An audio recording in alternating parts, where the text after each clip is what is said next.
Everyday things brightening up here in Portugal. Group B in full swing in this European Cricket Series. Today we'll get to see some of the new teams as well as Marlow, of course, the previous champions, multiple-time champions here at the Santarém Cricket Ground, go head-to-head in the quest for more points and ultimately qualification for the Super Finals, which starts in 1 week time. I'm Mr. Maximo. This is the European Cricket Series Portugal, and it starts right now.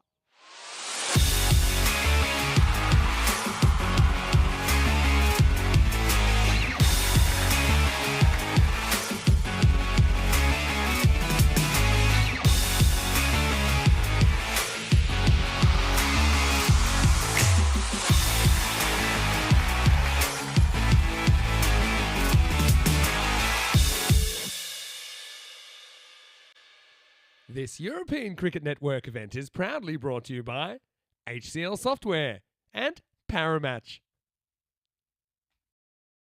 Bon dia, good morning to you wherever you're watching from around the world, and welcome to another huge day in European cricket. Of course, it is Peacock Friday as well. Hopefully you've got your best and brightest on today as we're getting ready to take you through 5 T10 matches here from the beautiful SCG, the Santarém Cricket Ground, just outside Lisbon in Portugal. So we have 5 games coming up. We're starting with match number 60. It's Group B action continuing. And 2 teams that are new to the ECS will be hoping to secure their first ever ECN win this morning. Of course, I am talking about the Lisbon Werewolves, who are taking on Precious Cricket Club in this one. I can tell you the news from the toss a little while ago was that Sunny Singh of the Precious Cricket Club, he won the toss and elected to bat. Now, obviously, it's a big effort from them, I think, to back up. Last time out, they were only able to score 56, but that was against the strong Oeiras side, the hosts, who are actually at the moment probably favourites for the tournament based on some of their early performances. But we know Oeiras, they have never actually won an ECN trophy. Maybe an opportunity for someone like Salim Sawa to step up.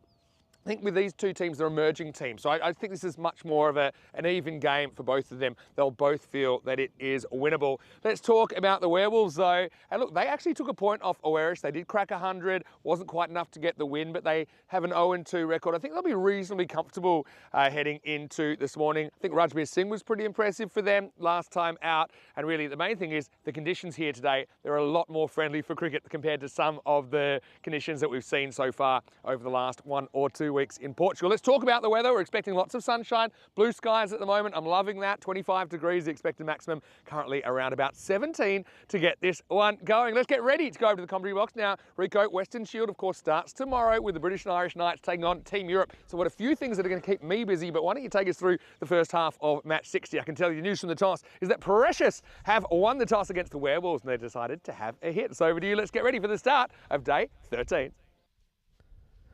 Bom dia! Hello, good morning, and welcome, cricket lovers around the world, wherever you're tuning in from, and welcome to a lovely, sunny Santarém Cricket Ground. Looks an absolute treat. I'm looking forward to the first match as well, with the Werewolves again. I have to come out the darkness and take on Precious. Both teams are searching for that precious point. We can take a brief look back at what happened yesterday first, when it was a fighters that we're going to have a fight with Marlow. First up, we also saw Friendship CC in action. They were playing running CC in the last match.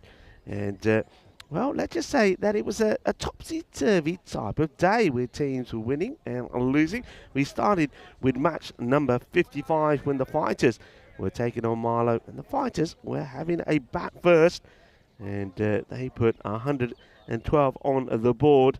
And, well, a lot of people were expecting Marlow to make a big day yesterday to try to catch up with Oeiras, but it didn't quite go the way Marlow planned first up when they suffered a defeat at the hands of the fighters. Fighters, like I say, put 112 on the ball for 5. Marlow, in reply, finished some 10 runs short. It was only really Najam Shazad for them that got going. He scored 52 of 23, but it was Parwinder Singh who scored 25 and also took 3 for 10. Who was the player of the match in the first one. Next up, in match number 56, it was Friendship who was taking on Ronin. Friendship, 142 for 6, and Ronin, well, 101 for 5. Friendship winning that one by 41 runs. So Friendship were in good form, but Marlow, well, as I said, they weren't in the best of form. They needed to come back, and they did, and they came back strong against the fighters. 128 for 9 this time. Imran Khan was the pick of their players. He made 38 off 14. He was the player of the match in that one. Milo winning by 54 runs. Friendship were back in action and they wanted to continue their good day, and they did indeed. They got a win over Ronin, 127 for 8. Imtiaz Rana, their captain, who was in good form, and he then led his team to a victory by 40 runs. You're just seeing the graphics, just catching up with what I've been telling you. But I'll carry on and talk about match number 59 as well, when Ronin CC were taking on the Fighters. Ronin CC, 69 for 4. The Fighters had the opportunity to get all the points, but they weren't able to do that. They went past the 7 over mark, even though they did get that victory by 6 wickets. It was Harjot Sahoda who got the player of the match, 2 for 15, and then he scored a pretty decent 15 of 10 deliveries to earn him the player of the match. So those were the matches that we saw yesterday, and that meant that the tables, you'll see those coming up as well. The table's still looking very good for Awarish. They sit pretty at the top with 20 points. Milo behind them with 13. But this is a big day, I think, for Milo. They've got an opportunity to catch up with Awarish. They play 3 matches here today. They won't be playing the first one, but we'll play the second when they take on Ronin CC. They'll play Ronin twice, and then they will also play the Werewolves, who we see out there at the moment. So the Werewolves, they're looking for their first victory. We did see them briefly when we saw them play on day 3 of this group, on day 11, when they played Awarish twice and they were beaten twice by Awarish. But they put a bit of a battle in. It was a tough initiation for them on the European Cricket Network. But I think today they'll be hoping that they can get a better start.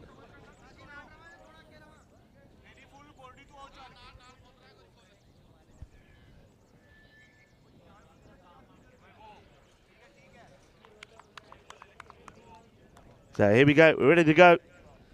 And welcome to everybody that's tuning in around the world as well. Welcome to a sunny day, and we're going to start with rather a wild one. It's still going. Under Iwa, and a player does catch up with it. It's Saini that eventually gives it a chase. Yeah, well, he says there's maybe just a little bit of dew, says Aram.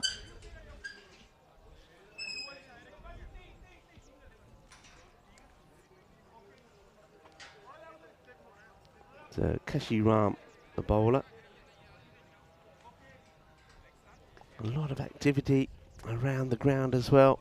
Of course, as Vinny mentioned there in the intro, we do have preparations in place for the Western Shield starting tomorrow. Players are starting to arrive, some of the dignitaries as well. It's going to be an absolute blast.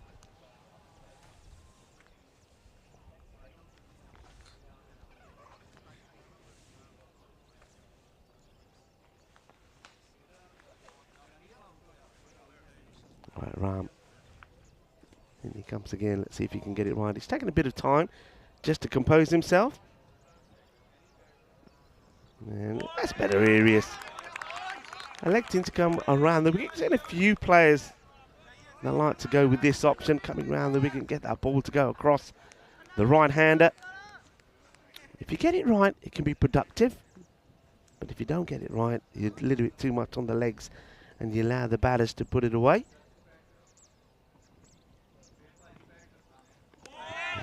Well, sneaks this one in as well. Very good morning to the umpires out there. That's umpire John. He's out there with umpire Bucks. Dhruv Patel. He's the third umpire. Tyrone Peters, of course, leading the umpire as well.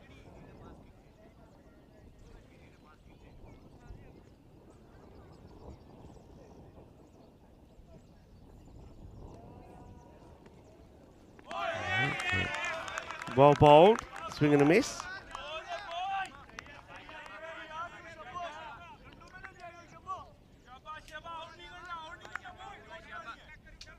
Better. Looking very smart this morning is Ram. He's got his hair nicely tied up in a ponytail.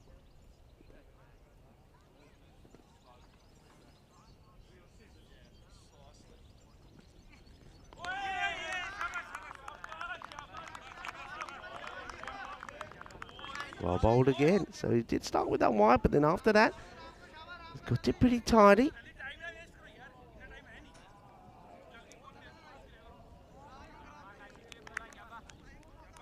Yeah, beautiful day here in Portugal. And we need it as well. The ground is looking lovely. It had a little bit of a makeover last night as well. That's well bowled, and he gets a little bit lucky here, the batter, and he'll get a boundary. As this gets played away, so Cuatro Carreras, a little bit of luck though involved in that. Yeah, one-handed as well. Well, it's one-handed batting is becoming a bit of a thing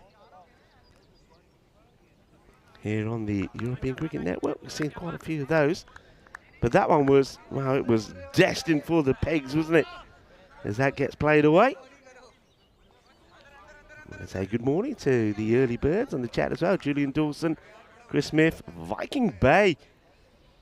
Hello to Jules as well. Christopher Ward, lovely to have you all with us. Nick, hello Nick. And to Crew.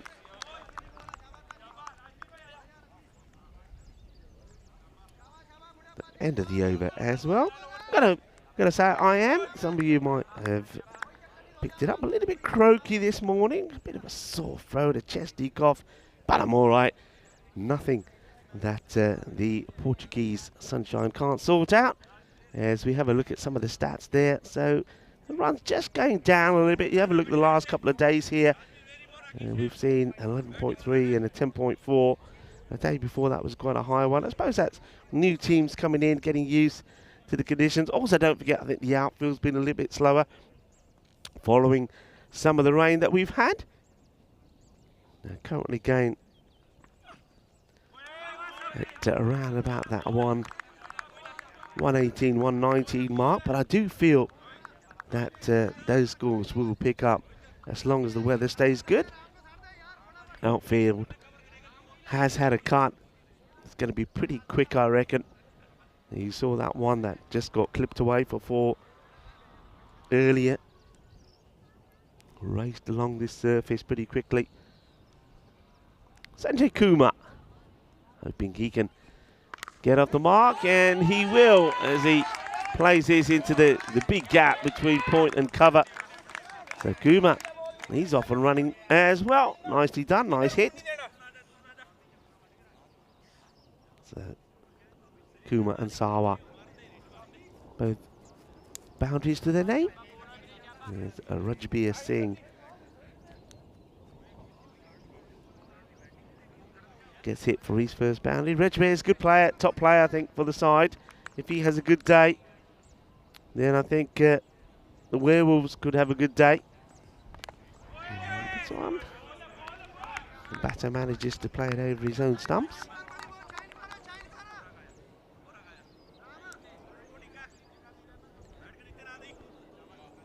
Lovely and warm today, I can say already, on this Peacock Friday. The jacket is off, short sleeve shirt is on. Enjoying the gentle breeze that's playing along the ground. So at the moment, it's a fine day.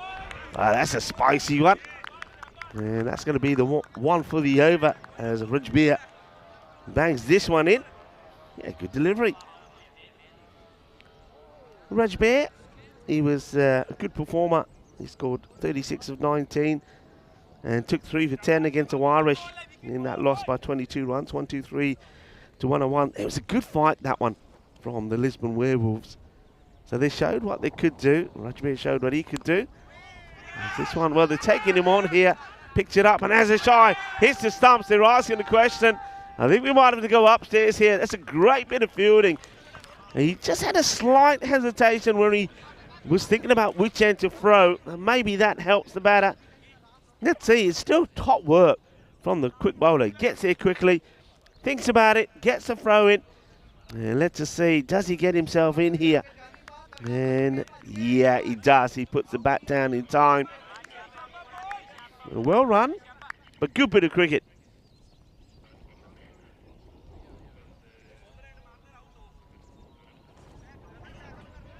And Jules is just giving me some, he uses a product called Vocal Zone when I have a frog in the throat. Tastes awful, but works a treat. Yeah, I suppose it's the things that taste bad that do you good when you're feeling poorly. I've got a few bits and pieces here. I always keep a little spray with me. A few of those throaty sweets and stuff, and yeah, and some hot ginger tea always works a treat, doesn't they? And so hopefully that'll do me good. But all good. The weather's good. I suppose me like everything else, when the weather's a bit naughty, I think your body gets a bit damp and weary as well. But the sun is out and all is good. And it's Peacock Friday, so I hope you're wearing your Peacock Friday shirts. I want to know. You should know now by. Every Friday, Peacock Friday, that's the standings. That's where these two teams are. Haven't got a win under their belt at the moment. So Precious, they have played 3 and lost all 3, but they have picked up 2 points. And Lisbon Werewolves, well, we know they picked up a point against the Irish in that match I was talking about, where Rajveer Singh bowled and batted really well. But in the second match, it didn't go to plan when they were chasing 170. That was a weird match, wasn't it? There was a partnership of 155 from Conrad Greenshields and Daniel Doakaya. That was after Brendan Budenhorst was out very first ball, Royal Duck. But then Conrad and DDC, they put that great partnership on. They finished with 170, and well, the Werewolves, they were bowled out for 98 with 3 balls to go. So didn't really pick up any points in that one. So that's why they find themselves at the foot of the table. But this is a big opportunity for them here today. They've got 3 matches, 2 against Precious, and then a tough one, the final one of the day, with this Peacock Friday against Marlow. And then, of course, we'll take the weekend off, or a weekend away from the European Cricket Series, as we turn our attention to the Western Shield. Well, okay, Nana, I think a supper, yeah. Supper, and many lot of fun. He said, look, the snake is here. The snake got me. It got me, look, it got me. He tripped me over. It was the snake. He actually is the boundary rope, and I think he needed to get a slide in and try to push the ball backwards. Kicking the rope away from the ball, it doesn't help. Now that's going to be 4 runs. So 4 more to Sanjay Kumar. That one's been whipped in again by Ram.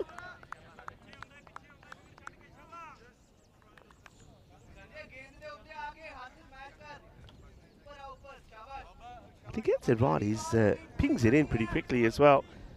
It's whippy action, got a bit of pace.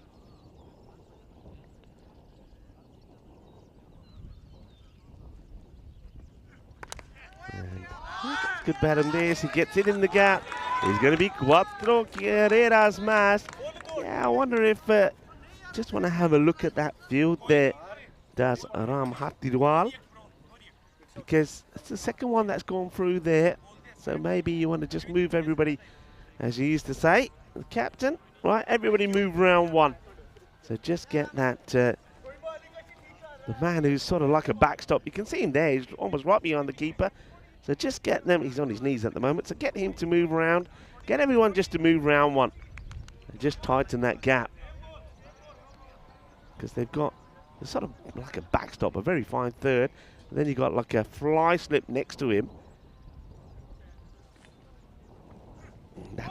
Well, that's going to be, I think, 4 byes. He's lucky because it actually goes in between the batter and his legs. Let's watch this. The bat and the legs. There you go. It's a difficult one for the keeper. He can't get there, and that's 4 byes to finish the over. So we're getting to the 20s now. 23 without loss. That's a power play score. Yeah, that's what I always talk about, the issue that the bowlers have when they're coming round the wickets. If you don't get it right, it's going to go down the leg side, and either the batters will latch onto it or that will happen. hello to Ivan B, who's saying good morning to everyone. And Rob Thompson saying he has a log fire, so keep him warm. Yeah. Tell you what, a log fire or any kind of fire here early on this week would have been perfect. You know, just like they have in the old movies. You have the old oil drum, and you just stick a bit of coal in there or a bit of wood and you light it up. That would have been perfect. Standing around that. Especially with a bit of vapor rub. Rubbed over here so you sweat it out. Yeah.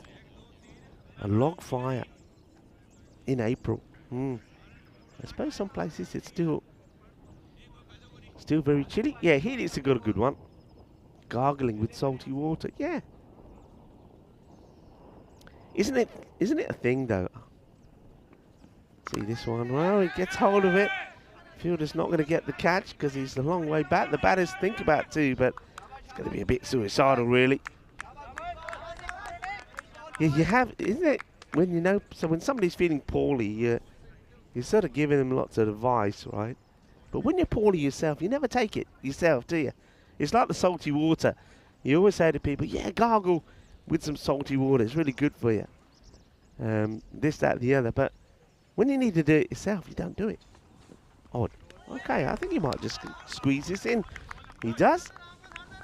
So using both the openers straight up here are the Werewolves. So Rajbir Singh will finish his spell. Precious. They need to get some acceleration on. One thing I was talking about Precious yesterday is the value. Don't place too much value on those wickets. And, well, they don't, because there goes the first. It's full and straight, and Kumar will go. Well, I didn't quite mean throw your wickets away, though. But anyway, it's the unlucky 13. It's the double 13, isn't it? 13 runs on the board, and 13, ball number 13, which you'll see Sanjay Kumar go. And it's a good delivery, full and straight. And Rajbir gets his man, well bowled. But yeah, I mean, just going back to what I was saying there when we saw them yesterday. So they sort of let Friendship get away from them in the first match. Friendship CC finished on 142 and Ronin 101 for 5. And then we saw Ronin then going again, chasing 128 this time and got 87 for 7. But early on in the power play, they were just too cautious. They weren't going for the shots. They were afraid to get out. And there was too many dot balls. And the strike rate wasn't very good from the batters. Well, that's been played quite nicely. Watch out behind you. Watch out behind you. Well, I don't know who that is out there. There it goes. It's James Cantor. Gives us the thumbs up. I tell you what, he almost got a little bit of a shock here because this ball, well, it's behind you. Ah, look, it just misses James by a fraction.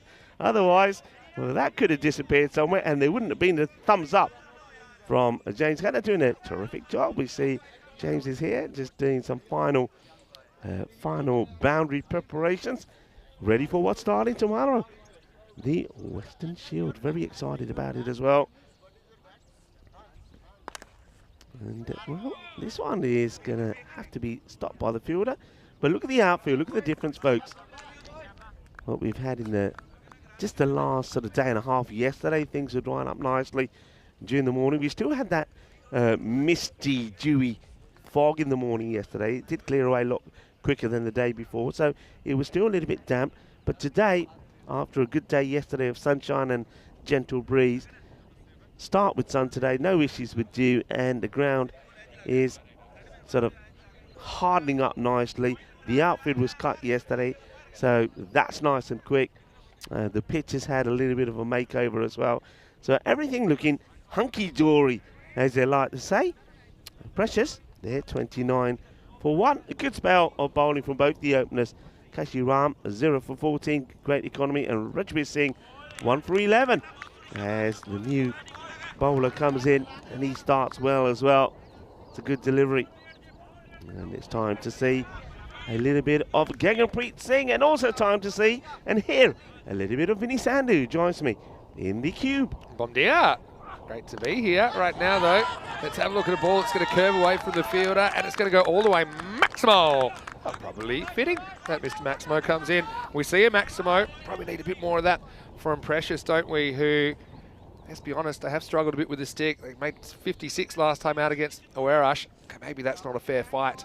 But this is a bit more in their zone. Against the Werewolves, admit, they impressed me with their fire from their bowlers in the power play.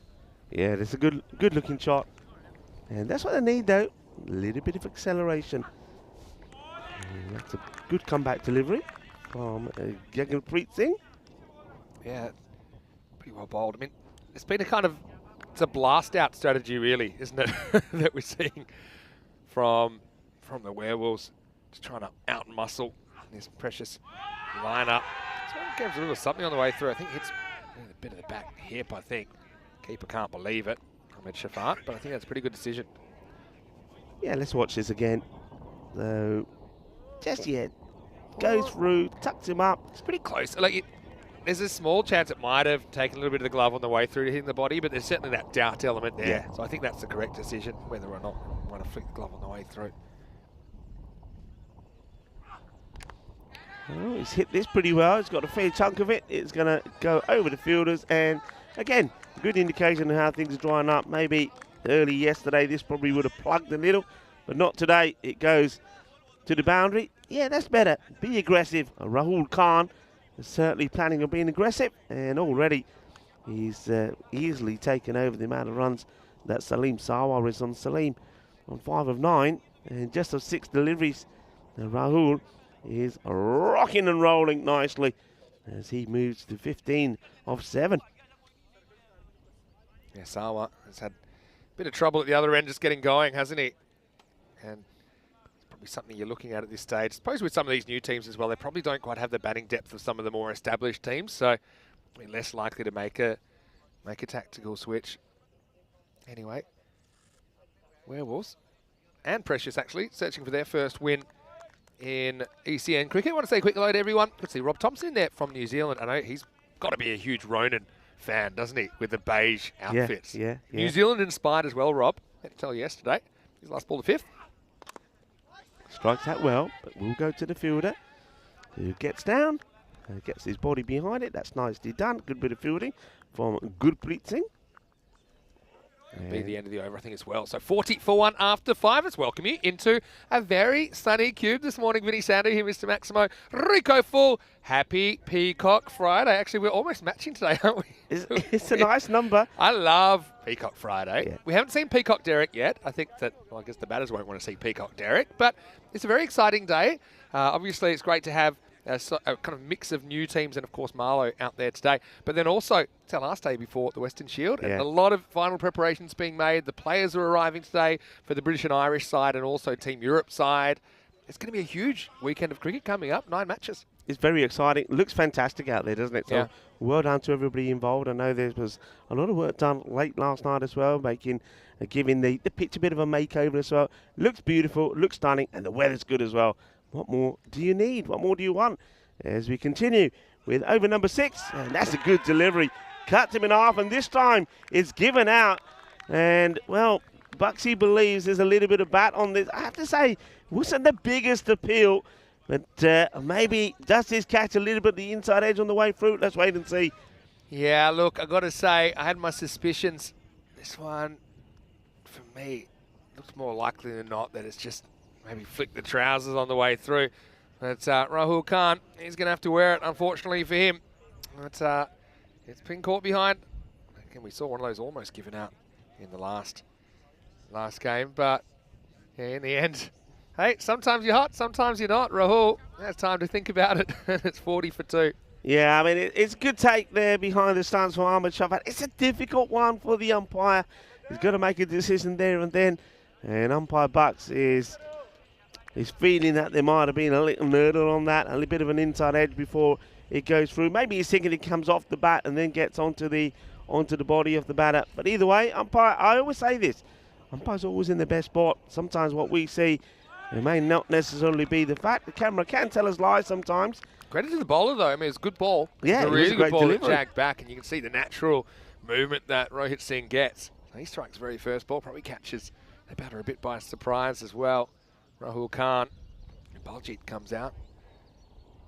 And he's having to deal with these pretty spicy induckers from Rohit Singh.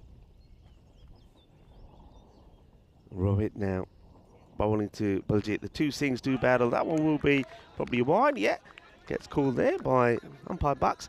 Hey, what about Bucks? Let's just talk a little bit about Bucksy. Yeah. Bucksy is an amazing personality. Definitely. Firstly, I reckon he's in his 60s, right? 62, 63? I wouldn't want to guess, but I think you're right. Yeah. Yesterday he was day off, right? Because he's been umpiring all the way through and he's been sensational. Yesterday, day off. Does he put his feet up? Does he stay at home? No. He's here at the ground and he says, give me the bib. I'll be one of the ground staff.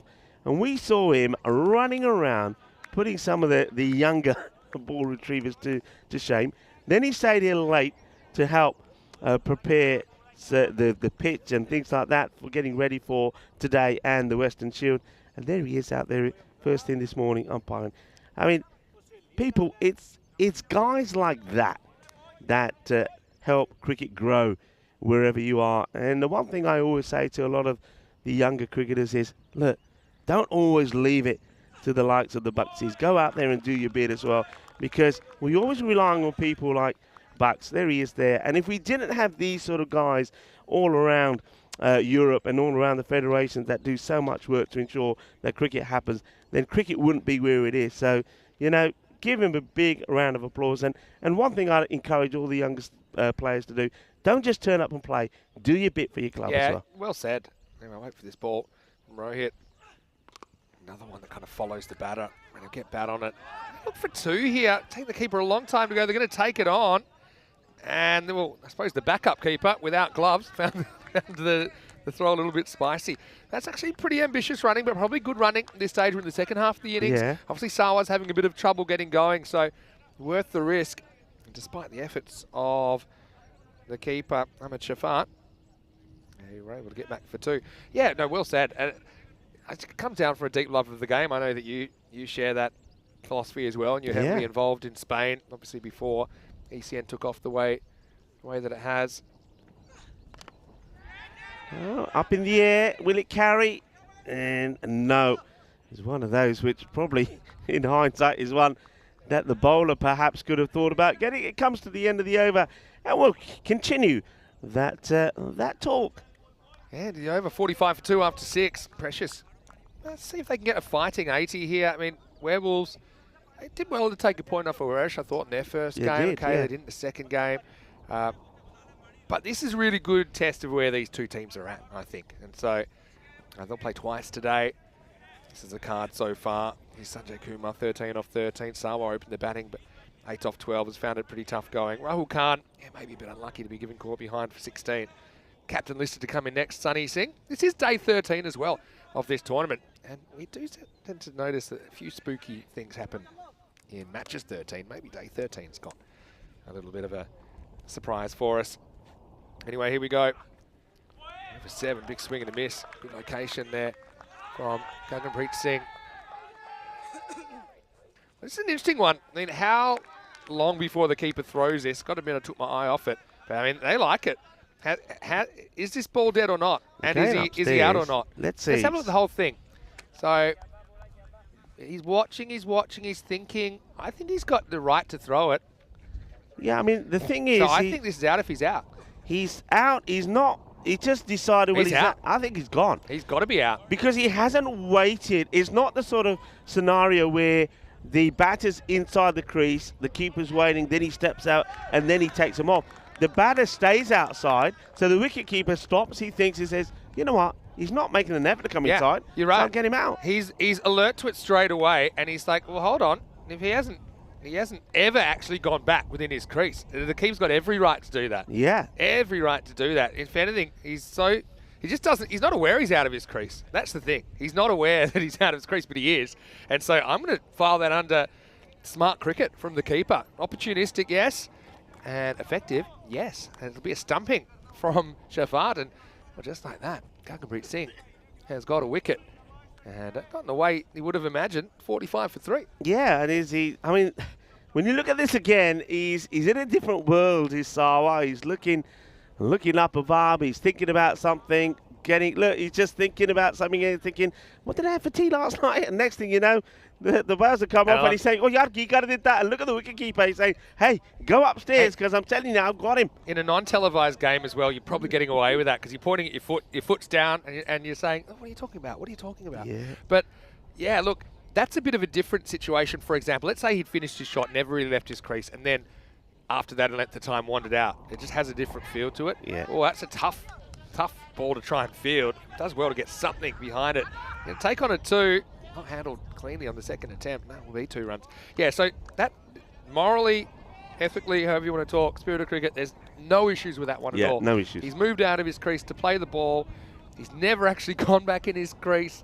The keeper spots he's out of his crease. Kind of has a second look, I think, before he goes, well, hold on. If you're not going to try and get back, I'm throwing. Yeah, it's good over from Singh, though. He's got the ball in the right areas, hasn't he?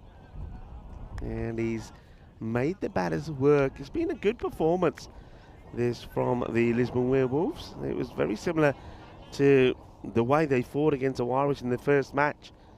And they didn't make it easy for Awarich. Awarich got off to a great start, but then the Werewolves pegged them back. It was just unfortunate that their own batting just fell away. Well, it could be another, This is going to be close. I reckon maybe the batter just gets the bat down.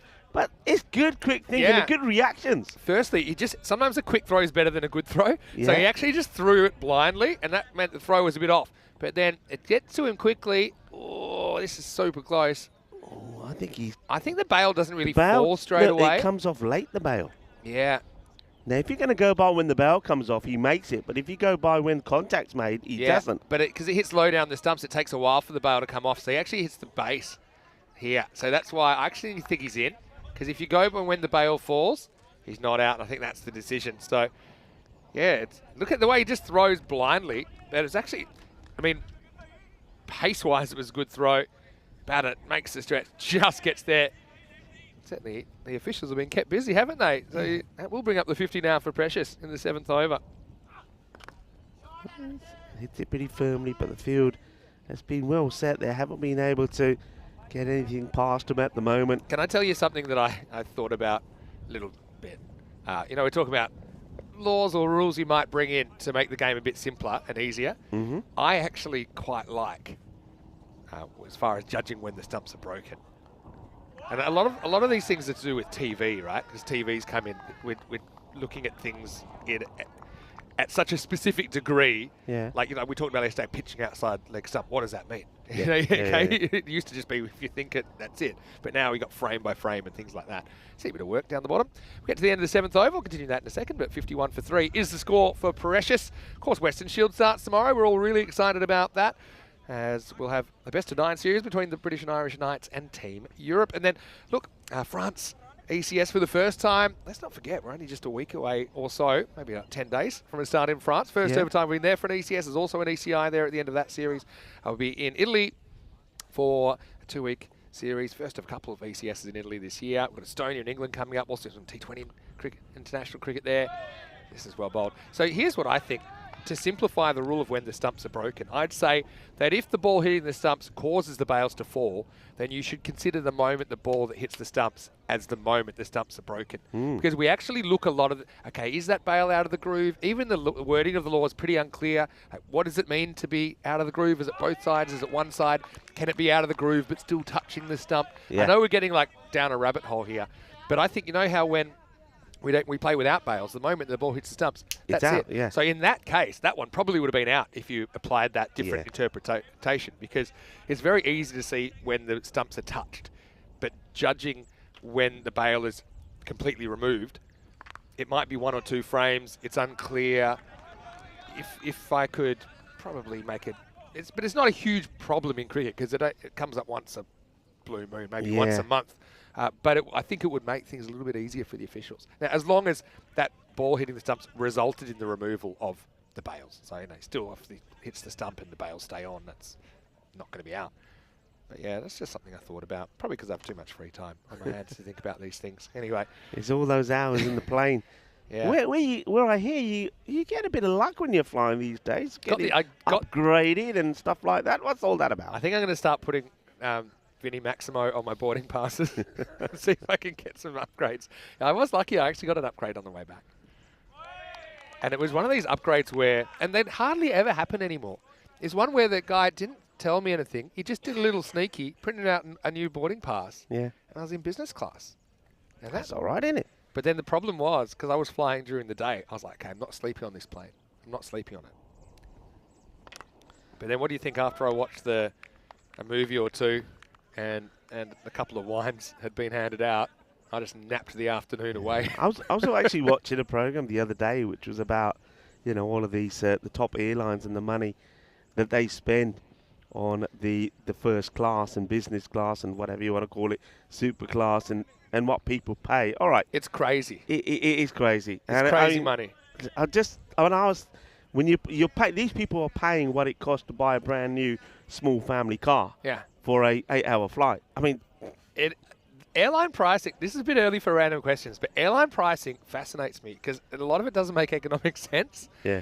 I've studied this area quite extensively, and the airlines, but they make most of their money out of those higher classes. Yeah. Especially on the, I said it's different, bit of a different business model with the low-cost carriers, such as to get heaps of them within Europe that will fly quite a lot of time between tournaments. Yeah. But if you're talking intercontinental travel, it's crazy, actually. Yeah. Anyway, big thank you. And Emirates want to start sponsoring us, shot. they can definitely give us the money. Anyway, here we go for over number 9. Say it all happens in the 9th. Precious. At least they've gone past the 56 they scored in their last time out. Look, you just never know against a fairly inexperienced Werewolves side. They can maybe swing their way into the 70s, have a good start. You just never know here. Yeah, that's a really nice shot. Nice little upcut. Listen, you've not seen the Lisbon Werewolves before, so take a close look at their shirts. Oh, yeah.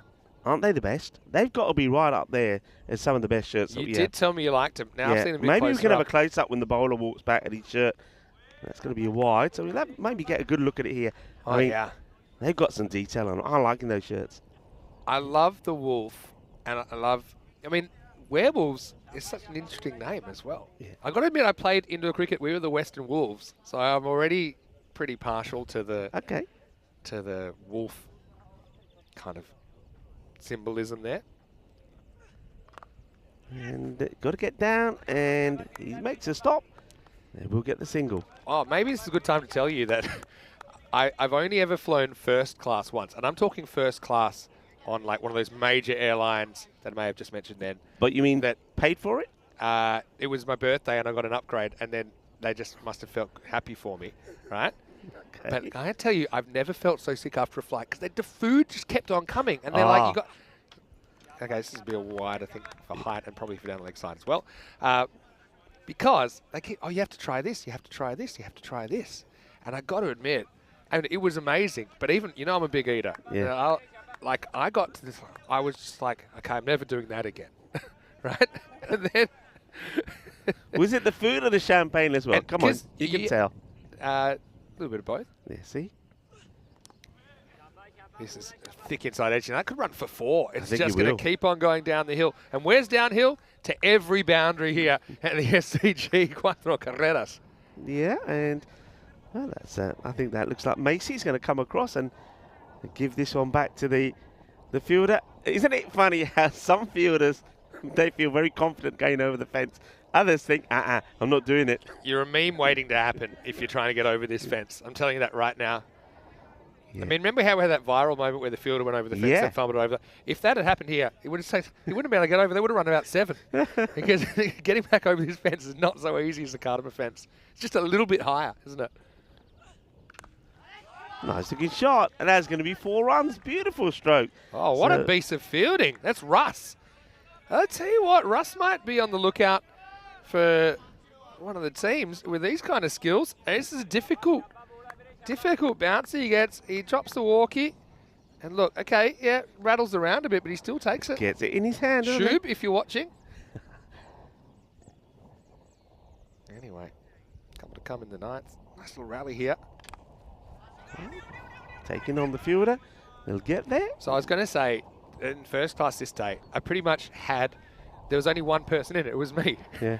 So the cabin crew was it was like 1-on-1, but I felt it was an unreasonable amount of attention because they're like, you order what you want when you want. If it's not on the menu, you can order. You can just we'll try and get the chef to make it for you. And I thought this is way too fancy for me. But yeah, like it was a cool experience. But then the other thing is, as I think it takes us to the end of the over, so they get up to 70. Maybe got a fighting shot at 80s plus here. Yeah, getting in the 80s, 80 gradies. You never know with especially fairly new teams in the competition. So, yeah, you can order what you want when you want. It's pretty crazy. And then the other thing is they give you a whole bunch of stuff. But, of course, I'm traveling so much, I can't carry all this stuff. Got the space to carry They gave me pajamas. They gave me all, and I can't throw these away. So I ended up, when I got to my destination, just like trying to give as much. And they, you know how normally you're in it like economy or in coach, they say in America, and you have to beg, oh, can I have another bottle of water? Can I have another packet of nuts or something? Yeah. They're like giving me baskets and stuff. Oh, just take this with you. Just take this with you. Oh, wow. And I'm like, but what am I what do I do with it all? So it was a good experience. I don't think we'll quite be on the money where we can pay for that anytime soon. But, yeah, see how the other half live. And by the other half, I mean the other 1%. Have we got a retired out here? Yeah, it looks like we have. He's on his way back. And that looks like that's going to be Sonny Singh. That's the captain. Yeah, I mean, he's 10 of 8. Yeah, it's not a bad shout. He says maybe give somebody else the opportunity to go out there and thump it. And it's a good way to do it because it means a new batter will also be on strike. Sometimes we see these retired outs and it's a non-striker and the non-striker never gets a chance of ace. Or they get run out. Yeah. Like, you might as well just kept him out there. Anyway, yeah, obviously it's tactical and Sonny knows his team well. He is the captain and he decides that that there's a better option. So you got to admire that tactics. It's a brave move, but he probably feels, you know, if he's got a boundary hitter underneath him, and it looks like this is Keshav Saini who's coming out, then let's see if it pays off. I mean, against a guy who actually bowled a really good first over, Harpreet none for 2. And, he's going to be bowling a few thunderbolts here. That's something we're seeing more and more. Yeah, I mean, you've got the resources. There's no moral issue with doing it either. It's one thing that I think captains have to start doing more and more. You're right. I mean, we've seen it so many times here where, you know, there was, I think, early on opportunities for teams to win a match, but they just didn't make that call. So, yeah, it makes sense. I think it's just going to take a little time for, I think, our scorers just to get that updated. So, the new batter that has come in is going to be Saini. You see that just, we'll get the graphics right for you and ready to go. I've never been so lucky. I've never been upgraded. You know, in the earlier days, I remember they always used to say, look, when you turn up, wear nice clothes, put a tie. It's all fun. That's why this was such a surprise. So I always used to, always look smart. And I'm like, I'm at the desk and, come on, do it. Nah, never. This is why this was so out of surprise. And all I can think is they might have had a mismatch with the amount of seats they had in one area, and so someone had to go up. So maybe I was just lucky. But yeah, those days of, and then you can go with your wife and say, oh, it's our honeymoon or whatever. Yeah. You know, like there's all these things. It don't work. Yeah, because it's become quite financial now, how they squeeze money out of people. We're talking about the airlines and the amount of money people pay for, you know, for these.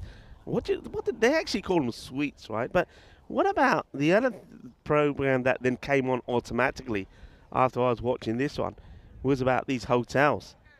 And like high-end hotels. Yeah, high-end hotels where people are paying for like these super rooms. And once again, the cost of a room per night is the same as the cost of a car. And I think, and some people, you don't need a car 'cause they've got a driver. Is staying here for 4 weeks. And I'm thinking, 4 weeks? How about this for a start? They break the tactical switch and Saini just drills the first ball down the ground for 4.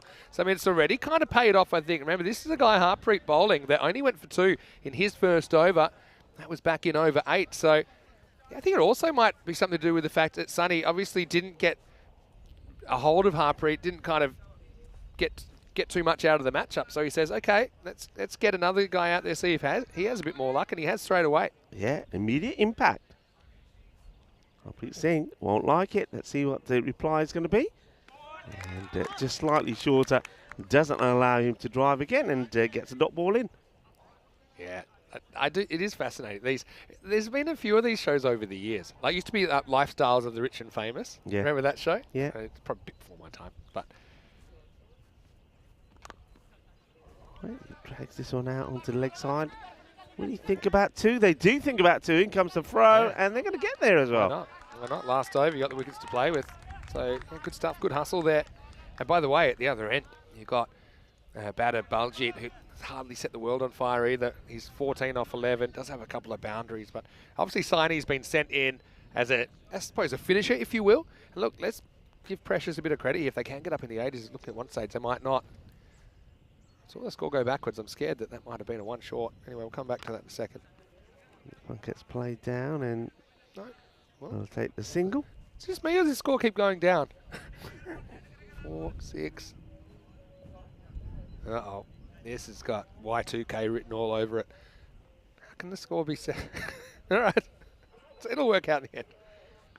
Oh, he launches into this one, and that's going to go all the way. Balle, ginna sona. Well, Baljit Singh says, all right, Vinny, I hear you. I'm going to hit a Maximo for you. Thank you very much. And that gets blasted. I'm so confused because there was definitely a 2 in there. I've had it scored on my screen as 4.116. Yeah, unless you're right. Unless it was one short, maybe. All right, 4 more. So, hey, how about this? What a finish. What a finish indeed. So, not only did it get into the 80s, they get to 86. So, we're going to have a battle in the Grady 80s. It was a short run, so we were right about that. But how about that for a finish? 86 and a bit of momentum going into the second half. I think you got to watch that. And if you got like someone like a Saini batting so low, maybe the thing is get him up there. You know, he certainly made a big difference. I guess you never know who's going to fire in any particular game. But you got to say they were 40 off the first half. They were 46 off the second. Look, a fighting total of 86 and against the Werewolves side that's yet to ever get a win on ECN. It just gives Precious a bit of hope, I think. Although for me, I think looking at the Werewolves and what they've shown so far in the series, they'd still be pretty confident of securing their first ECN win here with a target of 87. Yeah, good delivery that one, wasn't it? Nice and full on the money, Rajbir Singh. But I reckon they're still here. If Precious can get 3 early wickets off the Lisbon Werewolves, then they have a good chance here. They haven't really...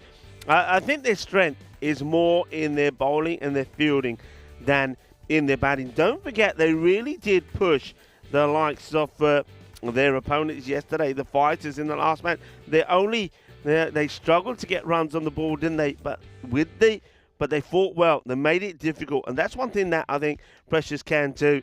And remember, they did. They caused a few troubles for running on the 2 times that they played. They bowled well. So I think if they bowl well, they get those early wickets, they have every opportunity. This was a close one, and I think on impact, probably would be out. But with the bail took so long to come off, the batter got the benefit of the doubt. But I like the switch there from the captain. I like that move as a brave move. It's always a difficult one for a captain to say, right, a batter's not performing well, I'm going to pull you off. But I think when you're the captain and you do it to yourself, you send a message to the rest of the players. And that's what Sonny's done. They said, look, I wasn't scoring quickly, 10 of 8, so I pulled myself off. So that's a message to all the other batters as well. Going forward, if you're not clicking, this is what we do. And it worked straight away because, look, Sonny come on and he got a boundary saying straight away. He finished on 6 of just 4 deliveries. But also, sometimes when you've got a batter being aggressive at the other end, it rubs off on the other batter. And then Baljit, from nowhere, he finished by thumping a couple of boundaries as well, didn't he? A 6 and a 4. Ended up on 24 of 13. 86 of 4 is going to be a battle in the Grady 80s. Let's have a look at the bowling figures. I think the Lisbon Werewolves will be very happy with the way they went about things. It's only that the last 2 overs really that hurt them. Over number 9 ended up going for 17, and over number 10 went for 16. So when you think the way the whole innings went, those big valuable runs there right towards the end, picking up 32 runs in the last 2 overs. Let's have a look at those bowling figures. So 1 for 11 for Rajbir Singh. He's always going to be a handful. Gurpreet Singh bowled very well as well. 1 for 17 and 1 for 22 for Rohit Singh. The opening spell of Ram, even though he did get it wrong a little bit, there was the 4 byes in there as well, but he goes for 14. Good economy from him. And Harpreet Singh his second over is the one that will be disappointed about. The last one there, going for 16. But still, I think the Lisbon Werewolves, they will take that, and they'll feel that if their openers can get going, that they should be able to knock these runs off. Who knows? They might even be thinking of a cheeky 4-point win here as well, if they can do it inside the 7 overs. So we're going to leave you with the match summary, and myself, Rico Full, and Mr. Maximo Vinny Sandu will be back in about 10-minute times on a glorious sunny day here in Portugal, as the centre arm cricket ground looking an absolute treat at the moment. We'll be back to talk you through the innings of the Werewolves. We'll be back in 10 minutes time. Volvemos en 10 minutos.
This European Cricket Network event is proudly brought to you by HCL Software and Paramatch. Hello and welcome back. The umpires, Bucks and John, made their way out there in the middle, and we're looking forward to seeing the Lisbon Werewolves with the bat. One thing we will know is that one of these two teams will pick up their first win on the European Cricket Network. That's the bonus point equation for you.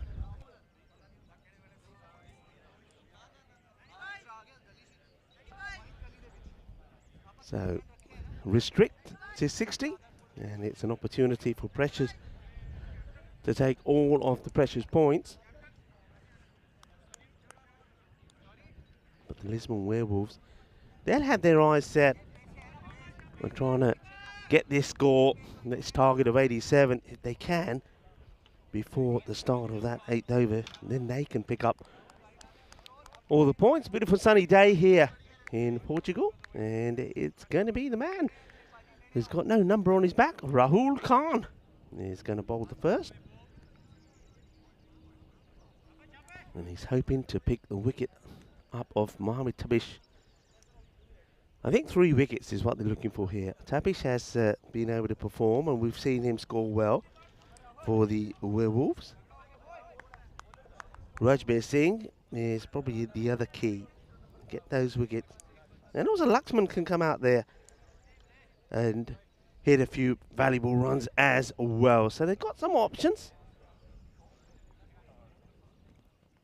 This one will be a wide to start off with, and well, you can see the striker Tabish saying to Shafat, "Hey, you didn't want that one?"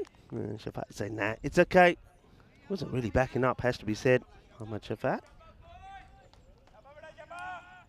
It's a first victory on the European Cricket Network at stake. And for the Lisbon Werewolves, it's the first victory full stop as a club. Remember, they're a new club, never played in any league events, so they've never played T20 or the 40 over game like the likes of their opponents here, Precious.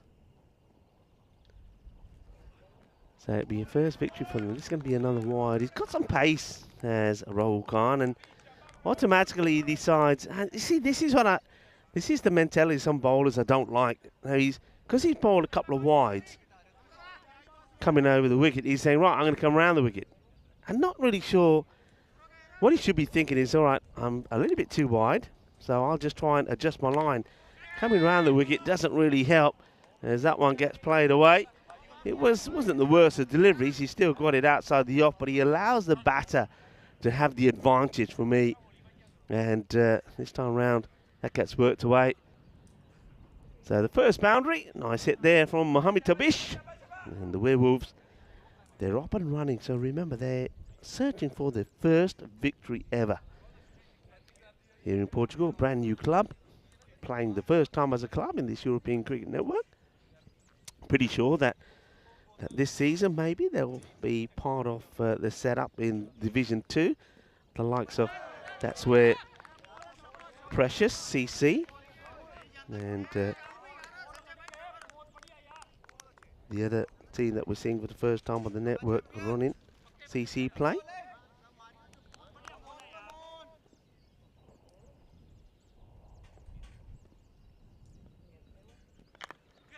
That's scuffed up in the air as a chance, and he's got this completely wrong, has the fielder. That's a big opportunity. He'll probably say the sun was in his eyes. And he's disappointed with himself. Rahul Khan knows he should have had the wicket. And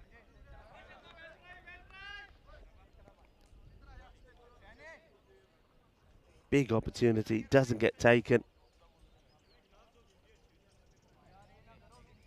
Now he gets changed. He says, I don't want him over there, says the bowler. Just keep an eye on that man. There he is there, being moved to a new position in the field. That's Karan. All right, up in the air. No, it can't be, surely not. and well, catch has been taken. I thought it was going to Karan, who's just been moved that side of the field, but I think Baljeet Singh, oi pare ho ja, main aa gaya, ran de, and a wicket will go in the end. So Tabish, let's just say that his luck does run out after being dropped by Karan. Baljeet Singh comes along and takes the catch, and that was Karan there in the background. And Baljeet just called him off it, says, nah, it's mine, I'll take it. And that's the end of Tabish. So, like I said, they need to get the top 3. And if they can do that, they stand a chance. Well, that's Tabish who will go. Baljeet, who's having a good game, takes the catch. And well done to Rahul Khan as well. Picks up the wicket and doesn't allow the drop the ball before to get to him, even though he does. And get the fielder moved. All right, new batter comes out. It's going to be Rajbir Singh. Now, this is a man that they could see back in the dugout, because if they get him out of the way, they've got a really good chance. That's intelligent batting. The outfield is rapido, as that will go to the boundary. It's just guided away using the pace of Rahul. And just watch this, just, yeah, nice and easy, and watch it go. And fielder chases hard, but can't get there. 4 runs. End of the over as well. So over finishes with 12 for 1. 64 matches since that golden ball. There's a few more people. Join us in the chat. Hello to you all, and welcome to a very sunny Peacock Friday. I have to say, it's been a while since we've had the sun on a Peacock Friday. The last few Peacock Fridays I can remember, I think the Peacock numbers were sort of covered up by jumpers, jackets and all sorts, but not today. It's a good day. It's a Friday. And this one is an interesting one. I think this must hit the back of the bat, does it? And no signal there from the umpire. Just watch this. So, yeah, I think it hits the edge of the bat. Not where he was looking for it to go, but he doesn't use his feet coming forward. As this is Keshav Sani.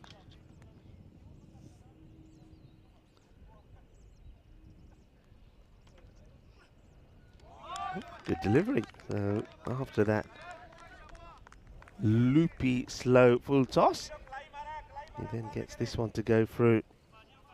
As what you were saying, looking just once again to maybe just guide that ball into the big gap between the keeper and point. But there is third now that has been moved back. Oh, that's that loopy one again, and that's been hit well. And it's going to be 4 runs, cuatro carreras. He goes for that loopy delivery. Once again, not great use of the footwork. The difference between this one is that it was a little bit wider, and because it's got the width on it, Rajbir gets all the leverage into the shot and gets it over the fielders on the offside. It gets 4. We're still in the power play, and they've opted to have a long off back and third. So bowling these sort of loopy deliveries is a bit risky, because the batters, chances are, if they even a miscue, can go over the top of the infielders. Well, well, this one I think goes over the stumps. Third will come across, make the save. Let's see what Buxy is feeling about this. Well, he's giving us leg byes. So obviously catches a little bit of the pad, does it? Or something on the way through. I thought it just went over the stumps. So leg bye signal. Opportunity then to once again have a go at Ahmed Shafat, who has only faced the 1 ball, and that was a miscue. That loopy delivery again. So when that one's full and straight, it's a difficult one to deal with, because I don't think the batters are quite picking the pace. So he does well, bat and onto his foot, which probably saves him. Otherwise, that one is going to cannon into the stumps.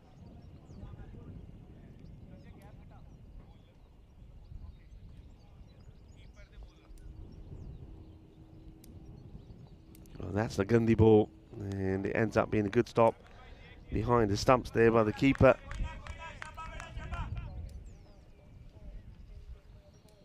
Baljeet Singh.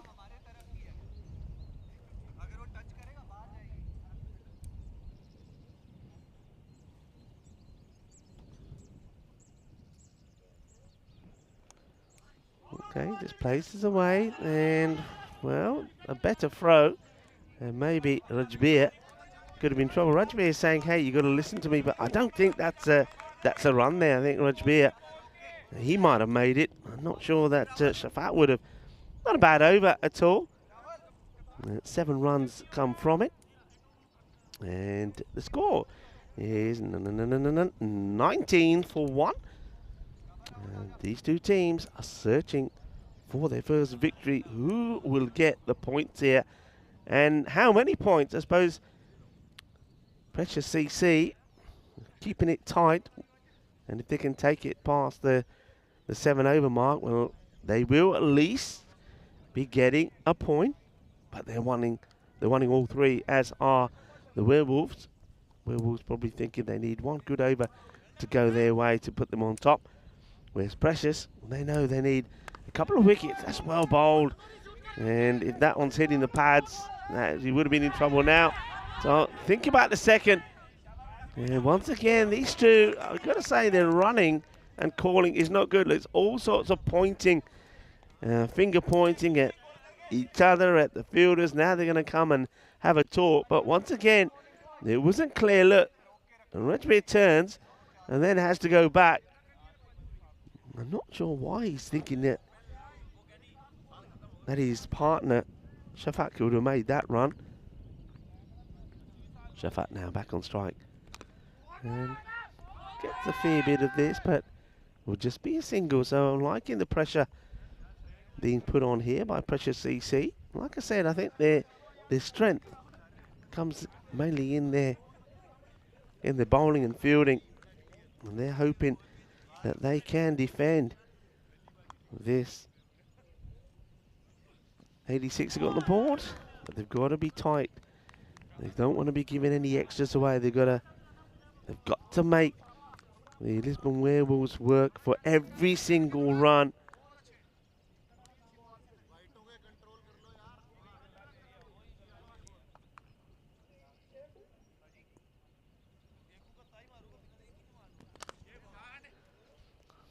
Well struck, but to the fielder.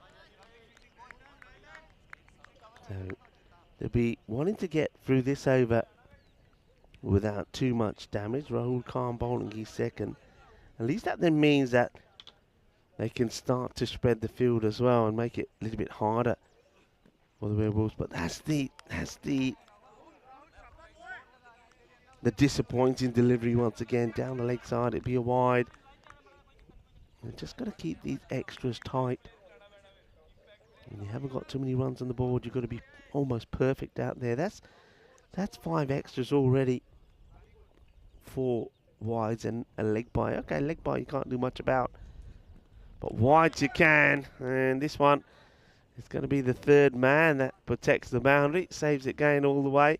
It's another wide. So an over adjustment now from Rahul Khan. Did pick up a wicket in his first, remember, after seeing Tabish dropped. He got him the very next ball. But that was by getting the ball out on the offside. Upish in the gap. The chase is on the Iba, but the fielder gives it up. He knows it's not gonna make it. That's a nice bit of assistance from somebody there, from the Lisbon Werewolves, who says, don't worry, I'll make the stop. There you go. Guides the ball back to the fielder. So Rajbir gets another boundary.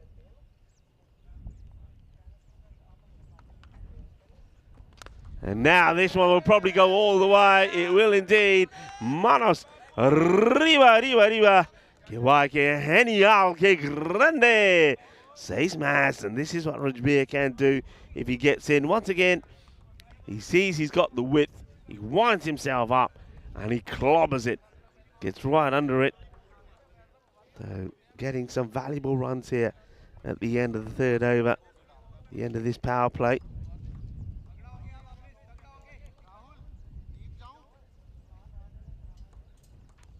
Already 13 more than where their opponents were.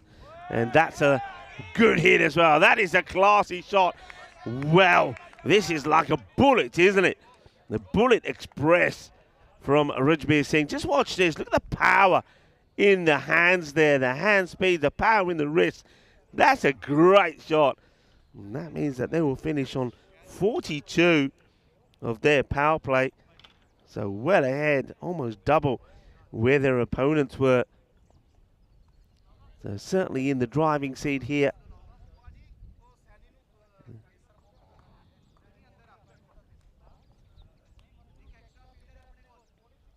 And that's the light for lights at the moment. We are, of course, in Central, which is located in the Ribatejo region, known for its delicious cuisine and a lot of mouth-watering dishes here, including the sopa de pedra, which is stone soup, which is its famous soup, which is all to do with codfish and potatoes and eggs, and with arroz dulce, and followed up by arroz dulce, which is sweet rice pudding. And also this region, Ribata region, is known for breeding the magnificent Ribatejo bulls, and of course the region's bulls breed as a distinct characteristic highly prized bullfighting bulls. Of course, the region's Central known for the bullfighting, has a bull ring. I've passed it several times actually. There's all the memorabilia around it, but the difference is, and Vinny touched on this yesterday, that here, that unlike traditionally bullfighting in Spain, which now of course is being banned, they don't now have they'll have exhibition bullfights, but the bull is never killed the way that a lot of people believe was very sort of a bit of animal cruelty involved. I mean, it's traditions, and some traditions obviously nowadays are not seen upon as being very, let's say, appropriate. But here in Portugal, they do have those bullfights, but the bull is not killed. Just thought I'd get that in there. So otherwise, folks, I don't think I'll be talking about it. But it's a traditional thing, and here in Central you actually have a school for the matadors as well to go and learn the traditions and the arts of bullfighting. And the Central, as I mentioned, the Ribatejo region, also known for raising those magnificent Ribatejo bulls used in the area. This one just a little clip away. We'll take the single. So well on the way here are the Werewolves, the Lisbon Werewolves, searching for their first victory as a team, and their first victory on the European Cricket Network, as are Precious CC.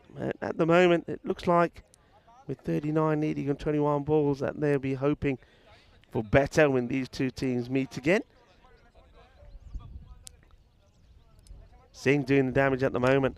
Goes for another one up in the air, but could this be the end of him? The fielder searching for it, but he can't get there. And it will fall just before the rope. There's going to be 4 runs. You can see the fielder's got his eyes set on this. He's coming around from that wide, long off position. But still, he can't get the stop in. Maybe if he got a slide in or a dive, he could have tried to stop the boundary. It's hard to say. You can't really see just how close or far that was. Sawa's gone for 10. And that's nicely played. Thinks about the single, but that's well fielded by Keshav. Walking in, not allowing the batters to take the single.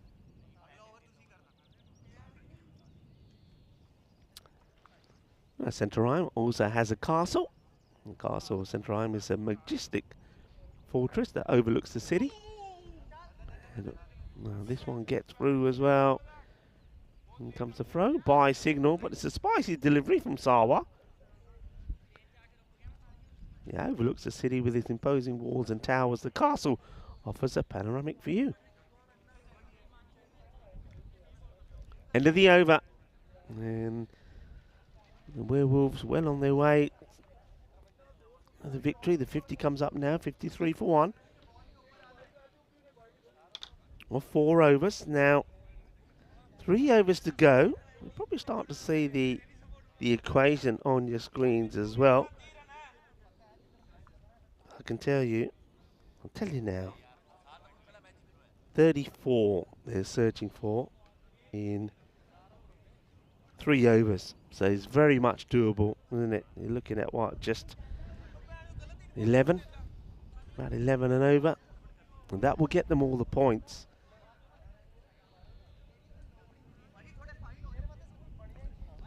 Field just being moved around. But here's the man that you want to get if you to stand any chance. Well bowled. He likes room, doesn't he? Rajbir Singh. If you look at the way when he's seen batting, he likes to have room.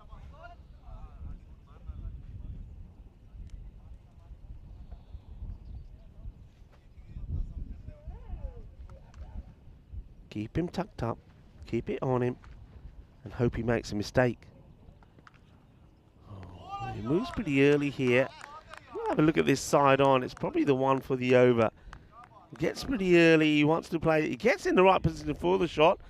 But I don't think he's expecting so much bounce. So that's well bowled from Jas Gill. He says, all right, if you want to get funky, you want to try and get funky with me, well, I'm going to bang it in. Of course, the other option is to go right full. And this time he tries that. Oh, that's a nice shot. Beautifully played.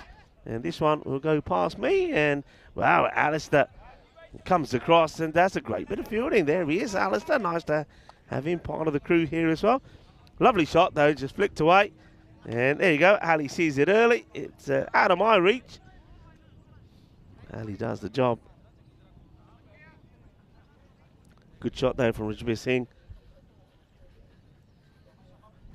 Just believe if they can just pick up a boundary and even take all the singles, it'll be enough. Well, he goes high. Fielder getting underneath it. Opportunity. And he can't get there. Well, he doesn't really pit this well. I'm not going to say that this is coming with the breeze, because I don't think the breeze is that strong. But he stands rooted like he thinks it's coming to him. And then at the last moment, look at the dash he makes for it. And he's not able to get fingertips to it. Disappointment again from the fielder. He gives his apologies to the bowler. That's the one that you want to try and get. Rajbir gets lucky, came back for 2. And then this one is going to be catching a bit of the line. And there's the signal. It's a wide ball.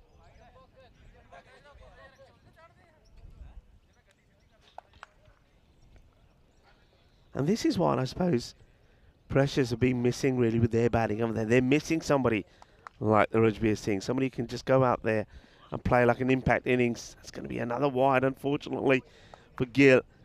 And the other thing they've got to realise is that giving away extras is precious. Yeah, it is.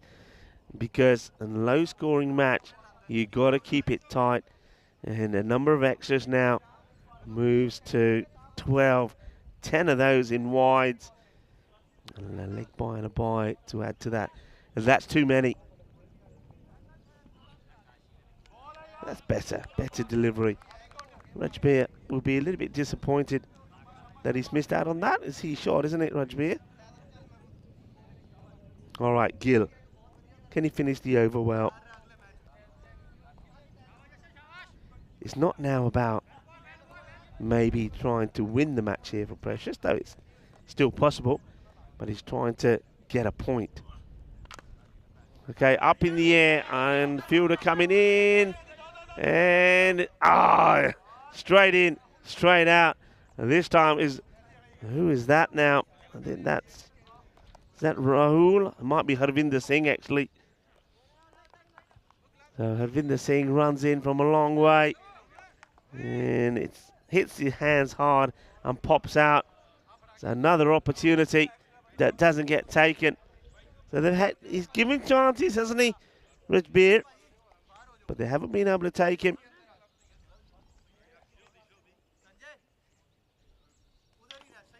Let's have a look at what'll be starting tomorrow on the 6th to the 7th of April. It is the Western Shield, where Dan Lincoln and his British and Irish Knights will be taking on Secunda Zulfikar's Team Europa in the Western Shield. You can see the branding around the ground looking magnificent.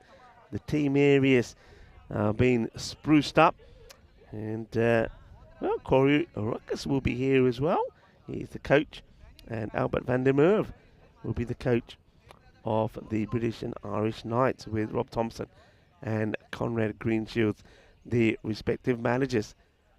I'm looking forward to that. And the pitch looking superb as well. We're going to have a treat. We're certainly going to have a festival of cricket. This one, they will take it on, and the fielder just can't pick it up. If you could, there was maybe a chance to try and to get the throw in. So Shafat gets onto strike. He's just played a little sporting role, being like the anchor man, really. 24 of 11 is the equation now for the bonus point. And I suppose as long as you're bowling to Shafat, you got a chance here for Precious to try and pick up the Precious point themselves. And just have a look at that again. He only just gets the bat past the line. I wonder if we can see that side one more time, because he does put the bat back in, but it sort of hovers around on the line for a bit. Let me look at this. Yeah, he just gets it past, doesn't he? Only just, because he plants it and doesn't slide it. Okay, Shafat. He's just chewing up deliveries here. That's another dot. And, well, Rajabir is probably now thinking that he may have made a mistake allowing his partner to get to the other end, because he was 7 of 7, and now he's 7 of 9. 3 balls to come in the over, and well, they're still needing 24. But finally, he does the smart thing after trying to hit 2 big shots and gives the strike back to Rajbir Singh, who is now thinking, all right, well, I've got a couple of deliveries here to trying to smash a few boundaries. 8 balls. They need to try and get 23 off to get all the points here. Rajbir certainly will be looking to go for it. Oh, he hits this well. There's a fielder out there, but he's going to get over him. Shaba, Ginna Sona, Shaka Lagia. That is sweet out of the middle. Sweeter than a bowl of rasmalai. 6 carreras. Both बढ़िया shot Maria. But के Maria shot. He's got power. Rajbir. And misses out on this one, but it should be a wide. It will be. Quick reaction behind the stumps there from Baljit Singh. Just hoping that Rajbir might have strayed out of his crease, but that foot stays down. But he does miss out on that. He's placed that shot really well. And they have got a player in place, that's Harpreet Sandhu, to make the stop if he gets in play. All right, that's high and mighty. Bolle, and well, that one certainly had the tower in trouble. I think that might be Martins is up there, and this was right at him. Watch this. If we've got this on camera, this is coming right at the crew in the tower, and that is a biggie. So just like that, 10 of 6. That's why Rajbir has been so important.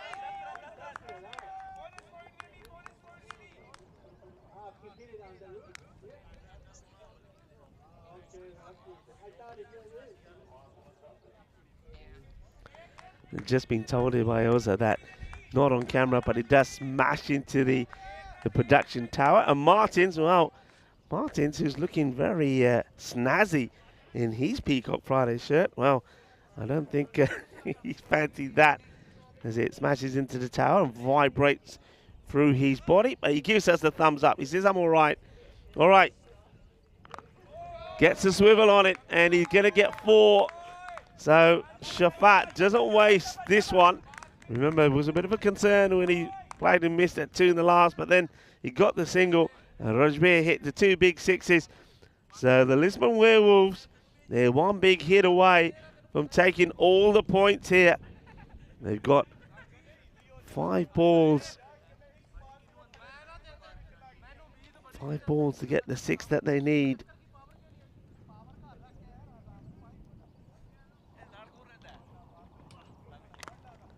And this one's been pretty well.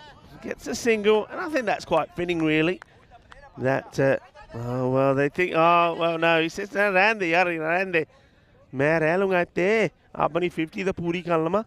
Yeah, well, he gets an opportunity to bring up a 50, Rajbir Singh. And if he gets it, it's been well deserved. And I get the feeling he'll want to do more than just get his 50. He'll be looking for a boundary to win this match.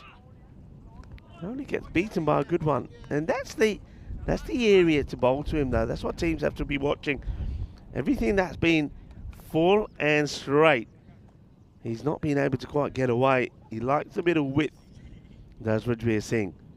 That's a good delivery by Gill.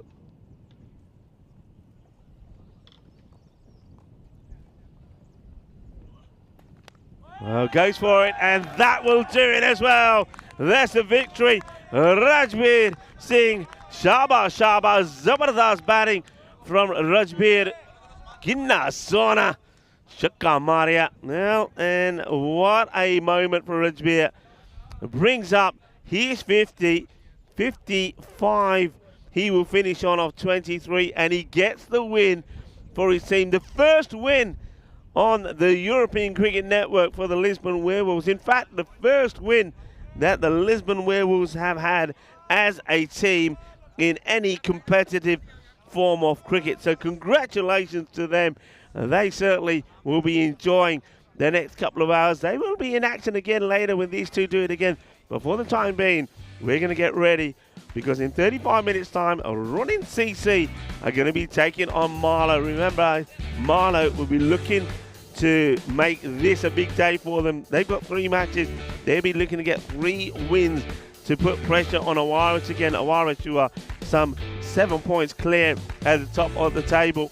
But then it's also an opportunity, I think, for running CC to try and get back to winning ways as well, because if you're going to take on Marlow, you take them on now at the moment when they're not quite playing their best cricket. Running CC, remember, on debut, did win their first 2 matches against Precious when we saw them a couple of days ago. Let's have a look at these highlights, and their highlights definitely worth watching if your name is Rajbir Singh, because he steers his team, the Lisbon Werewolves, to their first victory, and he also gets a half century. What a lovely knock it was, and it was shots like that that got him that 50, and he plays that shot, the uppercut, so well, doesn't he, on that short ball. Like I say, he likes the width, and if you give him the width, he's going to put it away.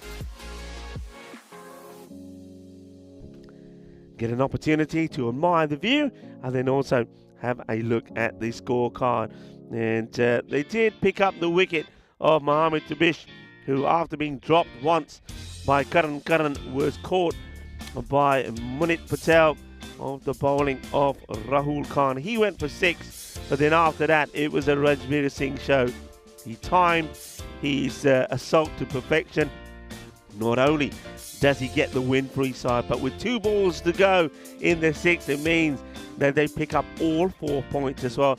And Ahmad Shafaq, I suppose, he plays the ideal role. He didn't have to go boom, boom, boom. He just needed to make sure that he got the strike for Rajbir. And it has to be said, in that 6th over, I mean, getting that single off the 4th ball was so important, because he swung and missed at 2, and then he got the single, and then Rajbir went boom, boom, and that meant those 2 sixes meant that only 10 required off that last over to get all the points, and they did it with ease in the end.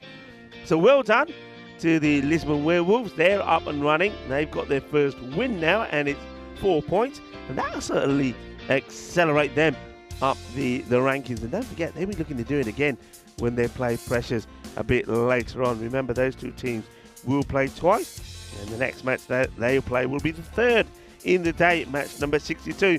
But for now, we're going to take a short break, but we will be back with match number 61, the 2nd in day 13. Well, 13 hasn't been unlucky for the Werewolves? Well, it's 13, is it? They are the Werewolves, so maybe 13 is lucky for them. It's not lucky for Precious, but they'll be hoping that maybe the number 62 is lucky, because match number 62, they do it again. In the meantime, we'll take a break. We'll be back in just over half an hour time when Marlow will be taking on Ryan CC. I'm Rico Fool. Alongside me will be Mr. Maximo Vinny Sandu. I hope you're enjoying all the action from the Centre Rhyme Cricket Ground here in Portugal. We'll be back in about half an hour time to talk you through the match between Rollin CC and Marlow. Hasta pronto!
This European Cricket Network event is proudly brought to you by HCL Software and Paramatch.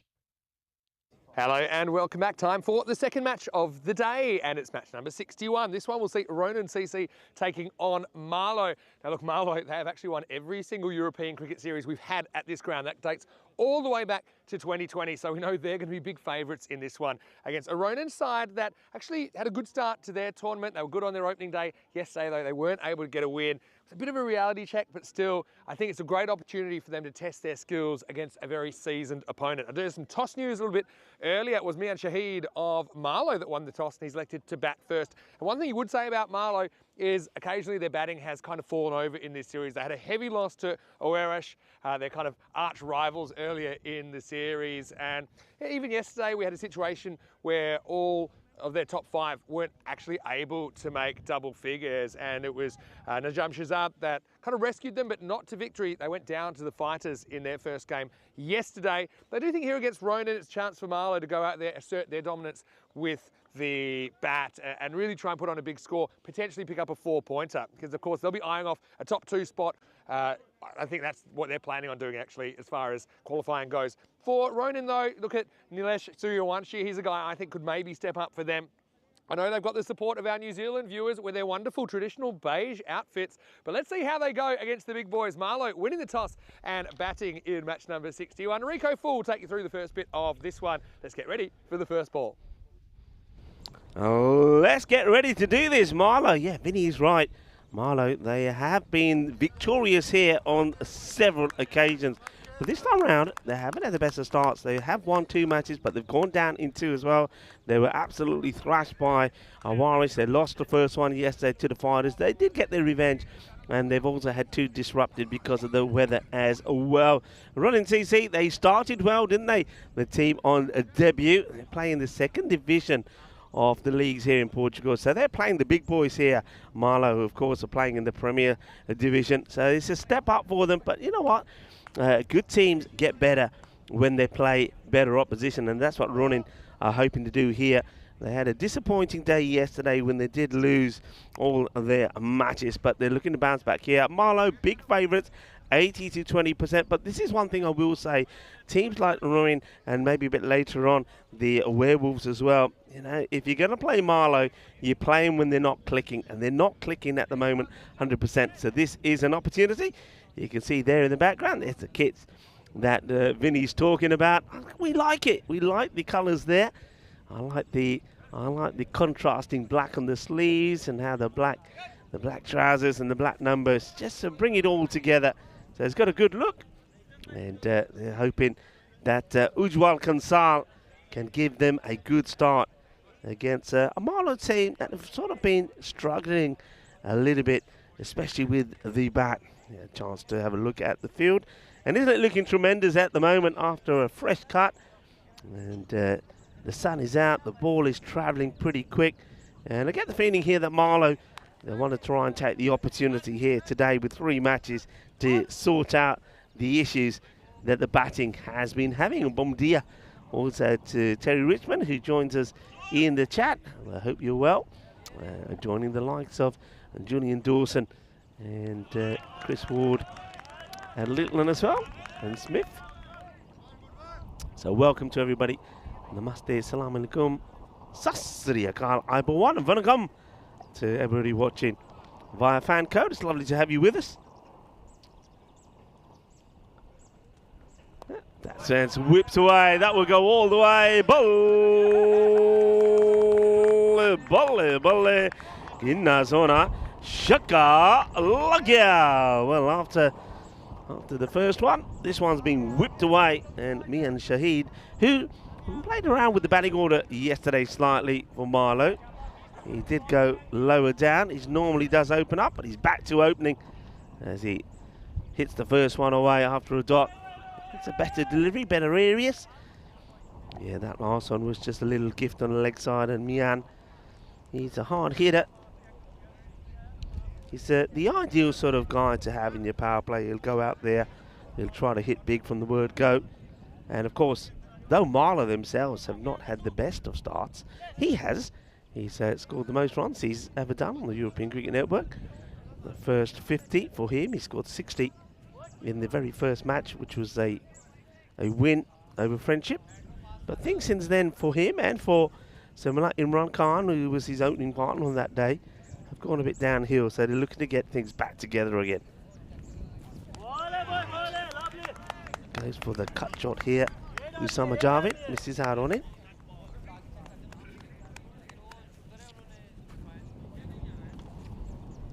So Javid is the opted partner this time for Mian. Imran Khan is in the lineup. It could be him or Amir Zahib that come out next. It's well bowled. Drifting it onto the stumps. Fielder gives it chase but leaves it to the outfielder.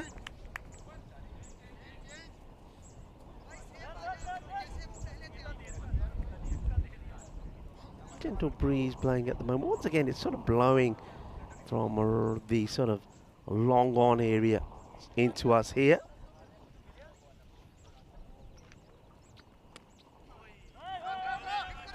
And they'll take the single and they'll get there. Nicely run. Which has been handed a lovely picture here. And what a lovely drawing. Well done there to Casper. He's drawn me a giraffe. He's drawn me as well in the score box. That's lovely. Great drawing. Here, look, say hello to everybody. Quick hello. Hello. Who are you? Casper. Say it again, a bit louder. Casper. Casper, now are you having fun? You are. And can I just say, you're a fantastic drawer as we have a look at how the super stage will look. Punjab CC of Amadora have put their place as well as Gamblers top two. Top two of Group B will also be in there. And then the best third. And remember, you can see starting on points because teams that are winners will be rewarded with 4 points to start off in the next stage. And the second team will start with 2 points. But no points for the best third. So they're starting on 0. But I think that's just reward for where you finish in the group stages. I like the format.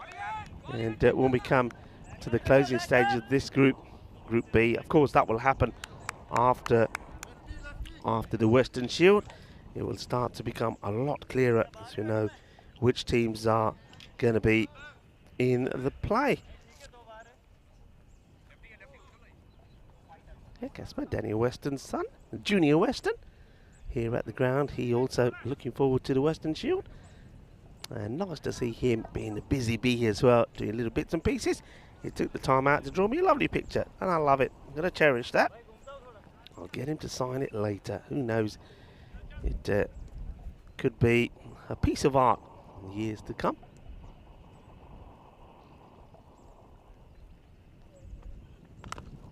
This one is straight back at the bowler. Badia. As Nilesh Suryawanshi comes onto bowl, and a couple of key players that Ronin have, and if they click, then they can make life difficult for the oppositions, and this man is one of them.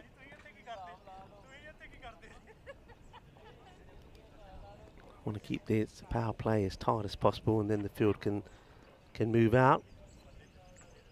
Bowling to Javid, who's just chewing up a few deliveries at the moment, and this one he won't though. That's a nice looking shot, just strays onto the pads there. Nilesh Suryawanshi wants to get the Yorker in and puts it in an area that most left-handers like it, and shuffles across there. He's almost like he's tempting or daring the bowler to bowl it in that area, and Nilesh falls for the trap and Javid clips it away.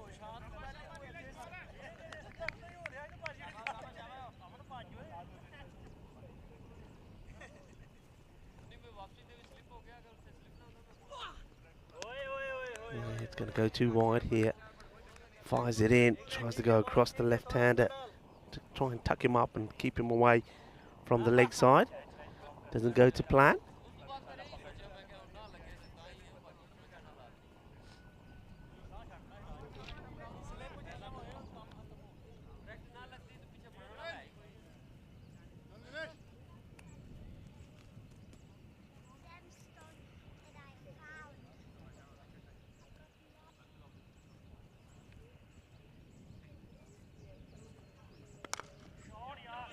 Well, that's been played, but straight to the fielder.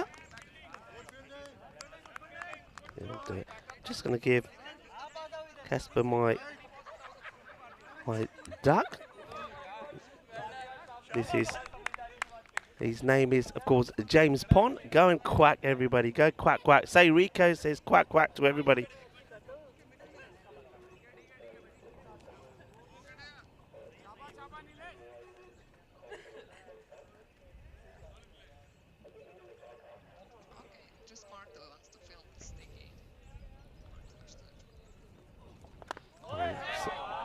Clipped away. Here comes the chase.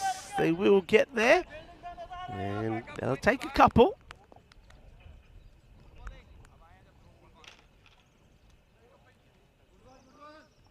Working hard. Ron in here. Working hard to try and get something.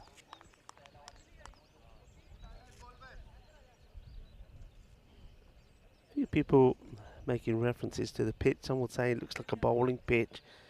I think Vinny, when he said the other day, chance and taken straight down the throat of the fielder. So me and Shahid. And after both these batters, it has to be said, get bogged down a little bit. Goes for the big shot, but he finds the safe hands of the fielder. So at the end of the second, it will be 18 on the board. The first wicket goes. Is that going to be Mian, the captain? He'll go for 11 of 7 deliveries. Nice catch. And he's still going to take him, even though the fielder doesn't have to move. Good safe hands.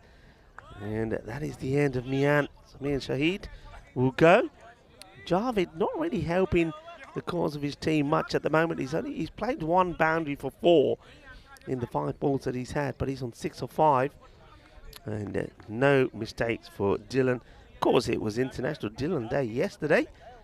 And, well, after the celebrations, looks like Dylan's come out nice and fresh and taken a good sharp catch. You saw there just how the table looks. So Marlow, you can see they've got some work to do to try and catch up with the Irish. That's their plan here, the 3 matches they've got. But, of course, don't forget that running as well. They've got 2 wins to their name, 6 points. And any points that they can take away here today will do them the world of good, working their way up the tables. And that one there, he does take a big step across, and this is what I think Kansal is saying. And if you look at it again, I mean, he does go across, and the question is here, does the, even if the line moves that much, is it still inside? I think that's umpire's call for me. And umpire John deciding that it would be a wide. This one's played away there. This is his shot, the Javed, isn't it? This is where he wants it. He wants it in the arc. He wants it there on the leg side. He shuffles across. We'll see again here. He'll get that shuffle and he'll whip it away. He's got to get it outside the off. Doesn't want to give him the opportunity to play those shots.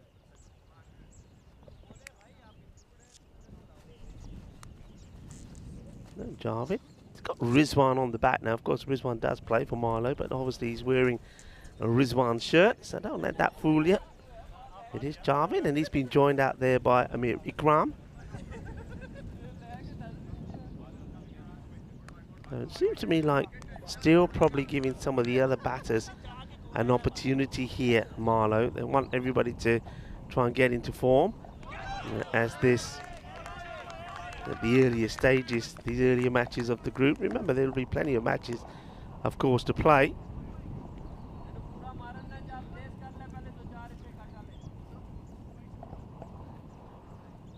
All teams will play 12 matches.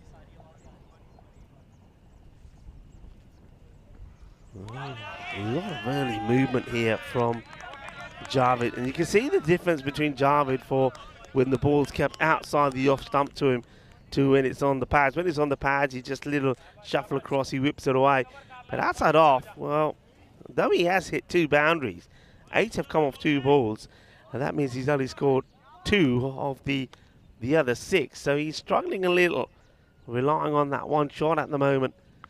And it's on the leg side, and that will get crunched. That will go all the way. Balle, kinna sona. Shaka Lagia. That's a biggie. Gets crunched away. Not the ball you want to be bowling. It's a consult. He gets consulted. Yes, I think that's Dylan who comes up to him and says, hey, look, keep him outside the off. You can set a field to that. If you want another one over there, because you're keeping it there, we can do that. But bowling it there on the legs ain't going to help. And who's that out there? I think that might be Conrad, who's saying, I don't know where it is. No idea. It does look like a ball next to him over there, but that's probably not the ball. I think another one is going to have to go out there while we try and find that one later. Of course, Conrad, well, he'll be pretty busy. Not finding balls during the Western Shield. Thankfully, he'll probably say. But of course, he is the team manager for the Team Europa. So him and Corey will be the management. So it'll be his last day fetching balls for a while. And of course, he also leads the Irish team who, well, sitting pretty at the top of the standing so far. There's that field there for you. So nobody behind on the boundary. Still, of course, this is, we're inside the power play. Last ball off it. One-handed hit once again. We've seen this plenty of times, and this one will go all the way as well. Shaba, kinda man, dona ni mani, ikde nan maar ke chakka marna. And that's what he does. One hand comes off. There's still not a good delivery there from Kansal. So after a couple of tidy overs, the first two, the last one, well, that one goes just for too many. He'll be disappointed with that over, especially with the areas where he's bowled. 17 will come off it. Now that means the power play score after 2 overs of 9 and that of 17, 35 for 1. So Kansal is not able to finish well. He'll go for 26 of his 2. Wonder if they'll bowl out Nilish as well, or whether they'll try something different. Power play's complete. You could try something different if you wanted to try a bit of spin. Now could be the time to do it. Have a look at that field now. Let's see how they change this. So don't see anybody going back at the moment. Nobody at fine. They do have mid-wicket going back now. They've got 45 on the boundary. You'll just see him coming onto the picture there. So there's the sweeper. Looks like long off also going back. So offside sweeper, long off going back, long on back. Got mid-wicket, square leg. And that's what they're going for now, just as we were talking there. The man at fine who was on the boundary comes back up. So you'd say it's a standard field. 3 on the leg side. Then on the offside, a long off and a sweeper. Works this away, but will be fielded by Karki. He's a guy that's got to find his form again, doesn't he? He was a hard-hitting machine the first time we saw him, and then yesterday he just seemed to lose that touch, the explosive touch. So Nilesh, Karki, and then this man Chima with bat and with ball. But again, Chima also yesterday, after showing some good signs with the bat, lost his form as well. So another change in the field. This to the left-hander. Third goes back, very fine. And outside the off, good areas to Javid. There's third back now, point on the boundary. Cover inside the circle, long off, long on back. And square leg back as well. They're leaving mid-wicket inside, leaving that open. It's firmly hit, but that goes straight to the fielder, who does well. Good technique there from Sharma.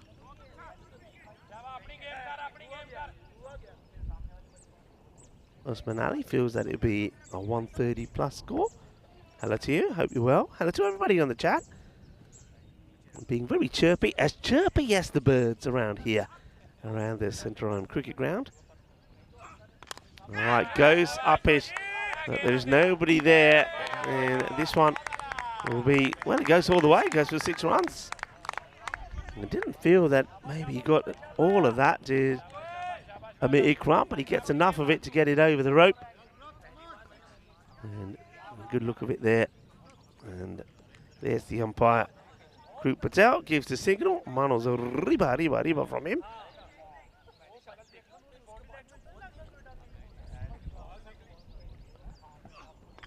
Okay, miscue, but will it carry? I don't think it does.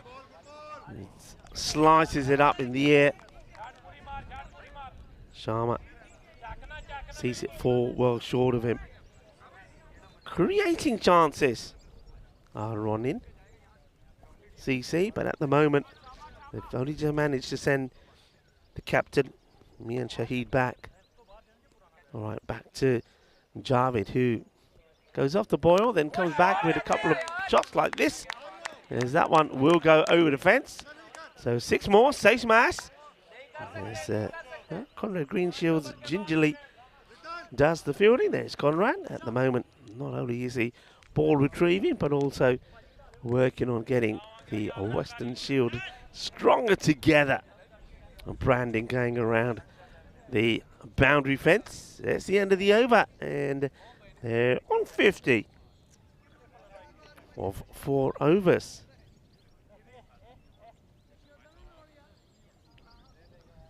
Have a chance to have a look at that worm. So steadily going upwards.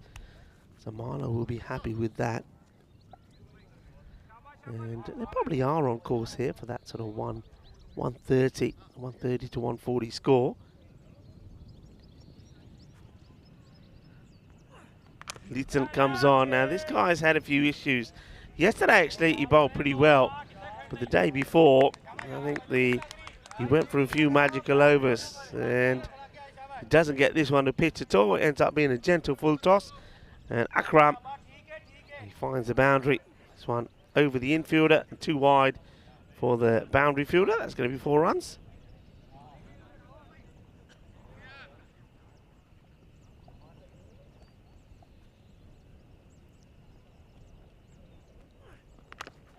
Oh, that's hit beautifully, and it's going to go all the way. Shaba, well, that is a biggie. It is out of the middle of the bat, and he absolutely crunches it. Big hit, and a sweet one as well. Sweeter than a nun's belly, and I'm not being naughty. Don't tell me off. Sweeter than a nun's belly, an angel's double chin, and it's sweeter than fat from heaven. Of course, I'm talking about pastries, tasty pastries as well, that you find here in Portugal. That's a good leave. That will be a wide. Yeah, I went to close to where we're staying in Centrime. There's so many coffee shops, cafeterias, and found one near where we are. And oh, the sweets in this place, and all of those: the nun's belly, angel's double chin, fat from heaven. All there. There's this one. Well, that's rather delicious as well, isn't it? There's a Gundy ball though, and it gets put away by Ikram. So Obuja Litton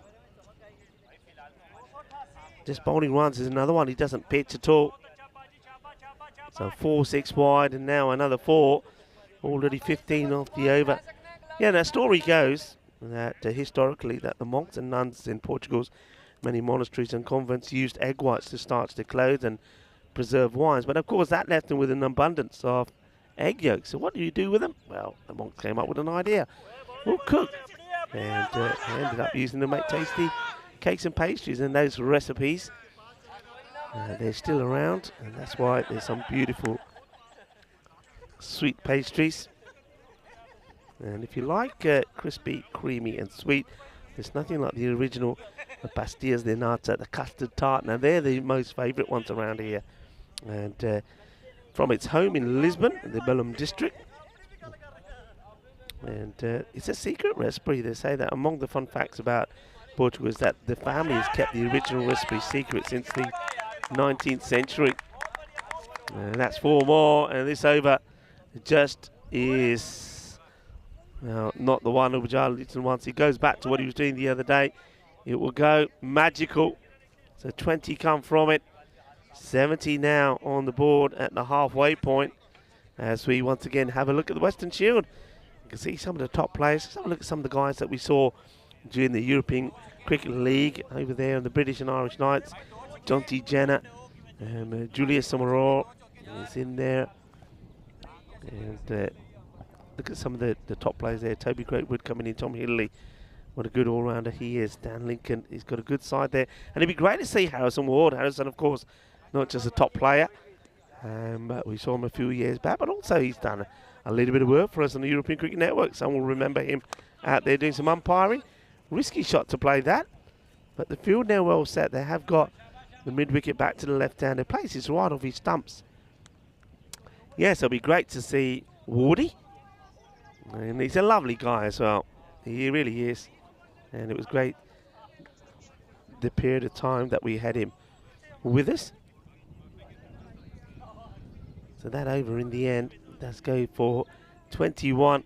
And then over to the other side, well, players that we've seen recently. Ahmadi's in there.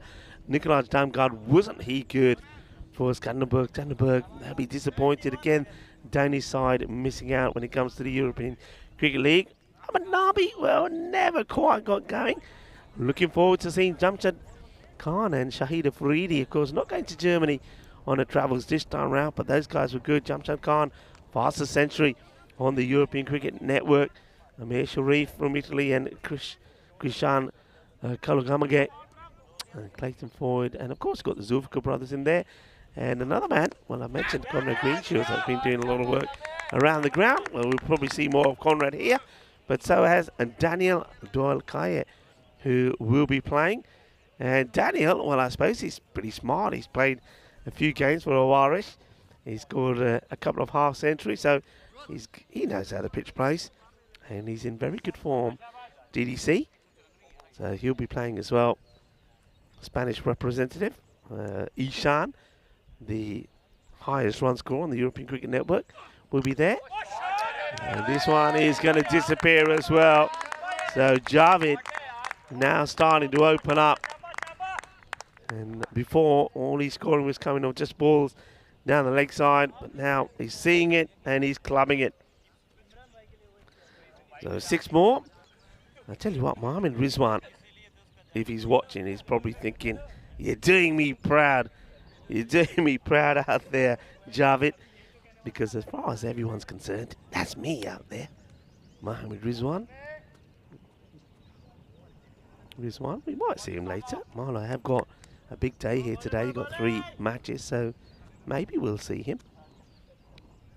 He'll probably want that shirt washed first, though, wouldn't he? From Javid. It's a warm day, you know. Plays this one out past the infielder. Should be stopped here. Let's have a quick look at that again. I think he's okay, but I know his right leg was outstretched. Let's see if there's any contact here. Oh, well, I reckon we caught him. I reckon that could be 4. If he touched, yeah, oh, I wonder what they're thinking there. I mean, there's the look. I reckon this heel, yeah, 4 carreras. Excellent work there from Spring Media. And that's why the cameras are there, you know. So 4 carreras. As this one is hit hard down the ground. And that's going to be 4. And that's 50 to Javid. Board Badia is what the teammates are saying. And Javid brings up his 50. He just turned it on, hasn't he? I mean, he was on 22 of 11, so he was not going at a blistering rate. But then just look at the last 2 overs. 21, Little went for in that over 5. And this over so far has already gone for 18. And Kandal makes the stop. He's also pretty close to the rope there. Gets the throw in. So this one goes magical as well from Chima.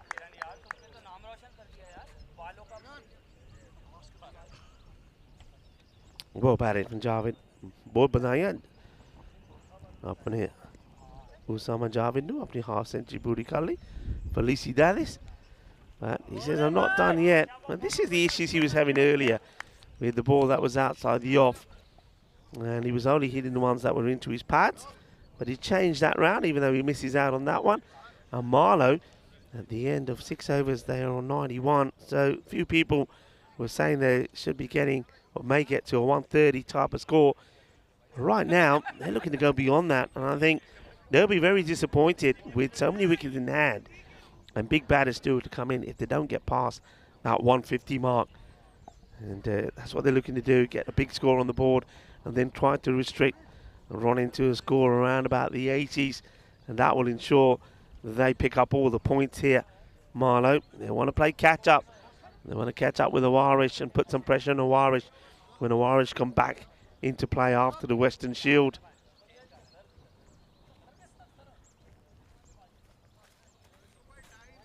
Okay, some field changes being done here as the next bowler is about to come on, and it's going to be Kieran Kandal, who they've held him back. Normally Kieran, he's bowled in the first 3 overs, so the plan maybe here is to have him bowl 7 and 8. Here he comes, and he's going to be unlucky straight away, gets the edge, but they've got the field set, they've got the third back, he makes a save, and I'm liking the fact that Kieran Kandal is coming left arm over. This is what he, for me, should be doing. He has started around the wicket a few times and then gone to over, and he's been more productive.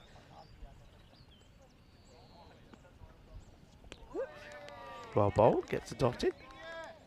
We normally have a little, we call it the pocket rocket, if you like, or the Duracell bunny to most places that we go to. And I think here in Portugal, this guy is the Duracell bunny. This one comes out wrong. If you look at when he bowls this one, that arm, it just releases it too early. Doesn't get the right rhythm and the right release. So ends up with a wide. Javid looking to continue to play big shots. That's well bowled. Good delivery. Sees Javid looking to attack and then fires in the Yorker. Good bit of cricket. Javid wants to give himself a little bit of room. Tries to come down to play the Hollywood shot. And Kandal gets the Yorker in. Hit firmly. And that is not going to be stopped because you've got one of those men inside the circle. And the reason for that is it's an interesting field. He's got a very fine third, and then you've got like a wide third as well.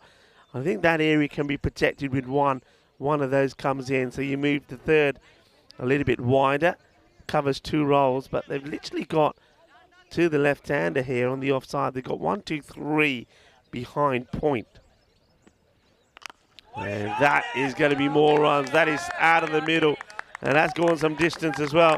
Well, Paul Conrad, you can see that in his hand he's got a packet of cable ties, so his job is to work on the boundary banners and get the old branding on them. You saw some of that work happening there in that replay, but every time he gets going, he gets called away because he's got to go and fetch the Grizzly. Mind you, he's getting his steps in, Conrad. He's getting his steps in.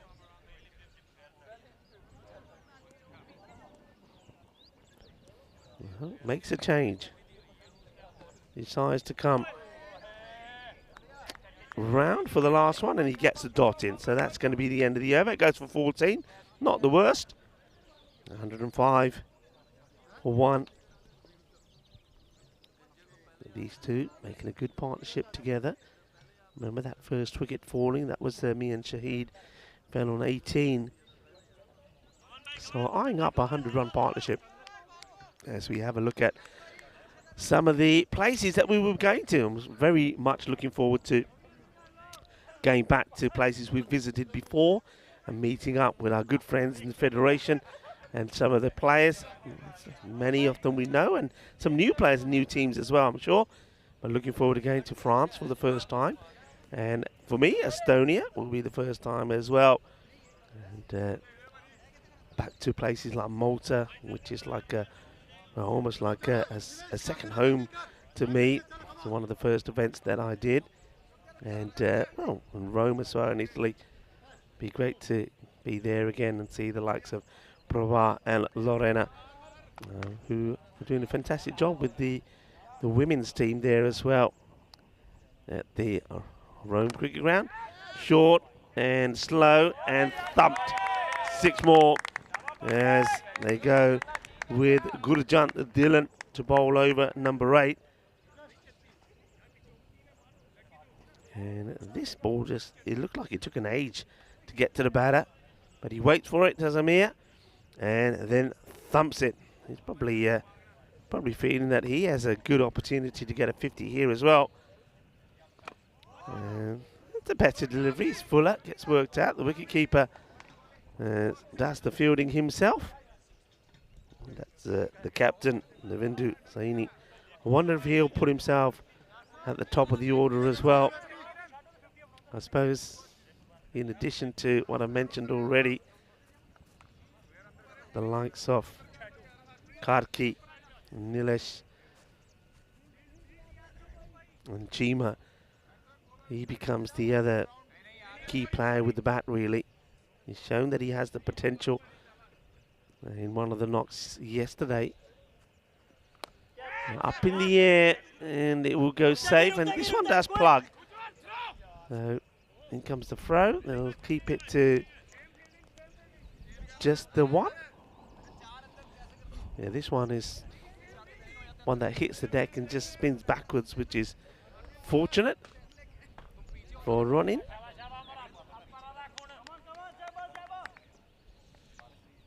Dylan back again now to the right hand, Ikram, who hits this pretty well, and he gets it in the gap. It's good hitting. They haven't really found an answer to these two, have they? Running early on, they was kind of winning the battle against Usama Javid by keeping it outside the off, but he's come good. He's found his form. And now just one shy of what would be a very good 100-run partnership between these two. And Ikram eyeing up a half century of his own.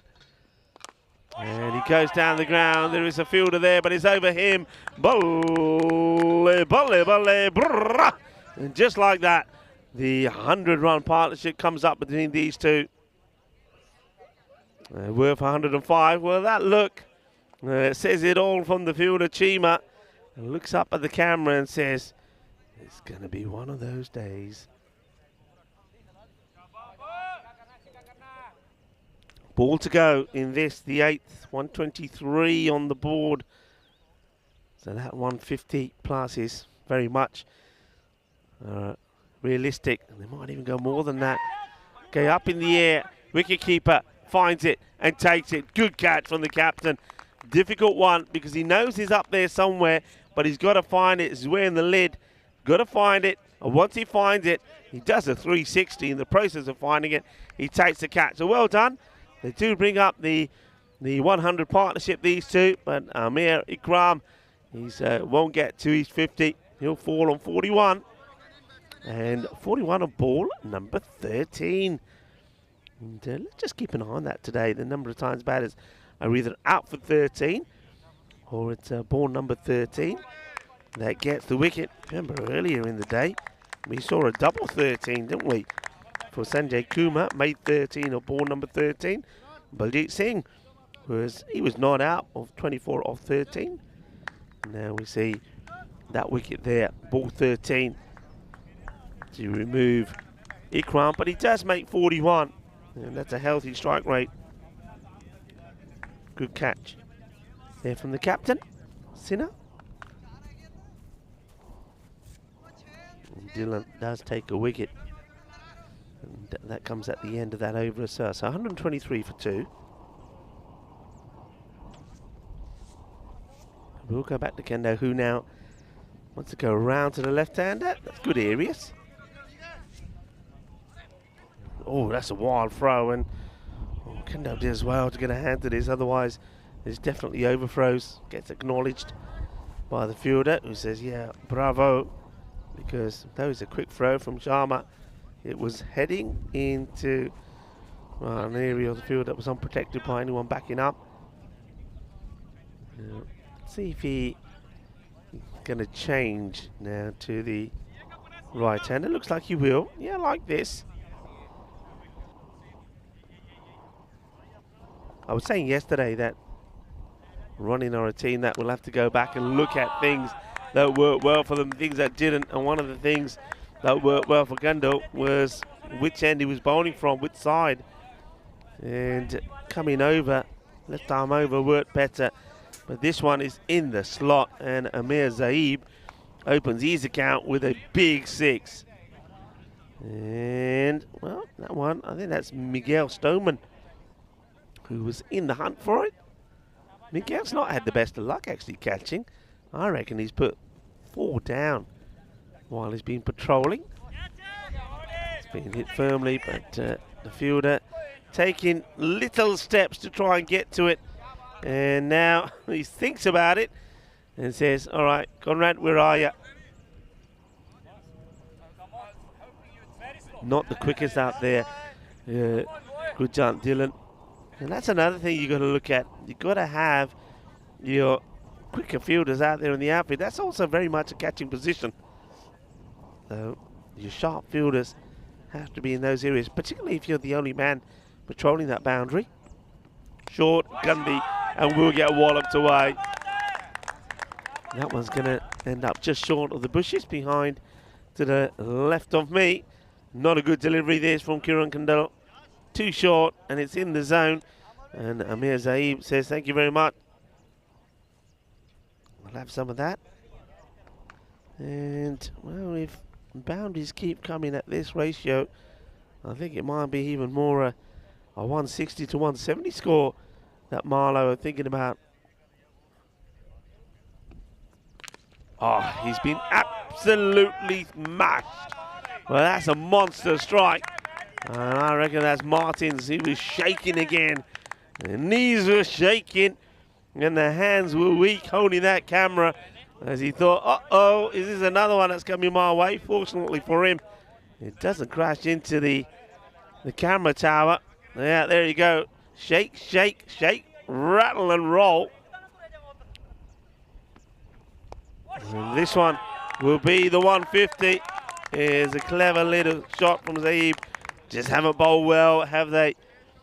And Amir Zaib has come out there and he's probably thinking, yeah, I'm liking this. Of course he is. 5 balls for 26. And just been sort of poor slot bowling, which the batters have made the most of. So Kandal, he's let himself down. He goes for 41 of his spell. 150 on the board. And that over, well, we say it all happens in the 9th. It did all happen in the 9th, a single, and then it went 6-4, 6-6, and 4.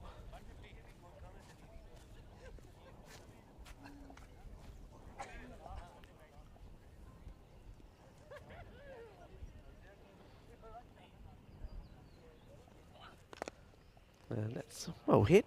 Work to be done by the fielder, who does well. They are pushing for the second, and I think they'll get there as well.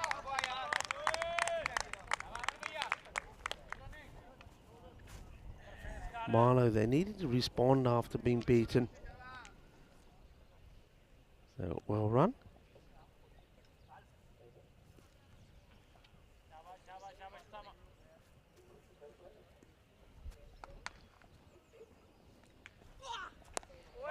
Okay, that's a very good shot. This is all about getting into position early. And Javid is seeing the ball so well at the moment, isn't he? And just look how quickly he gets into position. And even though this ball probably is bouncier than he expects, he's still able to adjust and play a lovely shot. He almost ends up playing this from behind the stumps. So what a good shot that is. It's been a good innings from Javid.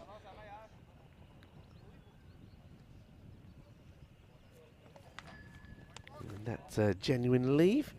As it's too wide as Nilesh gets this wrong. I mentioned this yesterday about running, and they did something similar in, I think it was in their second match, when they just held on to Nilesh for the last over. And if he had bowled earlier, he could have made a difference in what ended up being a fairly close match. And it was when they were playing what we always thought was going to be a close match between them and Fighters. And they did the same, really, I think, with Friendship. They keep him back, but if you bowl him, it's your wicket taker, it's the opening bowler. If you bowled him earlier, maybe he could have come on and taken the wicket of Javed. Maybe he could have taken the wicket of Vikram a bit earlier. I think just saving a bowler back because you have a plan to your opening or your main stroke bowler to bowl the first and bowl the last. If things are going to plan, so if you got the opposition in the 90s or whatever, fair enough. But when they're thumping all the other bowlers all over the place, you've got to go back to him earlier and say, hey, we need you to get a wicket. And they haven't done that again, and it's been expensive. This time he says, I won't take a wide. I'll step right across outside the off stump and get another boundary. So moves into the 80s here now.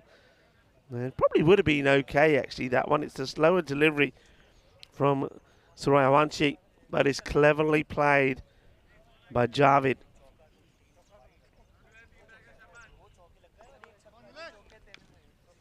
Well, if that went for 6, there was a possibility, but now it's a delightful shot. Ah, that's glorious. But this, for me, I mean, we've seen some hitting, but this is a shot of the day. Is this your HCL shot of the day? Ah, that is just glorious. Absolutely beautiful. What a lovely shot to take Javed onto 84. And he certainly found his form here. Like I said, he started a bit rusty. Right now, straight down the ground. And this is over the fielder as well. He moves to 90. 90 with a ball to go. And look at the score from Marlow. 175. They could even finish in the 180s here. Javed, 90 not out.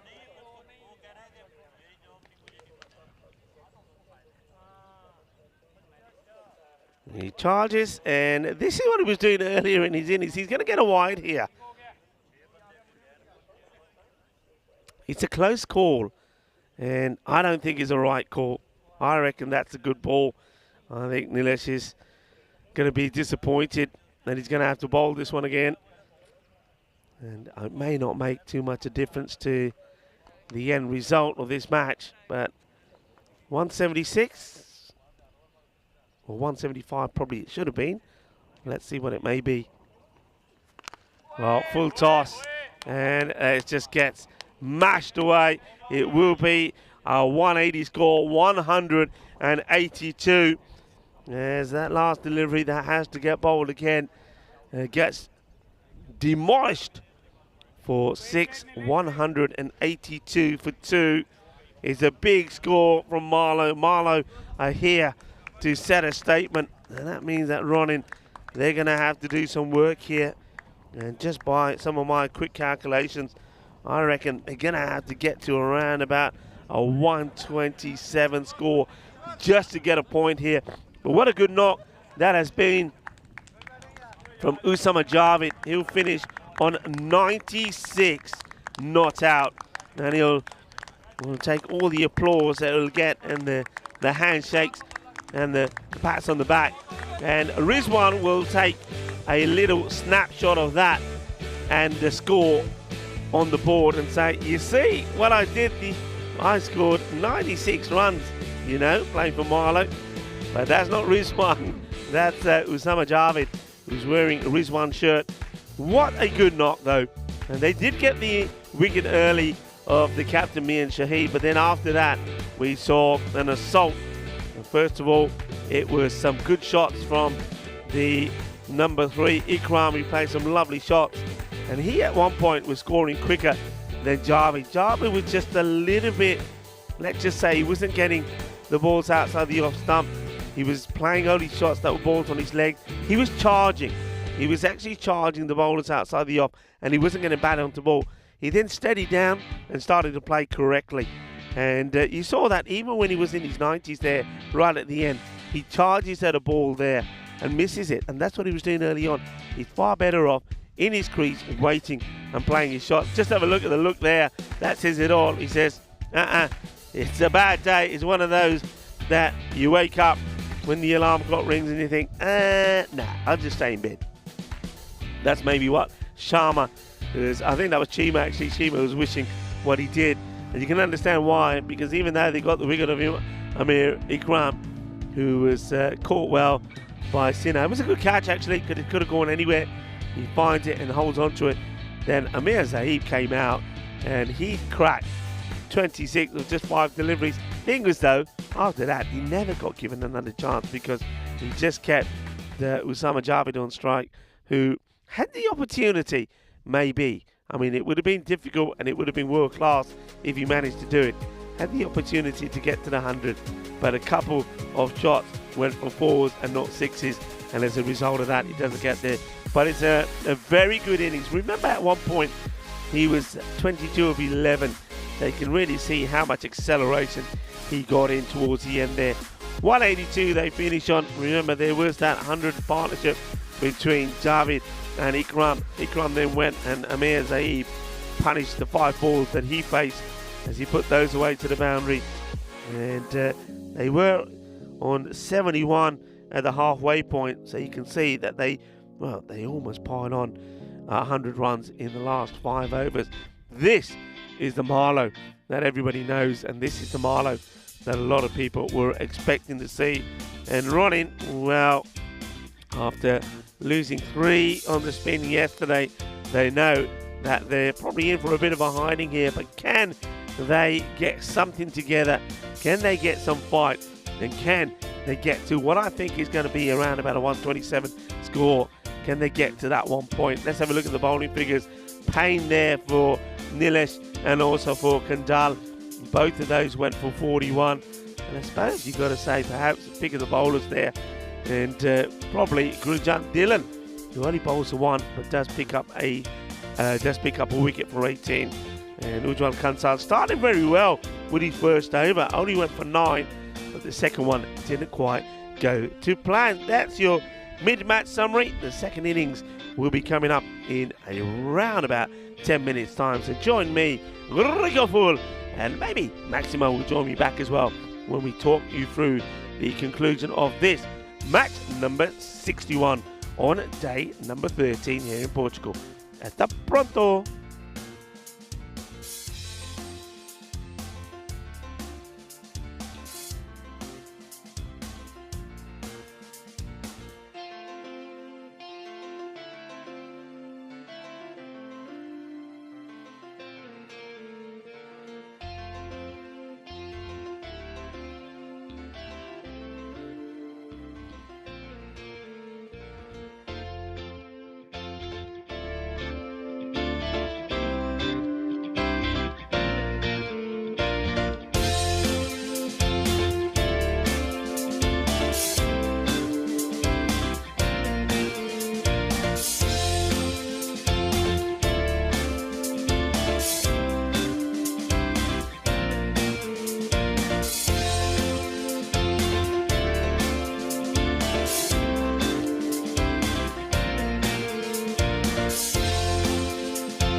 This European Cricket Network event is proudly brought to you by HCL Software and Paramatch. Hello viewers and welcome back. Yeah, big shout out to our partners, to Paramatch, HCL Software, also to Grizzly Bear Sports, who provide us with these Grizzly balls, and Bizaway Travel. And Bizaway certainly have been very busy at the moment, getting the teams here ready for the Western Shield. And that'll be starting tomorrow. Now, this is what I feared for running. Just to get a point, they need to get to 128. And let's just forget the other target, trying to get all the points here. And they've got to try and get to this score, 183 in 7 overs or less. Well, that we know probably isn't going to happen. And what may also not happen is them get any points here. If they are to get points here, they're going to have to bat out of their skins. It's got to be the best performance that we to see from them. I'm here to talk you through this, and alongside me is Vinny Sandu, who will welcome back. And they start well, Vinny, with 4 runs. Yeah, really good start. And look, it is an imposing target, let's be honest. And this will happen from time to time. Your teams that are in different places, Marlow, of course, won the series every time we've played here at Santhanam Cricket Ground. But so there's plenty to gain here for Ronan to test yourself against opposition that are winners, that have been winners, and a very high-quality cricket team. You got the pressure of Roshan up to the stumps there. I'd say Kaki, that's a really good start from him, though. He's very strong in this area. He's going to blast another one through point. So back-to-back boundaries and a very promising start for Ronan CC. Yeah, look, this is what you expect to see from Utsab Kaki. I was surprised yesterday when in the last 2 matches he just sort of lost that explosive power that we're used to seeing from him in the power play. But this is his game. This is how he plays, and I think this is what he needs to do. Be brave, play shots, and if he gets them off to a fly, great. But really, if he clicks and 1 or 2 others, at least they've got a chance to get a point out of this match. If they can get this 128 to keep a point, that'll feel like a win for them, where they are at the moment in their development. Something really tangible they can gain from this. Well, this is a Gundy ball, really. It's top edge, it's hanging, and it should be gone. Really, he'll be really disappointed with that. I think Kaki goes 4 and 4, but he gets this all wrong. And Amir Ikram takes the catch at short, fine leg. So really, on a day like today, I think Asad Mahmood, he's not breaking any speed records, is he, with his left arm mediums? But Kaki gets the top edge. This one doesn't fly into the outfield. It flies into the safe hands of Ikram. The first wicket goes down. It's 8 for 1. Yeah, you're right, Vinny. He will be disappointed. I think 9 times out of 10, he'd expect himself to be hitting that to the boundary as well. But doesn't get it right. The shorter ball gets him, and it's going to be caught. So he'll go. So new batter will come in, and this is going to be Prab Chima, who also, a little bit unlike Ikram, we did see the good side of him when he contributed well and made a 40-odd score. But then we did also see him go into his shell as well. So there's Assad.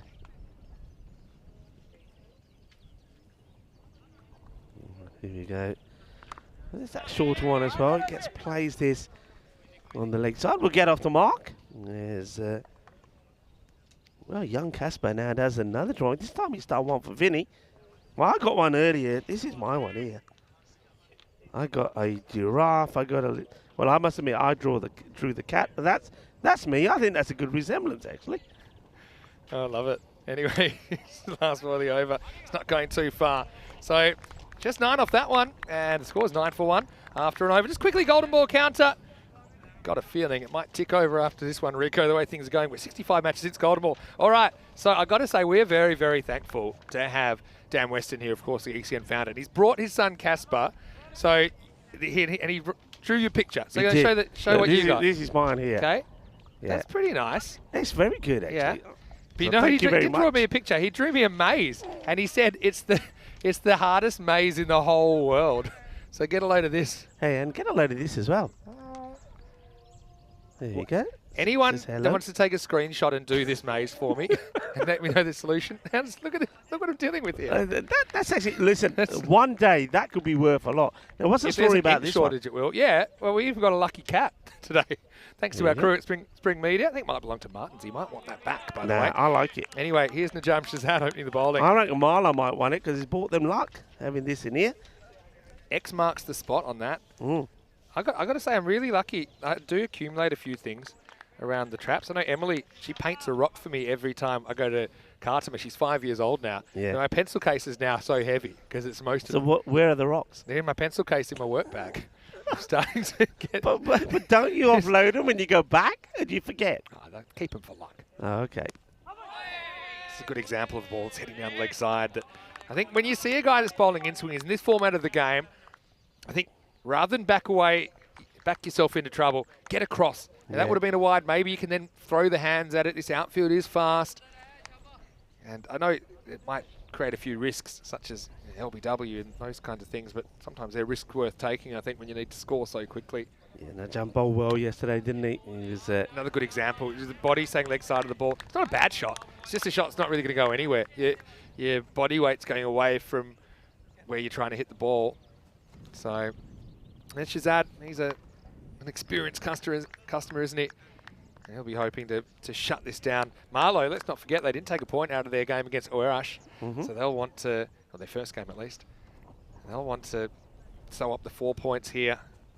It feels like Oerash are almost already assured for a top 2 spot unless they completely fell off the pace. So that leaves only one other automatic qualification spot. Marlow, they're all business today, aren't they, against this fairly inexperienced Ronan CC lineup. yeah, but I mean, there's an example there of a single that you really got to take. Chima went for it, and it's the non-striker, Harpreet Singh, who said, nah, stay there. But Najam Shazad, half century yesterday, and then he bowled beautifully, didn't he, as well? And That's a better shot. He would have hit Crute. Instead, it's going to hit the boundary. Nice shot. And this is what you're hoping for, is by giving yourself a bit of room, you can free your arms.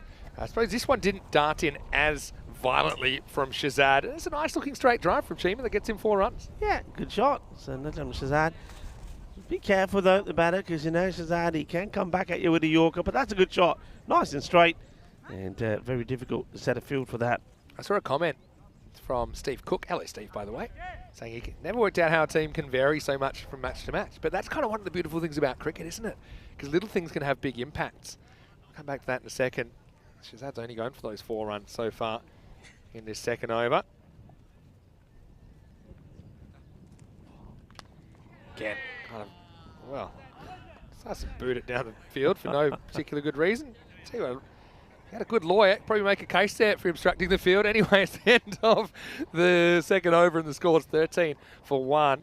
Let's quickly, we can probably have a bit of a look at the table and see why it is so important. Marlow kind of tied up with friendship at the moment. I mean, it's an assumption, but you'd say Oerash, hard to see them missing out the top 2. That's only going to leave one other spot, the top 2, for automatic qualification. And remember, third will qualify if they can make more than 24 points, or more than 23 points. So they're better 25? than Gorka. I think 25 Gorka. Was it 25? 25 comes to mind. Okay, yeah. 20. You might be right. Yeah. But they've got to outperform Gorka. That's the thing. But Mahmood comes back for a second over. And the thing is, though, I mean, it's an interesting one because you're right. You've got to outperform Gorka. But at the moment, those other teams, they're all sort of stealing points of each other, aren't they? Yeah. So 25. That's exactly what Gorka want. Exactly. He likes it, Rushan. And Patel might go upstairs and have a look at this. You're right. Because Gorka 25 points with a net run rate of .123. And it's definitely worth a look. But I just think it's enough of it there. It's an umpire's call because he'll get a better view of the line, I think, than we do. Yeah, I think Krut Patel probably will go over to him and he'll say, no, not out. So, yeah, well handled. Anyway, Krut gets back and we get ready for the next ball. he didn't have the best of days yesterday, Rushan, did he? He got hit a few times, so he's looking to have a better day out there. And that's a nice looking shot, the old uppercut. And that's going to be 4 runs. Yeah, nice shot. Lifted up and over the top. And yeah, Ronan swinging the bat here. Mahmood maybe a fraction short, you could argue, a few times. Yes, I've been, obviously you might have noticed, I've been out of the box a bit today because there's a few final preparations for Western Shield. And also, we've just shot the reveal for the ECC groups. which we will be releasing over the weekend. So I can't say anything too official. I'm sworn to secrecy. As this is another cut shot that's going to fly into the outfield. This time there's a fielder guarding it. It's just a single. Yeah, so the ECC, just for all our viewers that are looking forward to that, that's the Euros of cricket. It'll take place in September and October at the Cartmore Oval. But what's interesting this year, if you weren't already aware, as we see another big swing and a miss, well handled by Roshan. It's been split into essentially 2 tiers. So you've got the kind of premier tier, the ECC, and then you've got the ECCX, which is the next tier. And so 32 teams in total. This has hit reasonably well. Fielder in the general vicinity, but that's going to go all the way. I think I want to have a check of this. I'm pretty confident at 6 just on the fielder's reaction. But let's just have a look. Gives himself a fraction of room. And yeah, that's out of here. Maximal. 6 runs. Nice shot from Ronan, who could certainly use a bit more of that. But just looking quickly, that will take us to the end of the over. 24 for 1 at the end of the power play. So out of the 32 teams, 21 are involved in the top tier and 11 are involved in the ECCX. So we'll be revealing that on the weekend during the Western Shield. And let me just tell you, these groups are so incredible. Like, okay, for different reasons. ECCX involves the teams ranked from 22 to 32 based on last year's performance. Okay. You can't pick favourites in there. You can. They're all capable. They're all around about the same level, is what I'm trying to say as well. And whereas last year, you know, we had, for example, we had Belgium versus Bulgaria in the 3 versus 4 match for one of the groups, and it was a bit of a blowout. So ECCX, super competitive. There's a group of 6 and a group of 5 because there's 11 teams in there. The ECC groups, each one of them looks like a group of death. Because now you're just talking about the teams that are ranked, England 11 straight through, so it's the teams ranked 2 to 21. You're talking. It's crazy. And I want to see him now. When you say that, each one is looking like a group. I want to see him. You have to sign the non-disclosure agreement. All right, well, so when are these going to be on the weekend at sometime? They're preparing they're preparing the video, because what we'll do is during one of the long breaks during the Western Shield, play the video, then we can talk about it. Okay. All right, this is up. It's in the air, hanging a long time, and he's caught it. It's the old hand-to-shoulder-to-hand combination, but it works out for Marlowe, as Chima is going to have to fall on his sword for 10, and Ronan a 25 for 2. It's a wicket for Shamshir Singh. Yeah, a nice wicket. Oh, we're getting some precious stones coming in here now. All right, is this a special one? All right. Has Vinny got one? I've got 2 now. Vinny's not got any. Come on, Casper. Come on. Let's get you over here. This is what we're dealing with today, and I'm pretty lucky. There we go. We got young Casper here. What do you got for us? Show us your stone. You gave this to Rico. This is a special one. He's actually, I think he could be a geologist. That's a shiny one. That one. This is Casper Weston. He's like the heir to the throne, I guess. The ECM He's got the throne. best shades ever. These shades are sensational. Pretty cool.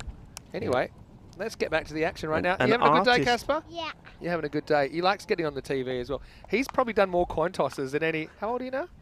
6. Any 6-year-old in the world. He's done more cricket coin tosses, I think, than anyone. Anyway, Casper, I hope you're enjoying yourself. Beautiful place to bring the family as well.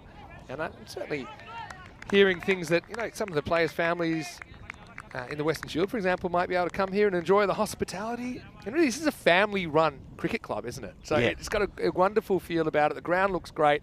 The weather's certainly looking fantastic at the moment. Hopefully it stays that way. Yeah. It's great to see the youngsters running around. Yeah, and it takes me back to a lot of cricket that I've played in the UK against some lovely grounds, especially those in Hertfordshire. Yeah. And I did a lot of tours in Yorkshire as well. And it was always nice to go back to those grounds and look forward to going, because you had the family atmosphere. And that's what you get here at the Central Home Cricket Ground, family atmosphere. And you get well looked after. Once again, a massive shout out to the likes of Maria, Emma, Zoe and Lorenzo in the clubhouse doing a fantastic job. But it's always good to be here. It's fun to be here. And it's lovely. On a day like today, where better to be? Yeah, and I love the family's always expanding. Yeah. So everyone feels like part of the family. You know, that's gone. That has he got this? What's he done? Is he? Why is he holding his head? I think he has he missed it first time? Oh, no, I just think he wishes it was out, but it isn't. I think he had the opportunity if he took him straight away, but he didn't manage to get the ball in his gloves. It's an opportunity he makes by being up to the stumps in the first place. Yeah. So I don't have a problem with that at all. From Rushan, at the end of 4 overs, Ronan CC, 27 for 2. So as Steve Cook was saying, how can one team be so good one game and so terrible the next? That's what makes cricket so beautiful in a way. Because, for example, say you got a star player and say they get out, say they get run out or something. Even things that aren't your fault can affect the result. And no one can quite understand that some days you hit the ball well and some days you don't. And the margin of error is so small. And that's the unpredictability is what makes sport interesting at the end of the day. All right, time for some spin. Here's Osama Javed. He batted well. He's going to go for more runs though here in a way. It's that kind of thick top edge which loops over the fielder in the circle. 4 runs to start the 5th over. Yeah, well, Osama Javed says, come on, let me have a bowl skip. It's my day here today at the moment. It doesn't start well. That's the first one. We'll go for 4 runs. Gets the ball back again. Amandeep bowls a nice over as well. Just kept it nice. I say Amandeep actually. I'm going to correct myself. I was thinking it was Amandeep, but that was actually Shamsha Singh. Yeah, who comes into the side. Yeah, Amandeep probably find it hard to bowl in this one since he's the 12th player. It's a pretty good location though from Javed this time. Missed out on the cut. So even that 128 is looking like a bit of a tall order at the moment. But then, okay, say you can't get that. You know, if they could get 100 against Marlow, something like that. Set yourself an achievable target.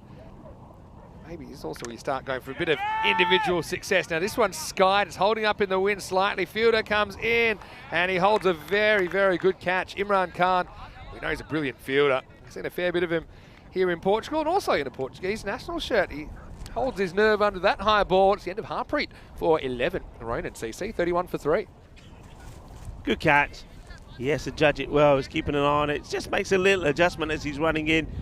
And then he decides, all right, I've got it where I want it. Goes down, goes low, holds on to it. And now he tells the story to Amir. I wonder what that conversation was about. Amir Ikram having a chat. So there you go, Javed. He has a wicket to show for. Again, sometimes it's your day. And it certainly is his day. Didn't start off great. But once he got going with the bat, there was no stopping him. Picked the wrong moment, I think, to hit the ball high because the wind has just picked up. And if anything, Imran had to judge how far forward he had to come to take that catch. Here's Jasvinder Kumar. And I had a good question from Sam Houghton in the chat. He was asking, is there promotion relegation? And the short answer is yes, there is. And it's still exactly to be worked out 100%, but I would say that 2 teams from the ECCX will be promoted to the ECC in 2025. And we know that at least, it depends, for sure the bottom team will be demoted because the word is we might be going to a 22 and 10 system next year. But it's really dependent on a few operational things. So for sure 2 teams are going up. Most likely 1 team will get relegated. From then on it'll probably be a 2 up, 2 down situation. Good question, Sam. Hopefully you will. Last ball of the over coming up eventually. Javed recovered from getting hit for that boundary first ball. Been a very tight over. Step across. Gets a piece of it, but not the whole thing. But Suryawanshi, we know he likes to attack. He'll get the strike back as we get to the end of the 5th over. And the score is 33 for 3. Let's welcome you into the commentary box. And I've got to say, happy Peacock Friday, everybody. Yep. We're bright, we're breezy, we're taking it easy. We're soaking up the Portuguese sunshine here on day 13 of this European Cricket Series. Yeah, and I was just saying earlier, it's nice to have a Peacock Friday when the sun is actually out. The last few we've had, we haven't been sort of blessed with the weather. I know that we had a few at the Cardamom Oval as well, where it wasn't the best day, but today is a proper pucker Peacock Friday day. And I know I've been tied up a little bit, but have we had any sign of Peacock Derek yet? No, not yet. Have we had any ducks? Not yet. Peacock Derek's elusive. Anyway, this one is asking for trouble. Fielder comes around, does pretty well. One way or another, uses every part of his anatomy down there, Zulfikar Shah, to stop the 4. I tell you, this guy, he just every time the ball's going anywhere near him, you know something's going to happen. Yesterday, he gave us a terrific highlight when he took a catch. Then he got wiped out, remember? And Yeah. here we go, look, hands, shoulders, knees, and toes to keep this one in. Yeah, almost eyes in his mouth and nose as well. Being brought into it as this is Azim Sawa, who's bowling over number 6. You can see the 4 points seem pretty likely here for Marlow. Nice looking square drive though, and this will test the fielder. That'll be 4. So look, Ronan, credit to them. Obviously, they're not quite in the same league as Marlow just yet, but they've hit a few shots back, and I'm liking this square drive. Well hit by the right-hander. That's Jasmine Kumar, who actually played some nice shots yesterday as well. He did, yeah. That's a lovely shot from him. And waits for it, executes it beautifully. There's a lot of work there to be done by Shamshar. Can't get there. Wonder if Sawa will get a bit straighter or whether he doesn't mind the risk. Because that's the kind of shot, or kind of line that you probably elicit a few swings and misses as well. Does go straighter, and this could be gone. Felt like this was an edge up onto the body or maybe the helmet even. It's well caught by Roshan, so Sawa strikes back. It's 4 and out for Jasvinder, and Ronan CC will be 38 for 4. He's going to be disappointed. And let's just have a look. He looks like he gets maybe a bit of the glove perhaps. Yeah, felt like it might have been a little bit of an outside edge. Definitely a double noise there, and then onto the shoulder. Yeah, I think there's a little edge onto the shoulder. And there really didn't seem to be too much discussion about it, as Roshan thought that it was gone. I've got to say that I tend to agree with him. So that's the way the cookie crumbles for Jasvinder. He does play a nice shot out there, but it doesn't last a lot longer. 38 for 4 now in the 6th over. Suraya Wanshi, he's there. We know that he's one guy that can stick around and can play some nice shots. But he's running out of partners, isn't he? Players are coming and going. Fair play, like you said, and running. They're playing their shots. They're getting balls away, but they're then getting out. They need a good partnership, a good steady partnership. Oh, this one sneaks in between the gate of the new batter. Bowled by Sawa. And this is Gurjant Dillon, who's out there. You were telling me it was International Dillon Day yesterday. It was yesterday, yeah. I wonder if he's got a headache this morning. Anyway, down the leg side, this will be called a wide. Just going back on the ECC and the ECCX, it's still in the same 4-week window in September, October. The first 10 days are ECCX, and actually we'll have our ECCX champion. And immediately the next day, the ECC Premier Division will start. And X still playing for a trophy? Yeah, playing for this is the best thing about it. So in the ECC, we don't just have one big finals day marquee day. We've got 2 now. That's good. With a trophy, with its own MVP, with everything that Really? ECC finals great. day will have. That's great.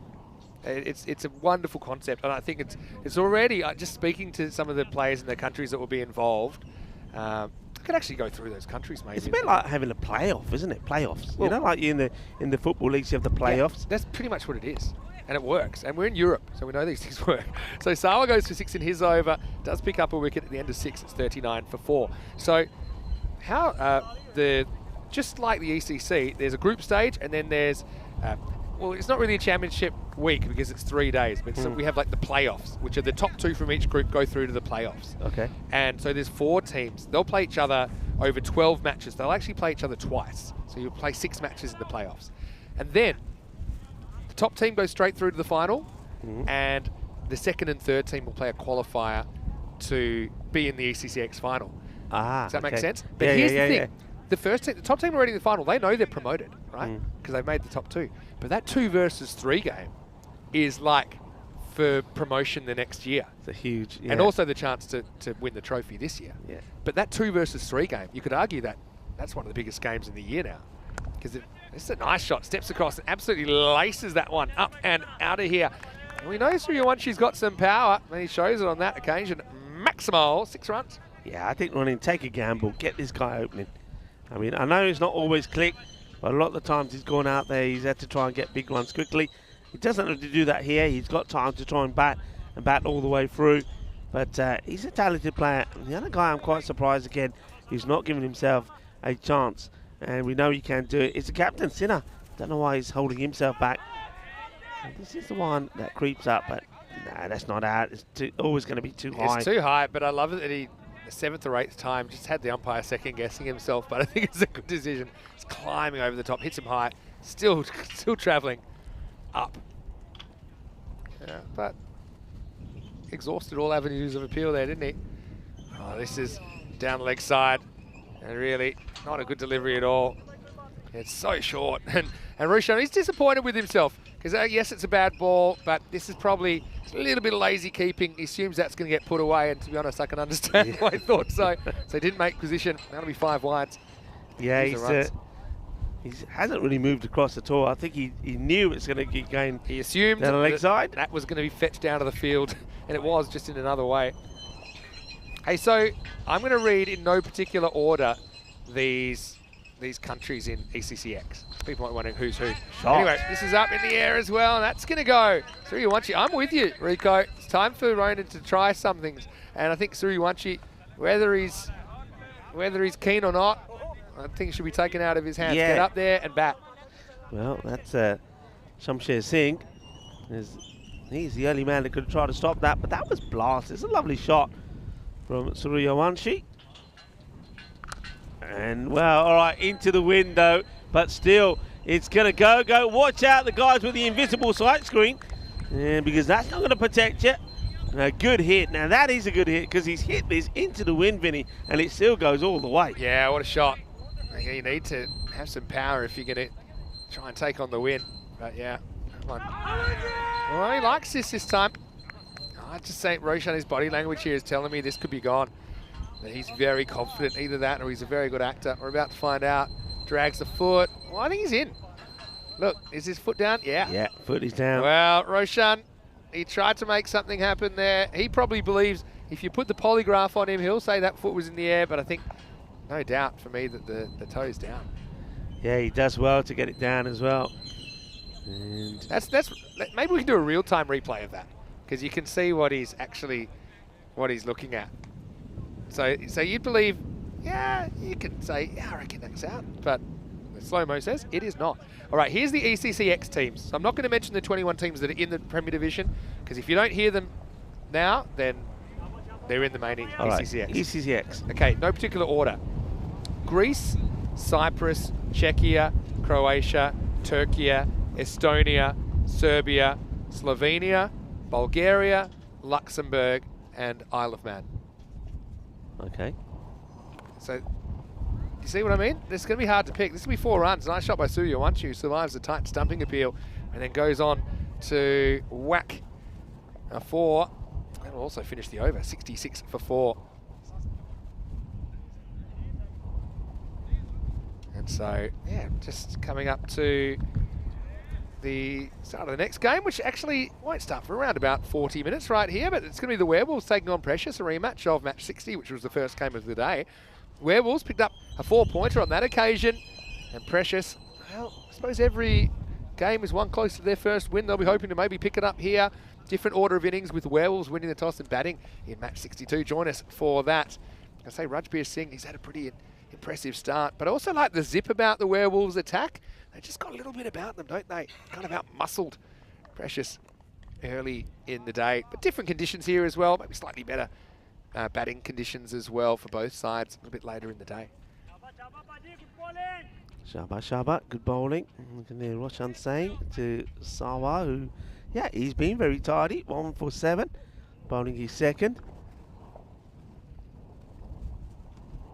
Nice take. See, that's what good keepers do. You realise he was caught napping a bit last over, so he said, okay, I'm not going to allow myself to be mentally lazy again.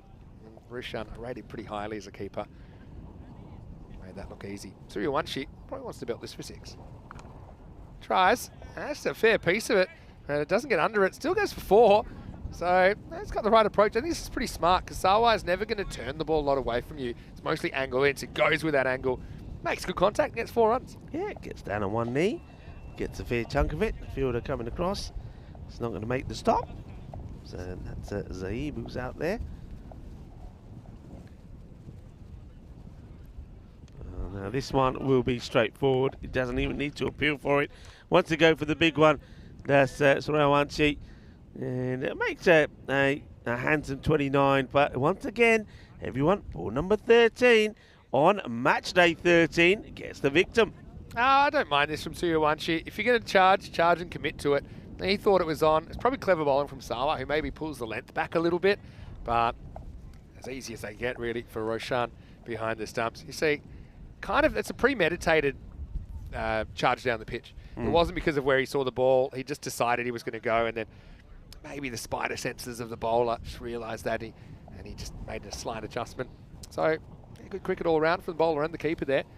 I'm going to say those teams one more time in no particular order. Greece, Estonia, Cyprus, Serbia, Czechia, Slovenia, Croatia, Bulgaria, Turkey, Luxembourg, and Isle of Man. Can you see how that's so wide open? So 4 of those sides will get to go to the ECS playoffs at the start of week 2. 2 will make the final and then earn promotion. And 1 will have a trophy, a proper ECC trophy. It'll be a special ECCX trophy. And there'll be an MVP of that. So I'm looking forward to some of these battles at the Cardamar Oval, such as, you know, potentially you've got Croatia and Slovenia taking each other on. We've seen them play each other in Croatia.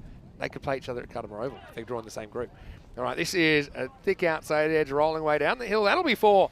So Lytton gets his first runs, and Sawa ends with figures of 2 for 16 after 8 overs to score 76 for 5. Yeah, be brave. It goes wide at Sawa there, very wide in fact. And you see swivels the left foot over that return crease. Well, that's fine as long as you don't touch it. And big swing, gets it over Roshan, gets to the boundary. So they take the score here now to 76. 2 overs to go, but of course they're going to fall short, big time short of the target, which is 183. But the 128 would have given them a point. But you can see there they never really got off to the start that they needed. And only the first over actually, because they got 9. And Marlow got 9 on their first, but then after that, Marlow started to hit big. And that's one thing that the Ronin haven't been able to do, apart from that little flurry from Suryawanshi, who got 29 or 13. So Marlow using this opportunity to give plenty of bowlers a bowl, but they will go back to Najam Shazad to bowl his second. This guy has got a wonderful record on the European Cricket Network, but he'll find this one will go for 4 runs. Yeah, Najam Shazad has scored over 1,800 runs on the network, so he'll be eyeing up going over 2,000, and he's also taken 67 wickets. Yeah, he's been a proven performer, hasn't he? Also seen him playing a fair bit for the national team and doing some very good things. Here he is. Digs it in short, just angled away. And that's a nice shot as well. Again, I think it's just smart batting, just using the pace. That does tend to give you a bit of length. Yeah, Dylan does well, picks up another boundary. Yeah, nice shot. I like it. And Shazad, who wants to go outside the off. A little bit short, gets played away. I wonder if he will now try and dart this one in as the Yorker. We know he's got that delivery. We saw it a few times from him yesterday. I have to say that the ground now, especially with the Western Shield boundary fence and the fencing, the European cricket fencing along the top there, along with the Federation logo, looking exquisite. It really does look as pretty as a postcard. Yeah, it certainly does. And look, Ronin, no credit to them. I said, you know, they'd love to take a point. It would feel like a win. If they could even put 100 plus on the board against a strong Marlow side, they can hold their heads high here. They're going to have to battle for it. An over and a half to go. Shazad looking to pick up his first wicket. Goes pretty close to doing that. But big swing and a miss there from Lytton. So I've just put in the chat, okay, the ECCX teams, and I listed them. So who do you think could take out the trophy? Who do you think your favourites are? Dave immediately says Isle of Man. Steve thinks Czechia. And you might say, well, how did we come up with this? We used last year's performance in the ECC as a barometer, just to be completely fair and objective. And now from this point that they've been selected, as this comes through, and I think might have got a little touch on this, he has. So an inside edge. No, actually he's hit the stumps. He's actually bowled him, pardon me. So there was a woody sound. It wasn't bat on ball, it was ball on stump. As Lytton will get bowled for 4. Shazad does get his wicket. Let's just see if we can watch this one. It just flicks that stump. There you go. Might be able to pick it here. Just disturbs that top of leg stump. So that'll make it 85 for 6. Yeah, good delivery. I tell you what, I mean, yeah, for me, I'm excited by it because, yeah, I mean, people are right. I think Turkey, they certainly, especially the way they bowl on field, they'll be up for it, the Isle of Man. But don't forget, the likes of Bulgaria and Cyprus, who have played a lot of this format. I mean, those two, Yeah. they're going to fancy it as well. That's right. And look, I think obviously the reason we made the rankings based on last year's tournament, that seemed like the fair thing to do. But now it self-regulates with the promotion relegation. So the only reason you're down there is because you haven't won it.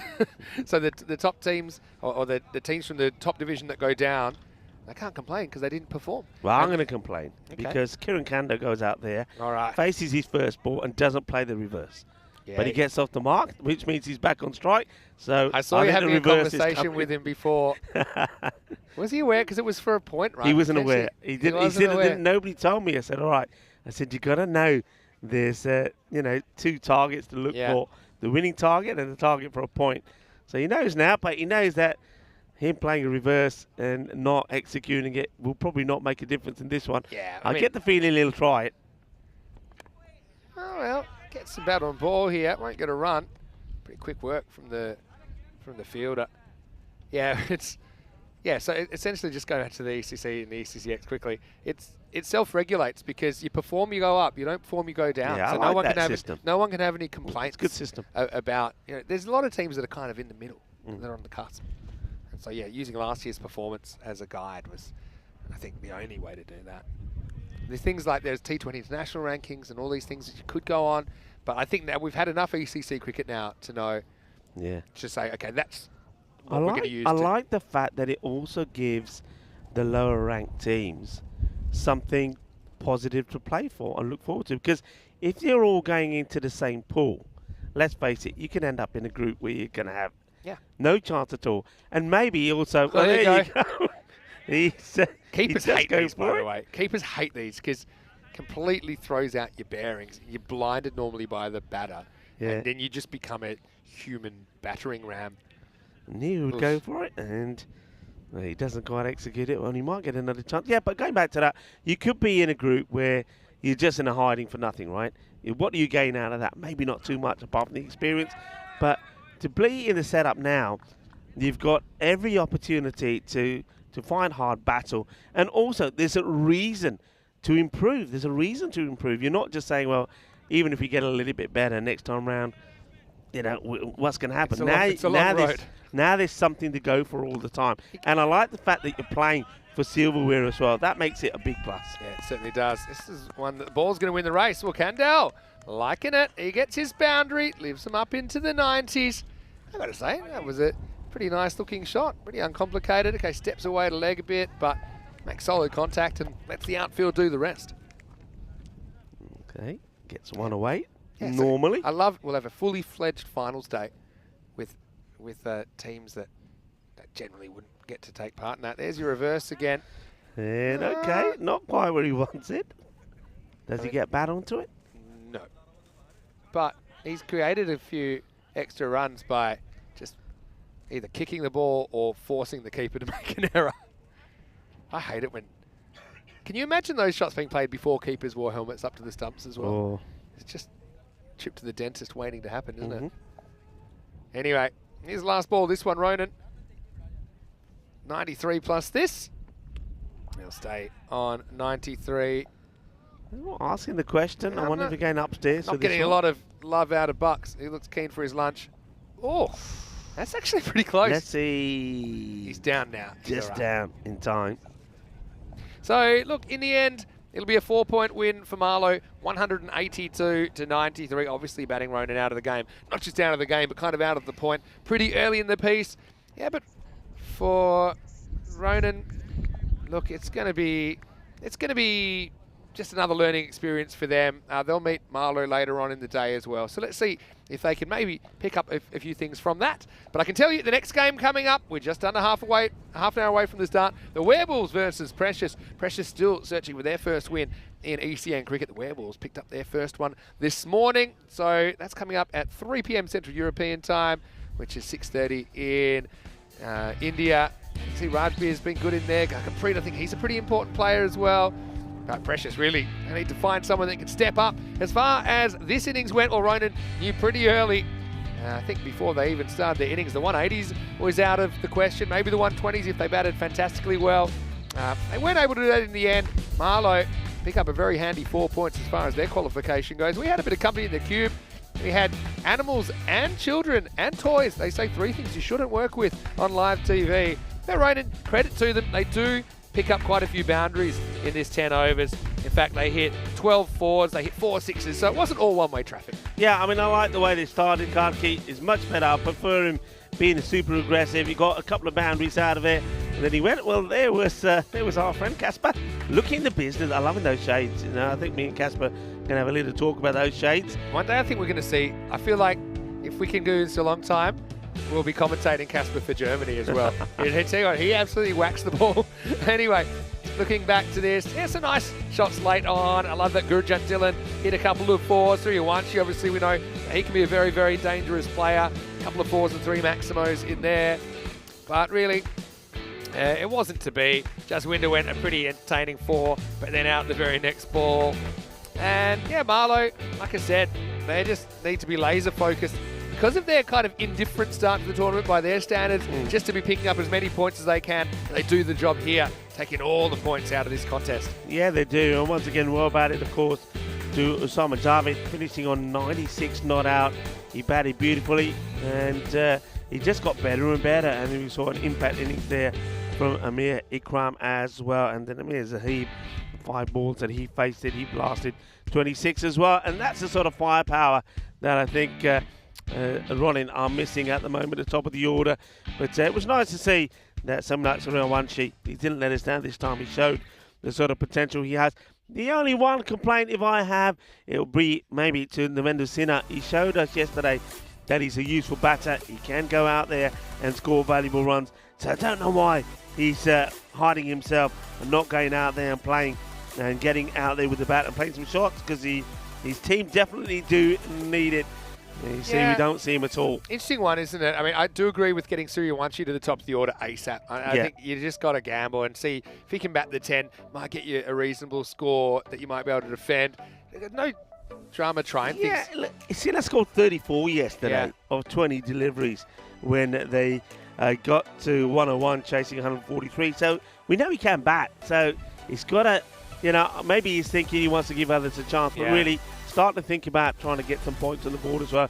Because the other thing is, when you're losing all the time, not getting anything for it, it doesn't really do the team morale too much good. Let's have a look at the bowling figures. Everybody picking up something. Good team effort, really. 2 for 16 Sawa. Good to see him getting a bowl. The wickets were split between the other bowlers. Shamshir Singh bowled a very good couple of overs in there as well. We'll take a break, back in about 20 minutes, and we'll see the Werewolves and Precious going head-to-head in match number 62. Until then, feel free to throw in a couple of questions. Let us know your thoughts about those ECCX teams that I put in the chat a few moments ago. But for now, it's Vinny Sandu here, Mr. Maximo, with Rico Full. Back shortly in the sunshine in Portugal for more European Cricket Series.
This European Cricket Network event is proudly brought to you by HCL Software and Paramatch. Hello and welcome back. Time for the third match here on day number 13. Don't forget tomorrow and of course on Sunday we have the first ever Western Shield. You can see the fence has gone up behind me. Best of 9 between the British and Irish Knights and Team Europe. But right here, right now, it's time for match number 62 and it's a rematch of the first match of the day that will see the Lisbon Werewolves taking on Precious CC. Let's see what happens at the coin toss. Tyrone Peters has the two captains. Lisbon Werewolves to call. Head is the call. And it is a head. Yeah, we're gonna bet first. They're gonna have a bet. So the Werewolves win the toss and they've elected to have a hit. So it'll be a different order of innings. And look, congratulations to the Werewolves because they did pick up their first ever win in ECN cricket against this opposition, Precious CC, earlier today. Got to say, quite like the bowling attack though, that kind of set it up by restricting Precious to a score in the 80s. And they even had to work pretty hard for that. But conditions slightly different now. I think it probably is a little bit more batter friendly. I think that with the sunshine, this field is quickening up. I will say the bowlers do get a bit of zip out of this pitch though. I think Precious, the big question will be, can their batting stand up? And that has been a bit of an issue so far. But I suppose the first thing they have to do is try and restrict these Werewolves that I think have a bit of a high risk, high return approach to the game. But we know it's going to be an exciting one. Match 62 is on the way. Rico Fool standing by, I can tell you. The Werewolves, they have decided they will bat first in this one. It's over to you. Let's get ready for the start of the match. Thank you very much to Mr. Maximo as we have a look at what Maxie was talking about. The ground looks absolutely stunning. You can see that the Western Shield branding all around this ground now looking very pretty indeed. And Lisbon Werewolves, well, they looked pretty early on as well, didn't they, when they got their first victory on the European Cricket Network. And it was against Precious CC. So Precious, this time round, are hoping to get something out of this contest. And by that, I mean not just to win, but even if they don't win, get some points out of it. And that's what their captain, Sunny Singh, will be hoping. Good news is Ghulam Dastgir comes back into their side. This guy was, well, he was a bit of a machina, wasn't he? A bit of a machine. Having him back, it would give them a little bit more firepower, I'm sure. But over the other side, I think you've got to find a way to get past Rajbir Singh. He was just in awesome form. Took 1 for 11. Kept it nice and tight with the ball. Kashi Ram was good with the ball as well. But then it was a Rajbir Singh show with the bat as he scored 55 of 23. Let's see Zahir Akhtar coming into the side and also Harpreet Singh for the Lisbon Werewolves. I wish them well. And the Precious, like I say, key player coming back into the side. Ghulam Dastgir. I liked him when we saw him the first time round. He was always good to watch, and he made things happen for his side. Scored 40 of 19 against Ronin in a losing cause, but it was a good partnership between him and Sanjay Kumar. Umpires are out there in the middle. It's nice to see umpire Bucks, who's out there in the sunshine. He's going to be at the bowler's end to start off with. Umpire Kroot is the square leg umpire, and John will be the third match official looking at the screens to get ready to go. It's going to be Rahul. Rahul Khan to start off with the ball. Looking to get these breakthroughs. Like I said before in the earlier match between these two teams, Precious, if they can get the earlier wickets, 3 wickets I'm saying, get the first 3 wickets, including that big wicket of Rajbir Singh, then you've got an opportunity to contain. And you got to know, I think they're realistically looking to try and keep this to a score around about 100. I think once it starts to get past 100 stage, that's when little difficulties creep in. And it's a positive start from the batter. That's a nice looking shot. Gets it in the gap. So Mohamed Tabish,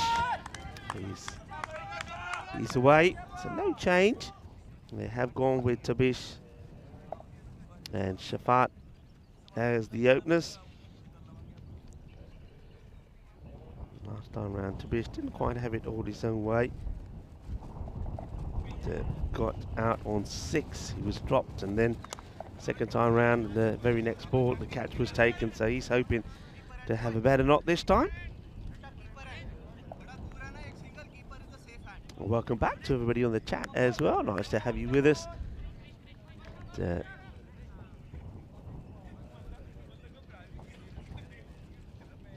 you've been enjoying the day so far. And of course, I hope you're getting ready for your weekend.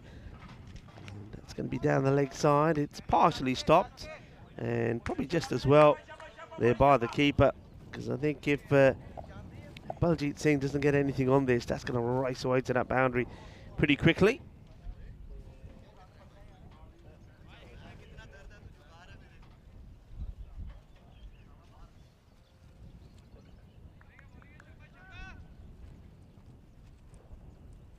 Khan again.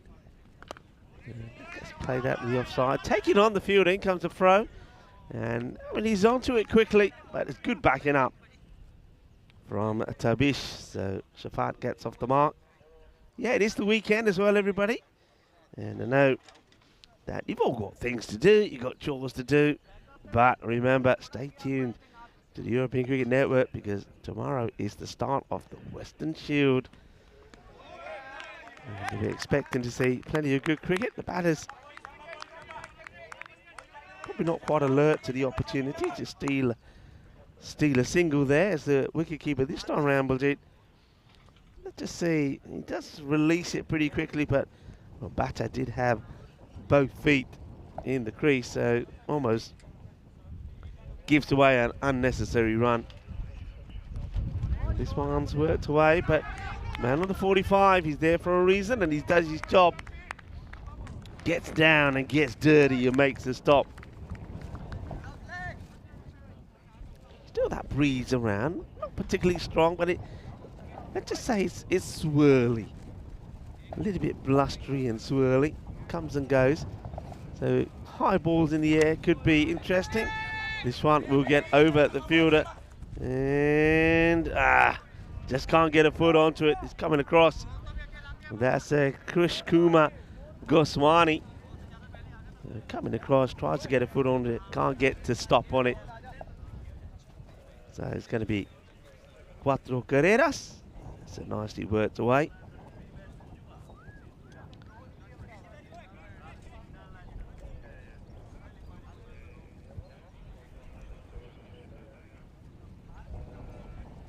Right, let's have a look at this. Now, this is what we've been talking about already. So, you see that Punjab, CCO, Mamadora and Gamblers, they put their place in the Super 5 stage. Punjab, CCO, Mamadora, well, they'll start with 4 points because they topped the group. Gamblers, they were second, they'll start with 2. The same principle will apply to Group B. But then the wild card is the best third in the group. And so far, Group A is completed. Gurkha, well, they're holding that position at the moment because they got 25 points. So whoever finishes third in Group B, and if you know you're finishing third, you've got to try and get past the 25-point mark. If you finish on the same number of points, then it comes down to net run rate. So plenty of things to be thinking about. And I think maybe teams that are below the likes of Awarish and Marlow will have to be thinking about that. Fighters, and maybe even the Lidman Werewolves if they go well here. That's the one for the over. The Werewolves, of course, did pick up all the points earlier, so they... Oh, that's a nice looking shot. He gets a swivel on this, a little bit of the... Oh! As this goes for 4.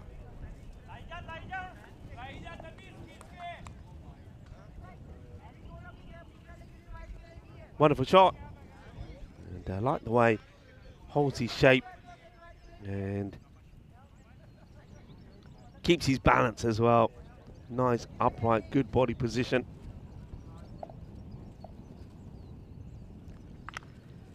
This one, he doesn't have too much of an idea where it is, and in the end, that's not a bad call. I think the non-striker is ready to go, Shafat, but he can see that Mohammed Tabish has no idea where it is, and he spent a bit of a time looking for the ball, and as a result of that, he says, nah, just stay where you are. It's the shot, and by this time, he's still searching for it. He's not looking at his partner.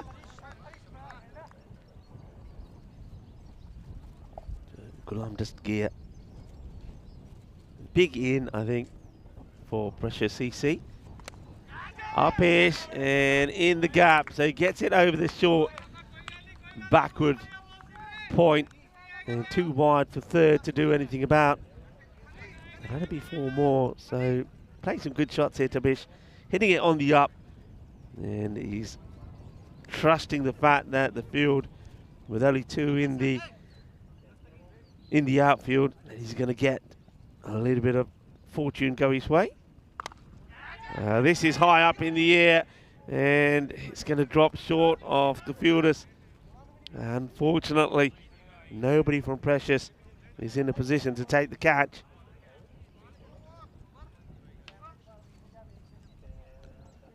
Over comes to an end, and at the end of 2 overs, it's 21 without loss. And this gear goes for 10. So like I say, they've got to have a score in mind that they're wanting to restrict the Lisbon Werewolves to. Remember the Werewolves, they got to the target of 87 with 20 balls to go. So they did pick up all the points in the last match, and that was only thanks to some good hitting towards the end from Rajbir Singh. So he's always going to be a threat, but while he's not there, try to contain, try to contain.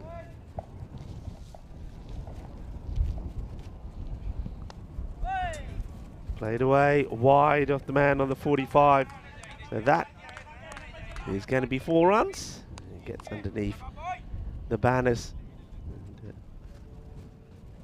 it's going to be a long way for Alex Macy to come and get that one back into the field of play. Let's have a look at the shot here again. So once again, that's just becoming a theme, isn't it? One hand off the bat to get it away.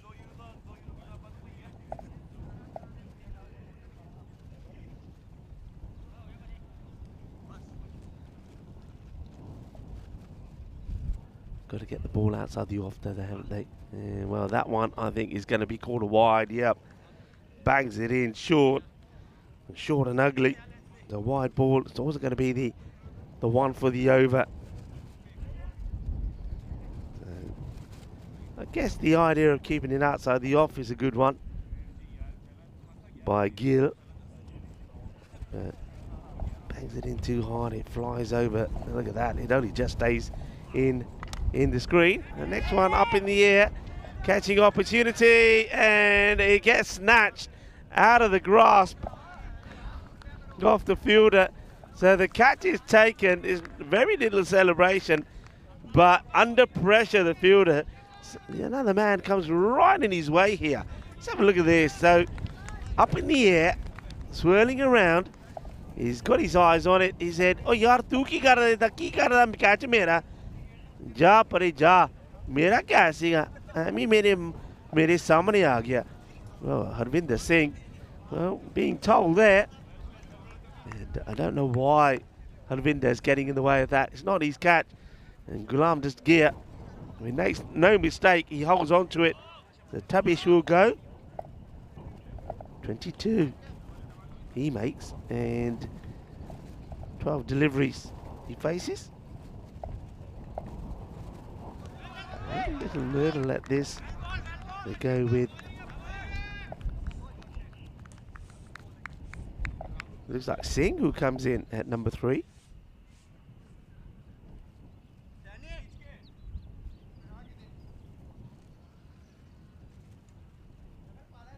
So Gill gets his man with that heavy ball. Now that's not a good delivery, but he's going to sort of get away with that. I think that would have been a harder take for the keeper if it was just left alone. So Harpreet Singh just place it away.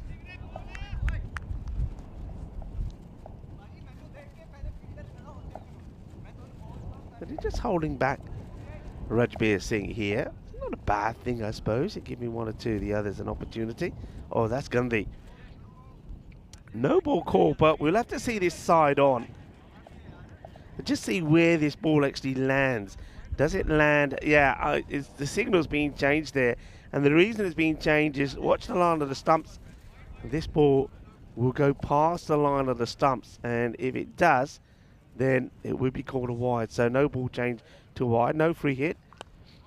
Still though, he treats it like a free hit and gets it away. Shaba Kinna Sona. 4 runs as Macy gets into trouble with the trees to retrieve that one.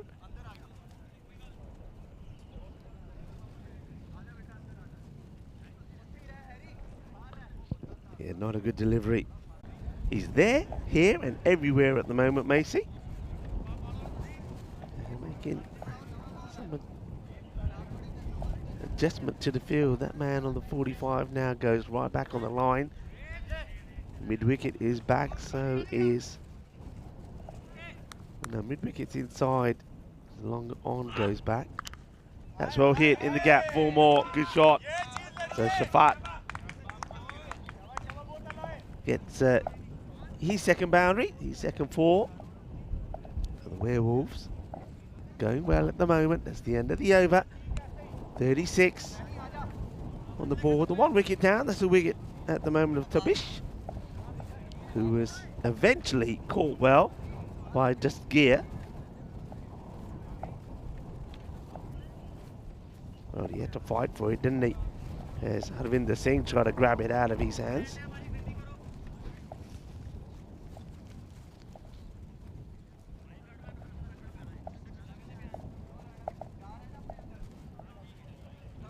You can have a look at the spikes there, 11, 10, 15. I think the Lisbon Werewolves, they'll be happy with that. As long as they're picking up around 10 and over, they'll get to the 100 mark. And they'll be hoping that along the way they pick up some good overs, magical overs, and that'll take them past the 120 mark. And if they're there, then they'll believe that they should be able to defend that. Pressures, on the other hand, they're wanting to keep this to not too many more than 100. They've had their issues with the bat. They've certainly been, I think, stronger in the field and with the ball and with the batting, but just coming into the side just gives them something extra, and let's see if they can use that to their advantage. Not a good delivery down the leg side. Buxy has to get out of the way of it. Buxy having a little dance with the Grizzly there as Kashev comes on the bowl. He's an interesting bowler, Kashev. He will. There's a couple that are not the best from Saini, but he will still get, I reckon he gets 2 to 3 nice and full up there, which because of his pace is quite deceptive. And that's a short one which is lashed at by Singh. Doesn't play a good shot. He's got to be looking to play this over the man who's on the 45, get it over him. And there's a big gap then between the third man and the sweeper on the offside. He works this one around, but there's a fielder out there who comes across, does the fielding, makes no mistakes. That's Harvinder Singh, who's now being put to deploy that part of the ground. Both teams a little bit quiet at the moment. Nobody making too much noise. Even the Werewolves are just, yeah, keeping a little bit quiet, just watching. They're not getting too excited yet. That slow delivery, so he has to really wait for this Shafat before he plays it. Field is working for them at the moment. The man on the boundary on the 45 has been pretty key. He's been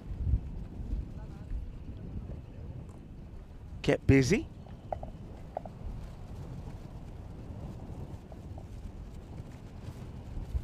Oh, so close.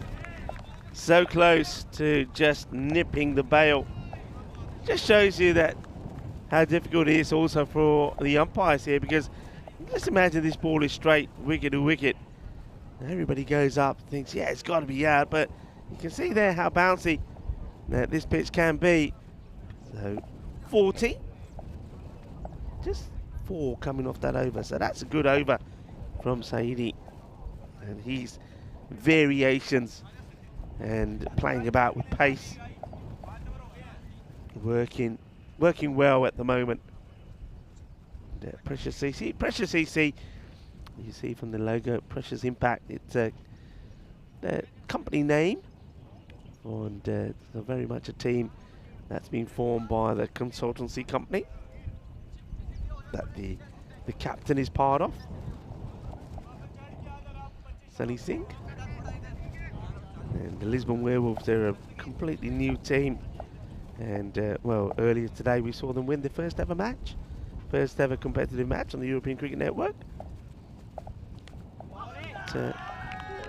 Tucks him up a little bit, 1 or 2 appeals, but that's a little bit too high as Sanjay Kumar comes on the ball. This run's just dried up slightly. The last sort of, that's that now, 7 deliveries. So we're keen to get going again, and well, that's exactly what they do as he mullers this one over the leg side boundary. And Shafat gets a short one, and he's onto it pretty quickly. And that's 6 runs as it goes over the boundary, and has to be fetched from quite a distance. Too short, and it was a nice height as well.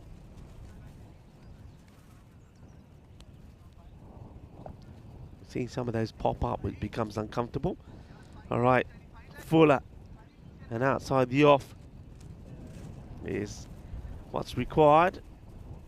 And that's a little change in the field as the man who was at fine, short fine, goes into the vacant mid-wicket area on the leg side. So 3 on the leg side on the boundary and mid-wicket short as well. And good comeback. No footwork there from Shafat this time. He's swinging at this. I suppose he's gambling on the fact that if he does get anything on it, there's nobody now that's on the boundary. All the players apart from the man on the 45. And so, well, this one really does swing, and swings kindly for the fielder, Rahul Khan. Well, I saw this from the commentary box. He hit it straight, but it swung viciously in the air. I mean, that was going in the gap, and you won't see it on the camera, but this ball really does swing. And it ends up being a very good catch taken by Rahul Khan. But in fairness, he didn't have to do too much. So Shafat will go. Good catch from Khan. Takes it above his head. And the ball swinging into the fielder. So Shafat departs for 18.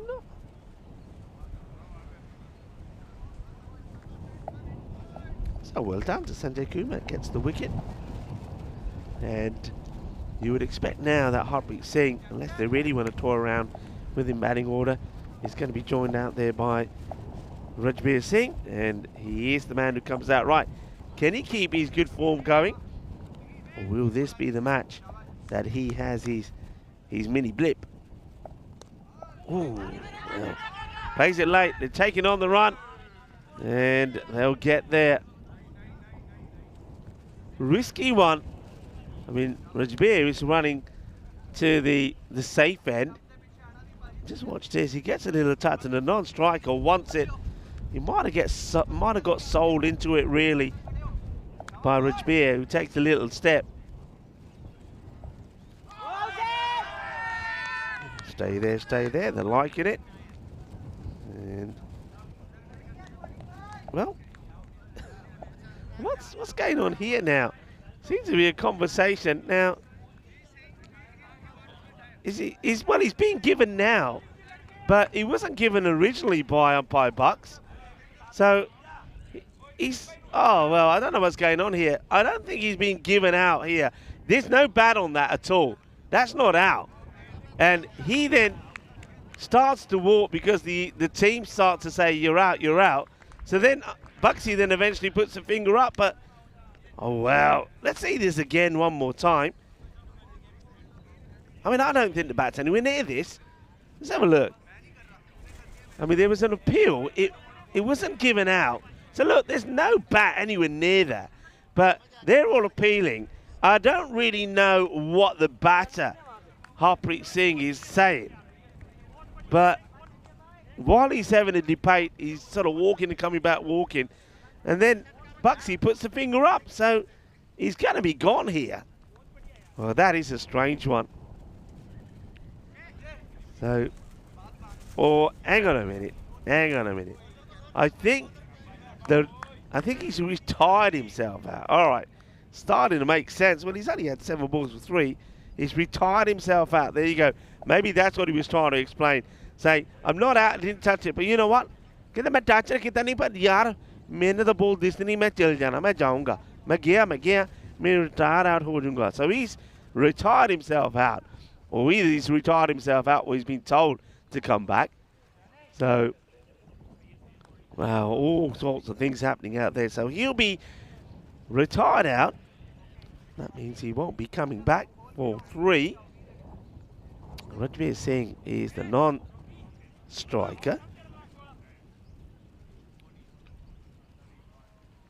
So, all right.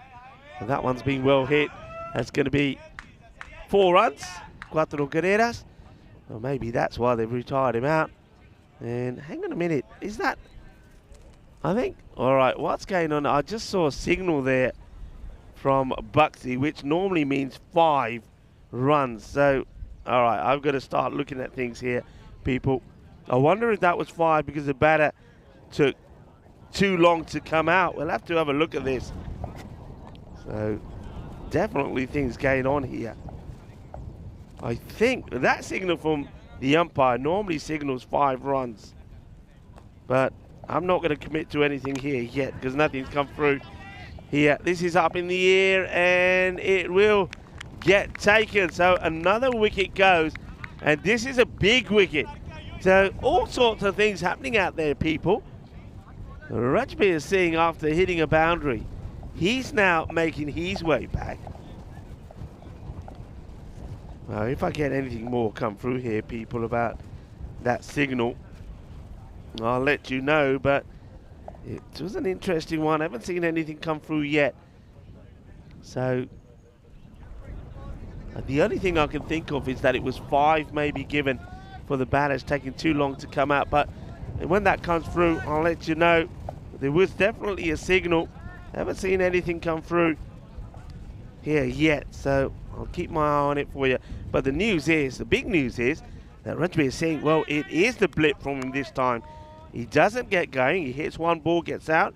So if they're going to get big scores here, it's going to have to happen for some of the other batters. So Precious of really giving themselves a good opportunity here.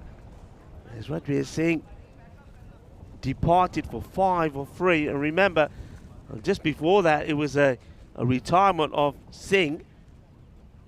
And this one, well, that gets worn by the keeper, Baljit Singh. But he's okay, just composing himself. Just gear.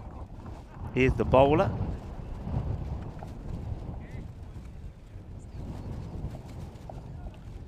This one, they're asking the question.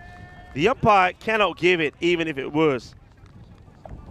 And the reason is that the bowler does get, there he goes, that's Kruk Patel saying, I can't see, look where the skier goes here. So he bowls this, he goes right in front. And Kruk Patel, even if there was a little, I don't think there was, but if there was, can't give it. Right, up in the air. You can see now they're really trying to work hard for the runs here. I reckon Precious here, getting themselves back in contest here. Maybe they're going in front. Just have a look at that. 50-50 on the win predictor at the moment.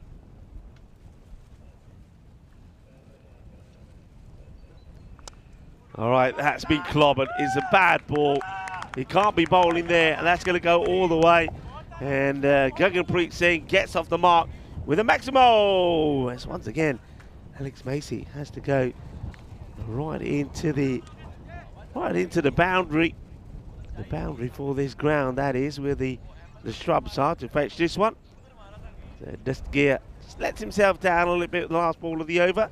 It comes to an end. It's 58 now for 4. As well, that handsome man on your screen joins me now in the box. Vinny Sandhu. You're talking about yourself in the third person, are you, Rico? No, it's great to be back. And yeah, busy day. There's a lot going on here at the ground. You can feel the buzz in the air. And right now, let's give Precious some credit here. They're chasing their first win. Maybe a bit of revenge as well on the Werewolves. That swept them aside in the first game of the day. And yeah, with 4 overs to go, they're in pretty good shape, but there's still a few twists and turns left in this one. Got to say thank you to all the crew for organising lunch as well. I think you still got to have your lunch, don't you? Yeah. Rico. So What was it today? Yesterday was a bit of piri-piri. This was a very good, it was like a good old-fashioned traditional stew today with some bread with garlic butter. Oh, that sounds good. And so I was meant to be back by the 5th over, but they offered me another bread roll. I took it. Anyway, here's the slot machine coming back. 7-7-7. Sanjay Kumar. This is up. It's in the air. Very, very high. Holding up. 2 fielders come together. Collision's on. Well, I'm just happy no one gets hurt. And actually won't even go for 4. They'll keep running. They'll get 2. That could have been ugly. Still a pretty ugly result for Precious, who squandered an opportunity to take a 5th wicket. Yeah, look, you've got to try and take this one. You got 2 G Singhs out there. That was Gaganpreet Singh who hits that one in the air. Look at the fielder come. Look, they're just not calling. They got lucky last time. Remember, there was a catch taken last time with Dustgear, and it was I think it was Harvinder Singh that got in his way, but he still held it. Got to call for these. And that's hit nicely. Fielder's out there, doesn't take it cleanly. Now, there was one point, Vinny, where I saw Bucksy. It looked like he was giving a signal. I was looking for it. I don't see anything about any 5 runs anywhere. I know that was when they had the retired out, so we're going to keep an eye on that. I'm pretty sure it's not. Asking, but this is outside the line.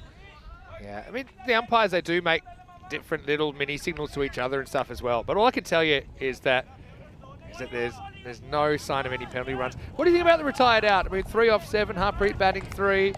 Just never got going. I don't know whether he was called out or whether he just decided himself to go. Yeah. Oh, wow. He throws himself off his feet. Well, it doesn't help. He gets all the power in the shot. Does Gurpreet Singh, but he finds the fielder who takes the catch. He gives the thumbs up. So another wicket goes down here.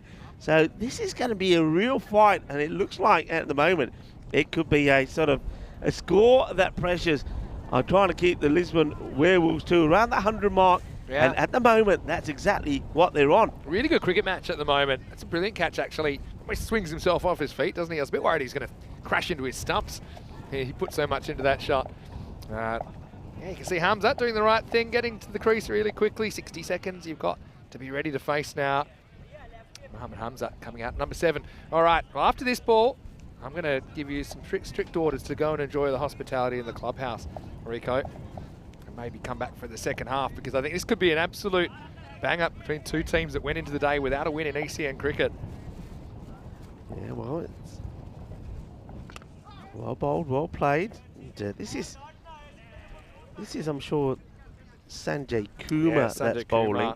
It definitely is. Yeah, and that means that he's bowling his second over. So we'll just have to get that adjusted in a minute. So Sanjay Kumar is the bowler, and it gets carefully played by Mohammed Hamzat, who's making his first appearance.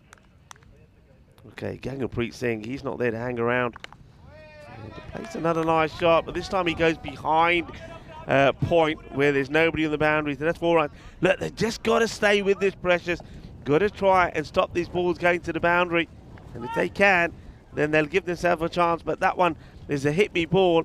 And maybe Gaganpreet Singh is the last of the hard hitters as he whacks that away. 64 for 5 after 7.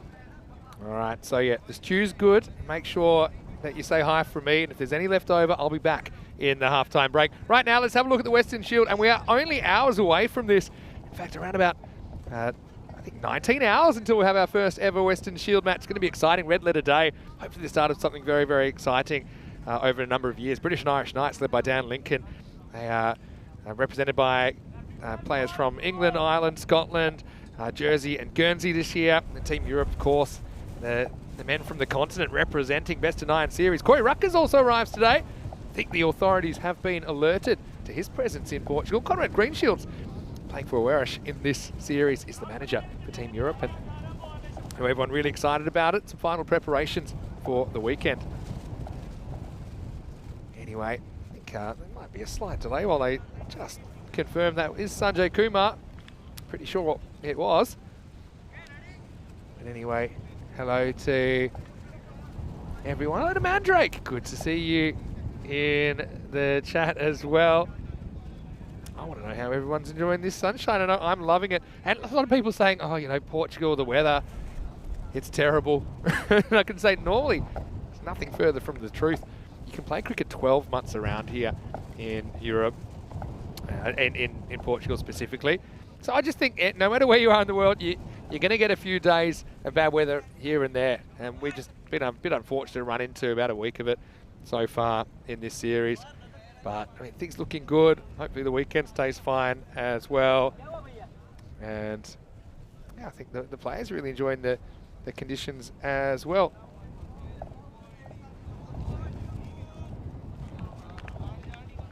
So, yeah, just with 3 overs to go, might give us a chance.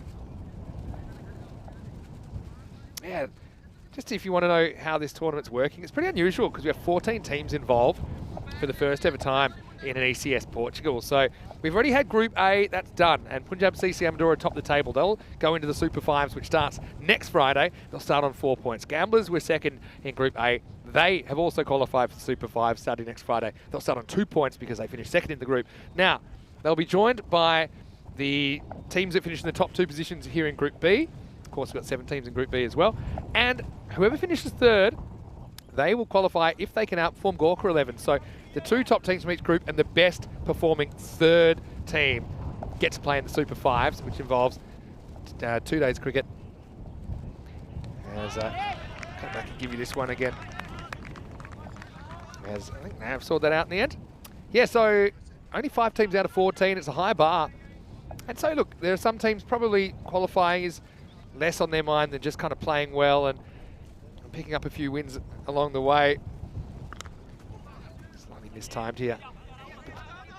So you've got to think about, you know, you've got teams probably like these 2 that are new to the series.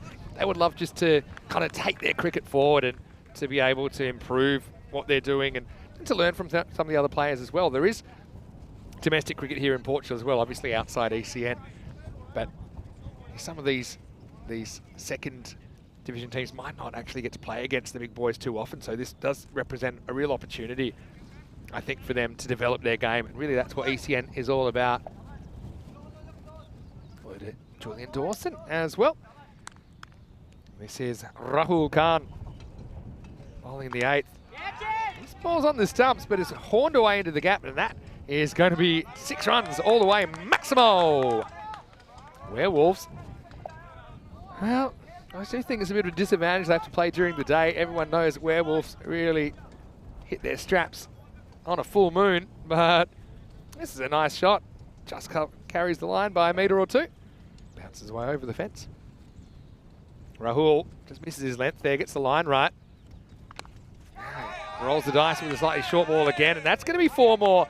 It wasn't that far away from the outfielder, but a full-blooded cut shot brings another boundary. Just got to worry a little bit about how Precious are going to finish this innings. Getting the feeling they don't really want to be chasing triple digits here. But this outfield is so fast. Steps across and misses a ball that actually misses the off stump. Trying to get a little bit inventive there.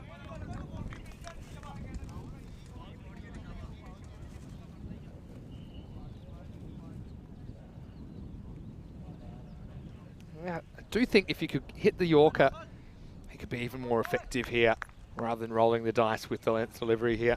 Rahul.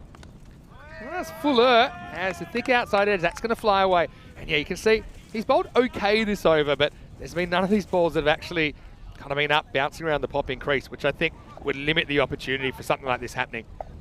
So Rahul just misses the block hole. See, it's a little bit short of hitting the line or hitting around the length, which is where the batter's feet are, where all you can really do is jam the bottom of the bat down on it. What do you think about if the Lisbon Werewolves were to run out to the music Werewolves of London, but you could rename it Werewolves of Lisbon? I know Elsa's watching. Would you know that song, or is it a little bit before your time? No, you can just tell me privately. Werewolves of Lisbon.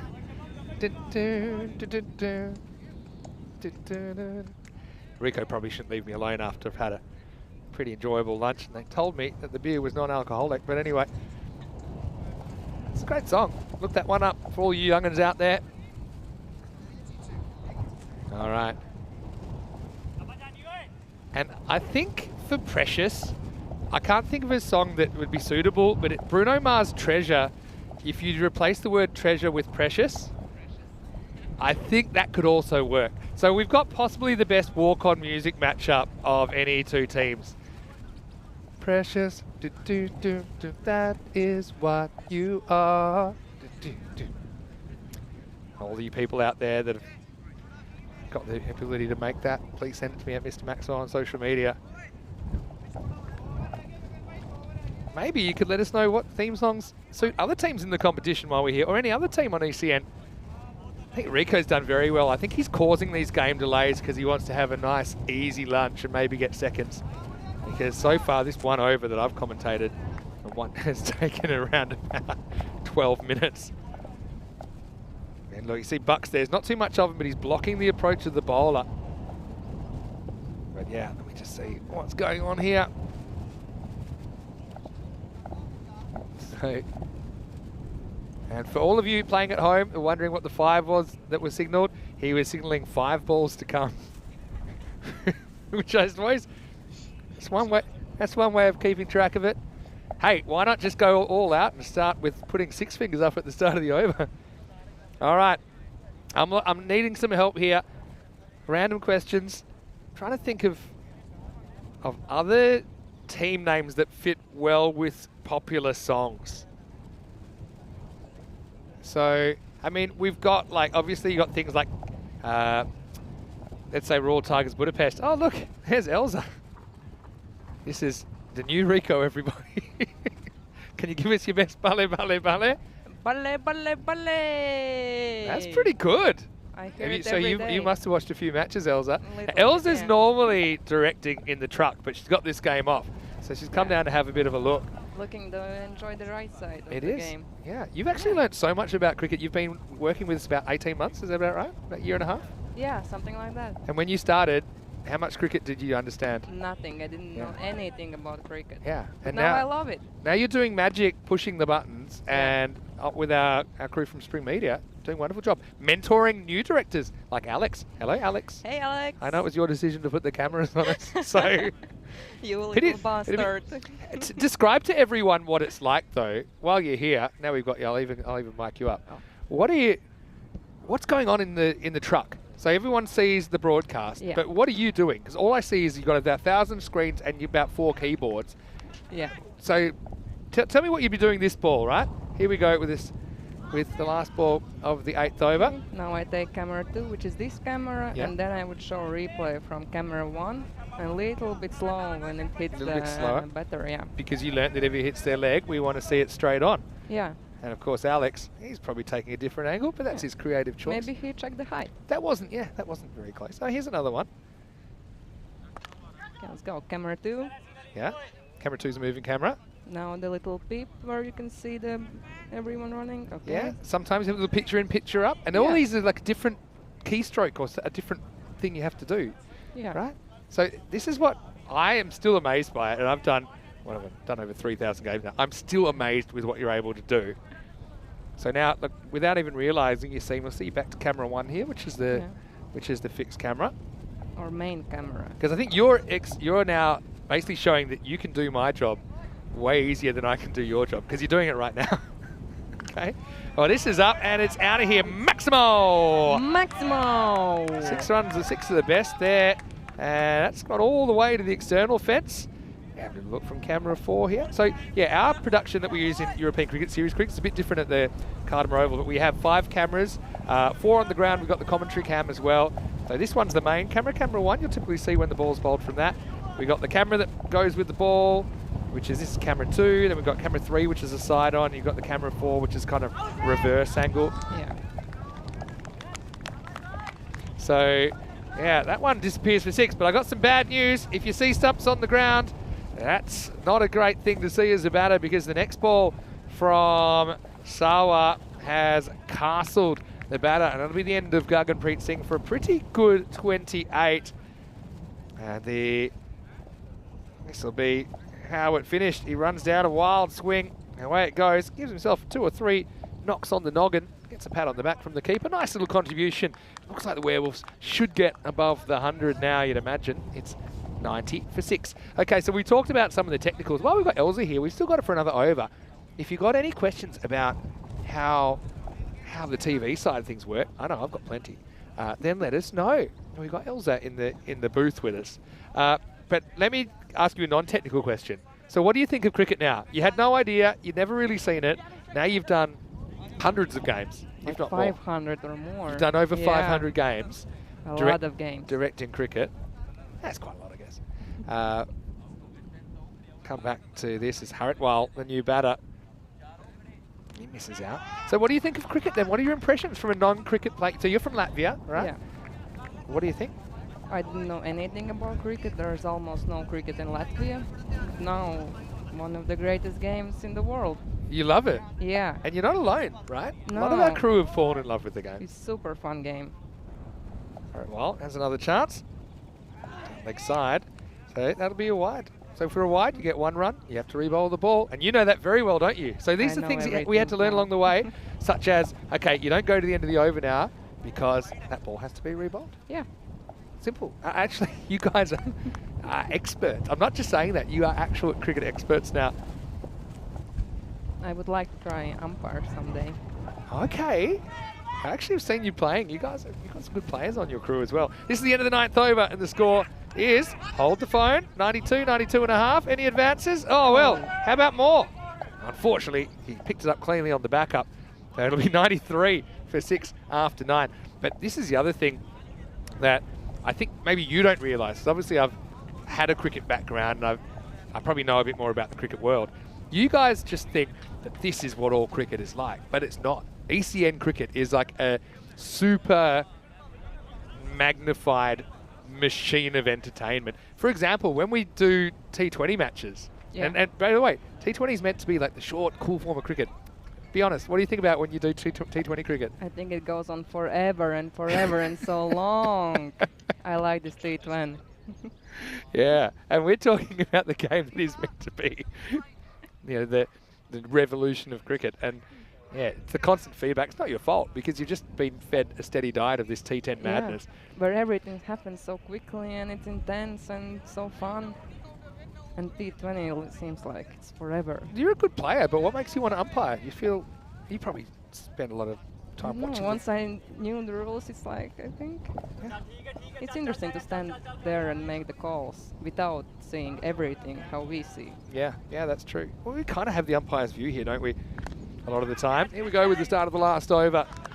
And it's going to start with a wicket. You just lift that one up, and it's been taken by Krish Kumar Goswami. Took it easy as you like. So, yeah, I think if they can keep it down below 100, it always feels like you're chasing less when it's only double digits.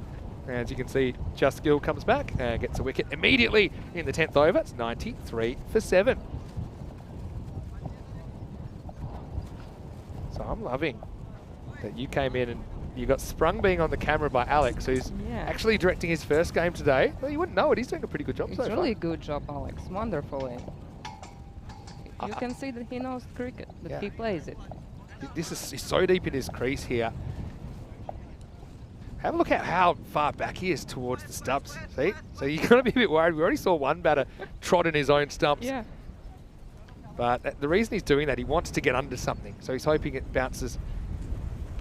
Yeah, he's hoping. Whoa! Oh. Now you probably. Where did the ball bounce? I think it actually bounced. It hit the stumps. But it's weird that he looked to run and then he looked up at his partner and he could see in his partner's eyes and he better turn around. I think it helps that he was so far back to start with. He thinks there's a run there. He was wrong and gets back just in time. I've got another. I've got so many questions that I've never asked you on air before. But anyway, we'll come back to it. Maybe we've got a bit of time. My question, you can think about it in the next 20 seconds. What advice would you give to a TV director that's doing cricket for the first time if they don't know anything about the game? But first, here's this ball. A bit short and not going too far. He tries the long-range field goal. So what would you say to someone picking up for the first time if they don't know anything about cricket? I would say listen to your commentators. Oh. They definitely know the rules, and you will hear everything you need to know. That's, I don't know if you're saying that just because I'm here, but that's very nice. It is a bit of a team effort, isn't it? Because this is one thing in other sports, I suppose. There's not so much of a, what's the word, like an expertise divide when you're first starting between, like if you like to, well, this could be trouble though. The keeper gets a finger on it, rolling away. Is it worth going a second? Probably.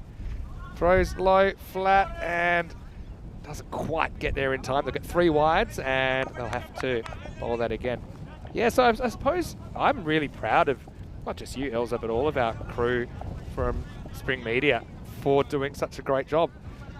And I know, probably since I've come on board, I feel like sometimes you must hate the sound of my voice in your ear saying camera 2, camera 3, this and that.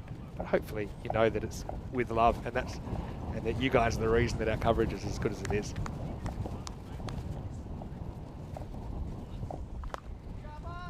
Okay, this one's cut away. I'll take 1. I don't think there's any chance of 2 here.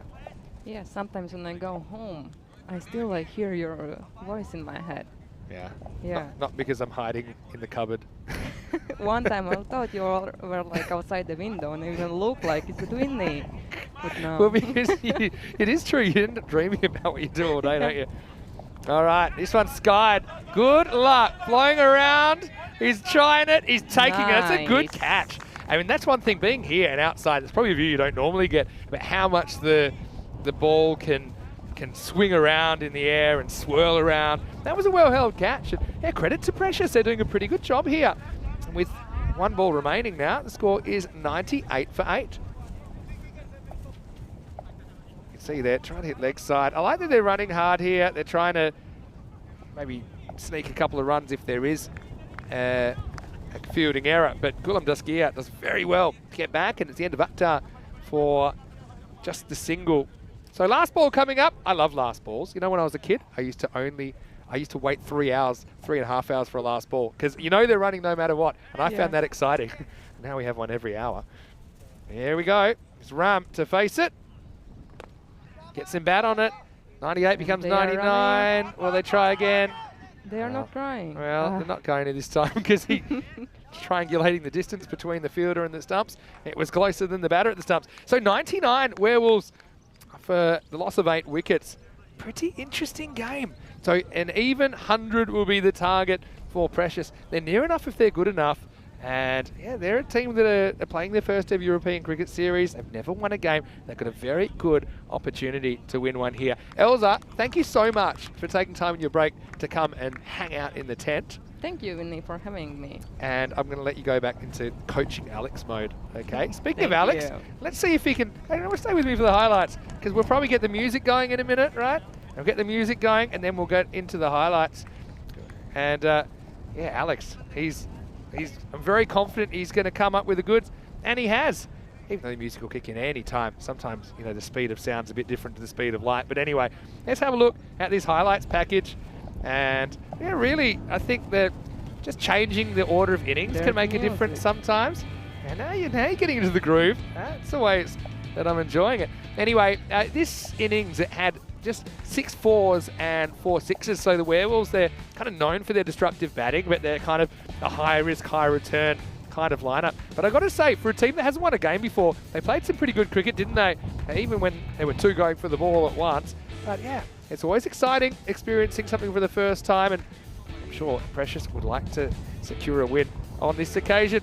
What do you think? 100 in the second innings? I think they'd be pretty happy to be chasing that. It's certainly possible. I think they could get their first win. Yeah, not just that. If some of their top order really get going, maybe they'd even fancy chasing it in 7. But I think they take a win at any cost. Some good catches in here, I've got to say. And yeah, late in the piece, just had a bit of a rally, didn't they, through Gaganpreet Singh, who scored 28 off 11, had 3 4s, 2 Maximos in there. And if it wasn't for that, I actually think that the Werewolves were struggling to kind of get out of the 80s. So yeah, some good catches late on. That was a pretty entertaining one, wasn't it? Daskia, he tried that round the wicket tactic, which I suppose sometimes it works, sometimes it didn't. He took 1 for 21 in there. This is one where too many cooks kind of spoil it. but I'd rather 2 fielders going for the ball than nobody at all. Just occasional bad ball creeping in, even that one, which is probably a bit short, ended up finding the hands of the outfielder. But yeah, I like this innings from the middle order batter, Gaganpreet Singh. He was able to kind of lift them as close as you can to the triple figures. In the end, they have set 100 even for Precious in this one. Yeah, so just an inability to hit boundaries on a consistent basis, and the fact they continue to lose wickets just caused some problems, turning this total into, you know, kind of 120, 130, something a bit more challenging. That was a clever change of pace, I think, from Sawa to castle the stumps. And yeah, last over, still couldn't really get too much going at all. This is another one that I thought could easily drop. A great catch. Yeah, could have dropped for 2. I mean, again, the TV doesn't really do that justice. So 99 on the board for 8. Mandrake saying great commentary, Elza. Thank you. I'm sure that all the viewers appreciated it as well. This is a little bit of the behind the scenes that we didn't prepare, but maybe we should do it again sometime. Maybe. But yeah, bring up scorecard.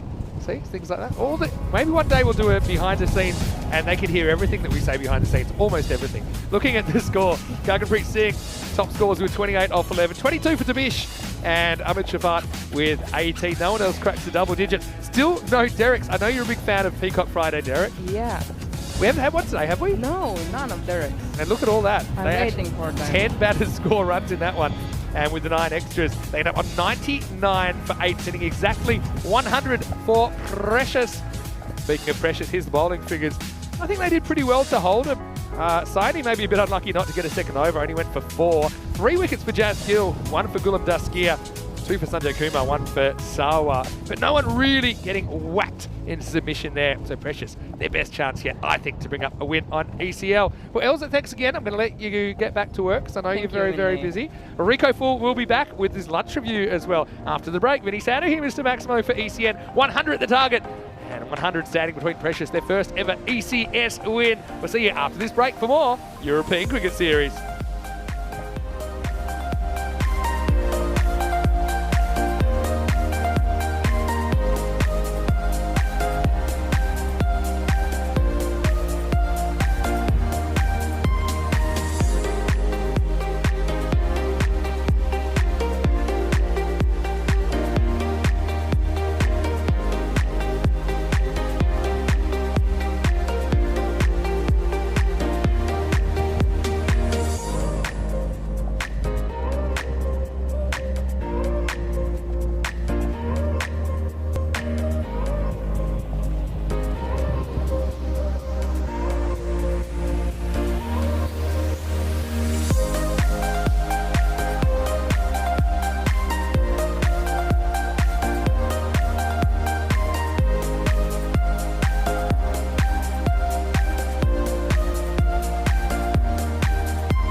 This European Cricket Network event is proudly brought to you by HCL Software and Paramatch.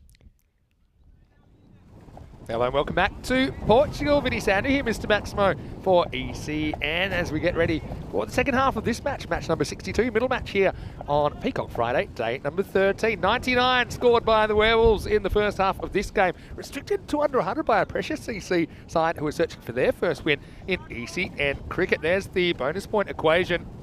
Look, maybe ordinarily we'd be saying, could you do this in 7? I think Precious, I'll be happy just to do it. I do think there's still a chance, if the Werewolves get going, they could restrict to the 69 or less, because Precious have been restricted to that few before. Here we go with the first ball, and Rajbir opens the bowling, sprays it down the leg side. Wide is called. Vinny Sandu here, Mr. Maximo. Elza is back to pressing the buttons for now, and has been replaced, I suppose you could say, by the vastly more experienced Rico Full. Welcome back from lunch. It's good to be back. Yeah, Elsa did a wonderful job. I think she wasn't quite expecting to be here. Yeah. But, well, while she was here, she did a good job. Had a few questions about the technicals of things. And well bowled, Rajbir, he becomes key here. Didn't click with the bat. And it's what I suspected with the Lisbon Werewolves. I mean, I think he's a big player, is Rajbir, saying if he performs, I think we know that the Werewolves can perform. Another guy who's a big player for me is Ghulam Dastgir. We didn't see him earlier. This guy, if he performs, he could hold the key here for a precious win for Precious CC. A few people, including myself, I've got to say, Vinny, thinking that I've got a bit of a tingle about this one. Yeah, I mean, even that leave, I don't like that, the signal that sends. You know, take the game on, don't be afraid. I mean, what's the worst that happen? Okay, you might nick it or something like that, but just conceding a dot at this stage, we've seen that happen a little bit with some opening batters timid, almost overvaluing their wicket early. And then when he does hit the ball, he hits it really well. So I think you can argue that both ways. You can say that maybe he's just sizing him up to then launch the next ball. This is pretty close. You might have to check if this is 4 or 6. We'll have a look at it. Yeah, let's have a look. I mean, I reckon it will be pretty close. He hits it well on the up. I reckon he could. Let's see. Yeah, it drops short of the boundary. So that will be 4 runs. Just see a bit of the rope there. Yeah. Well done by our Critics good Productions. shot. Yeah, Alex, I think, just kind of put the punk on Elza earlier on, saying, guess what? You're now on TV. So Elza handled herself pretty well. Yeah, A lot of people asking for her to come back as well. 50-50 game. I hear what you're saying with the golden ball. Back to live, and now it's a thick outside edge. That's flying away, and that's going to be 4. This outfield is so quick. I mean, imagine that you're playing on a mountaintop and the boundaries are all about 3/4 of the way up. That's what this this outfield is like. That one gathered speed. Yeah, nicely played though as well. See this, just soft hands. And all right, he does get beaten, but with that third pretty wide, that goes all the way to the boundary. So needing to go at 10s, aren't they? They've got 9 already. Still 2 balls to go. And Ghulam Dastgir making the difference here at the moment.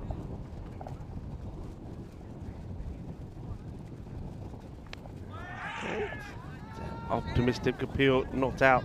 Says umpire Bucks. He'll be getting a lot of lift as well. Rajbir, we'll see it again from this end. This is what the umpire's seeing. And yeah, it's well on the way up. And it's going to go over the stumps. And doing a little bit too much as well, I think. Needs to go a little bit fuller than maybe.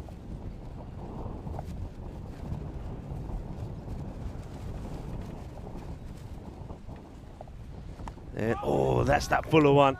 Quite easily could have chopped it onto your stumps here, Dastgir. He doesn't get it away. It finishes with 9 from the over. So they just fall just 1 short of where they need to be. But good signs there from Dastgir. At least he's able to hit the boundaries and now be hoping that Salim Sarwar can do the same. Pretty well bowled, really, in the end. I think our last one was a good example of how the block hole can be a very effective place to bowl if you can hit that spot. 66 matches since the golden ball.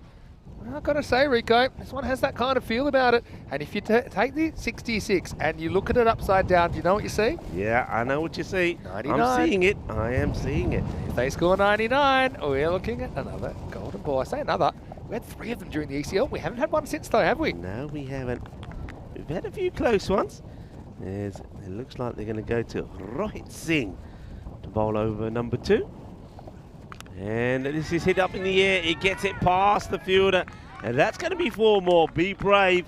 And that's what we're saying from here. Be brave, play your shots, and don't worry about giving your wicket away. There's plenty of other batters to come. And if Precious can learn that precious bit of advice from myself and Vinny, they'll do well here. Yeah, agree.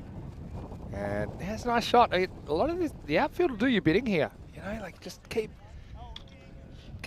making good contact, put pressure on the fielders, and you should be able to actually pick up that 10 and over with a minimum of risk. Yeah. Most of the time. Right, that's okay. Bat onto ball, gets us a single after the boundary. So that's your 5 already. Yeah, run hard, put pressure on the fielders. You know, even things that look like an obvious one, when you hit it hard to an outfielder, be running hard, because this field, it does create fumbles. Yeah. It does have a few little bumps in it, especially the faster it gets when it dries out. It creates some more unpredictable bounces. And I think we're seeing the outfield get quicker in real time here as it dries out. This one goes right through, but yeah, that's the way to go about it. Look, good calling this time from Sawa. Just gets beaten, but so does the keeper, who manages to partially stop this as Ahmed Shafat. Great bowling though. I mean, it's a brilliant ball. That's a template, I think. It's too good for the keeper as well, in a way. But they sneak through for a bye. You can hear the wind probably in FX mics. It's pretty windy here at the moment. It has picked up, hasn't it, somewhat? Oh, Gandhi, this one I reckon could be too high. We'll have a look at this again. I reckon this might be a no, because I don't think it is actually the attempted slower delivery. So let's have a look at this from side on. I feel this has to be high, I think. Yeah, Here I'm we with go.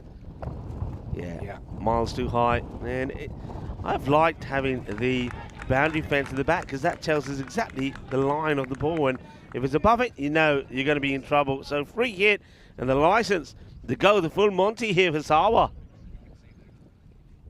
Let's see if he can make it count. Wow. No, he can't.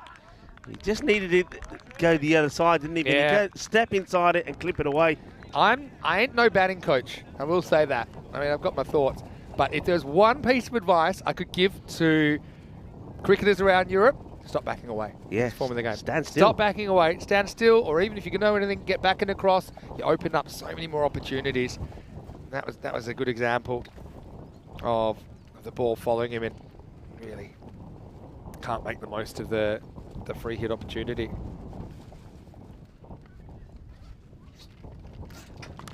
All right, is up in the air, gets it over the infielder. This might go all the way. It does.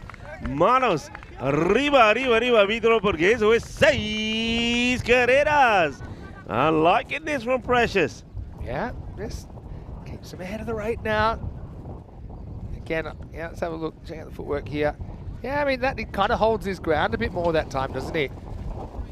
I think a lot of the reasons you see players in international cricket historically over the last, say, 20 years, they do back away, but it's sometimes strategically, because the bowlers aren't giving them any room, so they're trying to create room. But a lot of these bowlers, most of the time, they're trying to bowl outside the off stump anyway. Well, they're trying to, so you don't need to create it. It's already there. This is another high one, but I think this one is okay. That was slightly slower. It dips. It's well struck, but well stopped as well. It could have gone through. If it did, it would have been more runs. They get 13 off it, so they are ahead where they need to be. 23 without loss after 2. Yeah, so look, going okay, 11 and a half and over. Can they keep it up? I suppose with some of these, newer teams to the competition, you worry a bit about their batting depth. And we have seen, sometimes if you can remove those top order threats, that things can grind to a halt. We had a famous game in Group A, didn't we? Where Lisbon Super Giants actually winning by 61 runs after the power play, ended up narrowly losing the game. There's the table. So you can see, look, these two, I think they're trying to get something different out of the tournament. I think they're necessarily hyper-focusing on qualification. You never know your luck, but I think with essentially 2.5 spots per group, that's going to be tough. But what they can do, they can build some wins. They can take their cricket to the next level and build some famous moments for their club. I think that's what this is about as well, especially when clubs are starting out, creating some history. Yeah, indeed. Kashi Ram comes back to bowl. Now, he's normally they open the bowling with him. They've given him a little break. He'll bowl over number 3. He comes round the wicket. When he gets it right, he's useful, but he always bowls probably on average 2 down the leg side, and that's where you have to capitalise on.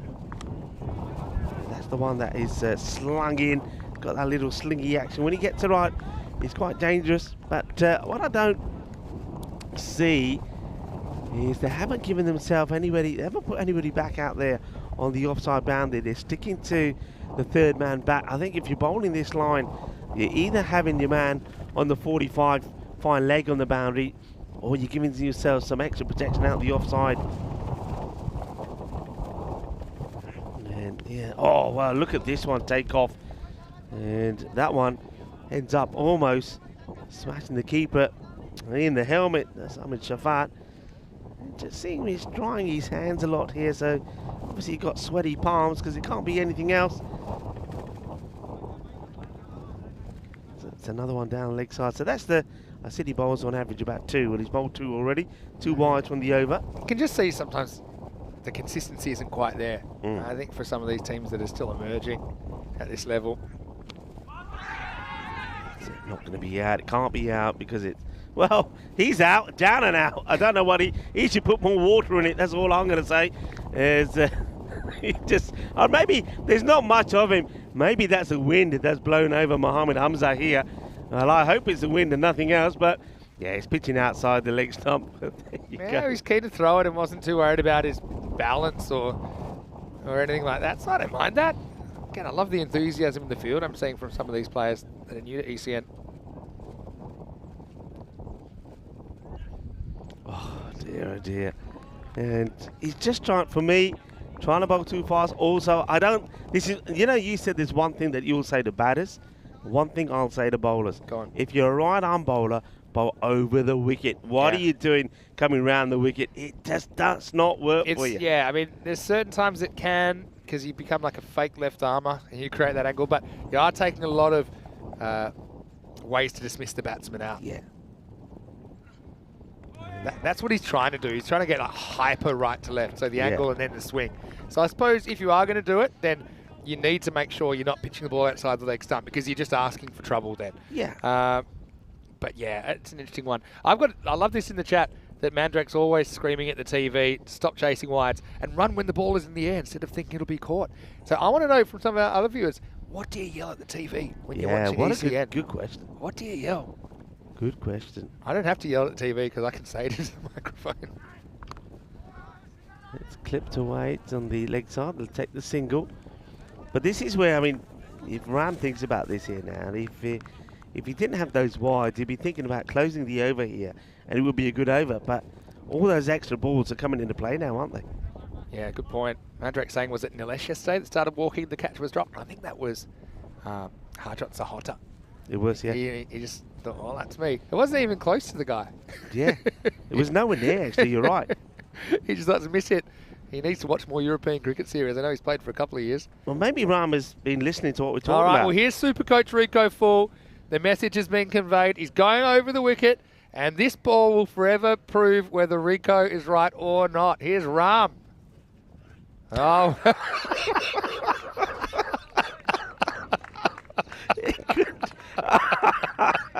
I couldn't have built it up any better. Watch him. I'll go back around, thanks. Wait. It couldn't have been a worse delivery, could it? Oh dear, oh dear. Oh, so Rico said, go over the wicket. It'll be fine. That has almost missed the pitch. All right, maybe just from a different generation, Rico. Minimo, that is. Isn't it amazing how when you're bowling around the wicket, you can't get it outside off, and then he comes with the other angle and he sprays it even wider well, down the he's persisting with it. You got a chance. Double or nothing. That's better. That's better. Should have bowled that one the first time. He wouldn't have looked as foolish.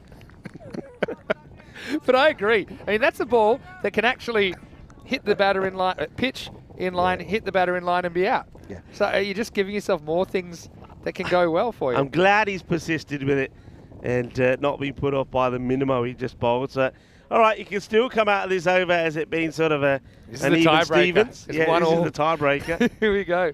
I'm excited. Oh yeah. See, that's what we're talking about. That's.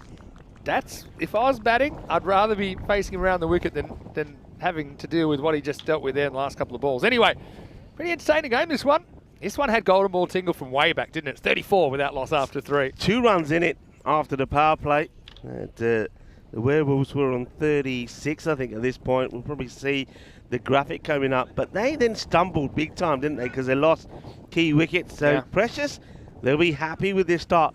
But again, don't be too precious with those wickets. Play your shots. 11 off the over, but 5 were handed on a silver platter, weren't they? In the big minimo.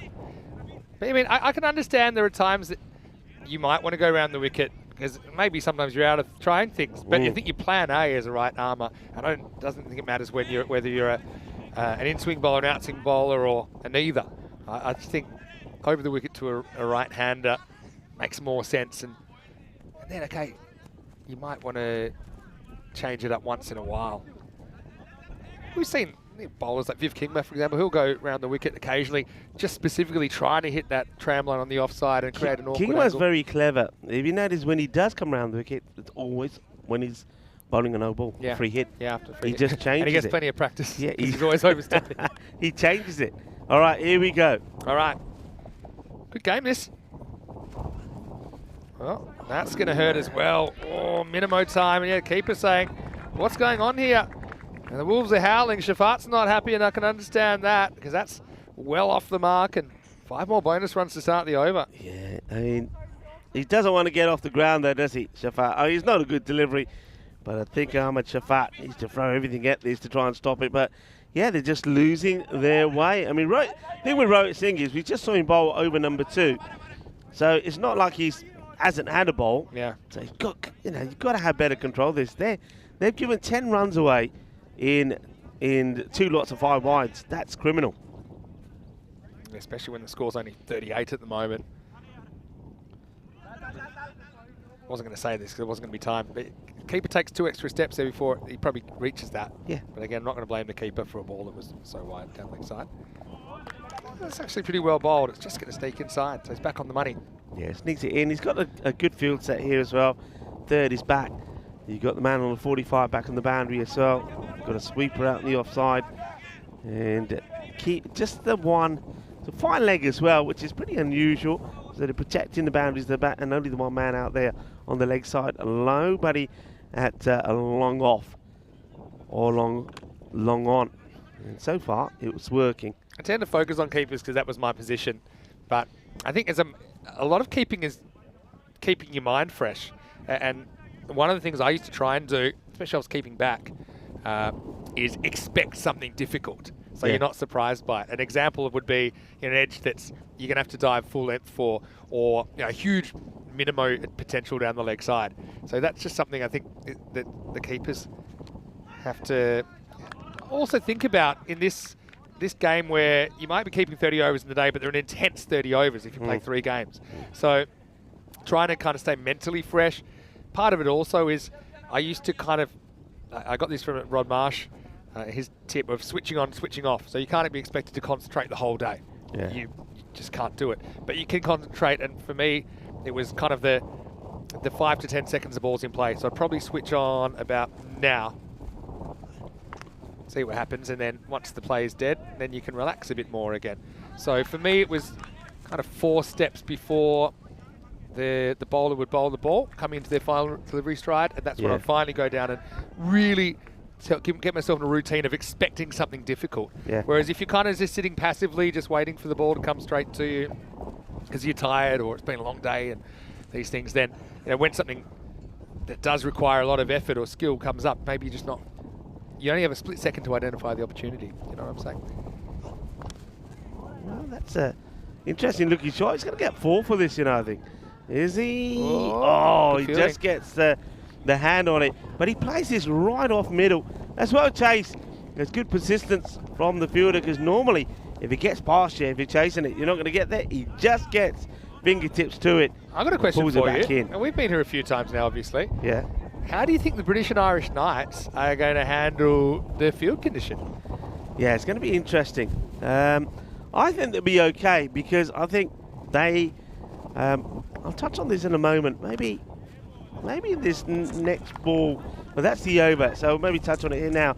I think it'll be fine because I think when you're on a field like this, you're far better off if you're attacking the ball. And I think those guys are going to be attacking the ball. They'll be walking in, they'll be attacking it. So they'll be going to the ball rather than the ball coming to them. And I think quite often it's when you're waiting for the ball that you get that unexpected bounce where it beats you. Yeah, it's well said, I think. I think I had the same questions when the Netherlands 11 played here last year, around a year ago actually now, against Gibraltar in Portugal in an ECI, and I thought, these guys aren't used to fielding on these fields, but credit to them. They applied themselves, and they weren't too bothered, and they weren't too proud occasionally to miss field one, you know, because there are some that, even the best fielders, I often would like to see some of the best fielders in the world take on some of the outfields in Europe, because they get too easy. They get to field on the pool table. So I actually think they handled it pretty well. I expect the British and Irish Knights to handle it pretty well as well, but I do think it's going to be a bit of an adjustment. I don't think they've got as much experience on these kind of field conditions as some of the European players will have. Yeah, I agree with you. And I mean, just to touch on that a bit more, I mean, just have a look here as the bowler's coming in, and maybe keep an eye on the man who's at third for the next ball. Just have a look at the third man. So you'd expect him to be, like you were talking about the wicketkeeper, right? Yeah. At a certain point as a fielder, you switched on. Third man is just strolling around on the boundary like he's, you know, he's not ready at all. So this is the other difference, and that's where if the ball comes to him there, he's not ready, he's going to panic, and he's likely to make even here now, just you've got to be ready, you've got to be fixed on. And the other thing is, this guy, is that going to go all the way? And this time he gets beat. What an outfield. Yeah. It's like their whole thing's a vortex. It's like this outfield's a black hole. It's collapsing onto itself. That is just a little dig out. It's not a bad ball lengthwise. Okay, maybe it's a bit leg stumpish, but this absolutely rockets away. The fielder doesn't have any chance to chase it down. Yes, you're right. It's not a bad ball. So Rahm is sticking to over the wicket, but he's thinking, I'm coming over, but I'm still not having too much of that luck. Sawa moves to 17. This one's as well left. It's going to be a wide. It's a good example, though. The batter's balanced slightly off. So there's no reason to be leaning towards this ball. Does pretty well to kind of matrix himself in a limbo behind it. You see, that little trigger movement backwards, credit to him. He'll get the wide in the end. But yeah, hold your ground, hold your balance. And if it's outside your legs, just don't be fooled into moving towards it. Oh like that. dear. It ends up being a good stop. Otherwise, that one could have been another. Look, he's applauding and then apologising. He's on his knees, saying, mercy, mercy. But the keeper gets him out of jail again, because that could have been another 5. That was a good take. It actually did very well to stop that, because the batter was in the way for his journey down the leg side. The keeper there, Shafat. So he does well, and I think he saves 3 runs there, essentially. Wow, this has gotten about as windy as it has been in the last day or two, hasn't it? Right now. It certainly is. And I like it in a way. I mean, the bowler's not helping the cause. That's a better delivery. He's got to field it himself. Oh, that's poor from the bowler. And the throw from the keeper, if it was on target, might have got his man. But if you're the bowler here, you've got to be switched on. That's your ball. You've got to make it yours. And Rahm, he allows them to get the run, and the 50 comes up, so they stay ahead. Just watch this. He's got to be getting this ball. He's turning around, turns his back to it, and the batter says, right, let's go. Here's the throw. And I reckon if that throw's on target, it would have been close. He'll tell you he was appealing, but I don't think there was that much merit in the appeal. 50 partnerships up now, halfway through the 5th over. And, well, he knocks them over. Let's just have a look on the height. We'll have a look at this. I get the feeling it might be okay. I reckon it's just below waist. But let's see what the side camera shows us. I think it's a slower ball, right? So, I mean, it's actually, this is closer than you think. Let's have a look. Let's have a look. He's in his crease. He's not out of his crease. So this is interesting. I don't think hitting where it did on the stumps, it could be higher. And it's not. That's not high. That's out. So it's a good change of pace. Actually, at the pace that he thought it was delivered, it probably was reaching waist high. But you can see the bottom fell out of that ball. I think it could have been that kind of ripping kind of the fast spinner, and he just basically gets deceived there. So Sawa is going to have to go for 17. I actually think I don't think he meant for it to be a full toss, but it is a clever change of pace by Ram that brings about the first wicket after an even 50 partnership. It's 50 for 1. Yeah, and it is clever because it's the first time he's used it, so he's not overused it. It's not been a bad over, actually. We saw the second ball go for 4, and then he bowled a couple of wides, which, yeah, okay, he's got to work on that. But the 4 was a bit unlucky. Now, a few people were giving this guy a hard time, saying Sanjay Kumar needs to get a move on. Say back by popular demand. Well, maybe he's going to surprise everybody here, Sanjay. Come on. He's got a game to win for his team here. Thing is, he doesn't have to go wild, so it might suit him. It might suit him as long as Dasgir plays his part. That one probably will be a wide, yeah. Just catches a bit of the line. The wicketkeeper's got to stop throwing the ball around as well. Just got to hold on to it. But one thing I was to mention about fielding, I remember in 88 games for the first time to the West Indies, in Barbados, and we played a lot of cricket there. All the grounds, the outfields were terrible, let me tell you. And they're all surrounded by trees as well, and all sorts of fruits and things fall off the trees. And these guys, of course, the local guys, fielded brilliantly. And then when I started watching the West Indies play, and, well, he doesn't let go of this. Well, that's the slower ball that's so slow. Yeah. It never actually hasn't arrives. got there yet. But then after that, when I used to see the West Indies field, running in, picking the ball up one-handedly and doing all of that stuff, now I understand why. If you can field back where they fielded, going to some of the grounds around the world, it's easy. It's like fielding on a carpet. It's like trying to swim into the tide and then they give you an Olympic swimming pool. Yeah, you're right. And, okay, it's well struck. It gets to the fielder, so not the worst of overs so far. That will be 10 off it though. So again, this is very even Stevens. They're only just sort of ahead of where they want to be. Get a boundary here, and then you give yourself a little bit of breathing space. If this ends up a dot or a 1, it's even Stevens, and I'm a bit surprised that Precious are so far ahead here, because I just think another wicket here, especially that of Dasgir, can make a big difference. The computer has faith. Last ball of the 5th coming up. Last ball for Ram. No, it's not. Ram. Tell you what, keeper's been given a real workout here. Credit to Shafat. Let's have a look at the number of extras. I was going to, but then it decided I'll tell you not to. now, I reckon that probably makes it 22. Oh. And we're halfway through. Yeah, 18 of those are in wides. 19 in wides, 22 extras. That's crazy. They're fraying this away, aren't they?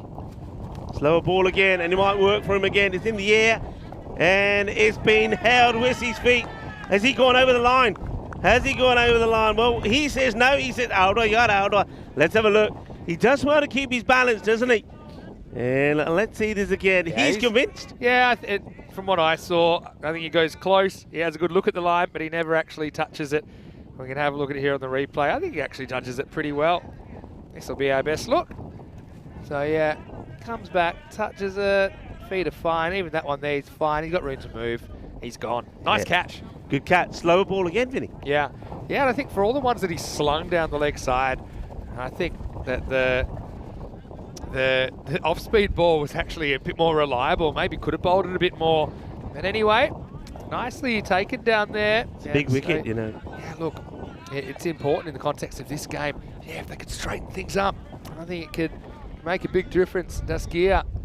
Two set batters gone. That means you got 2 new batters out there. Sanjay Kumar's only just faced 1 ball and got off the mark. New batter coming out here now. He has to hurry a little bit, you know. No wonder he's running. He's only got 60 seconds. I don't even think he's got the lid on properly. They took a while to actually give the decision because they were just checking it, so it probably doesn't start the clock on him. But I've got to say, I think Hossaini down there, because Rohit Singh actually took that catch. Nicely done. All right, game now becomes back alive. This is what I was talking about when I was looking at those percentages when it was 69% favour of Precious. That will change big now with 2 set batters out of the equation. Where are we in the percentages? We'll see in a minute. Oh, well, is this an opportunity? They reckon it is. They're all looking at the field. Ram is the man. But Ram is not able to get off the mark and take this. It's going to be 4 runs, 4 valuable runs. Nice shot. And yeah, I mentioned Kickoff signing because he's the new batter. And he just kind of backs himself here, makes good contact. Again, this field, it'll do half the work for you. Good start to his innings. Right, this one will make its way down back to Rohit. Rob Alto, mentioned in the first half of this tournament, in Group A, I just don't think we saw enough Yorkers. Yes, the conditions weren't always great, but even when they were, I just didn't see enough of this kind of length. And that's a really good example. There's two outcomes there, and one is the batter might squeeze it out for a single, or the other is the stumps are going to get pogoed. Okay, well, this is what sometimes is the issue with the new batters coming in. They've got to get time to get in. So Kickoff signing can't get anything on this one. Bonus points up there. I think that's pretty ambitious. We'll come back to that in a second. It's well bowled, well played. Roy's got work to do here. Oh, he goes with the feet and he gets lucky. Well, he's getting applauded there by Kashi Ram. I wouldn't be applauding this. Come on, guys, use your hands. And this could have gone anywhere. I mean, on this outfield, that ball bobbles up. It catches you in the wrong place and you kick it over the boundary. I mean, he's got plenty of time to get down here. It's not the way to do it. Yeah. And also, by not trying to pick it up, you almost always giving the chance for him to run another one. Into the ground. And got two men back on the boundary there now on the offside. So, interesting field. You've literally got a third who's back. Backward point and a sweeper at the offside. I reckon it's, I was trying to touch on this before. I reckon it's clever because I think they're taking the gamble here, saying with this win, we can leave that boundary straight unprotected. I agree. I think also look at where they're trying to hit the ball and what's the most likely way they're going to get a boundary with this wind, and especially because they're not set yet. Yeah. It's behind the wicket. Behind the wicket. It's behind the wicket. Protect those boundaries. And so that will take us to the end of the over. It's 60 for 2 after 6. They're going exactly the rate required right now. That's a pretty good over, wasn't it? With just 7 runs coming off that one from Gaganpreet Singh. So it's exactly 10 and over they're going at the moment. Exactly. For now, 22 extras though. So to give you an idea, that's almost 4 and over being given away. It's a third of the score. Over a third of the score is coming extras. It's the highest score. Yeah. All right. But new batters in. Can they get going? We've seen a boundary from Sanjay Kumar, a good uppercut. Which is where it's really important that the Werewolves did get up to 99. It looked like they might kind of stagger to something in the 80s at one point. I think if they're chasing 80s now, they're well in front pressures. But for me, it's pretty close to 50-50 right now. Okay, up in the air against the wind. Fielder comes in. It's going to drop short. And Rajbir Singh comes back into the attack now. This, I think, is a key over. Rajbir's bowled one. He went for 9 the first. This is key. He's in to tie and get a good tie over in here and pick up a couple of wickets and put his team in front. Yeah, that one holds up in the wind, never actually makes it out of the infield. Back to live action. Gone. Beautiful, full and straight, and that's what I'm talking about. That's exactly what the captain wanted. Ram Hatiwal from Rajbir Singh, and he delivers. Gets it full, gets it straight. And like you said, Vinny, it's something that we haven't seen too much. I didn't see a lot of this in Group A. Get the ball right up there, and that's the perfect delivery. Yeah, 1-900 dialer Yorker. If you do that, and I actually think if you can hit that ball, if you can get it there, it doesn't matter if a guy's set or if he's new. It doesn't matter if he's moving around the crease or if he's stationary. It's a very, very good ball to bowl in almost any situation. Yeah. I mean, occasionally at a very high level of cricket, you might get guys that are really good at ramping it. Even that, it's a big risk, even for the best players. Yeah, and where that was bowled, it's a difficult one to ramp. Yeah. It's a good delivery. He also holds the pace back a little bit as well. And so gets a break fit. You can have a look at the shirt there, how that's moving. It tells you which way the wind is blowing. So the wind also behind the bowlers. Maybe that's the reason why some of the bowlers have struggled with the height of some of these deliveries. The wind is catching it and pushing it through, but that's pretty strong. Rajbir is ready. The batter needs to be ready. Just putting his glove on here now. I wonder what the timekeeper's thinking about this. Needs to be ready to face the ball within 60 seconds. He's taking an age here, Vinny. Yeah, you're right. He's taking an age. He's ready now. Is that 60 seconds or not? I think just... Maybe just... Yeah. I saw a recruit just having a look at his watch. And this one is going to be just a single. I think he does get some bat on this. Or he wants to, but doesn't get any agreement from his partner. He probably overrules him correctly. It'll be a leg by. I think the main thing with the 60-second rule, I like it, but I think also communication's important. Yeah. So I think that the on-field umpires have a kind of, I suppose a moral obligation to say, all right, 20 seconds, 10 seconds, time, and then give it. So that you know as a batter, right, I got to be ready here. If we don't have the clock up on the big screen, which we don't at the ECS games, and that just gives clear and open communication to everyone. Because it is a big penalty to cop. And so you'd hate to just be taking a few seconds thinking you had it when you didn't.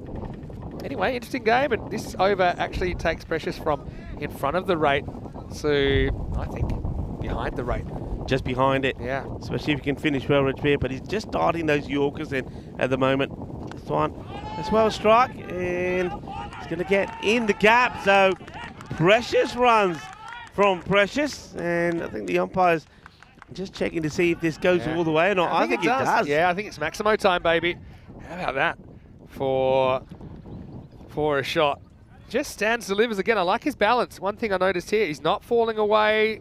It's just going to get over, I think.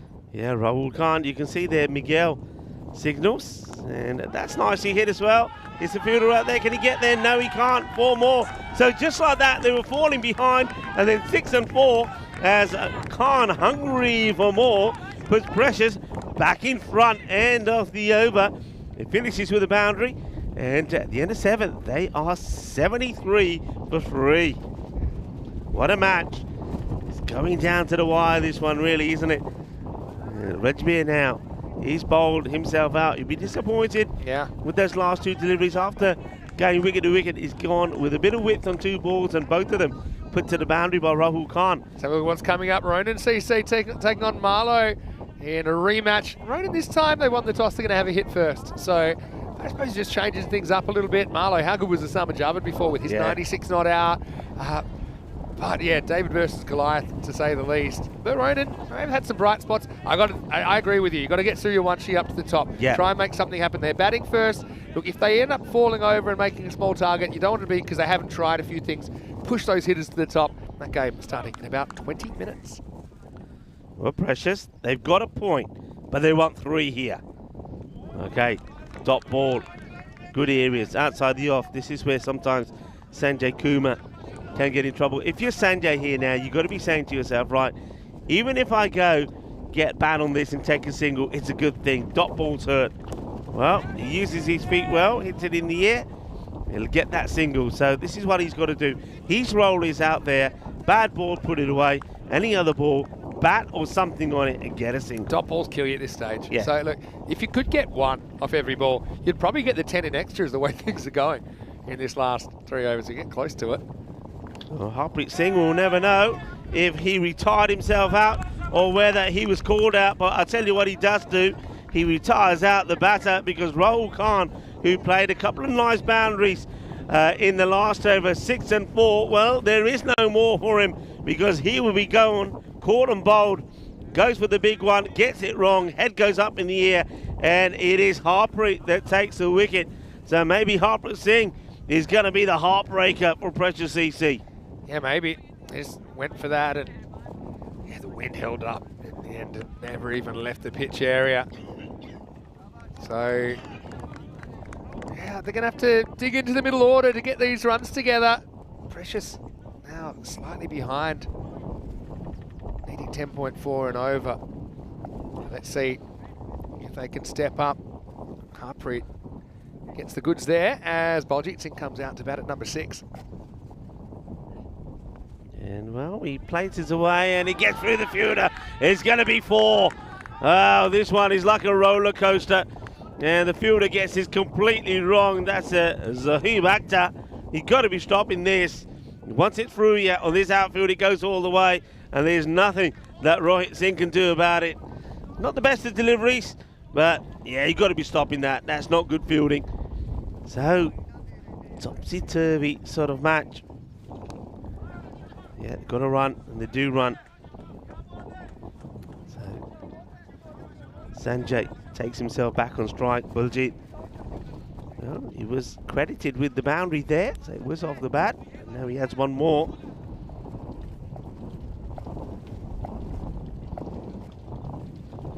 And that's a nice looking shot. It will be to the fielder. Oh no, don't tell me. Well, it doesn't go to the boundary, but how do you not field this? This is sloppy. And one thing you can say is that Lisbon Werewolves, if they lose this match, is because they lost it. With the bowling, the extras, and the fielding. We just saw 4 go through the fielder. Now this one ends up being another extra, so that's 5 runs that's been given away in the last 3 deliveries. And at the end of 8, everybody, 81 for 4. Target is 119 of 12 deliveries. Yeah, well, looks a fortune really there. We had this as a thriller from way back, didn't we? Yeah. And now we're coming back pretty quickly as we have a look at this one again. Gaganpreet Singh Leg gets bite. the ball, leg by signal there by umpire. But yeah, I was saying all along, Precious, if they can keep it to around about 100, it gives them a chance. They kept it to 99, so meaning to chase exactly 100. And let's see if I end up being right or not. I mean, they've been rewarded with so many runs, though, from the Werewolves. I think he sneaks this in. Oh, that's such a tight call. Such a tight call here. Oh, I thought he just kept this in, or does it swing too much right at the last? Maybe just catches a bit of the line. Tight one. It's a tight one. Back to look. live action here. And this one gets played out the offside. They do pick it up cleanly this time. In comes the throw. So just a single. I'm going to try. Mandrake still, I think he's been out for a while, so he's trying to wrap his head around the bonus point. But it's pretty simple once you see a few games. So I think he was confused because he saw that the bonus point target the batting team were trying to get was 70. So it's like, do they need to get 70 in 7 overs? No. If you want to have a bonus point win, if you're batting second, you need to chase the whole target in 7 overs. So that never changes. So if you're batting second, you need to chase, in this case, 100 in 7 overs. Yep. If you've batted first and you're defending, then you're trying to keep your opposition to 70 or less in this case, because they more or less scored 100. Well, he's gone, gets a sneak, and could have gone anywhere really from Buljit. If he gets a thicker edge, it goes over the keeper, you get 4 runs, but he goes safely into the hands of Ahmed Shafat. So just as you'd expect in a match like this, the roller coaster ride continues as Buljit Singh will go for 5. And, well, Precious lose another one, 84 for 5. Again, stays leg side of the ball, right? If you get slightly further across, maybe you can work that around the corner. Anyway, straight back into it. Geez, they've been good at getting out there quickly. 84 for 5. Up in the air, 2 in 2. It will be 2 in 2. The new batter will come out, and it's Gill, who was great with the ball, but he's going to go first ball, and there's going to be a golden duck. It's going to be the first duck, but it's going to have to be a goldie. We still have to wait to see Peacock. The golden duck will go. So we have an opportunity to see a hat-trick here from Gaganpreet Singh. Yeah. There we go. There's Derek. Here's Goldie. And he's going to quack off Gil. Well, he's not. They said we're not giving away any runs because we know how tight this game is. He's sprinting The out last there. 2 batters come to the crease have been, I mean, never mind 60 seconds, they've been 20 seconds. He takes Gardens, gives himself centre, and he's ready. Here we go. Hat-trick ball. And it's a swing and a miss, but it's a dot. Oh, this is, what a finish we're going to have here. What a finish we're going to have here, folks. A ball to go in this one. They're needing 16 for victory. Oh, he would love to get an edge or something and send this to the boundary. Where's the field? Here we go. Last ball of the 9th. And it's another dot, so they needed 16, everybody off the last. Are they going to do it? Are they not? Now, look, I have to say, if it was around about the 12 to 13, I'm thinking it's still on 16. Well, the first ball has to go to the boundary. First ball goes to the boundary, is back on. Can't say Goswami convinced me there either, but he won't be facing. It'll be Kumar. Well, I'll tell you what, it's been a while. Our last golden ball was an absolute humdinger of a game, 21st of March, when Gina Brescia basically won a golden ball to stay in the competition. the Italian champs against the Irish champs, COIMS, on the 21st of March. We've had 6 this year. Hey, what a moment for somebody like Sanjay Kumar to prove all the disbelievers wrong. If he can get the win here, I tell you what, a lot of people... Geez, that 16 looks a long way away at the moment. Can they make something happen? A lot of people be eating humble pie. Here we go. Harpreet to bowl it.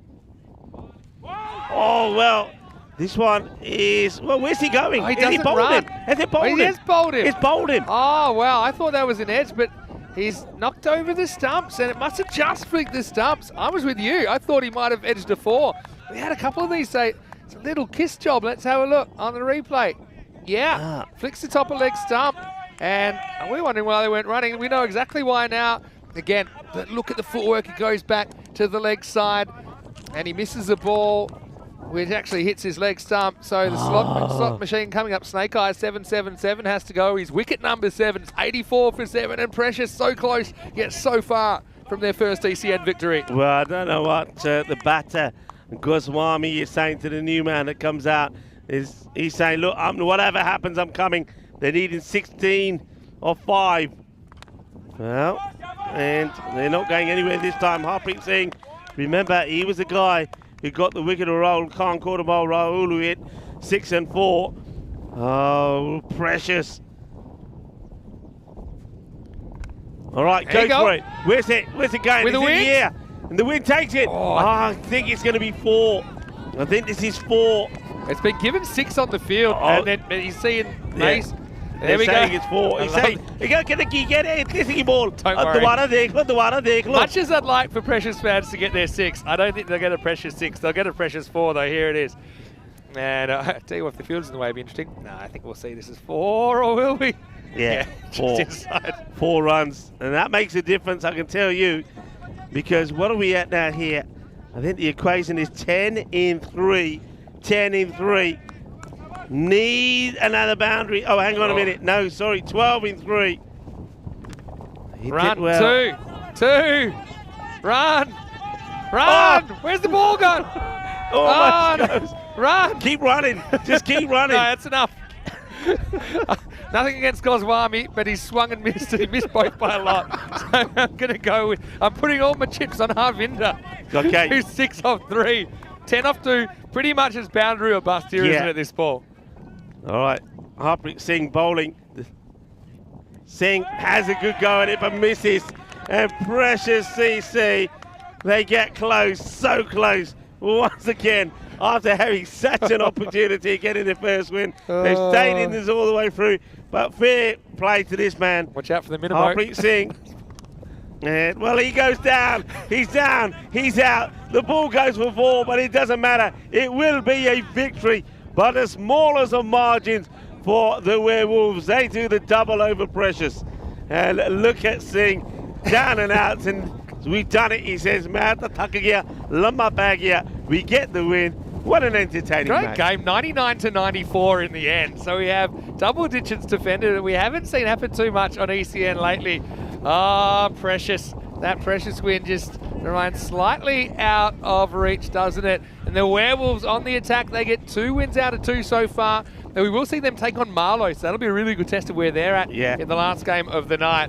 But yeah, credit to both teams there. Unfortunately, there could only be one winner, and it's the Werewolves. That'll sweep Precious CC in the end. Yeah, it was a very entertaining game from start to finish. It stayed more or less on par all the way into the last few overs. But Harpreet Singh, what a good over he bowled over number 8. And then Gaganpreet Singh really more or less sealed it with over number 9. But these two teams will do it again as well. Yeah, Ronan CC, we're hoping to spring a big upset over Marlow. They are batting first, so a slightly different feel for them. And that is actually starting in about 10 minutes, so we won't spend too long on that because we're starting at 5 o'clock in Central Europe, which is 8:30 in India.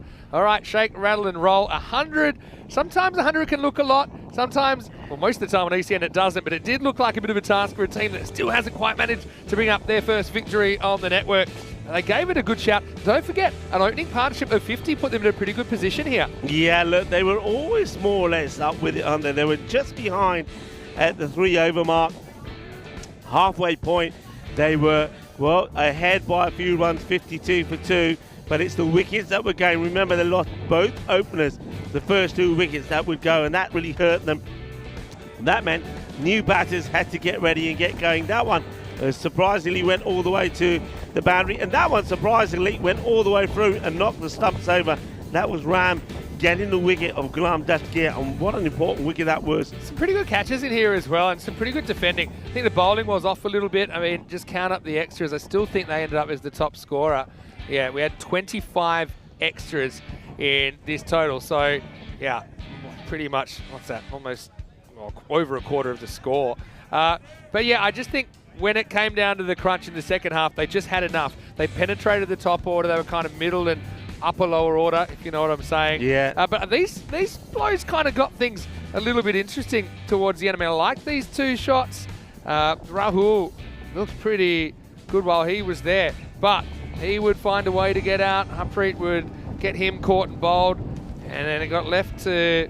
Too much was left to too few really here. Even though this one ended up getting through, then we got closer and closer. We thought we're on golden ball watch, to be honest. Eventually, Slot Machine, he had to go as well after being there for quite a while. But yeah, they just kind of held their nerve. Werewolves, for me, they're just a little bit ahead of where Precious are at the moment.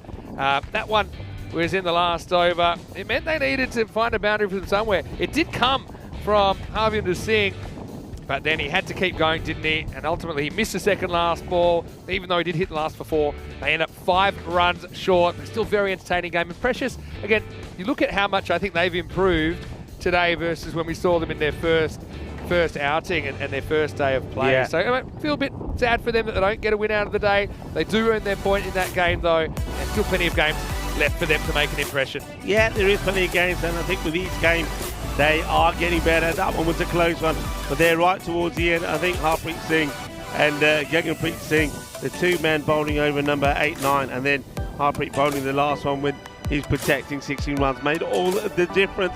But yeah, one thing that the Werewolves have to do is stop sort of biting themselves in the foot, because you can't be giving away 20 wides when you've only got 99 on the ball. And, you know, they're going to be playing Marlow later. If they bowl that many extras, you might have to put a 1 on the end of that total because, you know, they will pay the penalty, I suppose. Gaganpreet bowled really well, I thought, 2 for 9. His figures, 2 wickets also to Harpreet, 2 to Takashi Ram in there, 1 for Rajbir Singh.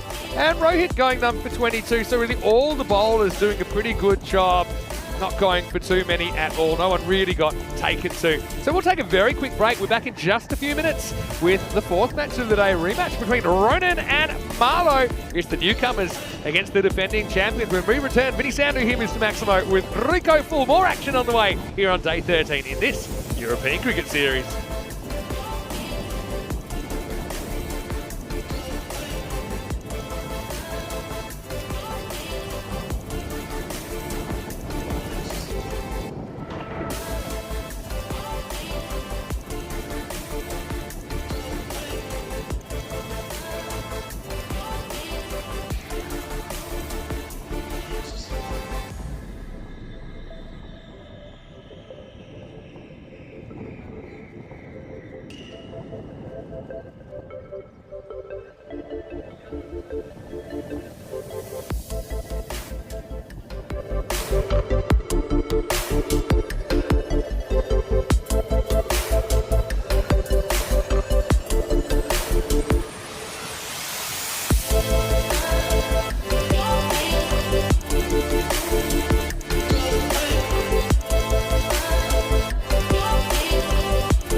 This European Cricket Network event is proudly brought to you by HCL Software and Paramatch. Hello and welcome back. Still 2 matches to go here on day 13. Of course, it is Peacock Friday as well. Probably haven't seen enough Peacock Derricks as far as I'm concerned. Maybe Peacock Derrick the Duck will be out this game. The batters will hope it isn't that way. We've got a rematch of an earlier match today as well, as Ronan CC will take on Marlow here in match number 63. A little bit earlier, Tyrone Peters had the 2 captains. Let's see who wins the coin toss. Ronan to call. Tails. Tails is the call. And it's a tails. No bat. Are you going to have a bet? Ronan win the toss and elect to have a hit. So trying to avoid the situation earlier, they went for big runs, didn't they? Over 180. And for the Marlow batters, I think they really enjoyed the ability to go out there and express themselves over the 10. They won't have that ability this time with Ronan. I like that they're just changing something. They're seeing if they can get something going with the bat. And we have seen Marlow exposed on some occasions when their top order fails. It's a bit of a David versus Goliath here.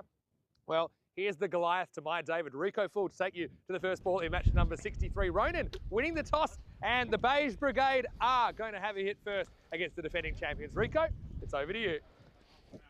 Thank you very much indeed. I'm liking the positive move there, though, I have to say, from Navinder Sinha. But I like to see more of a positive move from him as well when it comes to the batting. I want to see him up there at the top of the order. I also want to see Nilesh Suryawanshi. Let's see if we're going to see that. Let's have a quick look at the 2 teams. So, yeah, I mentioned already the captain. Got to see him with the bat. And I think I'd like to see Nilesh up there as well. And then the other batters work around them. And I think this is a good one for Kaki to come good as well. For Marlow, well, Usama Javid was in great form.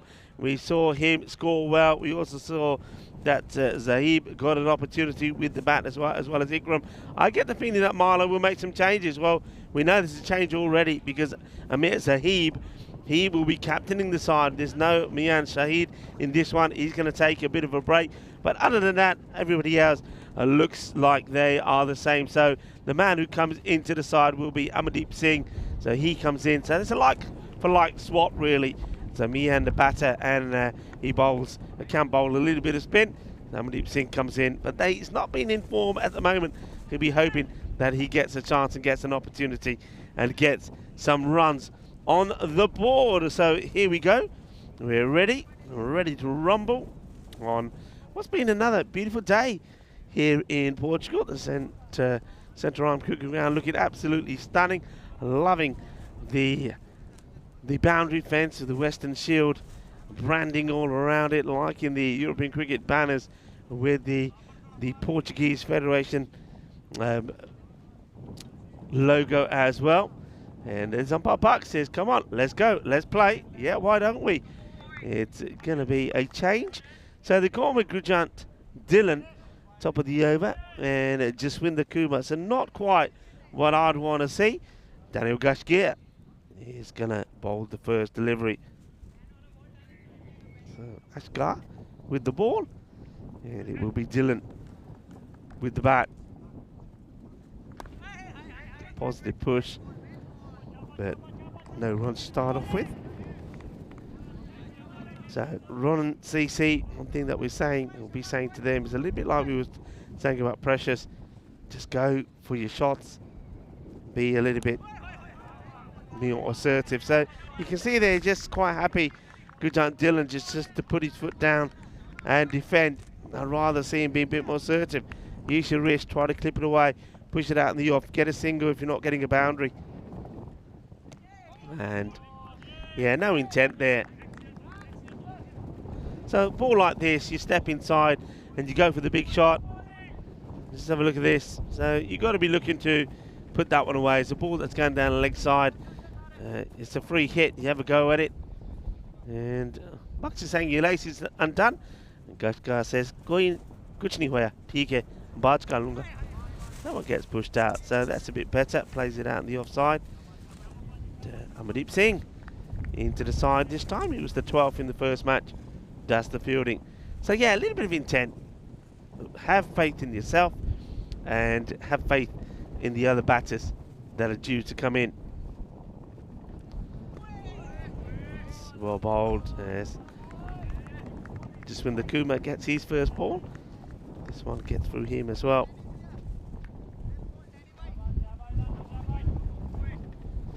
And Rushan saying, float it up there, buddy. Float it up there. And Gascar doesn't float it up there. He goes for the complete opposite. And then he gets pinged. And this is where Rushan, the wicketkeeper, will say, oh, yaar, idhar aa. Maine ki kiya? Jadon main dhaka da na, era matola hai, flight kar. No quickie, because the quick ball gets dispatched. And good shot. That's a nice shot there of Miguel Stoneman as well. Well, he's got the proper sort of Mexicana sort of sun hat on. He's wearing the shades as well. That's the end of the over. And we leave you to have a look at some of the places that we're going to travel to. You heard Vinny talking a lot about the ECCX and ECC. That's happening on the 23rd of September, one of our stellar events. And also, we'll finish the season like we did last year, starting on the 9th of December with the ECCW. That also will be bigger and better. And maybe that at some point might also become an ECC X and an ECCW, or I suppose you should say XW and W, as more and more teams come into the fray. And that'll do nicely, but straight to the fielder. He's a little bit unlucky, really. It's a nice take there by Adnan Gundal. There's Najam Shazad. Comes on to bowl. Man that we've seen plenty of times on the European Cricket Network playing, of course, for Marlow. Also, he's quite often playing for Portugal. I've seen him as captain many a times. The big, heavy delivery. Roshan makes the stop.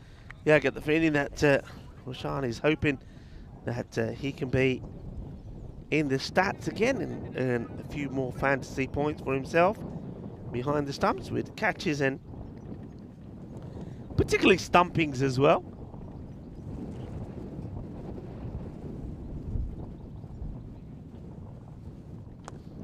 Plays this one out, but taking on the fielder, and unfortunately, you see there, that's once again Amardeep Singh coming in. If he takes it cleanly, I think he's going to be firing this in, and there's an opportunity to try and get a run out.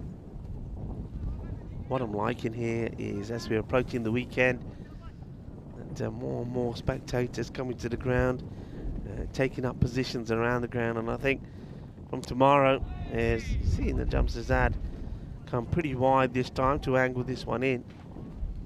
Yeah, there's some indication there of it there. So I reckon we're going to get plenty of people around this ground watching the Western Shield.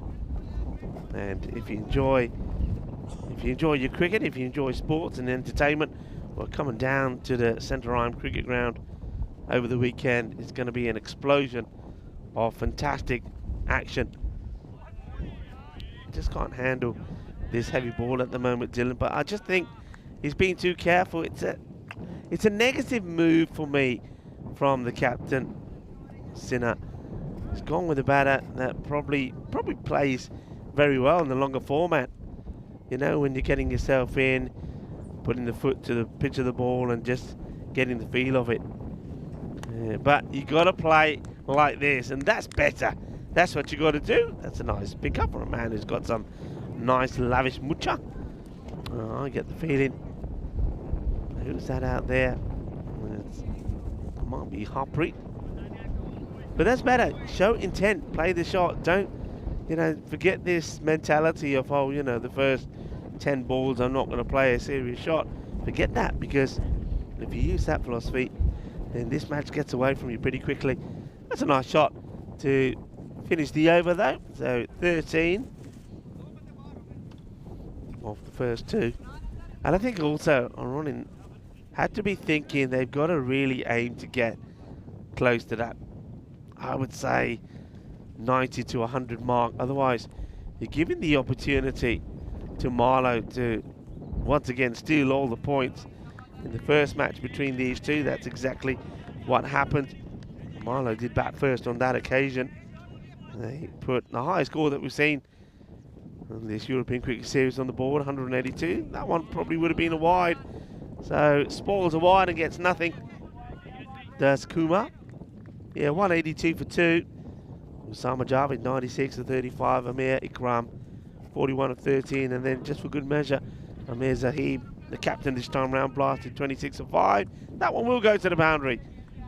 Better from Kuma. Picking up on average a boundary and over, but they need to double or treble up on those to post a testing score here for Marlow. Yeah, and in reply, Precious Ronin got to 93 for 6, and it didn't get to the one, I think it was 124 they required to pick up a point. And this one gets through Roshin and through his legs. The short third comes into play, does the sweeping. That's a nice job. A few people saying any days to talk about today. Not really in terms of any specific international days, and unless you know of any. If you do, well, come on, let us know. Well, what I can tell you, this day back in 1930, England cricketers were dismissed for then a record 849 when they were playing the West Indies. That's a nice shot. Quattro Carreras, they bring the man in who was on the boundary, and Gondal comes into the circle and he gets beaten. Good effort, can't stop it. Yeah, 849 scored against the West Indies in the 4th test in Kingston, Jamaica. Remember, Andy Sandham was out for 325, and I think he was the first man who scored a triple test 100. That was on this day back in 1930. So that's what I've got for you. But if you've got any information about what day is being celebrated today, let us know. Look, if it's a personal one, a birthday, anniversary, anything like that, let us know. We'll give you a shout out. No issues at all. 3 overs completed, 21 without loss. So Amardeep Singh will come on and bowl a bit of his spin. Shazad going for 6 in that one. And Ashkar just going for the 8 in that last over. Right, here we go. Amardeep checks his field. And it's nicely played. Just checks his shot here a little bit. I think probably because he comes out of his crease and he's a little bit concerned that Roshan is there to take the ball if he misses, so make sure he gets bad onto it.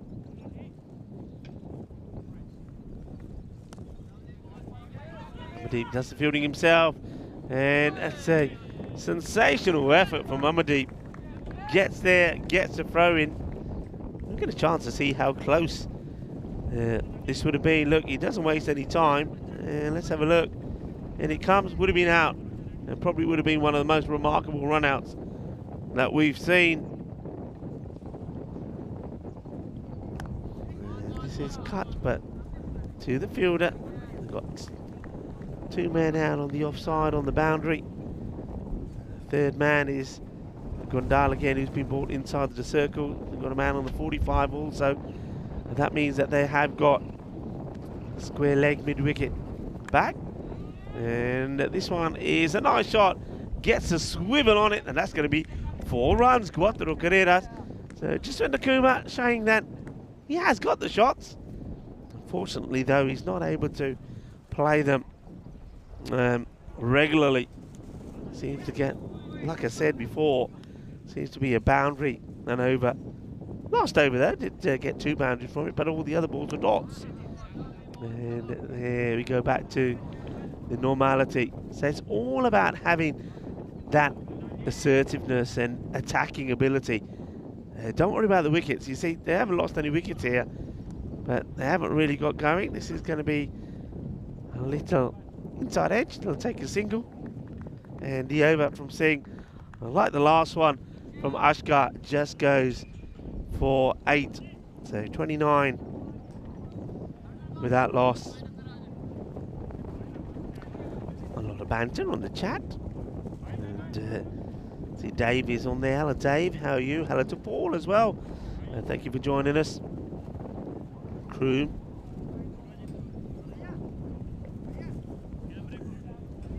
nice to say hi to all of you in the chat. And if you are new, look, I know that Steve Cook is on there as well. If you are new, you're seeing all the banter, you're seeing all the chat, get involved. If you've never done so before, get on, say hi, tell us where you're from, and be part of our European Cricket Network family. We don't bite, you know. We'd love to have you on board, and we want to keep increasing our numbers. Work to be done here, and can't do it. That's going to be 4 more. The outfield now is just electrifying. And just watch it, just a little dab on the leg side there from Jaswinder Kumar. He gets 4 more. But come on, let's see if he can bat this up with a few more. This is Shamshar Singh. I like what Shamshar brought to the party in the last match. But well.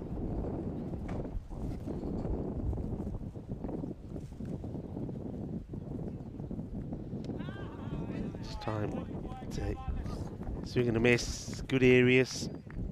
So Jaswinder seems to be strong, doesn't he, on the leg side, where he's whipped a few away, but go back to that off-stump corridor, starts to struggle again. And a big heave at this. I like that though, look, I'm all for it. Have a go. No wickets lost. You've still got good batters to come in. You've still got Karki, who's a hard hitter of the ball. You've still got Nilesh Suravanshi. Someone like Litton can give it a thump. Even the captain himself, Sinha. Okay, he gets it past, and it will be 4 runs. And needed to get a slide in here, really. It gets past the inner fielder, but if you're patrolling the boundary, you've got to be prepared to slide. And yeah, it's a disappointing effort, that one. I think that is Gondal who goes across. Doesn't stop the ball. Gets fingertips to it, but the Grizzly kisses the boundary rope. No run this time, as that's well attacked. Boy, the man in cover. That's Najam Shazad. So Dylan is going at run a ball here at the moment. And now he misses this one. Quick hands from Roshan. Takes the bails off, but I don't think there's any issues here. Where the foot stays planted, doesn't come up. He's banking on that foot coming up. He doesn't do any real damage to the stumps, just nips the bails off. Shamshar Singh, his over comes to an end, so they're averaging around 8 or 9 at the moment, aren't they? That's another one that goes for 9. The score moves to 38. Halfway point, but 38, but no wickets lost. And that's been the issue with Royal CC. Their batters are plodding away, but it's nicely played. The jump Shazad, that's the fielding. They're plodding away, but they've got to be thinking here. Your mindset here has got to be right. We've only got 30 more deliveries. We've got all our wickets in hand. We've got to attack. And another one that Amandeep gets past. Slightly quicker one this time from Amandeep.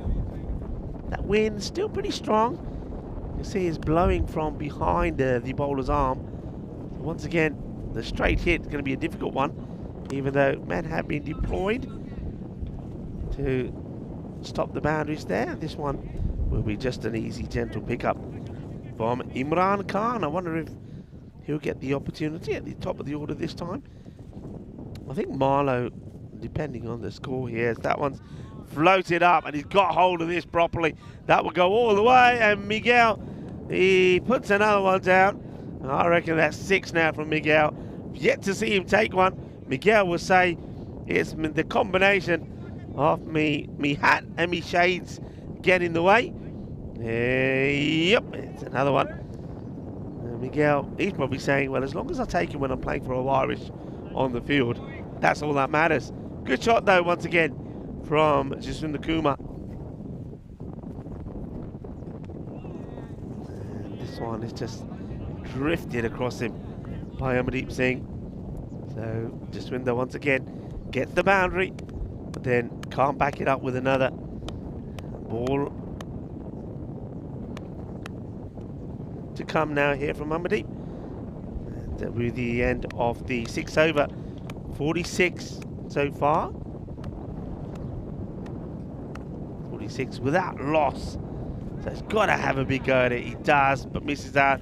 That's the one you really should be looking to be going over the offside. They've got a sweeper out around point. Then they've got long off back, but nobody in the cover area. You've got to be going for extra cover for those ones. 46 without loss. And it is, you've got to say, a little bit of tiki-taka, tiki-taka. They need to get the boom-boom in here to try and set a, well, some sort of target here for Marlow at the moment. That expected score, I'm guessing, is probably going to be around about the 90 mark. So 46 without loss. There's Vinny Sandhu joins me back, and also, how about look at that? Clean. That is something. Clean extras. Yeah, that is something definitely that the Werewolves can learn from. No extras. Experience, I think. Yeah, nice to be back. It's just, yeah, just having a bit of a chat with Jay Wild, the Pres of Costa del Sol, who's come to assist with the Western Shield preparations. But yeah, Ronan, positives, 10 wickets in hand. Negatives, only 4 overs left, and they're on 46. Here we go. The first one's a nasty delivery from Gondal that follows the batter. And again, I said this before, but I'll say it again. Try to stop having that movement outside the leg stump as a trigger, because you're just going to get yourself in trouble. That's a wide. Yeah. If he's able to get inside it, it's a bit counterintuitive, I think, when you're facing short pitch bowling, but get inside that, that's a wide for down the leg side. And maybe look, if you find it too hard of a habit to break, then I think they should start outside off stump and kind of back weight it in front of stumps. But see here, again, Same again, yeah. It's a big wide. Wait didn't happen. And actually I think that's why this would have been out, but it's not. Having the TV is such a useful tool, because a coach could tell you that ad nauseum, and unless you see it, then you don't understand it. So you can look at that and say, you know, these balls, they're not hitting the stumps. They're actually wide deliveries. It's very true. I mean, those guys there, until they look back at this, probably never aware. Don't forget, they've never been on the TV before, so they don't know. And you had a good one. I mean, I had my own theories about how to stop batters doing it, but I think your one's the best. Oh, yeah. Tell them to put their best bat that they've got. Oh, well, this one could have been nasty. There we go. Yeah, get the best bat you got and just put it down there. So if you do step back, you're going to step right on it. And you need to do that when you're wearing spikes, though. Yeah. You have to do it when you're wearing spikes, and that'll stop you backing away pretty quickly. That's 3 balls, though. They're all missing leg stump. Gondal he's loving it, because essentially you're expanding the zone that he can bowl in and get away with. Yeah, got to be stepping inside. I mean, Gondal might try something different here. Might go for the pegs. No, same. And, all right, he's in trouble here. And he goes for the throw. And he's going to miss. He could have gone to the bowler here. Doesn't look at the time he has. Doesn't have to go for this. Goes for glory. Goes to the bowler. Nice gentle throw. You get your man. Yeah, or even somewhere in between a bounce throw, although bounce throws are pretty unpredictable in this field. I don't think they're too worried, though, with these two going at 7 and over. Maybe it's time for a double switch. I mean, I've got to say, another one ties them up. It's still the fact that you got Suryawanshi on the bench. We talked about the fact that you like to see him opening. Even, okay, let's say that he's listed to come 3 or 4 or whatever. You're 7 overs in. You've got Dylan. There's no lack of intent here from the batters, but if it's not happening, I think you have to make a tactical switch. Yeah, I think good giant Dylan is not your opener, not in this format.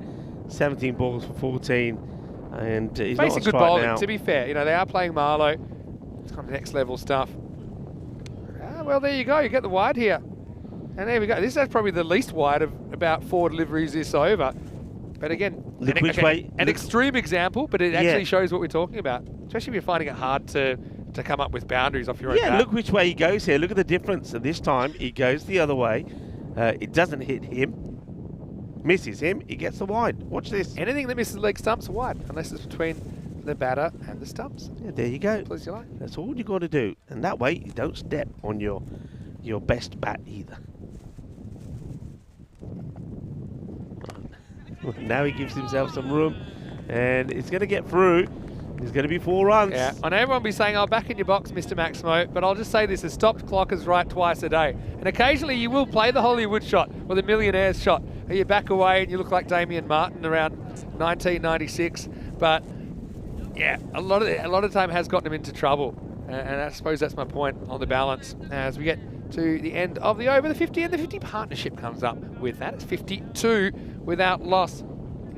I want to say a very happy Peacock Friday to everyone out there. Vinny Sander here, Mr. Maximo, Rico Full as well. And by the hour, we're seeing a few more structures up around this ground in preparation for the Western Shield, where Team Europe will take on the invaders, the British and Irish Knights, from tomorrow. Yeah, it's not just a few more structures, a few more people as well. Yeah. I see a lot of people starting to make camp, getting ready for the Western Shield to start tomorrow. And of course, it's at the weekend. And I was just saying to our viewers, if you're in the area, come on down. Come on down. It's a beautiful place to be.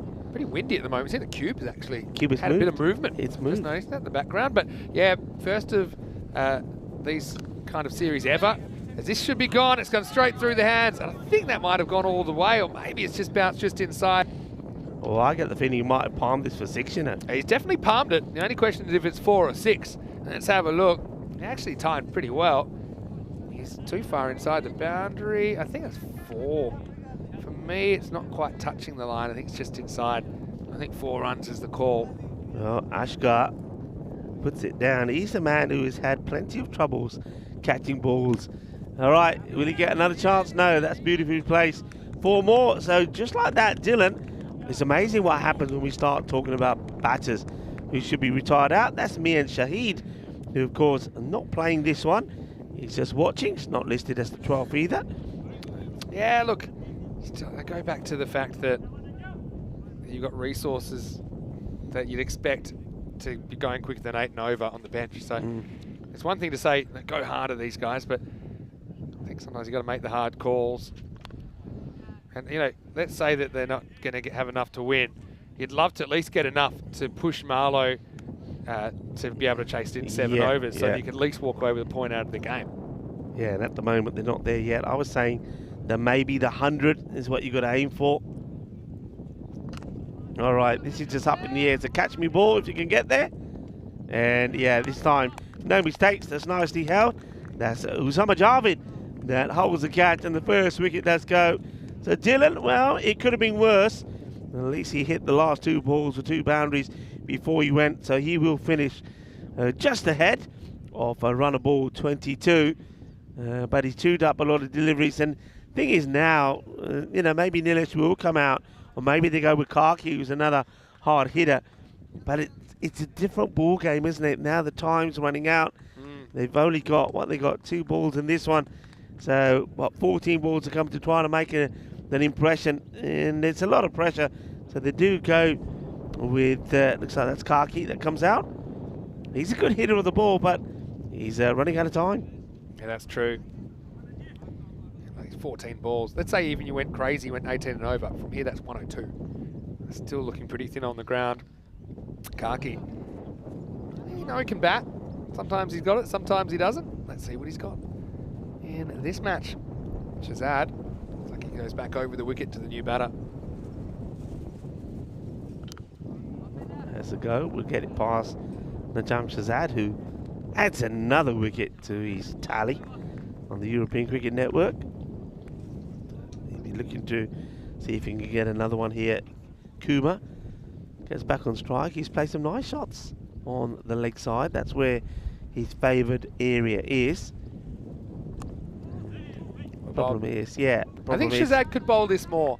I've got to say, yeah, you know, against some of the, I suppose, real contenders in this series. I think get out that Yorker, and I think it'll be a good tactic for him. 61 for 1 after 8.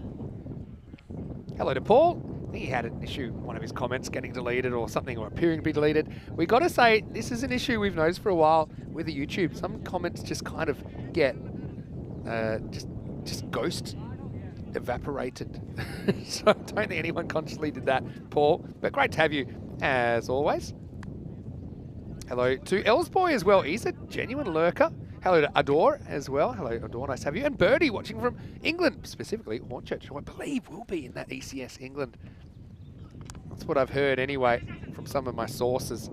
I might actually need to check in with some of the top brass here and see if there are any teams confirmed for that just yet. Wimbledon, obviously. Hornchurch, I've just heard on the grapevine that they'll be in.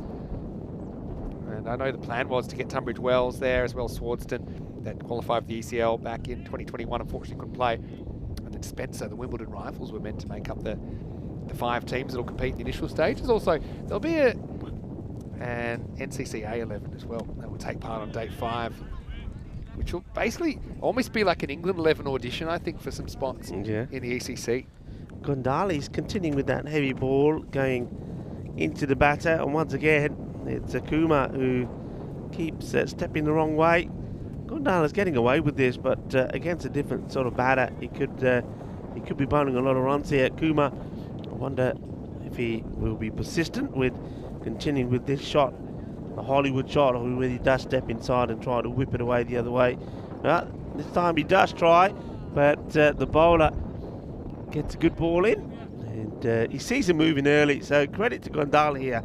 He sees exactly what Kuma's trying to do, so he bowls this one outside the off, and he's a little bit unlucky that it doesn't go to hand. Dave was just saying, because I was saying that it's not too many days that I know about today. He was saying it's National Walk to Work Day today. Is that international or national? Dropped him. There's a chance, isn't it? Look at the teapot from Gondal. I mentioned Roshan is keeping, I think now it's dried up a bit. He can go back to more of a normal distance. But yeah, it's just on him. And yeah, it's a reaction kind of catch. Here it is right here. Thick edge, goes up. Gloves kind of come apart. It doesn't stick. Throws it back. Adnan shoots him a look that probably says more than words ever could. Yeah, that's a proper fast bowler look, isn't it? Now this one is hit away, and that's going to be 1 bounce 4. Nice shot. I'm trying to make something out of this innings, Ronan. That's a nice shot by Kaki. He just kind of plays straight through the line of the ball. Again, not so sure about the footwork, but he does make good contact and gets the boundary. Yeah, nicely played. Yeah, so National Walk to Work Day. Now, okay, I like the idea of that. And there's certain places that we used to love doing it, like Barcelona. Yep. We used to love walking to work and back. Would say it's a bit tough here, because do you want me to tell you how long it would take to walk home? I reckon if we started from a normal time, we'd probably get here about 7 in the evening. Catch is taken, a wicket will go. That's the end of Karki. He tries to be brave, and it's a catch taken by, well, that's not Chima. That's Daniel Ashkar. They're just swapping shirts, everybody here today. So Ashkar, who had an issue earlier taking one, he does take the catch. I think that's the first one he's taken. The first one out of 4, but Gondal will be happy. He gets another wicket. So go on, how long would it take? It'll take 4 hours and 15 minutes. Really? I thought it'd be longer than that. So it's actually only 18 kilometres. All right. I suppose it's probably downhill, some of it. It's quite an amazing, how do you describe the drive here? It's about a 25 to 30 minute drive in the morning, and it's actually beautiful, except that we do see it every day. Gone. I reckon this is out, and Roshan, he may have dropped the catch, but of the bowling of Gill, he'll take the wicket, and just watch this. This is sensational work, and just watch the speed, the hand speed here. So let's have a look at this again. Yeah, there's no doubt this is out for me. Yeah. He's on the charge, takes it behind, and I love it. Great shot. Yeah, he's still jumping up, but when his hands are going down, and that's exactly the right technique there. Gets it down, but he actually gets his head behind the line of the ball. Yeah. And yeah, he's careful not to encroach. It's a very good stumping from Roshan Singh. Quick work, and so that'll be the end of Jasvinder for 38 off 29. And the score 67 for 3. Now we've got 2 new batters at the crease. You've got Suryawanshi out there. He's on striker's end at the moment. And he's been joined by Prab Chima. Yeah, Chima, we know he can hit the ball pretty well. 5 balls to come in the innings. Yeah, the thing is, can you imagine if we did that walk, right, from here? I'm all on after this one. Oh, that's what we're talking about again. And well, they're taking it on. Might get lucky. No, gone. And that's sensible. Roshan, look, he's skipping with joy, isn't he? Doesn't go for the big direct hit. He knows the score. Gentle throw to the bowler. And Shamshad Singh does the rest. Yeah, I think if you miss one in the last over, that's bad luck. You think Suryawanshi has earned the right to try and pull him through for a run. It's a golden. Still no Peacock Derricks. He's losing a pad. Whoa, hello. Hello. We'll have a Peacock Derrick. Why not? Well. We've got something new. And isn't it great that we've got a golden Peacock Derrick on basically his first birthday? Yeah, we're right. Well, he's not liking it. He's pointing at Derrick. They're saying, go away, leave me alone. But that's the first golden Peacock Derrick. Liking it a lot. And Chima, he doesn't like that he's the first victim of the golden Peacock Derrick. Okay, so 2 wickets in. Actually, we've seen 3. We've seen a hat trick of wickets and a team hat trick. Yeah, team hat trick. The last 3 balls have been a wicket. All right, Suryawanshi finally gets. It's criminal that he only gets 4 balls max to face in this innings. And he's going to go. Doesn't want to run. He don't want to run. So how often do you see a guy face his first ball and he's already hogging the strike? Yeah. You see, it's just Ronan. They've got potential, but it's been poor management in this innings. Very poor. Very poor. And this is probably just an experience thing. Yeah, and the other thing about this is, Vinny. Let's see this one again. So he throws everything at it, but that's why he doesn't want to take the single. As well, this time, bring Russ back. Bring Russ back because Andy O's gone in that position. And Russ would have taken his one hand, Andy. Andy drops it. That's what you get if you're an Evertonian, I suppose. Anyway, the other thing I'm going to say, don't forget Litton has come out and he's a number 4 better. Yeah. So you're keeping him off strike. It doesn't show a lot of faith. Will he go this time? Litton now says, got a hump. He says, I ain't moving. They said, yaar, hun kidhar ja raha? Jo to pehla main arana si kinda nahi. Hun ja raha, main nahi hona. Ja. He said, no, it's fine. He said, it's fine. You want to be. Look at you him. want to face your face. He Doesn't doesn't budge. He makes no eye contact. He says, I am going nowhere. I am going nowhere. And end of the innings, he'll walk off. And I don't think he's going to say a word to Nilesh Suryawanshi. And that is the end of the innings.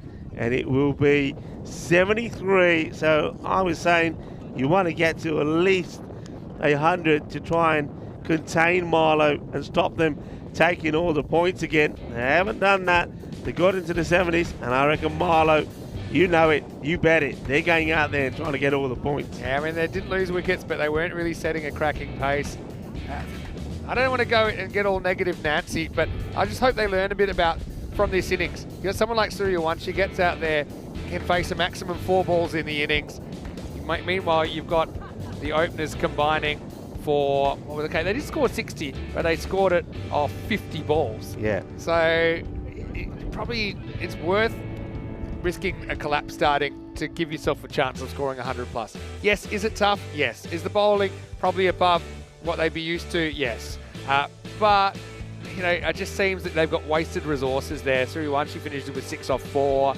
Litton comes out at 6. Chima, okay, he gets run out first ball. But it's kind of like it was going in first or second gear, and then they try to jam the gas and try and go 0 to 100, and it just never really worked out. Credit to Marlow, though. They're in a pretty good position to chase the Octopus. This is great stumping, by the way, by Roshan Singh to get Jasvinder. But yeah, they'd be pretty confident they could chase this in 7 overs, and they get 8 points out of a possible 8. That would be pretty big for Marlow, who have had a bit of a mixed start to their Group B campaign. Yeah, I mean, don't think at me. You're talking about the Octopus. Marlow will be saying, well, I don't know what is 12, but they're looking to do the same again if they get the opportunity, and if they do it here against Ronin, because they will play the last match of the day against the Lisbon Werewolves as well. Let's take a look at the scorecard there. But you're right. I mean, Gurjant Dhillon and Jaswinder Kumar, they do get that partnership, but it's taken them 50 balls to do it.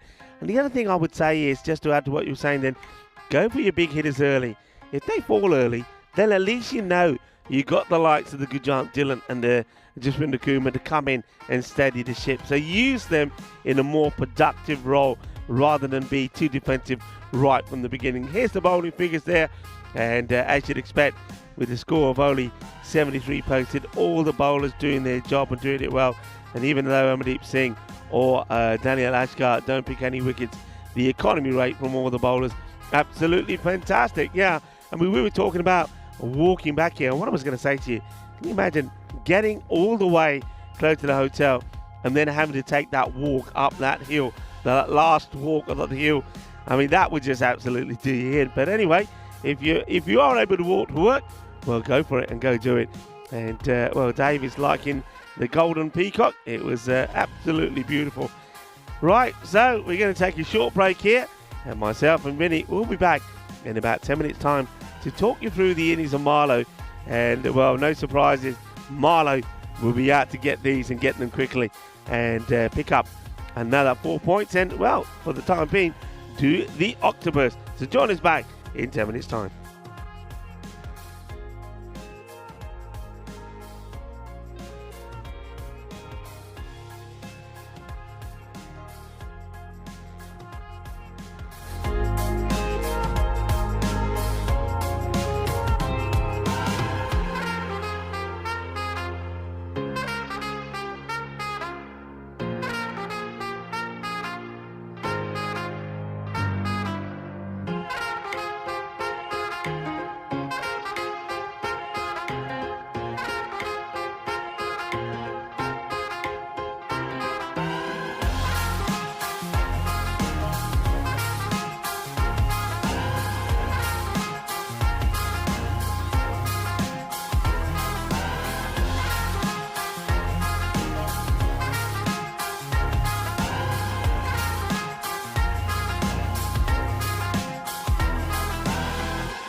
This European Cricket Network event is proudly brought to you by HCL Software and Paramatch. Hello cricket lovers and welcome back to the Central Arm Cricket Ground. Looking absolutely marvellous under the Portuguese sunshine as we get ready to go. And Marlow, they're looking to register another comprehensive victory over Ronin CC. They're needing 74 for victory. If they can do it in 7 overs or less, they will take all the points. Ronin, well, stranger things have happened. If they can restrict Marlow to 51 or less, then they can pick up all the points. I think they know that realistically they'll do well to get a single point out of this game. Marlow, they're out to close the gap on Awarish, and if they can, if everything goes to plan in this one, they will overtake Awarish in the day, or by the end of the day. This is just going to be a leave, so it's always going to be interesting to see what batters they go for here. And they've got so many batters to choose from. I think Marlow would be using this as an opportunity to allow batters to get in and different batters to go out there and get an opportunity. So you can see that no change really with Usama Javid. He's still there, though he's at the non-strikers then. Once again, Ujwal Kansal, who's doing the bowling, and the opener will be Rushan Singh. So they do make one change, and I don't mind that at all.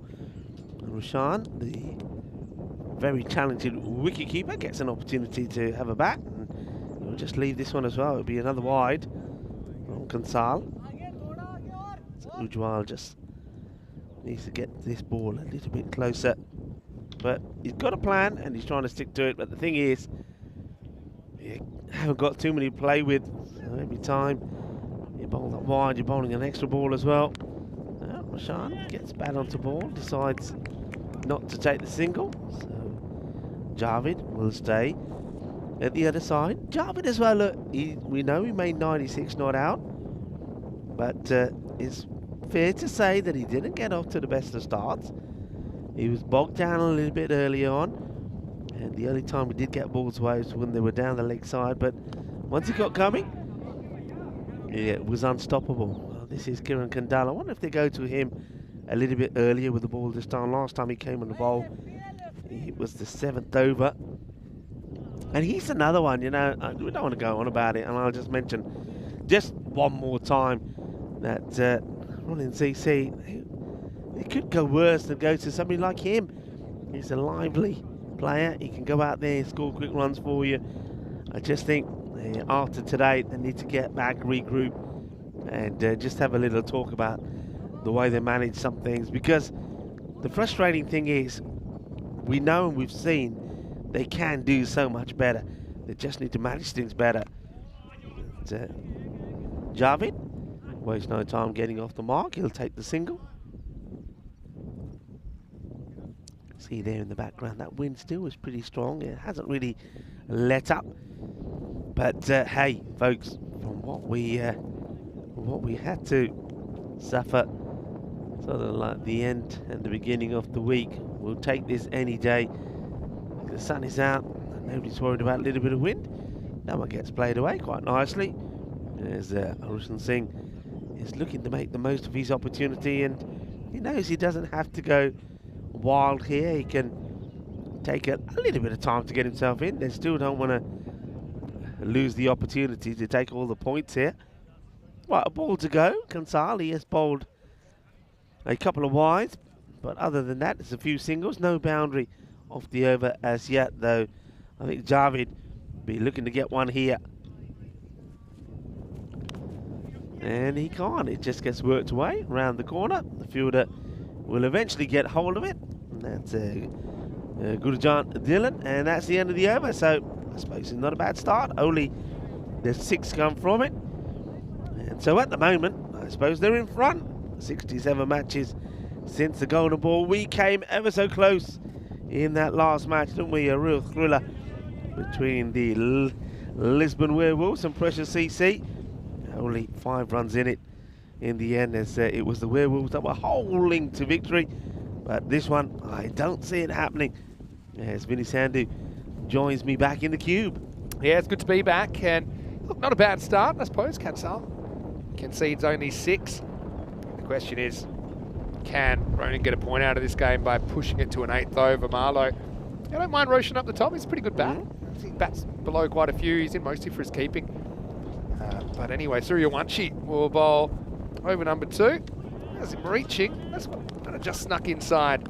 So you'll get that call going his way, Nilesh. Not a discussion. I think it's fair discussion. Obviously, we'd like Ronan CC to get the most out of their tournament. So I think there are a few lessons to be learned about that first innings, albeit against good opposition, right? Bonus point equation is on the screen now. Essentially, they need round about 12 runs and over to a ball to do that. You imagine the kind of form Jarvid's in that he fancies it. So the strategy for Ronan, throw your best 7 overs of bowling up front and see if you can survive. That's well bowled. Another good one that kind of takes off from Suryawanshi.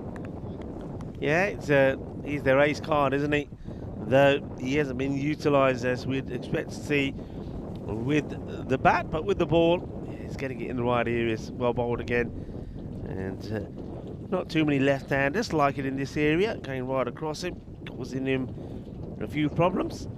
Get the feeling that we might see him just charge and try to get to this before the ball is pitching, once they're trying to turn it into a half volley. This is where I think you've seen 2 out there. I'd be getting across. He does a little bit. This one was a bit straighter though, and good effort by Suryawanshi just to get back and stop it. In the end, he gets a finger on it and stopped well by Chima. So far so good for Ronan. It's one of those games where, a little bit like earlier, they were chasing a bunch, weren't they? They were chasing 183 for victory, but I think it was 128 for the point.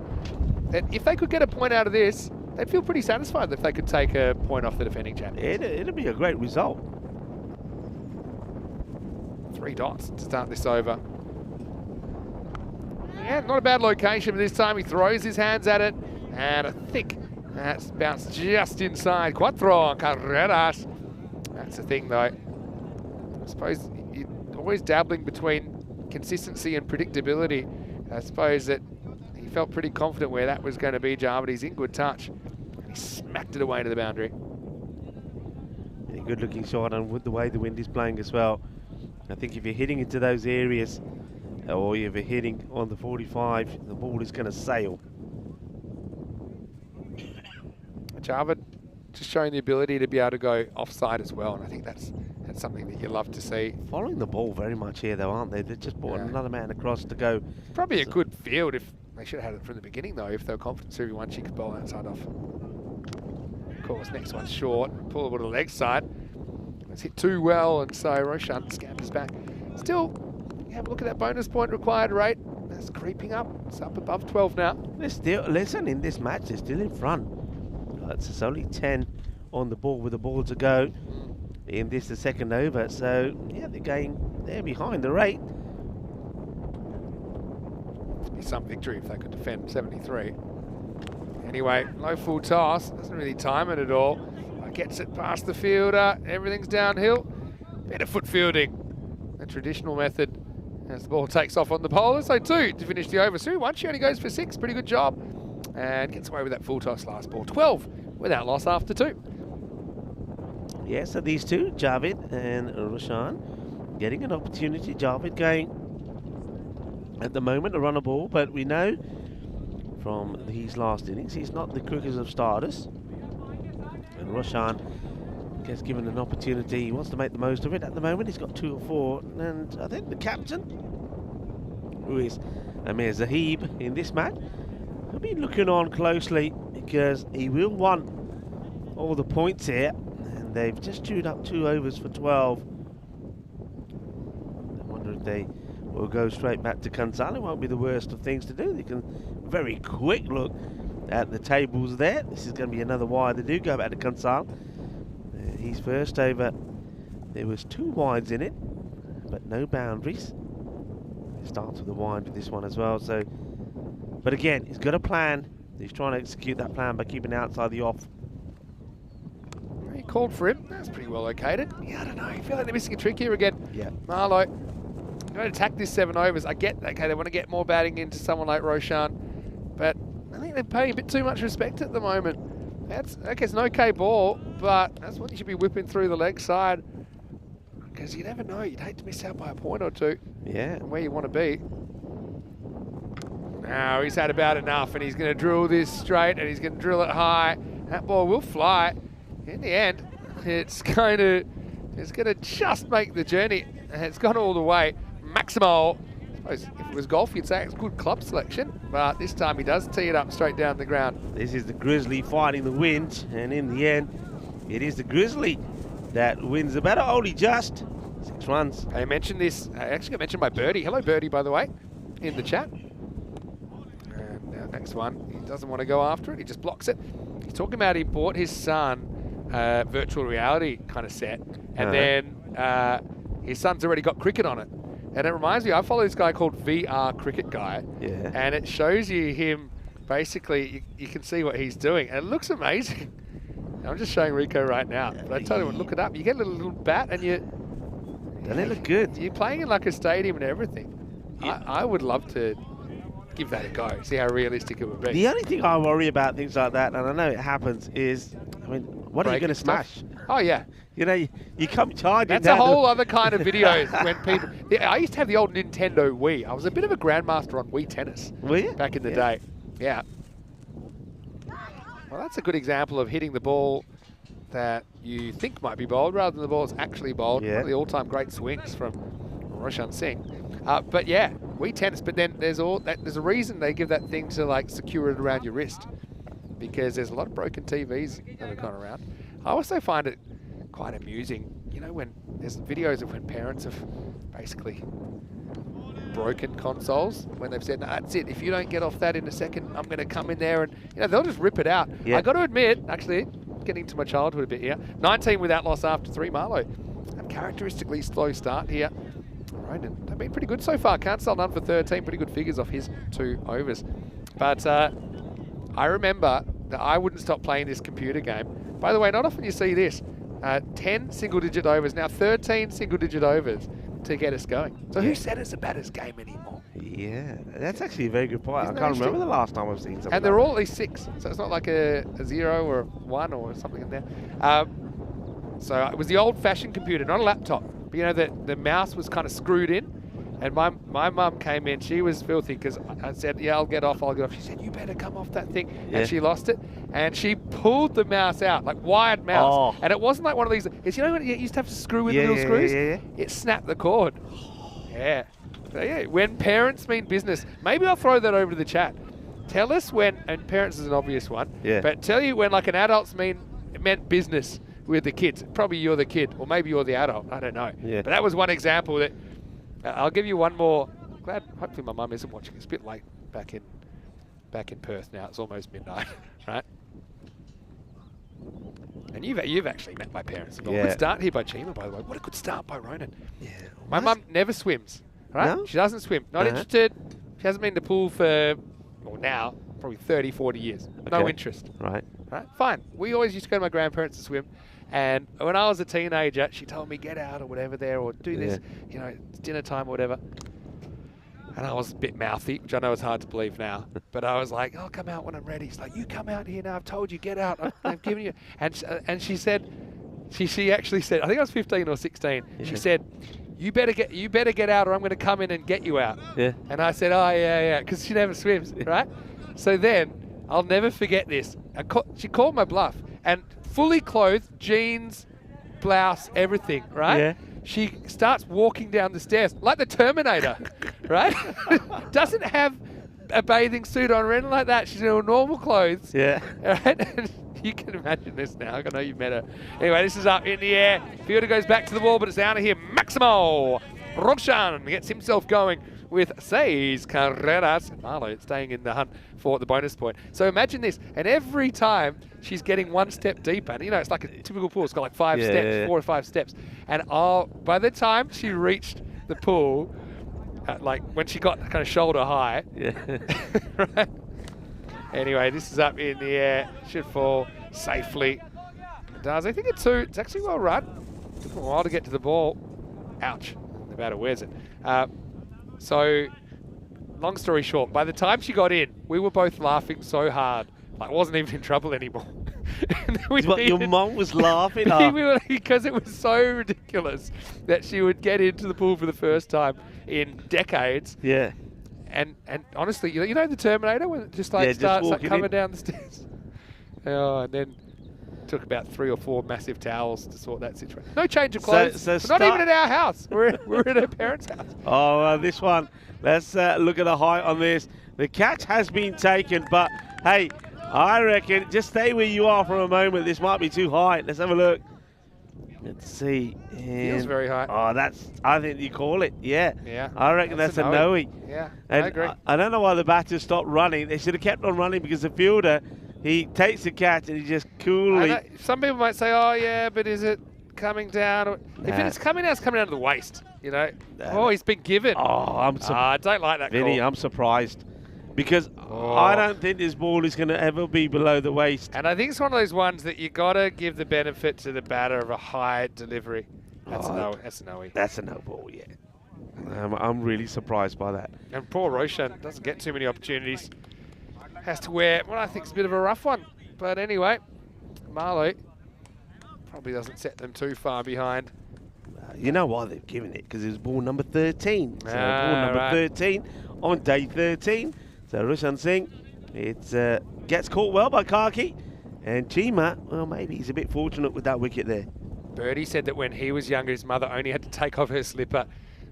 Things got sorted right away. Yeah. So how about you? Did you get the odd clip around the ear, or did you ever get the belt? It was more threats. You just knew, in those days, you just knew you got that look. So wherever you were, you know, when you went to somebody's house, you thought, I can get away with things here, you know, because I'm not at home. Yeah. But you just take, at the corner of your eye, you just get a glimpse of your father or your mum and you thought, right, I better stop. Well, I'm in trouble. Yeah. And threat, the power of the threat. Yeah. I'm with you. What else? Oh, well, firstly, here's Chima.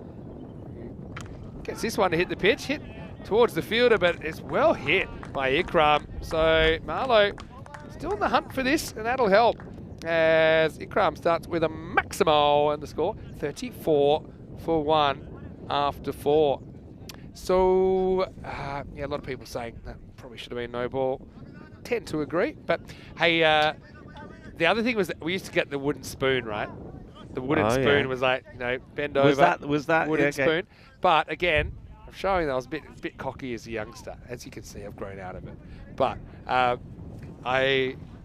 the way, see on that graph now, we've got the bonus point line. They're well above it. But just to keep your point, you got to stay above. There's a little just blue little line. Just something new, by the way, that's come in today. Right. Hasn't really come into play in this game anyway. But once the wooden spoon broke on my backside, again to laughter, you know. So you had to laugh about it.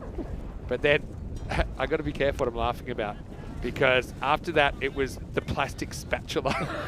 I was going to say. So did the wooden spoon get changed to like a metal ladle or something? Which you thought, right, that ain't never going to break, is it?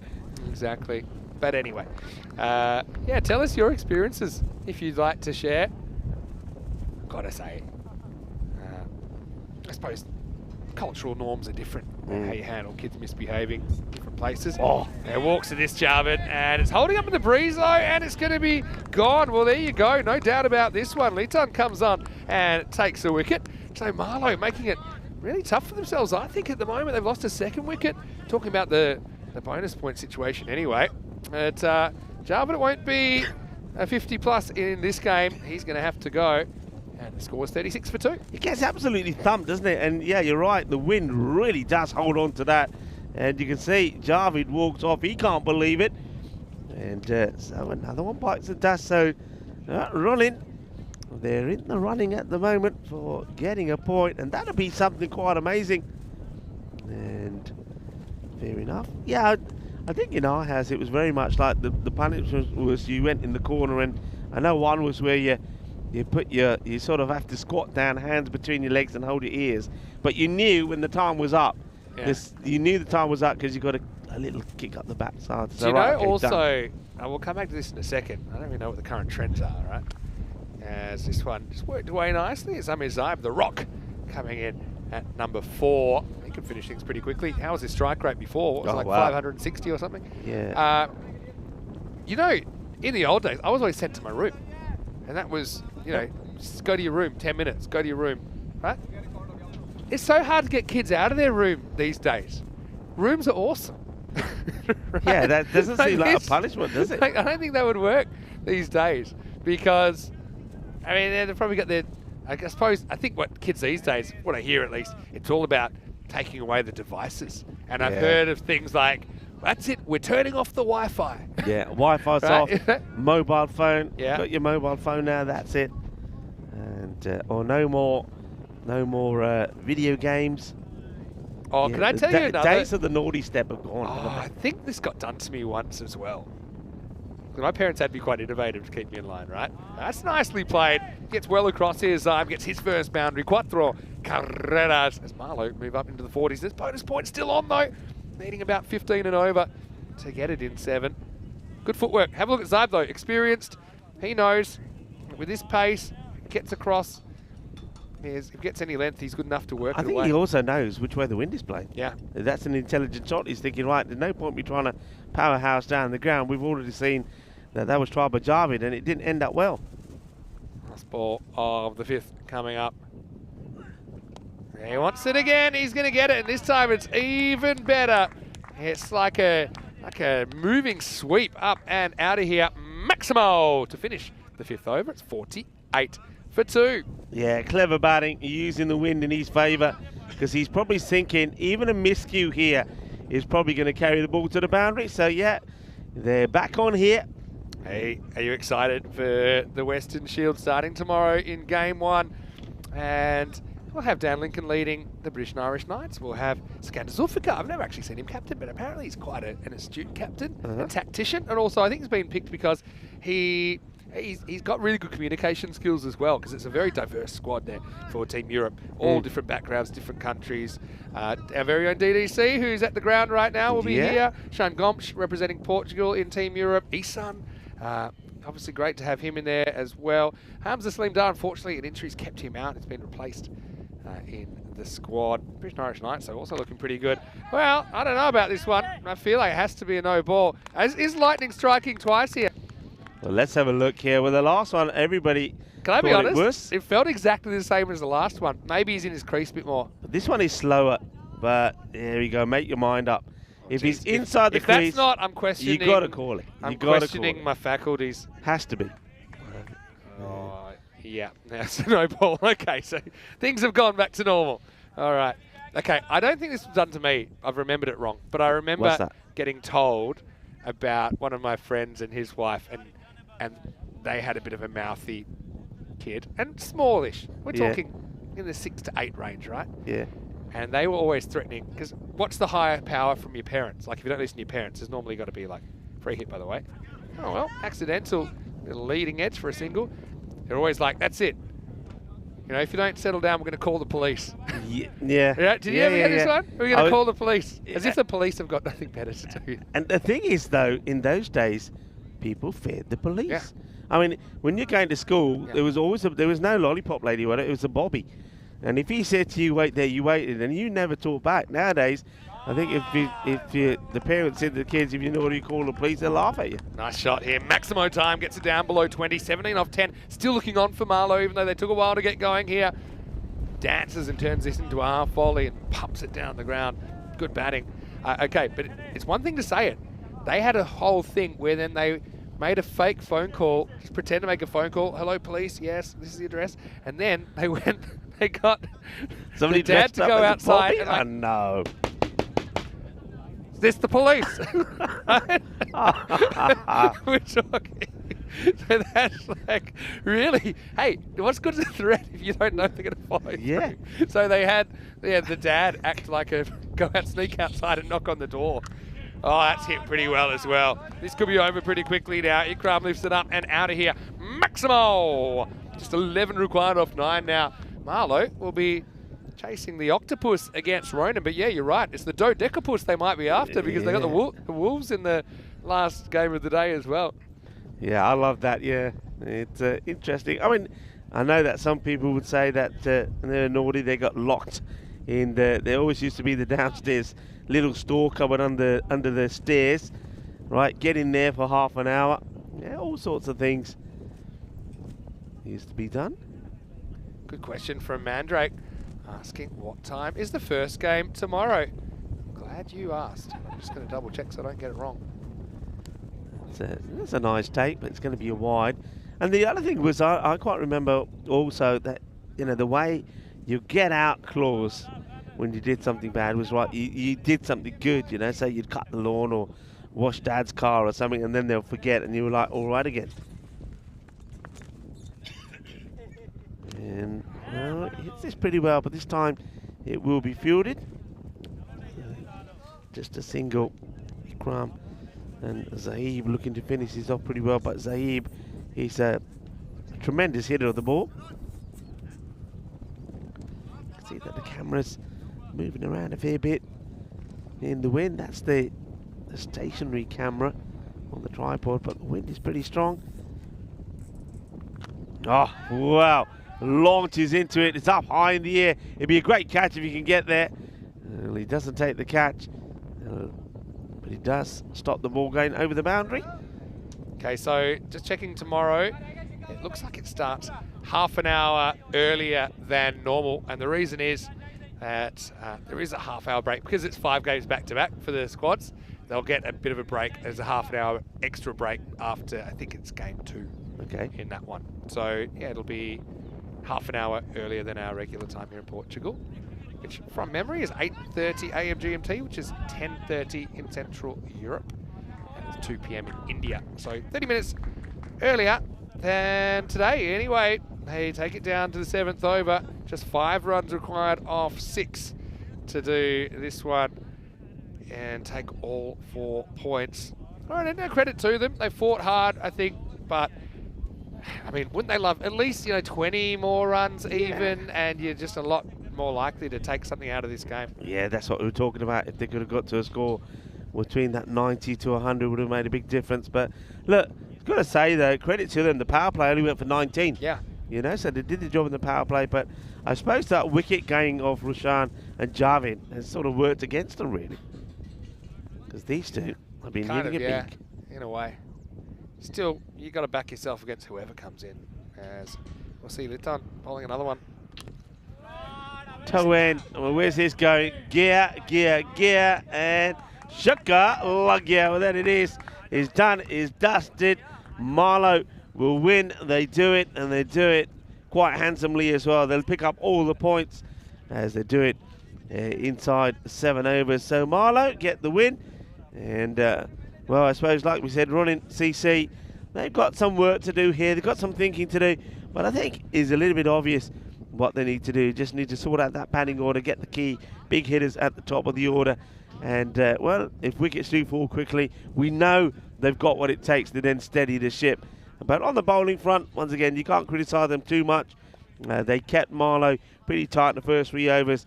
But Marlow, they got plenty of hard hitters. And in the end, it was the 2 men out there in the middle, Amir Ikram and Amir Zahib, that bring them home. Yeah, and both these two teams will see the Werewolves of Marlow last game of the day. Actually running a bit early, 45 minutes away from the first ball of that one. But yeah, they were hoping to make it 3 out of 3. Only one team will be able to do that. It was a kind of curious start, wasn't it? But I got to say credit to Ronan, who put it in dangerous areas early and just kind of slowed the scoring. Well, let's pick that banner up. Obviously, it wasn't equipped to take the Grizzly. But yeah, in the end, yeah, change of personnel did work out okay. Then Rushan went for 16. We thought, you know, he was probably a bit unlucky, and Jarvid went for 11. But Ikram 27 off 7, Zaib 16 off 6.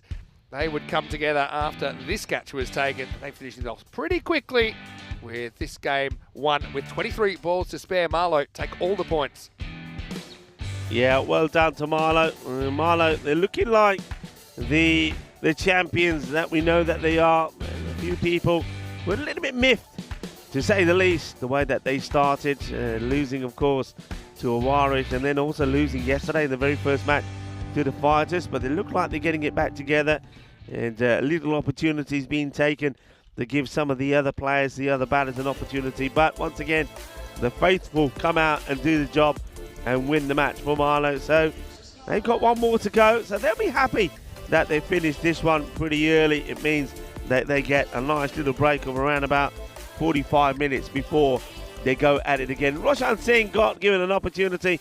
He went for 16, and this time round, Usama Javed wasn't able to capitalise. He went for 11, so just 12 deliveries. But then, well, Amir Ikram and Amir Zahib, they came out there and they did the damage work. This time, Ikram, what a strike rate that is, 27 of 7, and Amir Zahib, 16 of 6. It's a good victory. You can't really read too much into the bowling, but what I will say there, 2 overs for 13 from Kansal. I mean, even though he did concede a few wides, he bowls very well there. So the 1 over there from Surawanshi, and just the 6 runs coming off that. But again, I'll go back to that as well, Vinny. Yeah. They bowl him once, and they would have saved him. No matter what happens, they would have saved him for the last over. You're not going to get to the last over. Use him early, 6 runs, come off 1 more over, they get the points. They get a point. It's, little things to learn, I suppose. And I think they will learn from it. And like I said, they've got a few more games to really make an impression. So Marlow go 2 for 2. Werewolves have gone 2 for 2. Those 2 teams will meet in 45 minutes' time. We'll have a last game of the ECS Portugal before we take a little bit of an intermission to bring you the Western Shield over the weekend. We'll resume on Monday. Vinny Sounder here, Mr. Max Mo, back in 40 minutes with my partner in crime, Rico Fool. Corey Ruckers, by the way, he's in the country, I've heard, and he'll be part of our series over the next few days as well. Hopefully you're enjoying some action here on Peacock Friday. We'll see you after this break for more European Cricket Series.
This European Cricket Network event is proudly brought to you by HCL Software and Paramatch. Hello and welcome back. Time for the last match of the day here on Peacock Friday before we take a break for the Western Shield on the weekend between the British and Irish Knights and Team Europe. But right now in the ECS Portugal, we do have two teams that have 2 wins under their belt today. It's Marlow versus the Lisbon Werewolves in this one. Ian Ramage, believe it or not, he has made the journey here for the Western Shield and he's doing this toss, giving Tyrone a bit of a breather. He's got the 2 captains. Let's see who wins it. Mallow and Werewolves. Mallow, you will call, okay? Tails has been called. It has come down heads. So you've won the toss. Yeah, I won ball first. Okay, toss has been won by Werewolves, who will bowl first.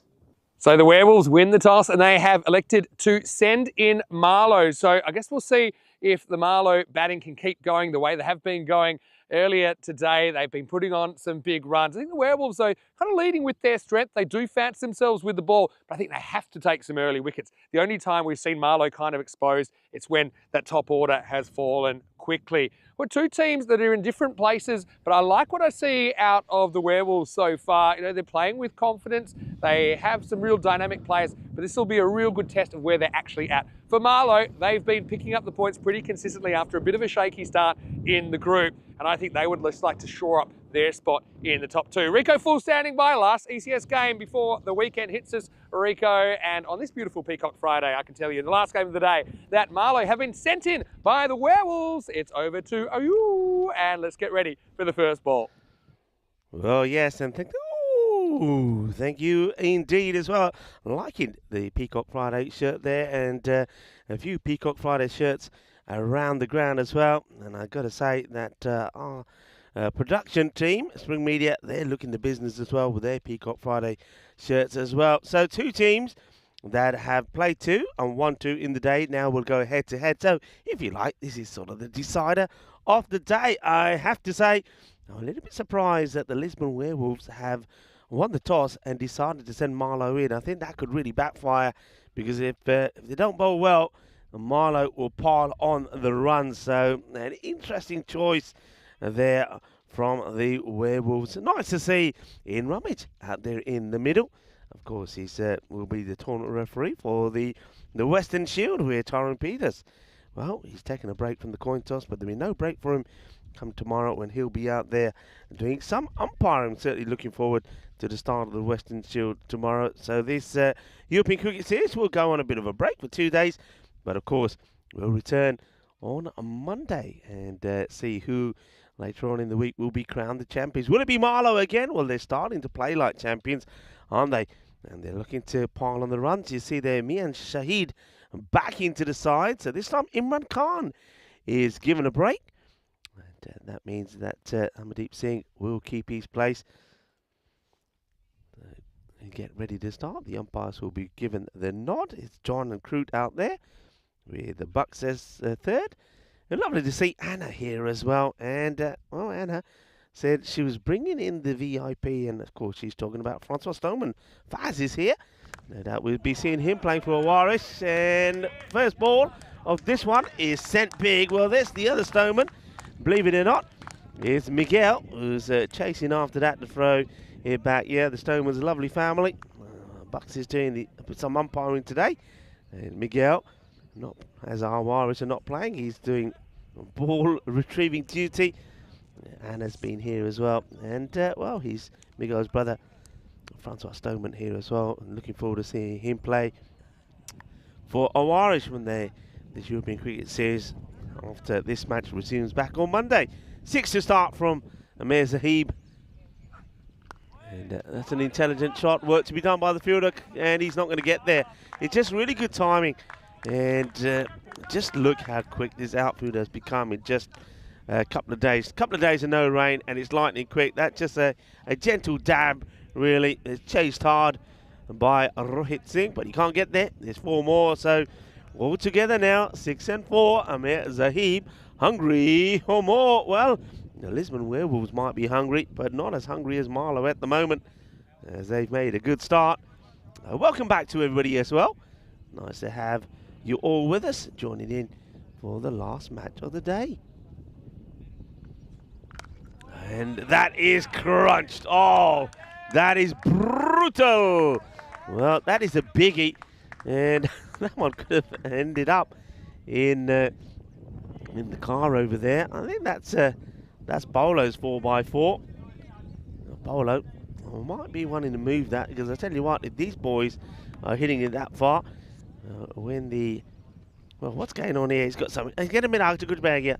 Yar, Amardeep Singh sorts him out. Who's the non-striker? I like the fact that Amardeep is going to get an opportunity. Look, he's a good player, Amardeep. There's no doubt about it.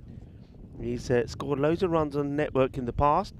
We've seen him do more bowling than batting at the moment, but his record, look, it speaks for itself. He's got 929 runs on the network, and he can score runs, he can bat well.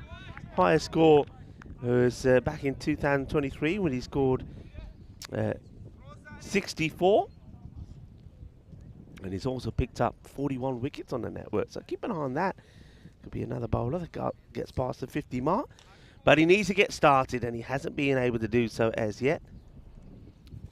Well, Amir Zahib has, and this is another one that goes all the way. Iba, Miguel, coge la pelota. Miguel, he's saying he probably does more running, retrieving balls than he does when he's on the field of play, as that one gets blasted away. And, well, we talked about some of the stats of Amardeep Singh. Well, this guy is just a hard-hitting machine. 72, the highest we've seen him score on the network in 2021. Since then, he hasn't really scored big runs, and he has, though, gone past 1,000 runs on the network, and he, too, with the ball, has taken 47 wickets to somebody else who's close to getting 50. This one gets stopped, and that's the end, I think, of this over, and it's a magical start. This is what I was afraid of. Remember when I said I was surprised with the decision? Well, now you know why. 23 come off the first. And, well, just a reminder, we love hearing from you, by the way. And Maximo, when he joins me, will say the same. So you can get us at there, Mr. Maximo or Rico Full. Loving your comments, loving your support for the European Cricket Network. And keep it coming. Keep your questions, queries coming. And we use this as our platform to thank you. And not just for the lovely comments you have for us, but also for everyone here in the European Cricket Network. And I'm pretty sure there's going to be plenty flooding in over the next couple of days as we go into the very first Western Shield.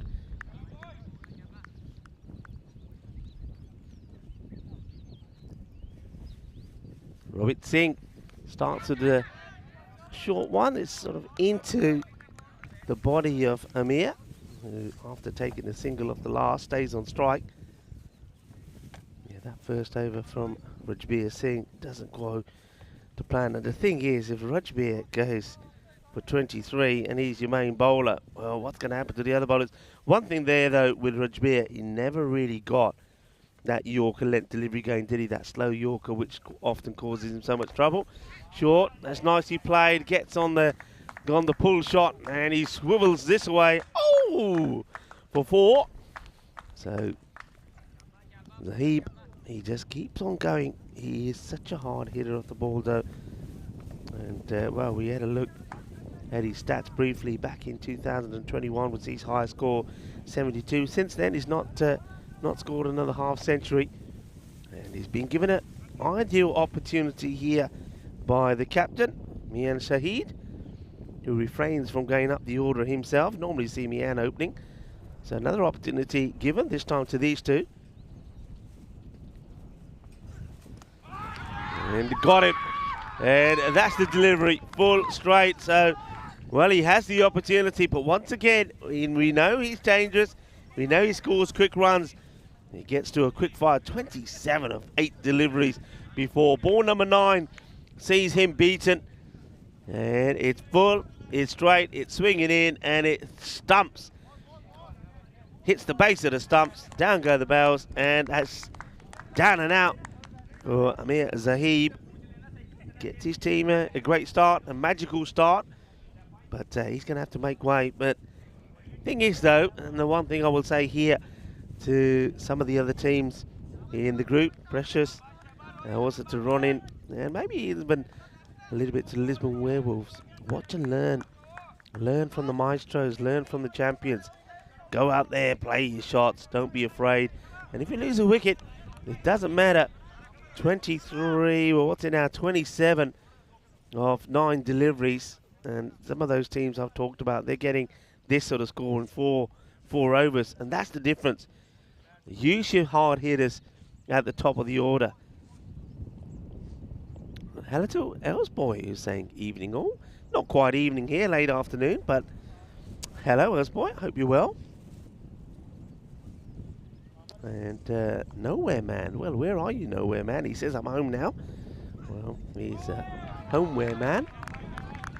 Okay, more applause for the bowler. There's Rohit Singh, gets another one through.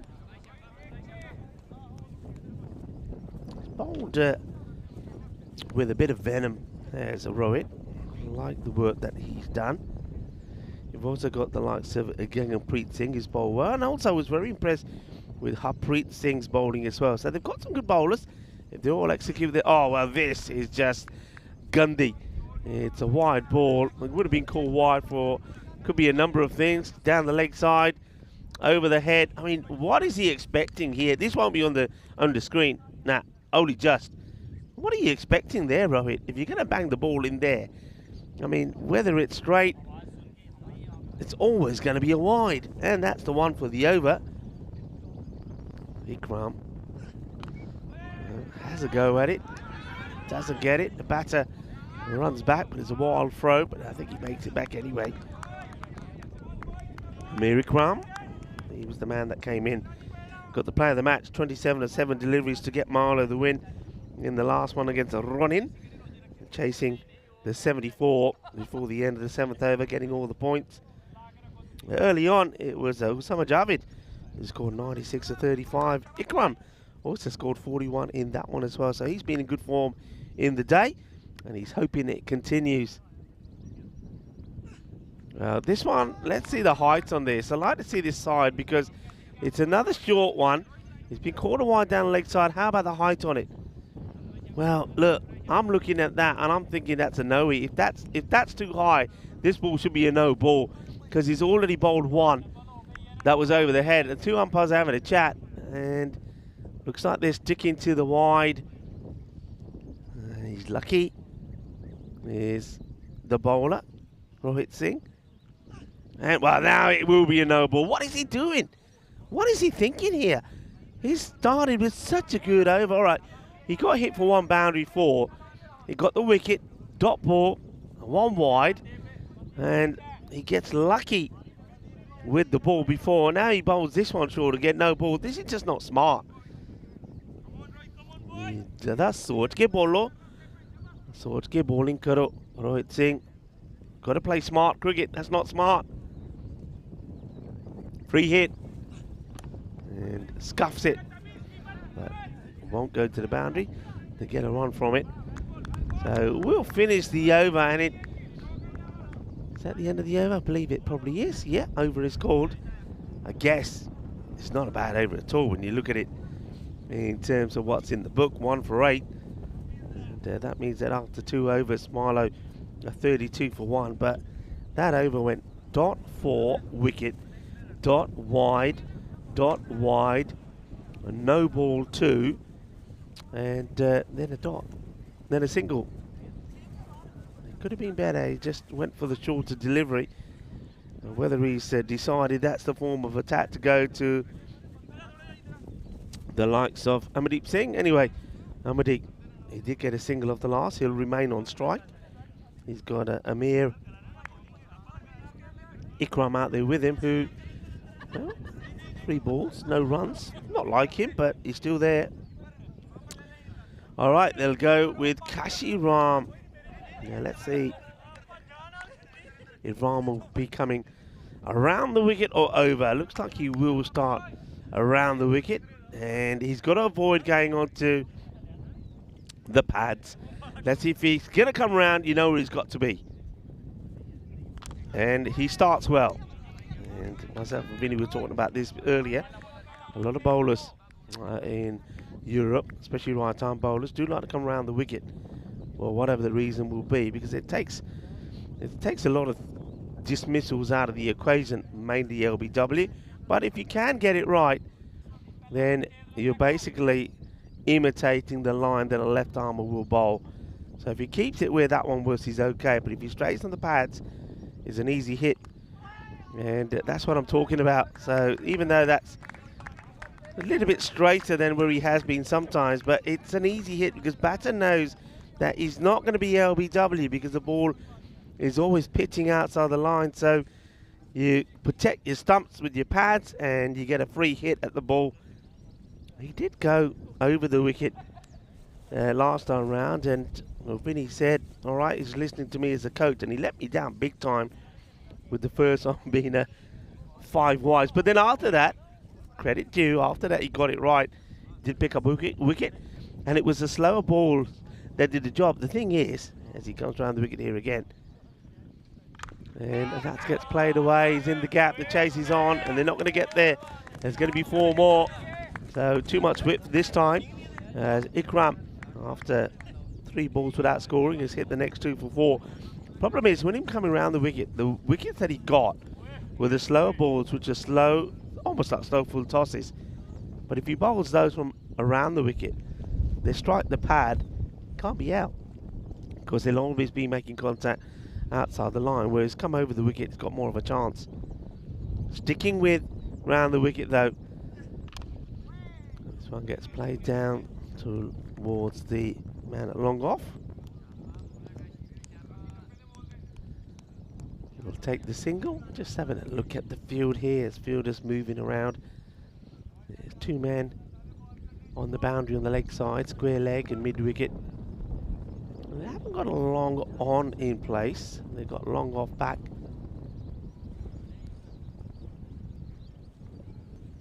An interesting field actually.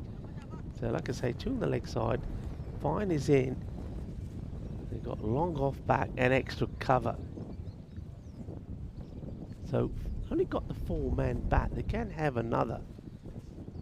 They're just electing to have 4, unless he's camouflaged somewhere in the boundary fence. Now that's pretty high. Now that gets thumped away. Let's just have a look at the height on this. It's a Gundy ball once again from Ram, because round the wicket, full toss. How high is this? And I think he might be okay because he's coming out the crease. It does seem to be going downwards. Well, maybe downwards from the bowler, but upwards from the batter. That'll get blasted away. So 6 more. This over, 16 from it.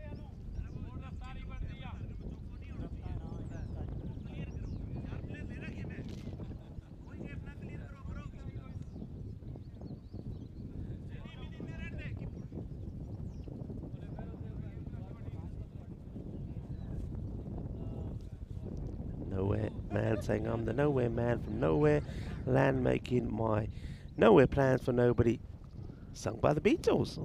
It's, I reckon Dave could play his violin or his guitar to that. This is probably wide, I think.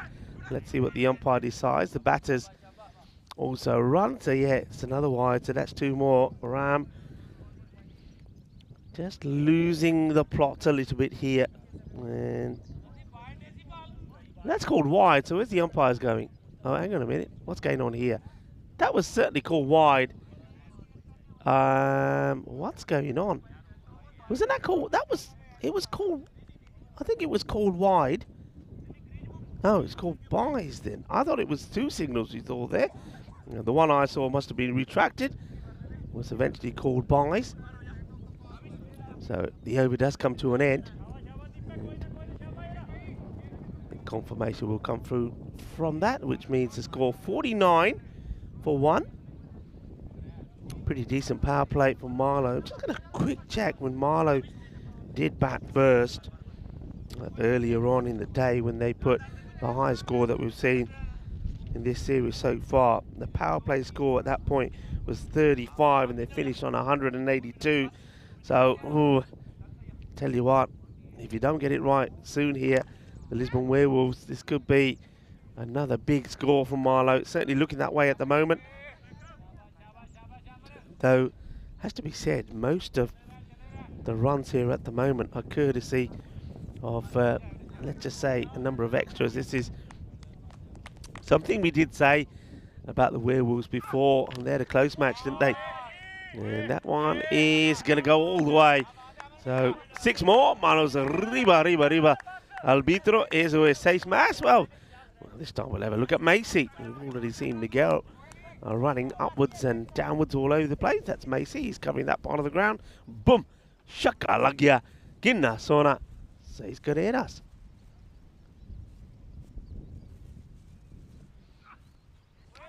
And the swing and a miss. Wide ball called.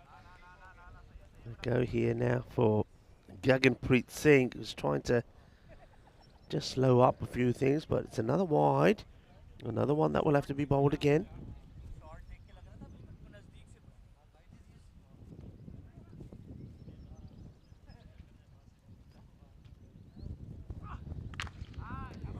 It is the lower end of the bat, doesn't get the middle of it, so it'll just be a single. Amardeep, he's probably very keen to get a good score here. Hello to Mike Seal. Mike is saying that must be a wide. Well, I thought it was, when I saw it first, and was signalled a wide, and then the umpire retracted it. This one would go all the way. Nice shot out of the middle. And yeah, you can't be bowling there. A few people, says Faiz Akhtar, saying probably be around about the 152 mark. I tell you what, I think Marlow, the way they're going, they're not thinking 150s, you know, Faiz. I think they're thinking once again around that 170 mark. That's played quite nicely, and it's timed beautifully. So Amardeep Singh, with every stroke of that blade, starting to get his rhythm and his timing. That's a delightful shot, and well, we said already for Ikram, 6 and 4 hungry for more. Now Amardeep Singh, 6 and 4 hungry for more.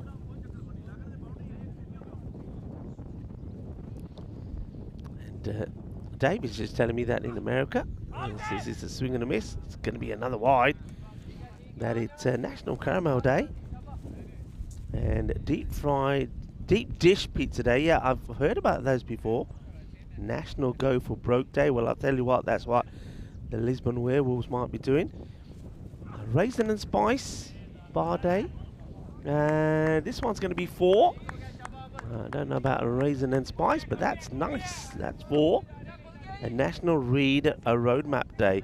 Oh dear, don't talk about road maps. I mean, how many? Come on. That's got to surely be the biggest cause of arguments between man and woman. How many times has that happened? Oh yeah, at least we can blame the GPS now instead of whoever's reading the map. When's the last time you've looked at a map? I must admit, I've got to admit, I've in my car now, I can tell you honestly, not here with me of course in Portugal, but back home, I've probably got 3 maps in the car. I've never looked at them probably for as long as I've had the car, because I had them from the car before. Because when I first moved to Spain, obviously there was no such thing as, you know, GPS systems and whatever. And when they did first come out, remember you had to program them and all whatnots, and they were never updated. Remember those stories of HGV lorries ending up in little B roads and getting stuck, or getting stuck under bridges. So, but I must admit, I did like I liked when, I mean, a lot of holidays that we used to go on, when I used to go, I think I mentioned this before, we used to go to Yorkshire a lot. And I like the fact that you could, before you set off, you open the map and said, we're here, we want to get there. Which way do we go? You pick a route, and, you know, you write down some of the key things on a little pad in front of the dash, and you followed it. So I quite like that. I like knowing and visualizing where we're going, then just the voice saying turn left here and turn left here and turn right, and still sending you the wrong way. I always blame the sat nav. But thanks for that, Dave. Some of the national days in America. Americans do have some. They have a day for everything, don't they, in America?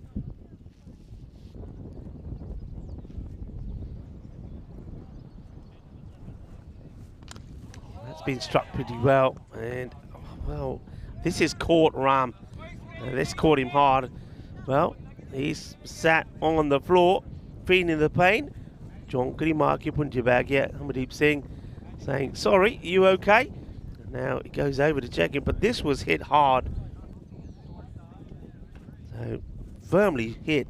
That's belted, and it gets. I'm not sure if that was going so quickly. Not sure if that was fingers or that soft part of the palm of the hand that hits. But he takes the pace off it. I get the feeling that the field on the boundary probably was going to stop it anyway. So give a little mini break here. Maybe they'll wait for some freeze spray or something to come out. No, he's okay, he says. Says no worries. Well, it's the bowler Ram that gets rammed this time, Kashi Ram. And the Grizzly rams into him. Well, he's up, he's walking. And I'm not so sure. Well, that's one way to do it, I suppose. I'm not really too sure what Gurpreet Singh is signaling when he's walking back. He's got his arm going across his chest. Anyway, Ram, he's good. He's ready to go. Now he's bowling to Ikram.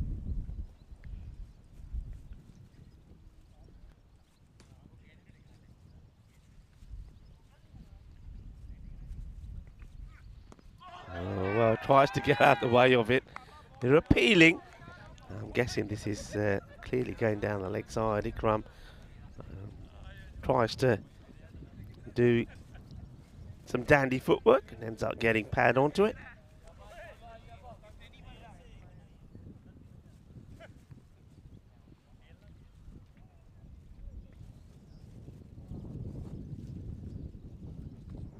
Oh, Gandhi, that is a terrible delivery.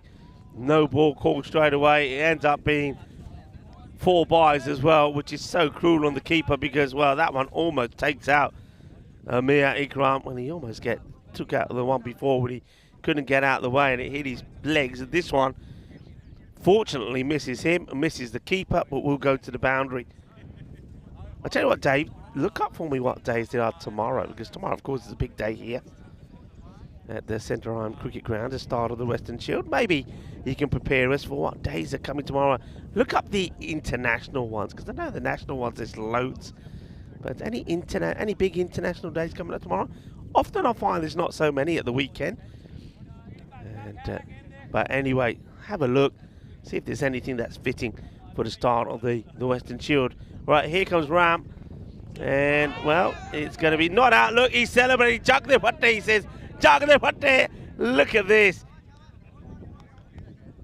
And this is when Ram, well, it's not a good look for him.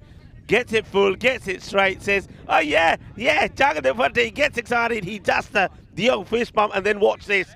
Watch, he goes, oh no, oh yaar, ki kar ditta.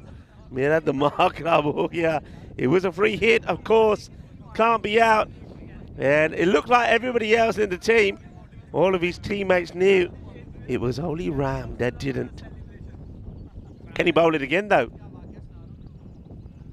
No, he can bowl another full toss. That's another no. This is another 7 up. Oh, Ram, ki ho gaya ta no ki char gaya. Because this is another Gandhi ball. Ball sigi Gandhi, butt ke, japer mari. Shakka lag gaya, no doubt about it. It's called on the field of play. And that's another no. It's a 7 up. This over has just gone crazy. There's it went dot 1-1 dot, all going well. Then we saw the no ball and 4 byes. The byes don't go on his figure. And then a dot, and now he's gone for a 7 up. So now he's being told that that's his last warning as well, because he's done it twice. Now, mind you, he's only got 1 ball to try and get in here. I wonder if he gets it. Okay, I've never seen this ever. If he bowls him again here, it's the first time that will be on the European Cricket Network by the same bowler. No ball, wicket. No ball, wicket. Of course, don't count. Well, he goes for a slower delivery. It's in the air, and it's going to go for 6. Balle, kinna sona. Shaka lagya, and a very long over from Kashiram as he gets round for 20. Comes to an end. 93 at the halfway point, then 93 for 1. As we can start to show you how tomorrow will look. Of course, starting here at a slightly earlier time, starting half an hour earlier. And it will be match 1, Team Europe versus the British and Irish Knights. And then you'll see the reason they change is because it's down to the coin toss. Who tosses the coin, that's all. Same teams playing 5 matches. There will be a bit of a break between after the second match. Of course, gives the teams just a little bit of time to recuperate. And I'm expecting a lot of changes there in the squads as well. And some players will be rested. And another one down the leg side. The other problem here is, just have a look at the time, folks. Halfway point, and there's less than 15 minutes left. So they are really going to struggle here for time. They're going to have to be really seriously quick. The clock is ticking, and they've got a lot of overs to get in here. I don't know if they're going to do it. Okay, this is played down the ground. And it's going to be just a single this time, and they tried to put the pressure on the fielder, and they could have got the single because the throw, I think, hits the edge of the pitch and nutmegs the keeper, Ahmad Shafat.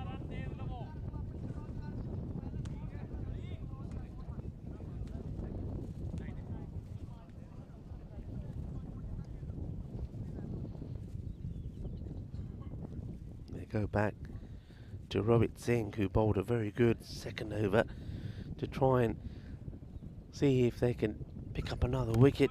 And that's well bowled. That was how he got the wicket of Amir Zaib, just full and straight. Rahman, his spell finishes 0 for 32.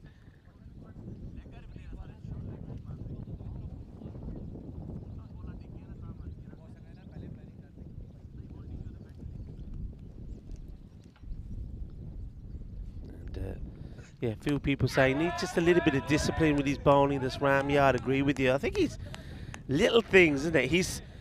I say this a few times when we travels, he's certainly a bowler that I like to, Kiran Kandal as well here. He's definitely a bowler I like to get hold of for an afternoon and say, come on, let's work on this. Because they've got plenty of potential, both of those guys. But they just need to get a few basics right. And where they're bowling from, what they're trying to bowl, what they're trying to achieve. And it's just about preparing them mentally for what they're actually trying to do, and maybe give them an idea of what sort of field set they need to have once they get their line right. Is this another one down the leg side? So time is becoming a big issue here now. This is another wide, and they're all bowling off a bit of a run up as well. Yeah, Mike Seal, you're spot on, Mike. Slow down a little bit, get control. Isn't it interesting that when we had the bad weather and we were able to get on, because bowlers couldn't get their long run-ups in, purely simple, oh, that's another wide that gets sport actually, but they will take a leg by. But because bowlers couldn't get the long run-ups in because they would have slipped and slid all over the place, they just bowled mainly of a few steps. But how much better their line was. There was, even in those conditions, there was nowhere near as many wides and no balls, was there? And if there were, it was down to the weather, ball slipping out the hand, etc. So that just tells you that sometimes line and length is everything. Charging in and trying to bowl fast, yeah, that comes afterwards. That comes after you get your line right. That one's hit up in the air. Nobody back there. No protection. No protection on the offside. So Amdeep Singh just making the most of this. Rohit Singh goes for another boundary. Just having a look at this field set. Remember at one point they didn't even have the 5 men out. They've got now 3 on the leg side. It looks like they're bringing in the wide long off. Are they? No, they bring up third to push a sweeper back on the offside now. So you go back to what I would call a standard field. 3 on the leg side, 2 out on the off. And short, wide called. And they're saying that it's over the head now. Bowler says, give it back to me. But yeah, I think he comes out for, but that ball's always going up, but clearly over his head. So it's wide and 1 for the over as well. Look at the time, people. Look at the time. So getting to a point now where the ball's still to go in this one. And they're getting to 11 minutes. Okay, up in the air, hits it pretty straight. Fielder comes across and holds on to the catch. Just nicely done. I suppose the bowler will say he softened him up with the bouncer and then puts it straight up there. Now, the slight, I think maybe just want to check the catch here as they've asked Amardeep just to wait. Let's see. Comes across, yeah, there's no issues there. And cleanly taken, so Amardeep will have to go. It makes a bit of an imprint this time, doesn't he? But still, on for a big score. So wicket gets taken, Amardeep departs. They'll settle for that. He finally gets some important runs for his side. 29 of 12 deliveries. Before that, the other batter, Amir Zahib, 27 of 9. Good catch taken as well. 6 overs complete. 106 for 2. Still a lot of good batting out there. And in the match where they did go and score the big score, 182. At the 6 over point, the score was 91. So, you know they can accelerate big. So, the Lisbon Werewolves still have to be very cautious of Marlow, and it's Asim Sawa that joins Ikram out there. Good catch taken by Gurpreet Singh to remove Amardeep.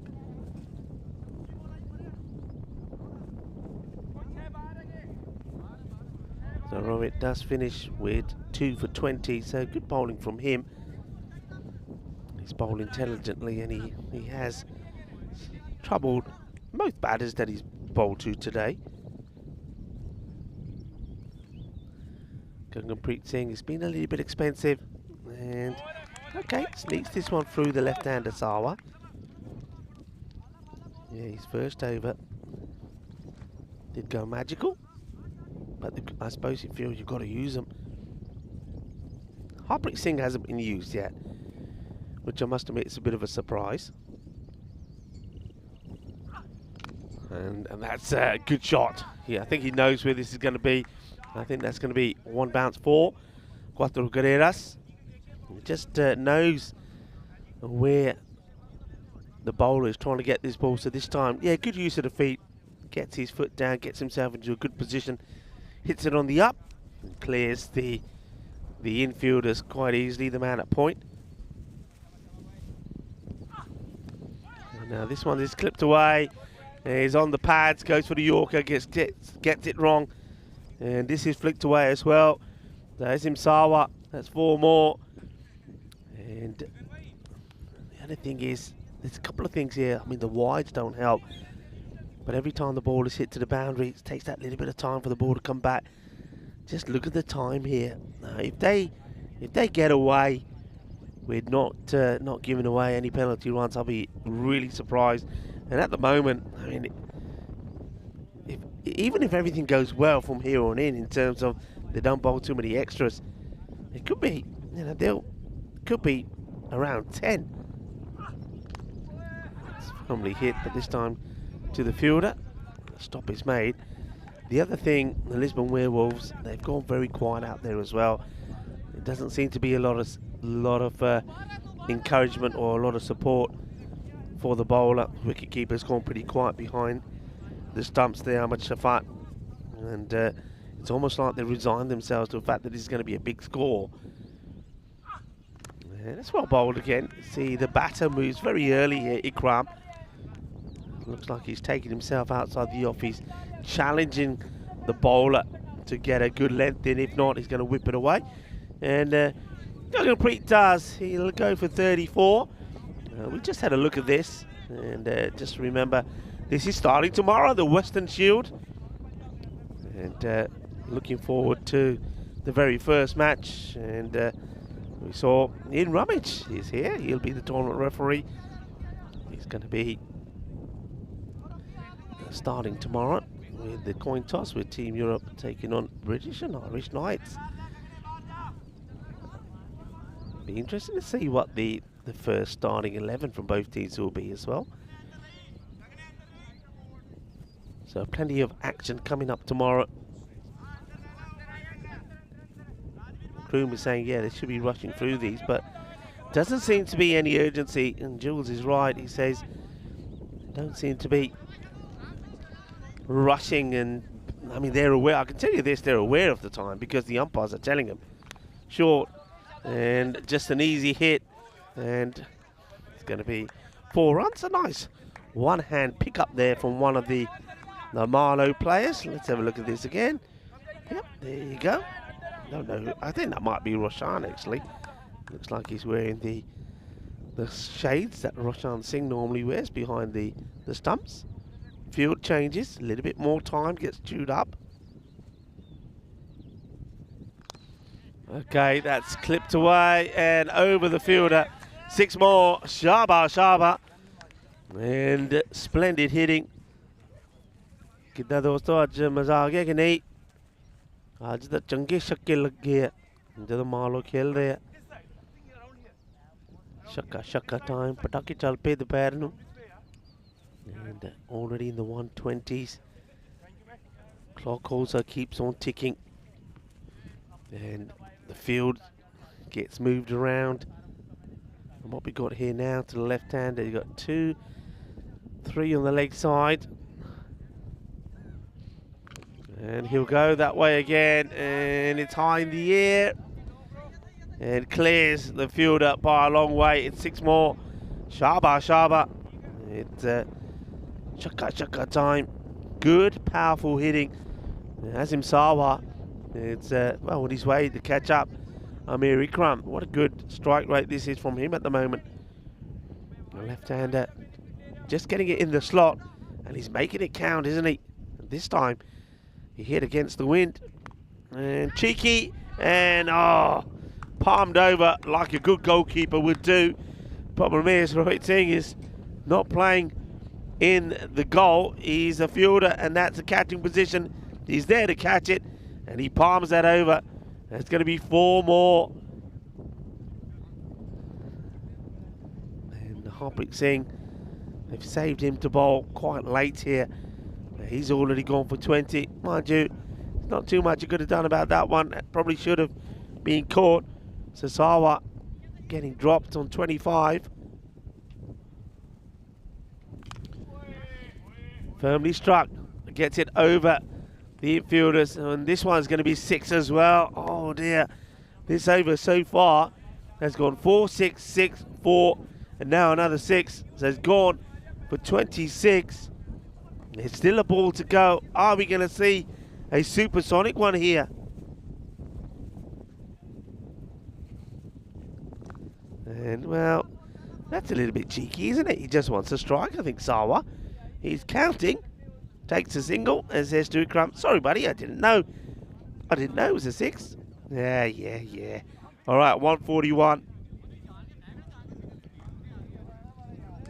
For 2 after 8. And, well, Harpreet saving him for later. Doesn't really work, does it? Because by now the batters are seeing it good. And Azim Sawa has taken half the number of deliveries to get to the same score as Amir Ikram. Ikram, 34, 20 ain't bad. Azim Sawa's done it in 10 balls.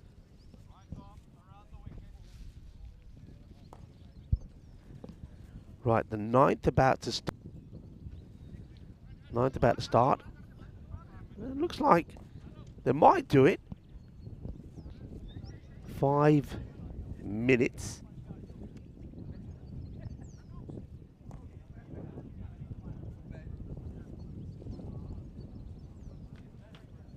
Now here we go.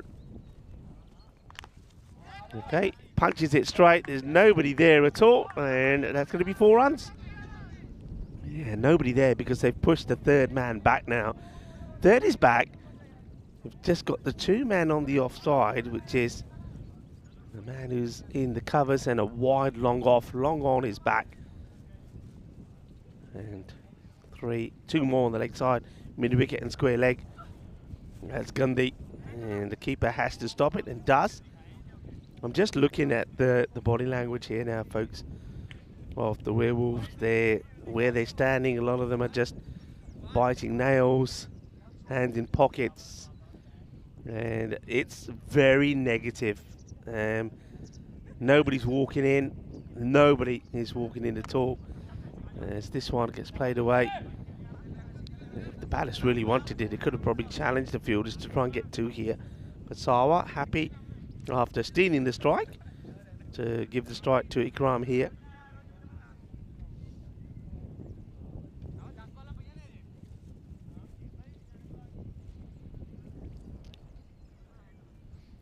Field changes again to the right-hander. Right and left combination working well here for Marlowe.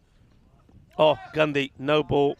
And, well, I don't think Ikram is even thinking of running. He knows that his partner, Sawa, is coming. And he says, I can hear your footsteps, but I'm not looking at you. If I can't see you, I can't respond. I want this free hit. And he's going to get it. Ay, ay, ay.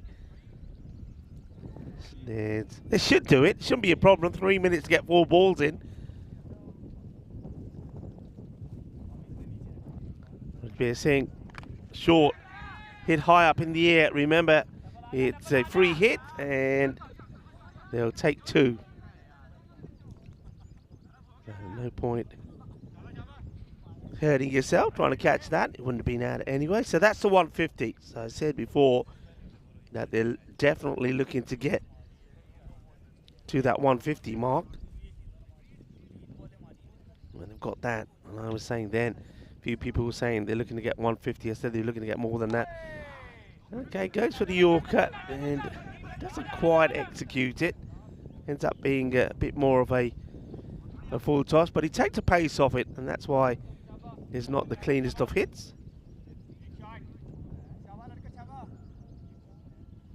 So the Werewolves, after being impressive and threatening, and 2 wins here today, looks like they're going to be tamed here by Marlowe.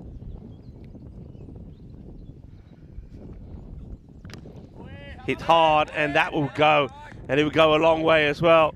It's a impressive hit. Well, it's over there somewhere, and I'm not sure who's on that side of the ground. It probably Alex Macy, is it?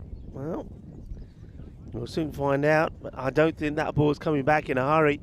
Might need another one to come out there. It's a powerful hit from Sawa. You just get the feeling that left-handers at the moment, the way this wind is, they're quite fancying it because you're hitting to around cow. The wind takes hold of it and still helps it and assists it to go over. And this one, it's an appeal from, I'm not sure who, probably looks like the man who's at behind point on the boundary. It ends up being a dot. Sawa misses out on that one. End of the 9th over. They will just scrape through with a minute to go. And I think picking up a couple of wickets there certainly helped them. For every wicket you take, you get an extra minute added onto your time. So that's been the reason why they've made it in the end. But I suppose credit to, I suppose also somebody like Harpreet bowling is a little bit quicker going through his bowling, but still he was thumped for 25. That last over from Rajbir goes for 16, but he's spelled expensive as well. He goes for 39. Remember, his first over went for 23. Okay. And will this be a wide? Yes, says Rohit Kroot, pardon me. There's the first one from the new bowler, Singh. He starts with a wide. It looks like it's Gurpreet Singh. All right, bit of a miscue, catching opportunity. Will they hold it? And yeah, that's nicely held. So that's Mohamed Tashib. And, well, won't he have to be in good form with the bat? I'd assume they will be opening with him. So Ikram, he's going to go for 37 here. Caught well by Tabish. And hasn't had too much to do back there, but when he gets the opportunity, he takes the catch. Ikram has had a good day though, hasn't he? We see him score 41 of 13. He also scored 27 not out of 7 in the play match performance. And back in the runs here as well. So well done to him. And a little opportunity now, I suppose, for Jamil Shahzad to come out and see if he can get a few big shots in as well. 160 on the board, 5 balls to go. Swings hard and wide off the man who's at third, and this will go all the way. They reckon it's 6. And we're going to have a look at this, I think. Group Patel, not 100% sure. Let's have a look. And what does this tell us? Well, there's a fielder in the way, so we can't see it. But looking at it there, I reckon probably 4, I'm guessing at.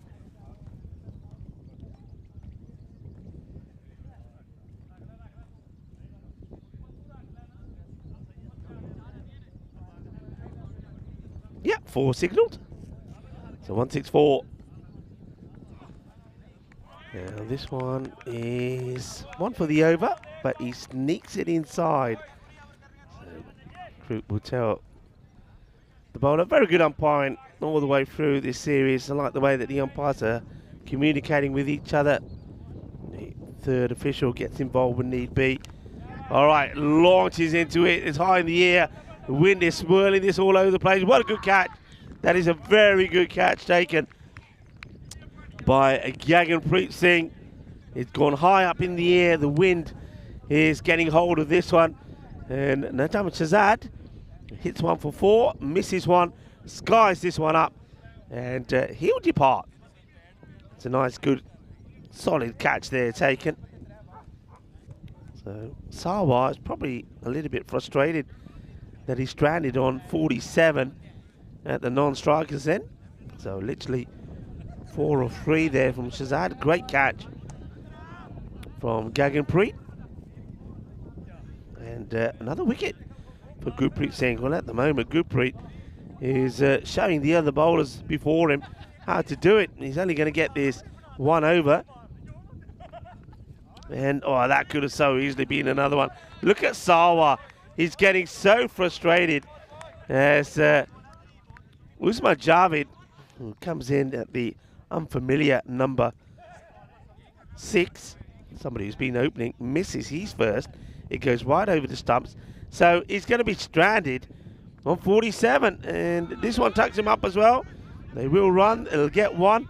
Hold on to it. And, well, I suppose the innings comes to a, rather, look at Javed there saying, Jal ek aur de de no, or 47. Sarwar's not a happy man. And you can understand why. That over only goes for 6 runs. 2 wickets come off it.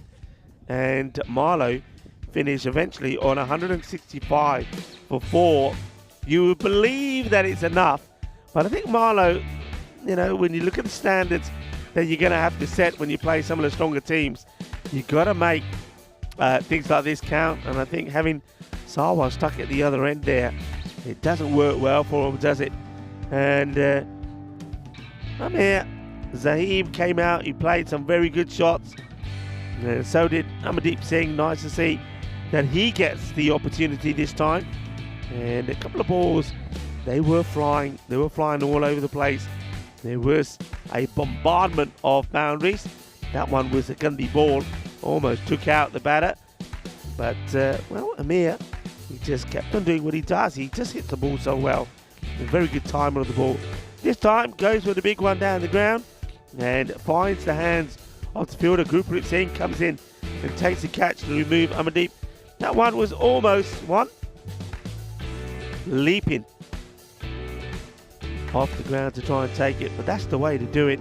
Nicely done by Tabish. They were picking up wickets. Those 2 wickets actually were quite important, because what that did do is that gave them a couple of more minutes on the clock, and they needed those.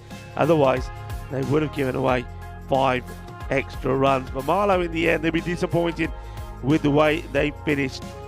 Asim Sawa, the left-hander, fined 47 of just 14 deliveries of him. He was not out earlier. 27 and 29 from the 2 openers. And Amir Ikram, once again, he put in a good show with the bat. But he would have been disappointed getting out towards the end. Najam Shazad, he did hit 1 ball for 4, but there was a dot ball in there before he got out. And then Usman Javed, he also swung and missed at 1, and then gets a single run at the end. And it meant that Sawa couldn't get on strike to try and get his half century. With the bowlers, I think Rajbir Singh will know that by his standards, he was disappointing. 39 he went for. Rohit Singh, pick of the bowlers, I suppose, with his 2 overs, 2 for 20. But what about that last over there from Gurpreet Singh? Picked up 2 wickets for just 6 runs. And on another day, if some of the other bowlers had played their part, that could have been pretty instrumental in the way that the match goes. But I think with the number of runs on the board already for Marlow will be looking to defend this. But I'd like to see the Lisbon Werewolves being aggressive in the reply. And, well, if they're not going to get to the score by being aggressive, means that they may at least pick up a point here. If not, then Marlow, well, I think they'll be the first team to not just do the octopus, which we're calling is picking up 8 points, but they will pick up 12 points in the day. I don't think we've seen a team do that so far. Anyway, we'll be right back. It'll be a short break. It's the last match of the day, this match number 64, and we'll be back in under 10 minutes time to talk you through the reply from the Lisbon Werewolves.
This European Cricket Network event is proudly brought to you by HCL Software and Paramatch. Hello cricket lovers and welcome back. As you can see, the batters from the Lisbon Werewolves are ready to go out there. Well, things are getting wild here at the Centurion Cricket Ground. Well, they're getting wild because Jay Wild is in the house as well. It's lovely to have Jay here. And while we have a look at the bonus point equation, 115. I don't know if that will come into play somehow, but we'll keep an eye on that. And well, yeah, Jay Wild, of course, in the Cardamom Oval. And how many times have we been grateful for Jay Wild and his troop of merry men and women, has to be said, that look after us so well at the Cardamom Oval. I know Jay's been very busy after we left, and you know the rain that we've had here. Well, the rain, it also rained in Spain, believe it or not, and pretty heavy. So he was busy doing all the tidying up, and I think Jay, for a change, it's not often you say it's good to get away from Spain to get into the sunshine, but that's what probably feels like for Jay. So yeah, well, Lisbon Werewolves, we know that they're wild. Well, there is the genuine, the authentic Jay Wild here at the Centurion Cricket Ground. It's lovely to have him here. It's nice to see him actually relaxing for a while, enjoying the cricket, because normally you're always seeing Jay doing something. And I've got to say, I've got to give him a big shout out for, of course, in conjunction with the Junta de Andalusia in Spain, our European Cricket Network's Cricket School program, and Jay Wild, and of course the likes of Kevin, Alistair, do a fantastic job with the kids there.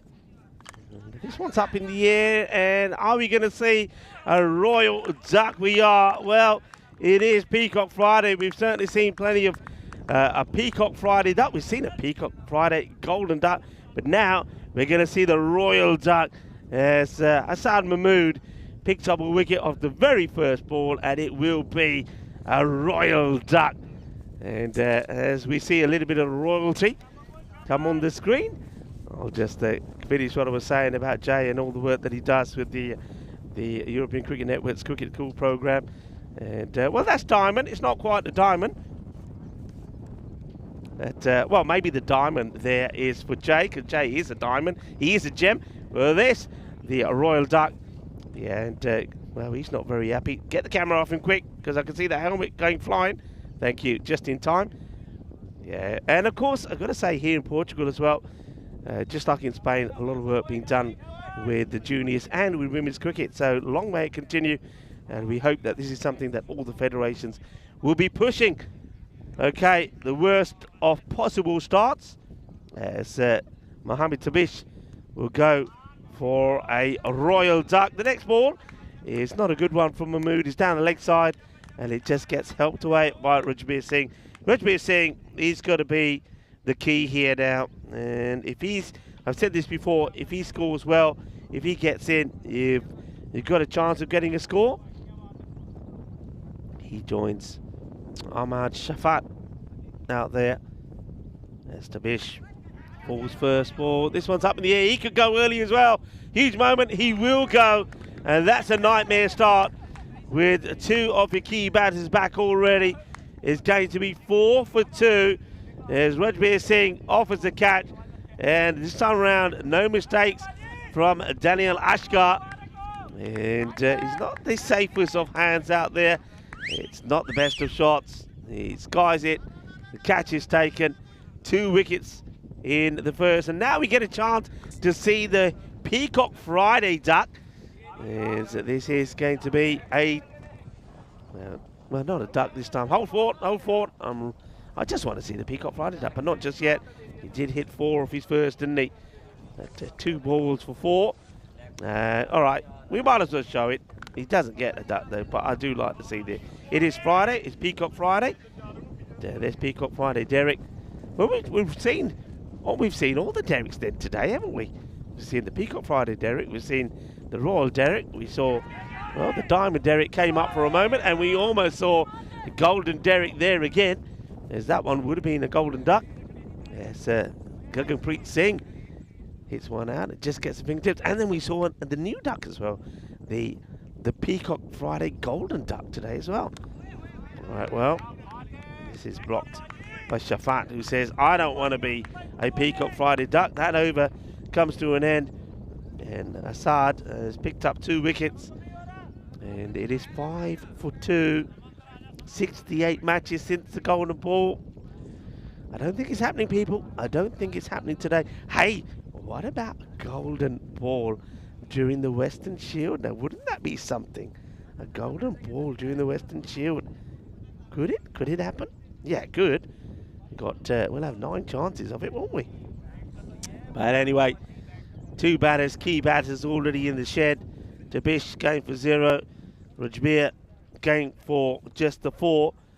Shafat yet to get off the mark. Guggenpreet living dangerously as he plays this one away. And this one is pretty close as well. And he does get the run, but almost running himself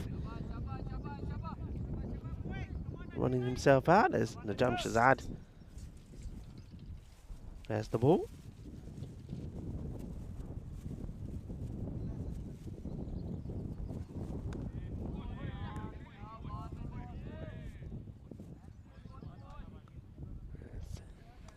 Throw comes in, Roshan takes it.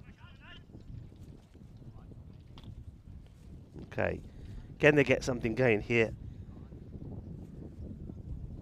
Guggenpreet.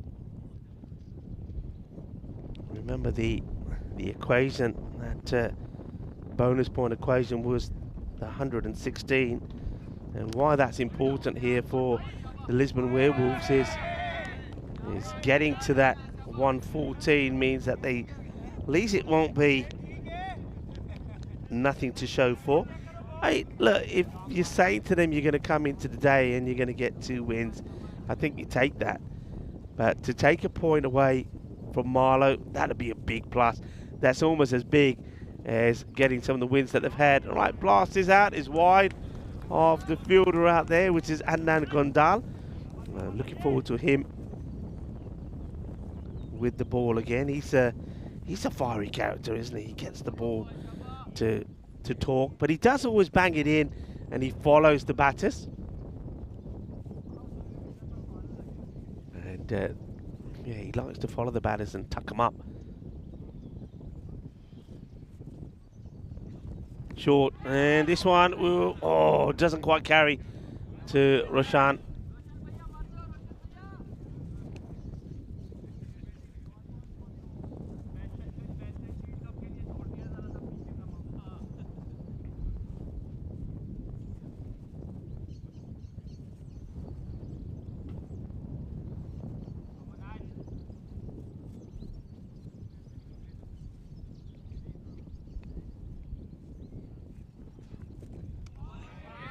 We're going to miss again. Hello to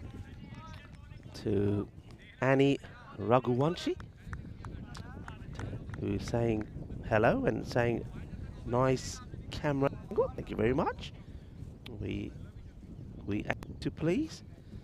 And to Davis saying, yeah, Jay Wild is a good one. He certainly is. One of the best, isn't he? And a man who is always busy.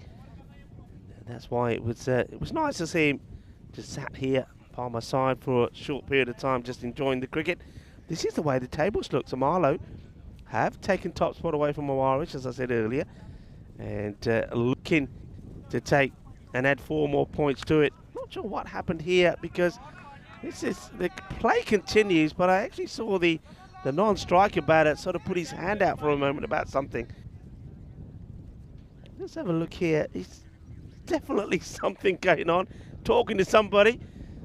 I'm not sure who he's talking to, but anyway, it doesn't look like. Well, there you go. I know now. It was about getting another bat. All right, he goes for the reverse Malachi, and it's going to be a reversimo. 6 runs. Ay, ay, ay. This is the way I like it.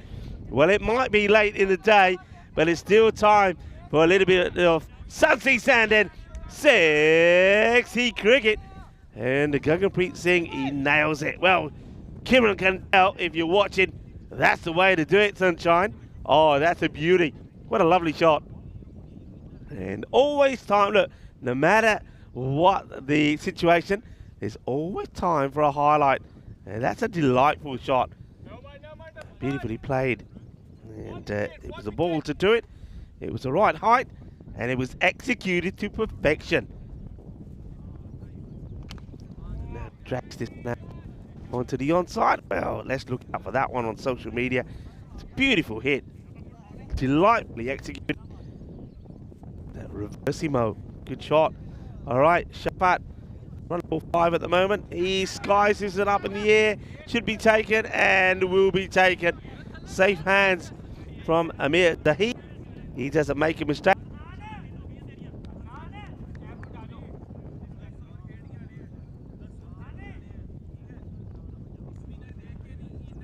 Goes for the big shot. But once again, it's that Assad Mahmood gets. I'm convinced that most of the time the wickets he picked up is because the batters are just not expecting the bounce that he gets. So that's 3 now for Mahmood, 3 for 18. Started with 2 big sixes. And well, then I suppose the single was taken by Gaganpreet, which allowed Shafat on strike. But he gets himself out. And all the wickets. All right, don't worry when the batter is not ready. It's going to be interesting because he's got to get the lid on, gloves on.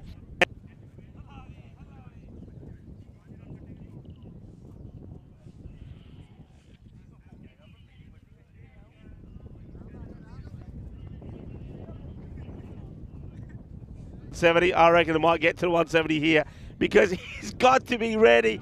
Oh यार अपने कपड़े पा के आया कर उन्होंने देखिए फंस गया उन पंजे लग जाने हैं पंजा लग जाना मेरा पता पंजा लग जाना आ यार की कर देता तू अपनी टोपी नहीं पाई अपने ग्लव नहीं पाए अपने पैड नहीं पाए देखिए फंस गया पंजे लग जाने 5 लग जाने he's gonna get 5 here. There you go, there's the signal and the umpire gives the 5. So the score for Marlow now does get to the 170. Oh dear. And it's not the first time we've seen it. And something tells me it may not be the last. Ay. Right, well, I suppose it could have been worse for him. He could have gone for it. He's coming back for 2 though. And will he get there? He does. Okay, well, who was it? You know who it was? Oh, I can't believe it. It was the captain. It's Ram Hatiwal. Of all people, the captain should be ready. He should know better. So Ram Hatiwal is going to cost his team 5. And now he's going to go. Yeah, he's walking. Well, I tell you what. He spent more time getting to the middle and getting set to face the ball than he spent out there. So Ram Hatiwal he scores 2. But gives away 5. So, and Assad, by the way, has now picked up his 4th wicket, and that's the end of his spell. A 4-for for Assad Mahmood. He'll finish 4 for 20, as Ram Hardiwal will go for just 2. And Dave did come back to me. I said to Dave, well, tell me what's happening tomorrow, and he said it's New Bears Eve, Tartan Day, caramel popcorn. Now you're talking. Caramel. There you go, everybody. Get your caramel popcorn ready for the start of the Western Shield. It is the weekend. Student Athlete Day, Teflon Day. Love our Children Day, of course. Love our Children Day. International Day of Sport for Development and Peace. Isn't that a nice day to be starting the Western Shield?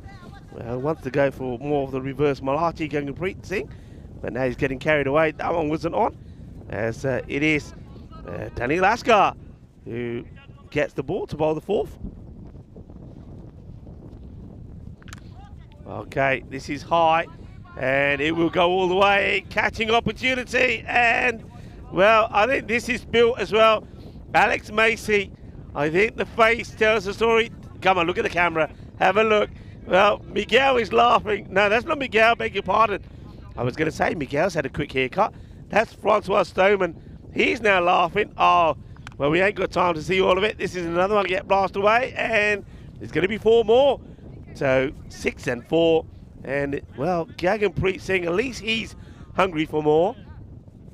So it's all been about the Gaganpreet Singh show at the moment. He's got Gurpreet Singh, who joins him out there. Gurpreet, well, he's the one man that can talk about his bowling. He did take 2 for 6 in the 1 over he bowled. Yeah, so Alex Macy, I don't think any of the ball retrievers here have taken a catch so far. Quick hands as always from Roshan Singh, but I think that foot stays firmly planted. And Ani's saying he wants to play at this ground. Thank you, Dave, for giving us that information. Yeah, some lovely days coming up then. So I suppose it's a day to honour. And this is hit in the air, and this will go all the way, crashing into the Western Shield boundary fence. 6 more. So Gaganpreet Singh, he looks like he's taken out all of the frustration and fury that the other batters have compiled on him for not performing, and hits that pretty firmly as well. Is he going to get this in the gap? And yeah, he will. Well, this is a good over. I suppose it will finish. And we're done. Is that the end of the over? I believe it is. I think that's going to be 20 of that one. So 47 for 4 at the end of 4. Remember, they're trying to get to a score of 116. That will mean that they at least get something out of this one. So that over at least does go their way. So Daniel Ashkar does hold on to a catch this time round, but his bowling gets a liking to from Gaganpreet. But can Gurpreet Singh also keep things going? Amandeep Singh will bowl to him. He gets a short one. Now that is probably going to be a minimo. Let's see. Oh, it's given us buys. I get the feeling that this is down the leg side. Let's have a look. Yeah, I reckon that's going down the leg side. So it's being given as buys. And just keep an eye on the umpire, see if there's any change. But I think he gets lucky here, the bowler. He does like to bang in this short delivery, does Amandeep. Yeah. Oh, well, there you go. A little bit of wild action. And you've got to be careful. So 4 more runs. A lovely shot here from Gurpreet Singh. And you can see the sheep, well, they're worried, the sheep behind, because they're saying there's a little bit of wild action going on here. Let's get out of here. That's the best seat in the house. And that one gets played away. So it takes a single, gives a strike to Gaganpreet. I like what Gaganpreet's doing, but I hope he doesn't give his wicket away foolishly, because if he's got Gurpreet Singh there with him, it looks like he can play some good shots, then maybe the two of these can try to get them to that 119 required to get a point for the team. Now they're taking this on, and they'll get there. I think those bails might have been kicked off already, so it was always a run into safety. Hey, I just want to say, I know some people often like to or need to disappear a little bit earlier than when myself and Vinny give our goodbyes and we see the highlights of the day, but just want to thank everybody on the chat today. You've been absolutely brilliant on Peacock Friday, and hopefully you'll be able to join us tomorrow for the start of the Western Shield. So thank you very much. Thank you for your support, and thank you for watching. And those of you that can stay around to the end, well, Vinny Sandhu and I will give you our farewells, and also you'll be able to see the highlights of the day, and trust me, they're definitely worth waiting for.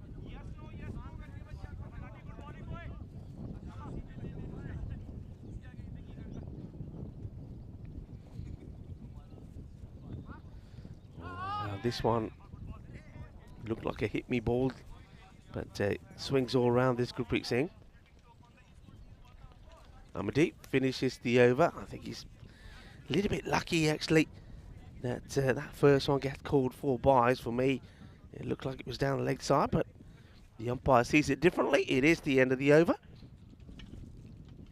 At the halfway point, 59 for 4. And of course, look, if we were talking about the Lisbon Werewolves batting first, you'd say they're going okay, even though they lost the 4 wickets. But when you're chasing 171 and you're 112 behind, and you've got 30 balls to do it in. They've got to really be starting to think about that 119. Once again, a quick preview what's coming up tomorrow. We'll, of course, talk you through that before we go later.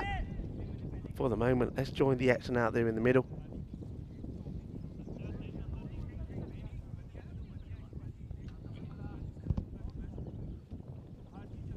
So it looks like it's going to be Adnan gone down. Now this guy, he bowls with a bit of fury. He bowls with a bit of zip. He gets a short ball in. He goes for the body. And he goes straight to start off with, and that gets clobbered.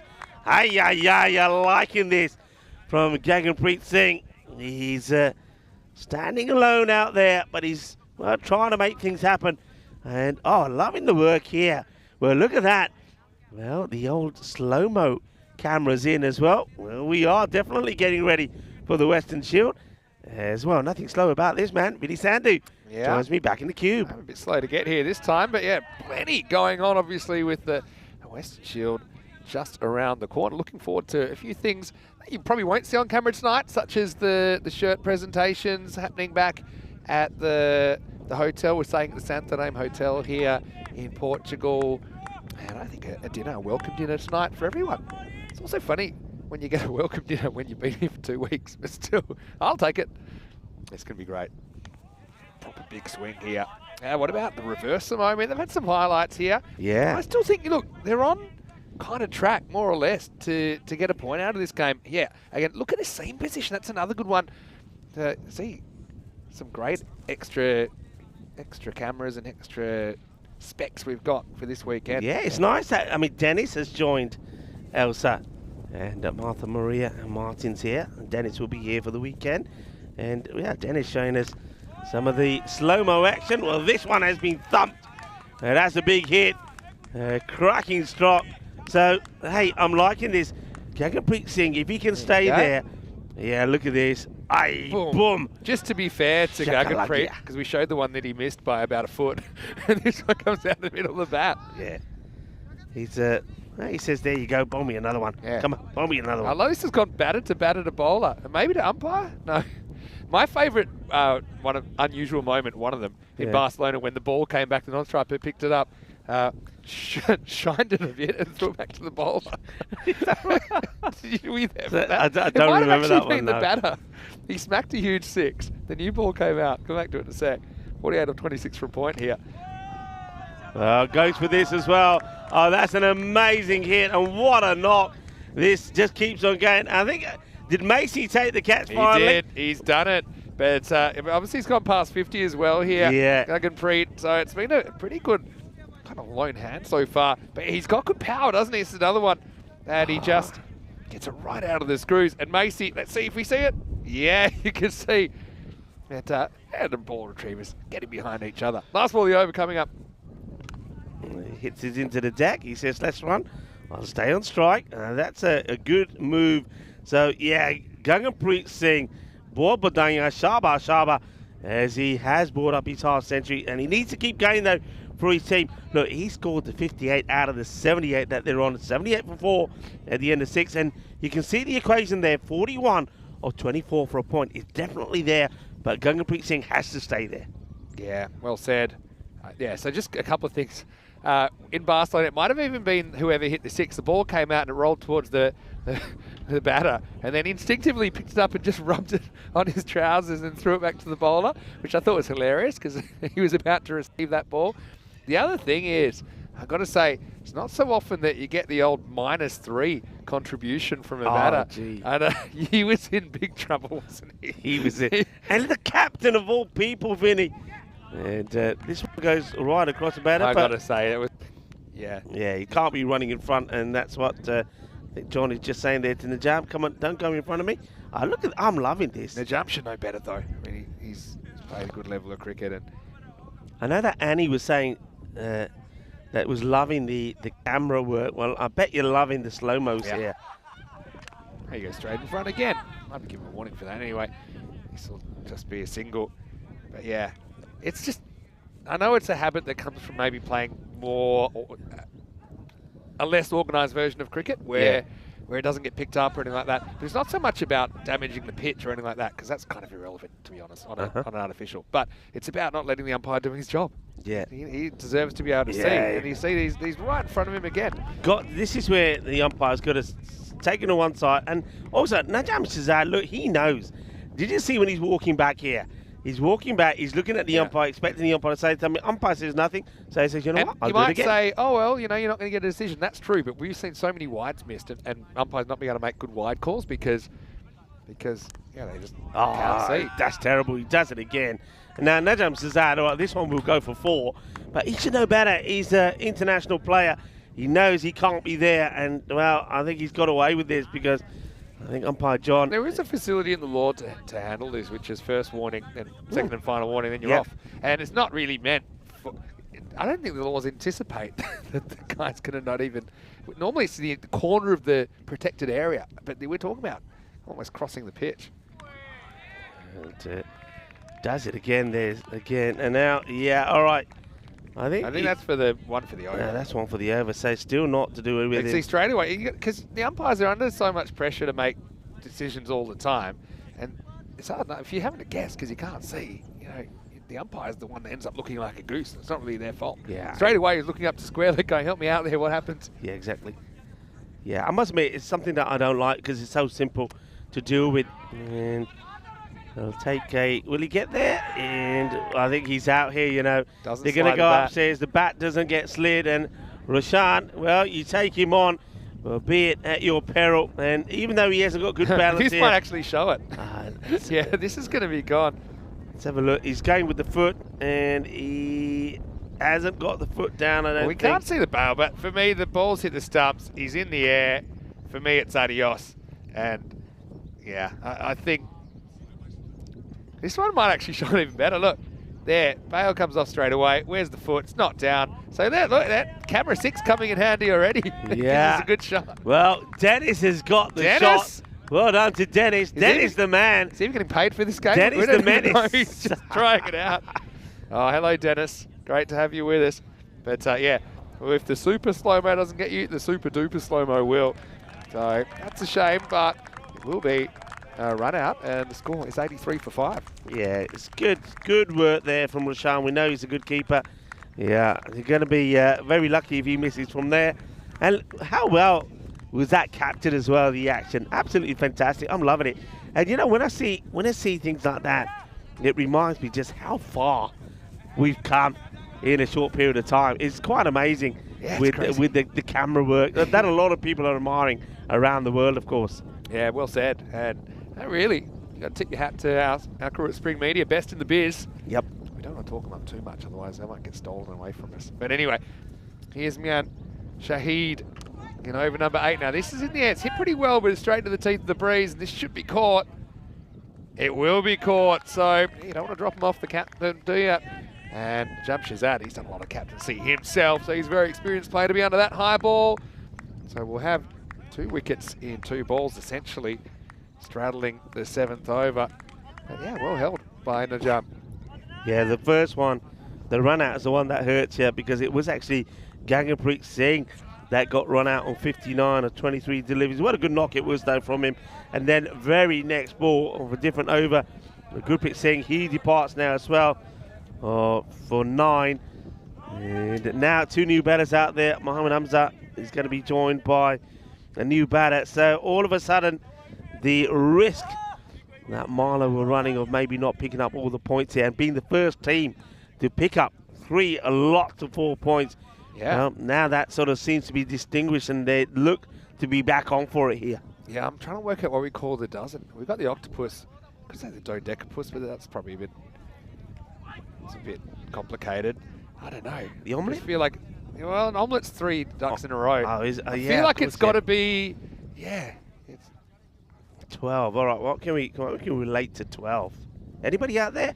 Come on, chat. Help us out.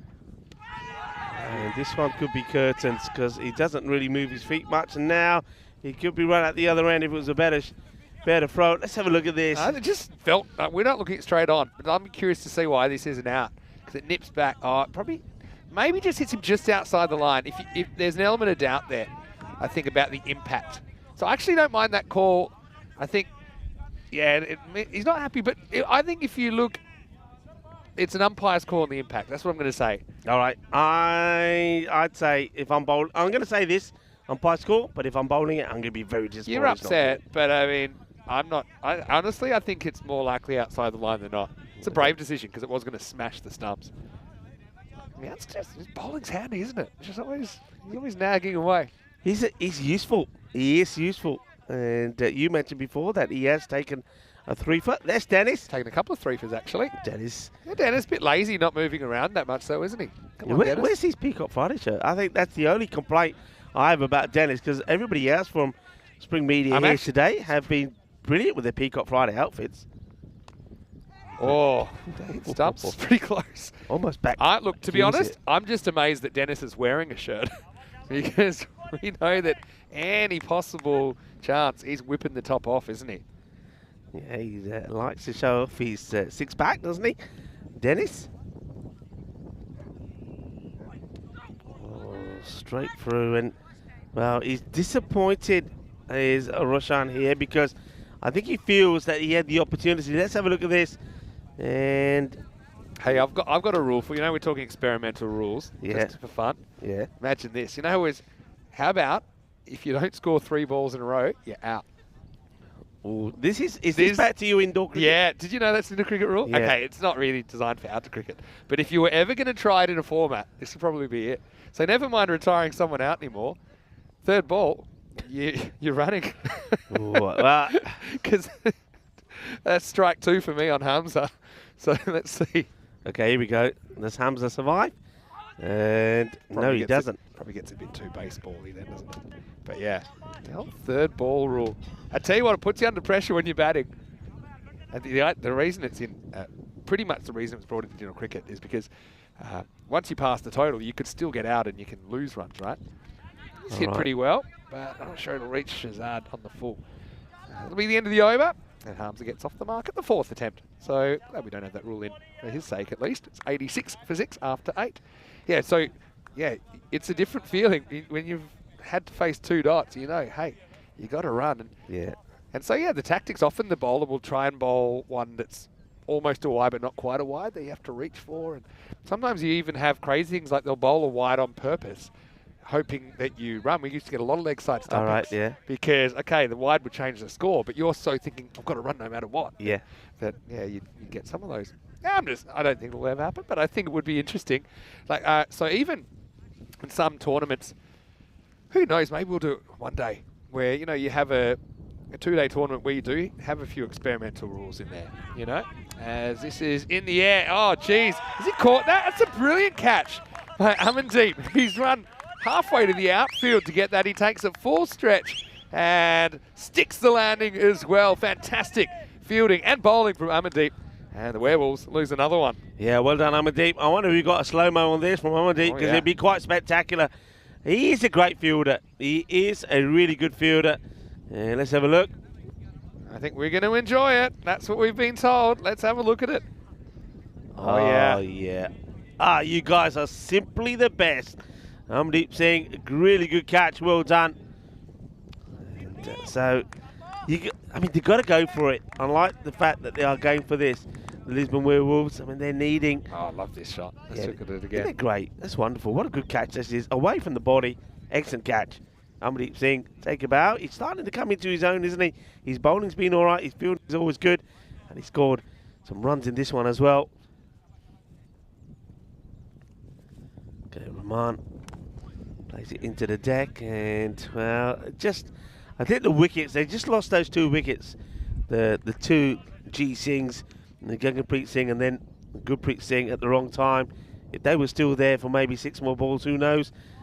It's a clever delivery, a teasing one, just floats it up there. And he's a bit unlucky, actually. This is the little bit of the unexpected extra bounce that takes it over the stumps. And you get the feeling that he's looking and searching for a wicket here. He'll go a little bit fuller, I think. And, well, he's not going to get the wicket. It's going to be the batter, Rahman, Mujib Rahman, who will get some runs. It'll be his first runs, and he's going to get 4. Yeah, nice shot. Yeah, that'll help. Doesn't matter really how you get them. Another great. And Another great super slow-mo. Hey, I was just thinking if you did bring in that third ball rule, it would be really interesting. So say we had a tournament, maybe a 2-day tournament where, I don't know why, but we mess around with the rules a little bit. But you know what would be interesting? After 2 dots, the field would all come in looking for a run out. Yeah, yeah. And I reckon that would be super interesting. And then so you'd have to decide if you're the non-striker, do you try a run that you're going to run out, or you just say no and say it's not my fault? Yeah. Yeah. I don't know. I reckon that'd be fun one day. So we could do all those rules that we've been talking about, saying that if you, I mean, even double plays, that's probably getting quite out there. Nice keeping here by Roshan. Maybe the ball's never dead in the middle of the overs. You try and sneak runs. I don't know. I just think, you know, some of the matches that we've seen, they'll be quick. They've been very quick. Yeah. That's the way it goes. Oh well, he plays a nice shot, but he finds the hands off the fielder and almost pulls off a nice little moment. But unfortunately, Rohit Singh, he's probably waiting for the opportunity to execute this shot. Gets an opportunity. Watch this. Nice shot, but unfortunately for him, he finds the fielder. I think that's what the modern cricketers like to call the no-look shot. Yeah. And the thing is, though, he should have looked because there was a fielder there. You're right. Oh, look, it's going to be another case of, I think, so close yet so far for the Werewolves, who stare down Marlowe. And look, I think they're still going to probably make the ton here. But yeah, I think they'll regret maybe that they can't grab a point because they're not too far away. It's still possible, but I think it's, what is it now, 20, what is it, 27 off 6. Yeah. So we're going to last over 92 for 8. Pretty entertaining innings though. Gondal, his first didn't go to plan, 19 came off it. And, not taking the run as it goes straight to Daniel Asgar. Yeah, it's been, look, I like the effort. I know they lost wickets early, and they lost key wickets, then they lost Tabish was nothing. Shafat went for 5, Rajveer Singh went for 4. But they went out there playing these shots. They didn't click. Gaganpreet Singh did, and he almost made the difference. And I'd rather see this. You know, they're 92 for 8 rather than being here 92 for 2 or 3. Yeah. Because that's when you say, well, look, guys, if you really tried, you could have got there. They did try, but they just couldn't get past the last hurdle. So great effort. And Lisbon Werewolves should be very happy with the way they've gone about today. They have got 2 wins, of course, over Precious. And they've made their way steadily up towards the top of the standings. We're describing a team then, we're not describing how they won. They weren't over Precious. That's just that's who they beat. Gone and straight through. And once again, we've talked a lot about this. Battis just trying to give themselves a little bit of room. His initial movement is down the leg side. And well captured again on that slow-mo camera. And it certainly brings a different light to things, doesn't it, that extra camera? And yeah, we've seen the man who's operating it as well. Okay, new batter makes his way out. Some people are probably wondering, hang on a minute, when we first had a look, the target was 166. Why is it 171? Well, let's just say, why don't we ask the captain of the Lisbon Werewolves? That's cool. Ram just took an age to get out there, and he gave away 5 penalty runs. Yeah. And actually, this isn't exactly rocketing. He's got to the crease quickly, but at what point do you just face up with your helmet in your eyes? Thing is, the laws are simple. You've got to be out there ready to face the first ball. I do also have some sympathy for when quick wickets are falling and a team might only have 3 helmets, right? So it's not like, it's not always, I think, completely in their control. That's all I'm going to say about it, right? Not a bad shot. Yeah, that's well. Gets bat onto ball.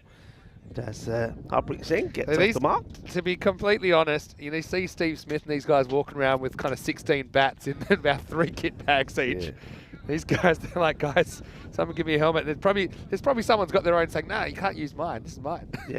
You know, and so that's why you see them eventually getting there, still trying to get themselves organised.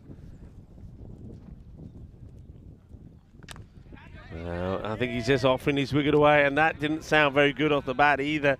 That's the end of Mujibur Rahman. He's going to give Gondal a wicket, and that's going to be all out as well.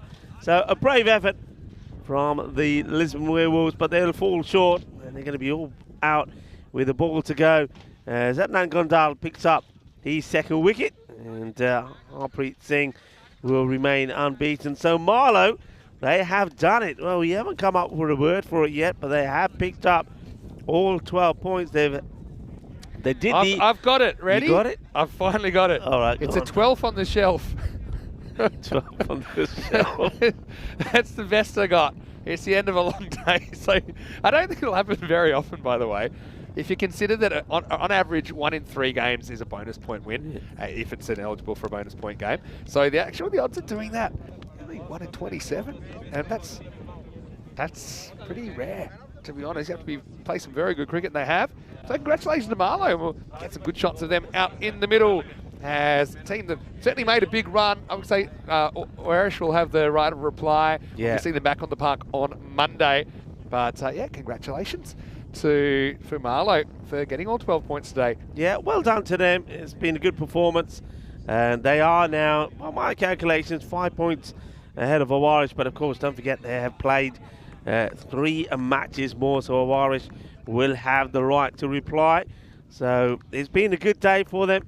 They pick up all the points. Somebody, I think, out there was saying call it the Zodiac. Well, we'll work on it. Zodiac's all right. Yeah, we'll come up with one. But we'll forget that. It's good work, and there's the two teams, and shaking hands and applauding each other. And the two teams, don't forget, before this match, both of them had won their previous 2 matches in the day. It's a long day and a hard day. Marlow probably just showing some of their experience and knowledge, working out well for them. But still, I have to say, Vinny, the coin toss, putting Marlow into bat, I think the backfire. If you can bat first, and let's say, I mean, they were game for this, but let's say you batted first and you got to 100 and something, would you have got a point? Maybe. Yeah, I mean, sucker for punishment, really. This is coming up, and well, this is, I think this is a couple of days away, right? yeah. So let's have a look at this. Is the next time we'll see the ECS, which is on Monday, which you'll have Irish, we'll have French, we'll have fighters. Anyway, let's go back and have a look. And we had some really close up and personal action, didn't we? We did indeed, and we had some good moments and we had some bad moments. Well, these are the bad moments earlier on when Tabish, he would go without scoring. This is another one that was high up in the air, and that was another one. And Daniel Ashkar this time makes no mistakes. We had the slow-mo. This was Najam Shazad showing us what he could do. And 3 wickets went early, but that was the highlight for me from that innings, as it was, Gaganpreet Singh doing the reverse mode for 6. And while he was there was always that opportunity. The wickets were falling, needed somebody to stay with him.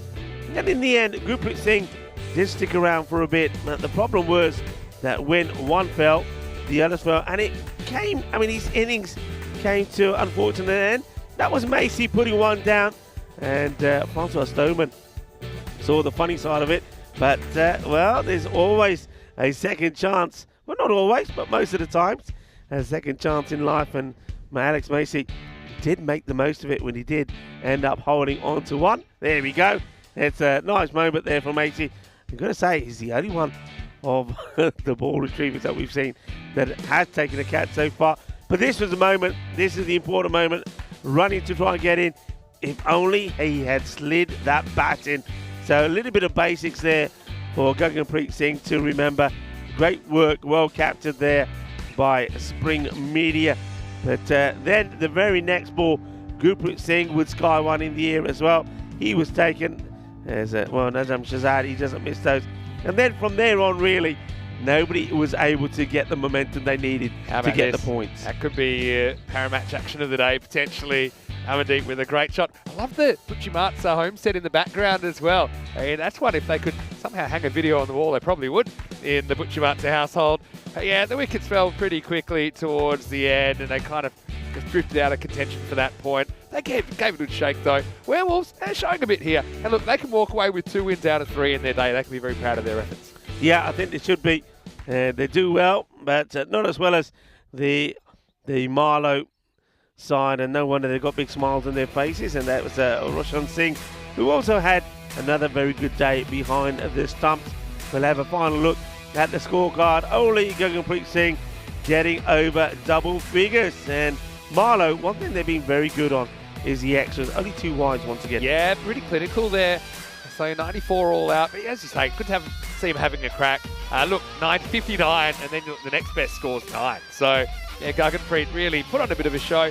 It also it begs the question, I think they need to get him batting higher and potentially batting through so he's not having to come in trouble. 4 for 20, Asad Mahmood gets a bag full in this one. 2 for Amandeep Singh, including a great caught ball. Gondal clean things up towards the end. Mian Shahid, 1 for 2, had a debatable LBW, but had it turned down, but still pretty good performance from him as well. But ultimately, Marlow, they make up for some lost ground today, don't they?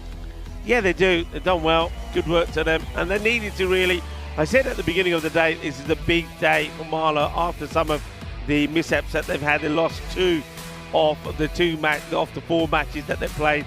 They had 2 that were abandoned because of the weather. They needed to come back strong here today, and they did. They needed to show the other teams that even though they didn't start well, they mean to go on well. Yeah, Marlow just have a knack of coming good as well. They've been challenged almost every time, I think, in the European Cricket Series here, but they always find a way to get that trophy. But I think this will be the biggest challenge for them yet. Honestly, when you look at how Awarisha started, how they put them away the other day, how they went down to fighters as well. Yesterday, first but I match. think someone like Daniel Dorkaya again coming in at the top of that order for Awarish.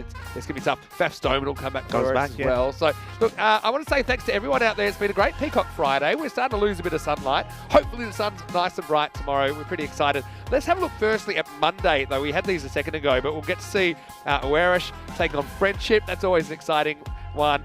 Precious versus Fighters. Can Precious finally break through for their first win? And we'll finish the day with Awarish versus Fighters as well. So that is Monday, starting at our regular time, which is 11 o'clock in Central Europe, 9 in GMT time, 2:30 in India. But tomorrow, of course, we're super excited because the Western Shield will be here. And starting with match 1, obviously, but it'll be the same teams. There's a 14-player squad, though, for each, so we'll probably see a bit of mixing and matching there, trying to find their right combination. I'm also pretty interested to see how they start up in the morning. So that is half an hour earlier because there is a half-hour break for lunch between matches 2 and 3, just to give the players a bit of a chance to recover and get something to eat. So that starts tomorrow at 8:30 a.m. GMT, which is 10:30 in Central Europe and 2 p.m. in India. So yeah, tune in for that. It'll be a bit of ECN history. And yeah, we're quite excited for some of the festivities tonight. The welcome dinner, the shirt presentations, which you probably won't see. I'm sure there'll be a few photos taken of it. But a really exciting moment for all those players in their cricket journey. Yeah, I think it would be a really good celebration, really, of the cricket that we've seen in the past number of years on the European Cricket Network. Some of the players that we've seen in the ECC, the European Cricket League. I think it's, for me, I see it as a festival of cricket. And it couldn't be happening at a nicer venue. I mean, this ground is beautiful. I love the family atmosphere around it as well. And I think over the weekend, we're going to get a lot of supporters here to watch. I think it will be a festival of cricket, and I'm really looking forward to it. Yeah, and it's actually our first kind of major tournament since 2019 that's not at the Cardiff Oval. Yes. So it's a wonderful celebration. I think about it, it is almost 5 years now since we started this kind of ECN journey as we know it now. So, yeah, you're right. This is a celebration, and we're meeting some of those personalities we met along the way. Yeah. And some really, really high-level cricketers will be here tonight, and then they'll be on the park tomorrow. Well, just before we go, I know we're running a little bit over, and we've got to get to that welcome dinner.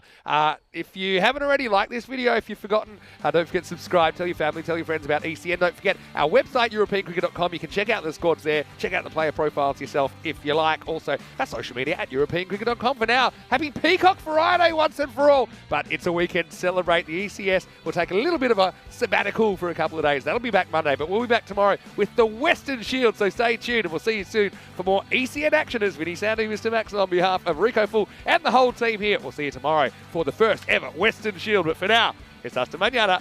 Hasta mañana. Be kind, be happy, be good. Ciao, ciao.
Bye.